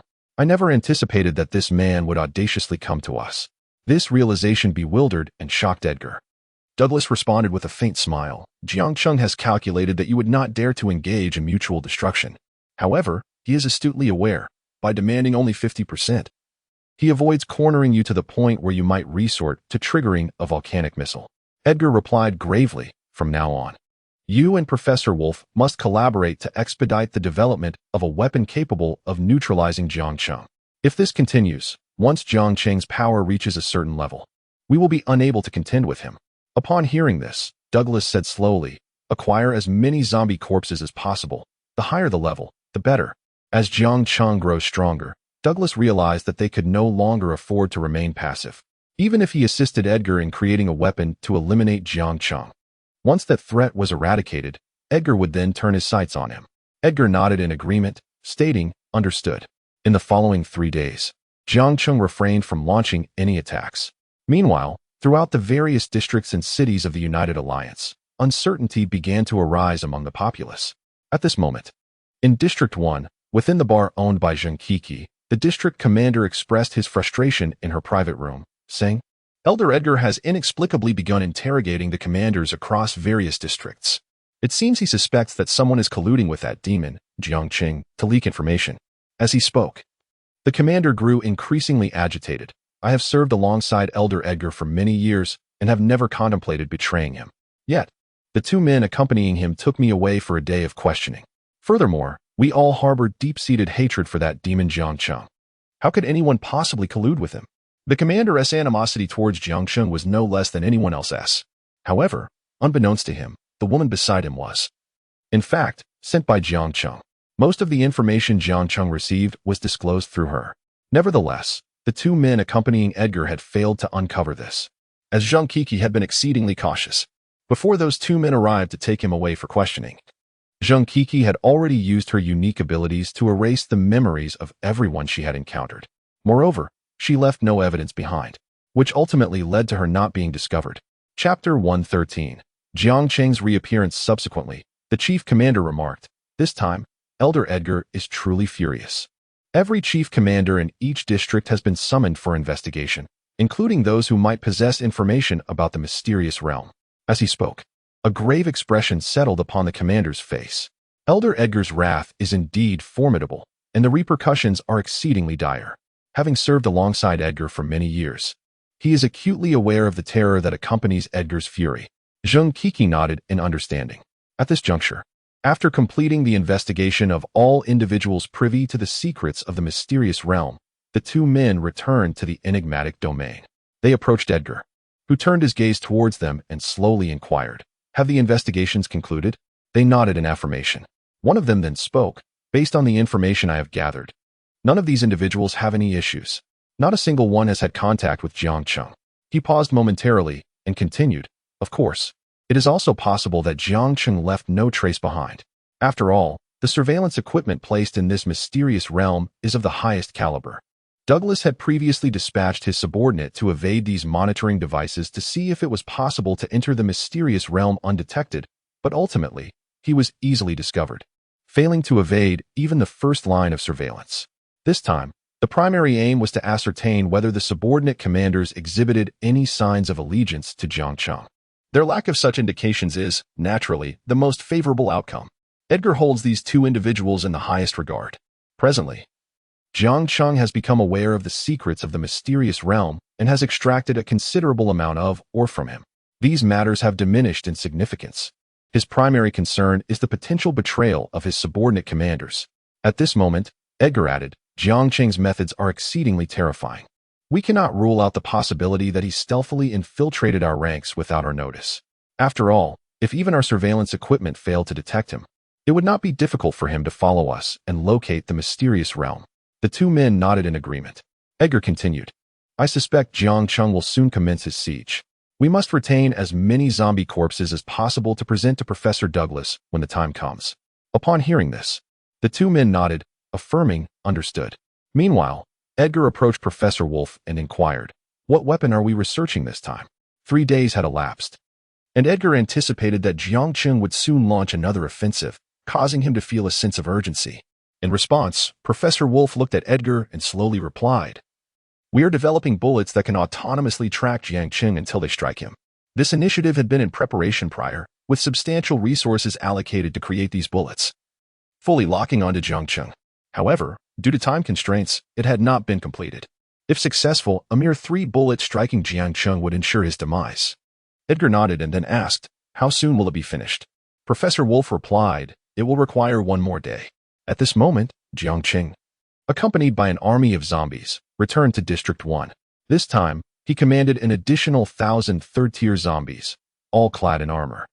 These were the results of his subordinates' efforts over the past few days after he brought back the ore from the mysterious realm. At this time, the closest city to Jiang Cheng received word that he was approaching. In an instant, the coalition warriors sprang into action. The captain turned to one of them and calmly instructed, "Prepare yourself. As soon as Jiang Cheng and his zombie army arrive nearby, we will engage.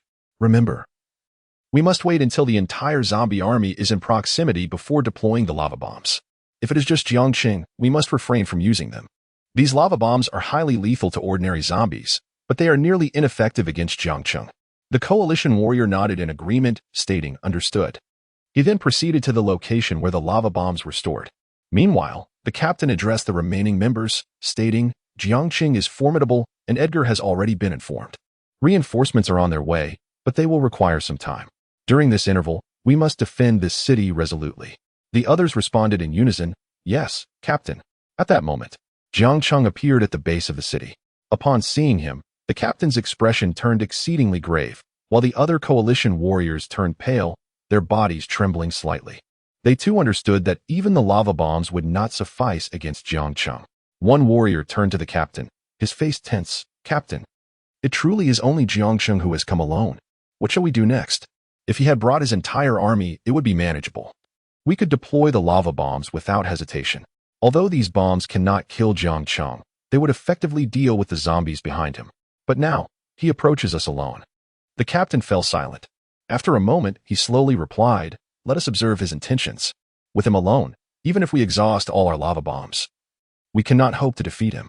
The coalition warriors fell into contemplation, eventually nodding in agreement. At this moment, Edgar was within the mysterious realm. A man entered, looking at Edgar with a grave expression, and said, "Elder Edgar, although Jiang Cheng has arrived with his zombie army, He is currently standing alone at the city gates. The coalition warriors have already resigned themselves to their fate. The lava bombs we positioned in various cities are utterly ineffective against Jiang Cheng. Upon hearing this, Edgar nodded and responded, "I understand." The man hesitated momentarily before asking, "Elder Edgar, should we continue sending our team?" In his view, although the coalition warriors Edgar had dispatched were considerably stronger, they faced Jiang Cheng, an entity of unimaginable terror, and had little hope of success. Edgar contemplated for a moment and then decisively stated, "Do not send them." Chapter 114, New Weapons Next, Avoid Jiang Cheng. Upon hearing this, the man nodded, although his expression grew increasingly grave. If this continues, Jiang Cheng's speed will enable him to seize a significant number of cities in a remarkably short time. As he spoke, the man's demeanor became even more solemn. Edgar, hearing this, expressed his helplessness. The current Jiang Cheng is beyond our capacity to resist. No matter how many powerful coalition warriors you dispatch, armed with the finest molten weaponry, they will pose no threat to him whatsoever. Edgar paused before continuing. Jiang Cheng can directly access the mysterious realm, find me, and seize half of the ore. Now that he possesses this ore, should he come to command this power, everything will become even more complicated. After a moment of silence, the man slowly replied, "But shall we continue to let this unfold unchecked? At this rate, the United Alliance will inevitably fall completely under Jiang Cheng's dominion." Upon hearing this, Edgar shook his head and said, "The timing for action and when to resist depends on Professor Wolf. We can only strike once they have developed weapons capable of countering Jiang Cheng." Following this, the man fell silent, for the reality was as Edgar had stated. Even if they dispatched more coalition warriors, they would merely be crushed by Jiang Cheng. It would be better to avoid unnecessary casualties. At this moment, Edgar inquired, "Besides those led by Jiang Cheng, have any other zombie leaders launched attacks on the remaining cities?"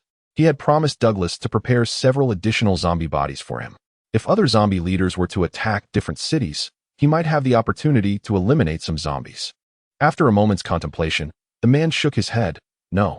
Those zombies seem to have vanished without a trace. Aside from those trailing Jiang Cheng, none have been seen." Elder Edgar nodded in response. "Keep a close watch on Jiang Cheng and report any developments to me immediately." "Yes, Elder Edgar," the man replied promptly, before turning to leave. Elder Edgar did not linger but proceeded to a certain location within the mysterious realm. At this moment, Douglas stood before Edgar. "Douglas!" Edgar suddenly called out. Hearing this, Douglas turned to face him. "Jiang Cheng has begun his siege again?" he asked. Edgar nodded, his expression serious. "Indeed, and this time, it appears to be even more challenging. His minions, the zombie army, are either all behind him, maintaining a distance, or have vanished altogether. My subordinates conducted a reconnaissance and found no trace of his followers." Douglas frowned, a look of concern crossing his face. "I did not expect Jiang Cheng to choose to advance alone. Clearly, he understands that those molten bombs are beyond the capabilities of his minions to withstand." He then turned to Edgar and inquired, "What is your plan?" "In my view, it would be wiser to relinquish these cities for now and wait until the new weapons are developed before taking action. Confronting Jiang Cheng now is a certain defeat." Douglas believed that Jiang Cheng's power was far too formidable. Any confrontation would inevitably lead to their downfall. Even sending more coalition warriors would yield the same outcome: death. Edgar nodded in agreement. "I share your sentiments and have already informed my subordinates to abandon those cities." "How much longer until the new weapon can be developed?" Douglas pondered for a moment before responding. "1 day, at most. It will take 1 day to complete. Within a day, it can be produced." After a brief pause, Douglas continued, "However, the weapon developed next will only be capable of stalling Jiang Cheng. To kill him would be exceedingly difficult." Edgar then asked, "How long until the auto-tracking bullets you previously researched are ready?" He instinctively assumed this referred to a different weapon. Upon hearing this, Douglas shook his head in exasperation. "What I just mentioned is indeed that weapon. Initially, we envisioned it to possess even greater power. If we aim to perfect it, we do not yet know how long it will take. However, achieving 70% completion should be possible within today. You must have received the information that this bullet is sufficient to kill Jiang Cheng, right? This is because Wolf believes that even at 70%, it would be enough to eliminate Jiang Cheng. However, I feel that it may not be that simple. If we could develop it according to our initial vision, perhaps we could indeed eliminate Jiang Cheng. Yet, if we can only achieve 70%, it will be impossible to deal with that fellow. Nevertheless, severely wounding him and forcing him to retreat for a time should not pose a problem." Upon hearing this, Edgar nodded. I understand. He then turned to leave. Meanwhile, Douglas made his way toward Professor Wolf's laboratory. Upon arriving, he found Professor Wolf in a state of exhilaration. It is done. I have finally completed it, Wolf exclaimed, overwhelmed by the immense pressure he had endured in recent days due to the urgency of the situation. Had they followed their original plan, they would have run out of time. The challenges were insurmountable, leaving them in a state of uncertainty for too long. However, after deciding to achieve only 70% completion, their progress accelerated significantly. After Douglas had been there for a short while, Professor Wolf finally noticed him. Turning to Douglas, he announced, I have developed 6 bullets. If all goes well, I will be able to create 12 more in 2 hours. Douglas nodded and suggested, let us test the bullet's power. Very well, Wolf agreed. But to fully unleash the bullet's potential, we need the rifles you develop. How long will it take you to produce 5 of them? Douglas had previously worked on numerous weapons, including rifles, since arriving there. Chapter 115, Stalemate after its initial development. He had put the project on hold due to the lack of sufficiently powerful ammunition to complement it. Upon hearing this, Douglas pondered for a moment before slowly asserting, 2 hours should suffice. Professor Wolf nodded in agreement and subsequently relayed this information to Edgar, who too issued orders. In 2 hours, a substantial contingent of coalition soldiers would be dispatched to launch an assault on Jiang Cheng. At this moment, in District 1, Jiang Cheng had already seized control of the city, assimilating all its inhabitants. However, upon achieving this, he did not leave immediately. Instead, he commanded all the zombies to retreat while he remained behind. Jiang Cheng had an inkling that Edgar's forces were on their way. He waited there for nearly 2 hours. Suddenly, planes appeared in the sky, descending to reveal dozens of coalition soldiers emerging, rifles aimed at Jiang Cheng.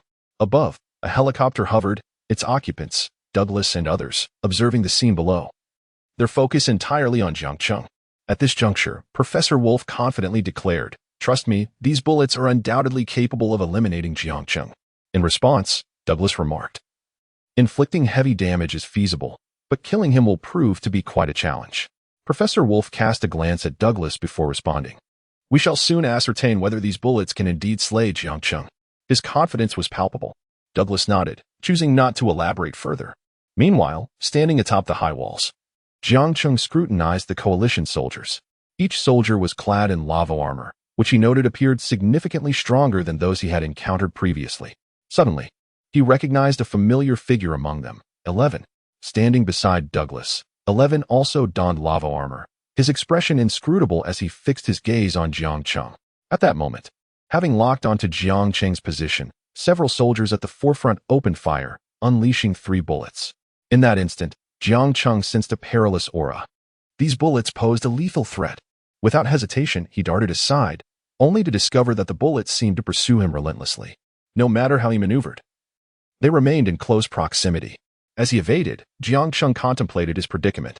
Just 12 bullets could potentially end my life. Moreover, these bullets are entirely self-tracking. There is no shaking them off. In an instant, the vicinity of the city was filled with his afterimages. Observing this from the aircraft, Professor Wolf furrowed his brow. Taken aback, I didn't expect Jiang Cheng to endure for such a length of time under the bullets' pursuit. Thus far, it seems the distance between him and the bullets has not diminished. Douglas spoke slowly. Jiang Cheng's speed, strength, and defensive capabilities are formidable. I estimate that it will require at least a dozen bullets to bring him down. Yet, within his mind, Douglas believed Jiang Cheng was not so easily vanquished. Though he refrained from voicing this sentiment, he lacked concrete evidence for his intuition, merely drawing from past experiences to arrive at this conclusion. Professor Wolf regarded Douglas for a moment before asserting, at most, 6 bullets will suffice to eliminate him. Douglas remained silent. The two fell into a contemplative quietude.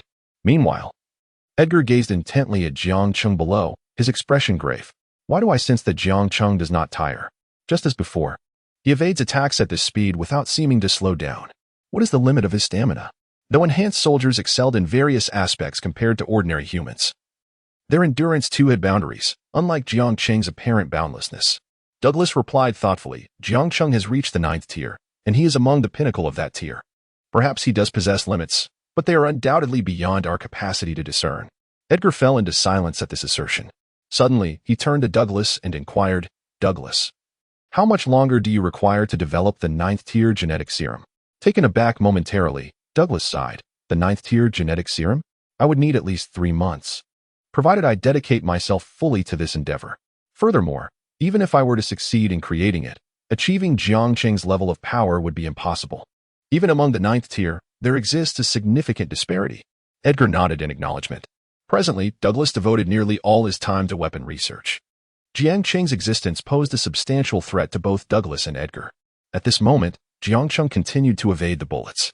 Suddenly, one of the coalition soldiers relaxed, stating, "From here on, we merely need to await the bullets to track down Jiang Cheng. He must either withstand their force or shatter them all, otherwise, they will relentlessly follow him."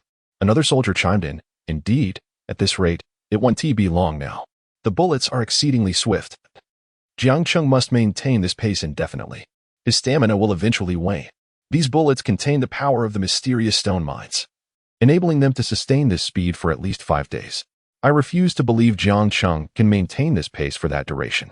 With this, the coalition soldiers began to relax. Meanwhile, 11 maintained his stoic demeanor, fixated on Jiang Cheng. As Jiang Cheng continued to dodge, he searched desperately for an opportunity. He attempted to withstand a bullet or two, only to find that the bullets moved in perfect synchrony, maintaining a consistent velocity. He could find no opening. If all else failed, he would simply have to endure. Jiang Cheng silently resolved, yet he continued to seek a chance. Chapter 116. Jiang Cheng's thoughts as time passed gradually. Jiang Cheng found himself at a loss for a more suitable strategy. Meanwhile, the coalition soldiers had relaxed significantly. It seemed that Jiang Cheng could only endure the onslaught of bullets, and I believed he could not possibly outlast them. Though his combat prowess was formidable, his stamina could hardly sustain such a pace for several consecutive days. After my words, someone nearby concurred, saying, "Indeed, I estimate that it won't be long before his speed decreases." At that moment, all the coalition soldiers had let down their guard, merely observing Jiang Cheng. Only 11 remained fixated on him from a distance. At that moment, aboard the aircraft, Douglas and Edgar exchanged glances. "Douglas, how much longer do you think Jiang Cheng can hold out?" Edgar's demeanor had gradually relaxed, aligning with the sentiments of the coalition soldiers. To him, it appeared that Jiang Cheng was undoubtedly facing a fatal outcome. Douglas cast a glance at Edgar before replying mildly, "I believe Jiang Cheng will not perish." Upon hearing this, Edgar fell silent, convinced that Jiang Cheng was indeed doomed. 3 hours passed, and Jiang Cheng noticed that the tracking bullets were no longer as synchronized as they had initially been. There was now a slight gap between them, a gap sufficient for him to evade each bullet one by one. Realizing this, Jiang Cheng made a decisive choice. If multiple bullets struck him simultaneously, he could indeed face demise. Especially if a dozen bullets were to hit him at once, even his extraordinary ability of immortality might not shield him. However, if he could deal with them one at a time, he could recover from his injuries within half an hour. Consequently, Jiang Cheng slowed his pace. Though it was a mere deceleration, this change did not go unnoticed by the coalition soldiers and those aboard the aircraft. "I thought Jiang Cheng could last longer, but now he seems unable to?" One coalition soldier remarked in surprise. Another soldier replied, "His stamina appears not to be as formidable as I imagined. After all, the speed he has maintained is exceedingly rapid." Soon, the coalition soldiers began to engage in discussion. Only 11 stood by, expressionless, simply watching Jiang Cheng. Meanwhile, aboard the aircraft, Edgar's lips curled into a smile. "Ah, Jiang Cheng, it seems I can finally rid myself of you." The pressure Jiang Cheng exerted on him was immense, even greater than that of Douglas. Otherwise, he would not have allied with Douglas. Hearing this, Douglas questioned, "Are you so certain that Jiang Cheng is doomed?" After a moment, Edgar turned to Douglas, slowly asserting, "If these bullets simultaneously strike Jiang Cheng, can he survive?" Douglas shook his head and replied, "He cannot survive. But that is contingent upon them hitting him at the same time." Edgar continued, "At this point, Jiang Cheng's stamina is beginning to falter under such speed. Although the decrease is minimal, it is sufficient for the bullets to strike him concurrently." Douglas then looked down at Jiang Cheng and said, "Do you truly believe that Jiang Cheng is merely struggling and slowing down due to exhaustion, rather than intentionally enduring a few bullets?" Edgar appeared perplexed, asking, "What do you mean?" Douglas elaborated, "For Jiang Cheng, enduring a single bullet inflicts injuries he can fully recover from within half an hour. I suspect he aims to gradually absorb these bullets one by one." At this revelation, Edgar was genuinely taken aback. He glanced at Jiang Cheng and the bullets, incredulously stating, "Although these bullets do seem to have gained some distance, it is far too minimal. How can Jiang Cheng possibly evade one bullet while simultaneously avoiding another? Furthermore, each bullet that strikes him will inflict injury. Will his speed remain unaffected? Douglas shook his head and replied, if it were anyone else, I might find this notion utterly absurd and improbable. However, this is Jiang Cheng. Time and again, he has defied my expectations. And I believe this instance will be no different. Chapter 117. The departure of Douglas and others. Both Edgar and Douglas fell into a profound silence once more. After a moment of contemplation, Edgar glanced at Douglas and remarked, while I find your assertion plausible, I believe Jiang Cheng has not yet reached such extraordinary levels. Let us observe further. At this moment, Jiang Cheng sensed a bullet approaching perilously close behind him, on the verge of making contact. He conducted a brief assessment and discovered that another bullet was trailing closely behind the first. Contemplating this, Jiang Cheng hesitated not a moment and chose to shield himself with his own body. Bang! The instant the bullet pierced Jiang Cheng, those present among the coalition soldiers and the few aboard the aircraft were taken aback. No, I must be mistaken.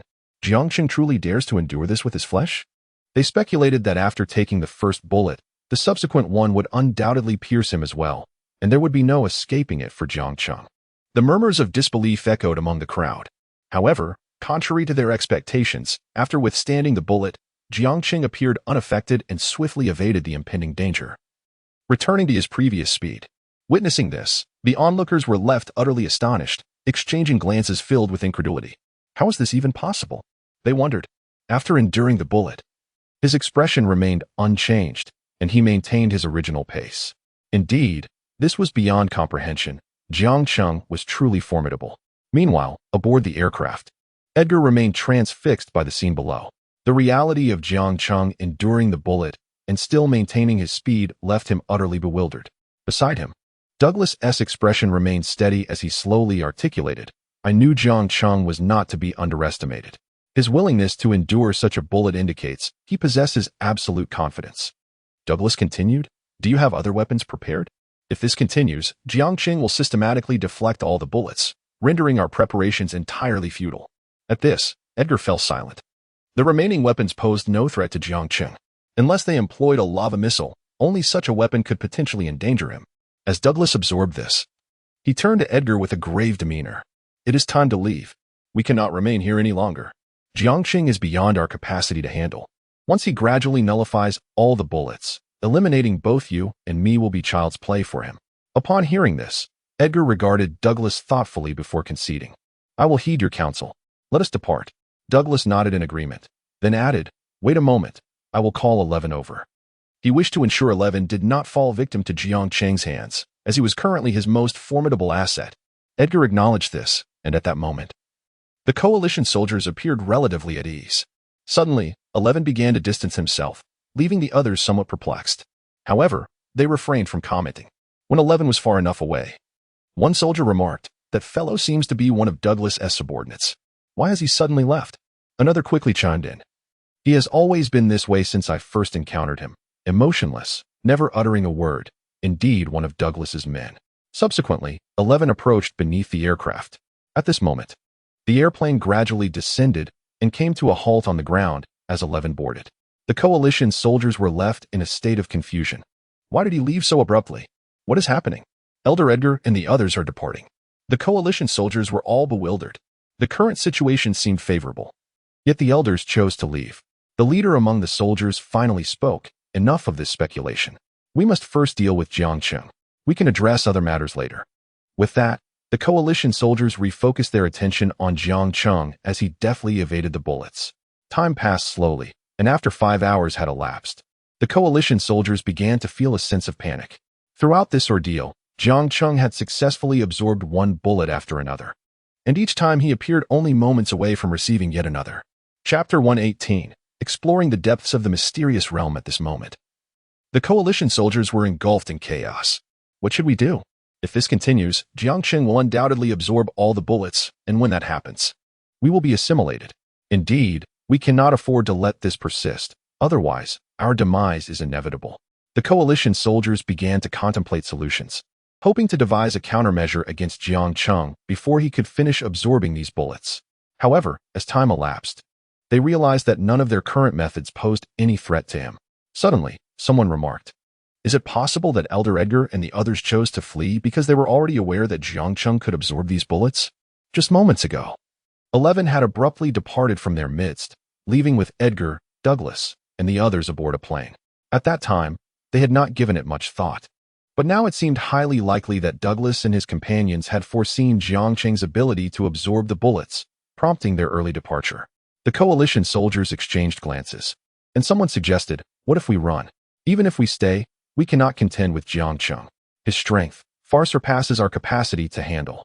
The group fell into silence. Yet, in that moment of quietude, Jiang Cheng suddenly appeared before them, assimilating the entire group of coalition soldiers. Following that, he took some time to absorb all the bullets. Upon completing this feat, he seated himself in a secluded spot, his gaze profound, murmuring to himself. It appears that Douglas and his team have developed increasingly formidable weapons. If this trend continues, it is merely a matter of time before they create a weapon capable of slaying me. Jiang Cheng recalled his previous visit to the mysterious realm. However, he had only lingered at the periphery for a short while, extracting some ores. Venturing deeper, he sensed an exceedingly terrifying aura. At that moment, he believed he could withstand the dangers within, yet ultimately chose to remain outside. If they managed to penetrate the depths and harness the power residing there, it would spell trouble. At that moment, aboard the aircraft descending towards the mysterious realm, Douglas and his companions wore serious expressions. Edgar gazed at the images on the screen, remaining silent for an extended duration. After a while, he finally spoke with a hint of resignation. "Jiang Cheng is too powerful. We have underestimated his strength. This time, he must be showcasing his full might." Douglas responded slowly, "Not necessarily. Jiang Cheng and Appo's power has been steadily increasing. Each time we think he has reached his limit, we discover that he is far from it. Unless we employ the lava missile, it will be challenging to eliminate him with the current arsenal." Following this, Edgar fell silent for a moment before stating, "This is indeed a grave predicament." At that instant, Professor Wolf interjected, "I have developed 3 pieces of Tier 3, Phase 2 lava armament. I believe we should explore the powers within the depths. Continuing our exploration here holds little significance.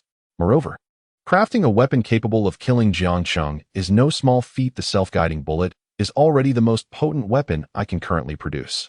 To create something even more formidable will require considerable time, during which Jiang Cheng will continue to advance." After this declaration, Douglas pondered for a moment before voicing, "I believe we should also explore the depths. There may indeed be forces capable of restraining Jiang Cheng." Edgar, upon hearing this, contemplated for a moment before looking at Professor Wolf and slowly inquiring, "Professor Wolf, after the Tier 3, Phase 2 lava armament is donned by a Tier 6 enhanced warrior, how long do you think they could remain in the depths?" Without hesitation, Professor Wolf replied, "Half an hour." He continued, "If 11, under Douglas's command, where's the lava armament? He could last at least 6 hours in the depths, provided he does not venture further in." At this juncture, Edgar turned to Douglas, suggesting, "Why not send 11 to investigate?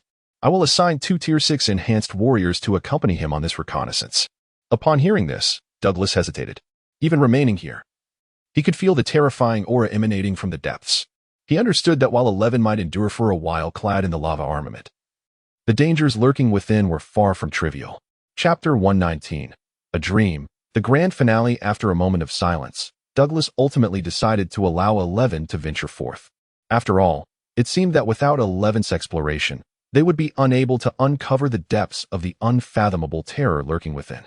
Suddenly, a wave of ominous energy surged toward them, leaving Douglas and Edgar momentarily stunned.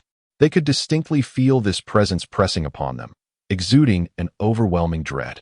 At that moment, Douglas, astonished, uttered, "What? What is this aura?" Edgar, standing beside him, was equally bewildered, his expression one of disbelief. The intensity of this presence was indeed terrifying. They felt as though it sought to consume them entirely. Meanwhile, Jiang Cheng, accompanied by his subordinates, had retreated to a certain location. Abruptly, a series of terrifying energies began to assail them. In an instant, he realized he had lost consciousness. When he opened his eyes again, he found himself back within the United Alliance, before the emergence of zombies, and before his daughter had been slain by the coalition soldiers. He gazed around in confusion. Everything appeared so familiar. Suddenly, he pinched his own cheek, seeking to ascertain the reality of his situation.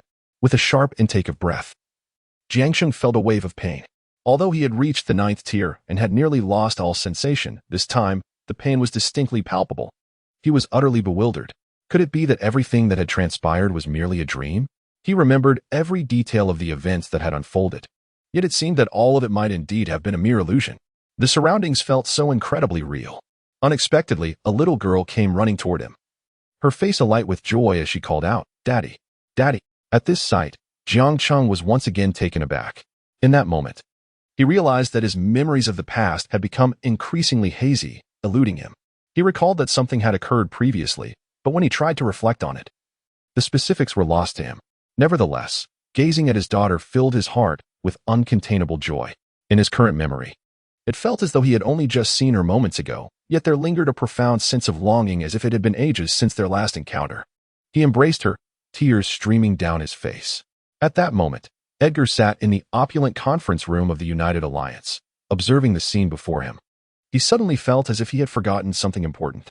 The various elders were still present before him. After a moment of contemplation, Edgar muttered to himself, "What exactly have I forgotten?" The thought eluded him. He shook his head, dismissing the notion. "Never mind, I shall not dwell on it." Antoine then turned to Edgar and inquired, "Elder Edgar, shall we proceed with our plan?" Edgar gazed at Antoine, utterly perplexed. What plan? The details were lost on him. It felt as though his memories had become disordered. Observing Edgar's confusion, Antoine too appeared bewildered. "Elder Edgar, we just discussed this. Do you truly not recall?" Edgar shook his head. The end,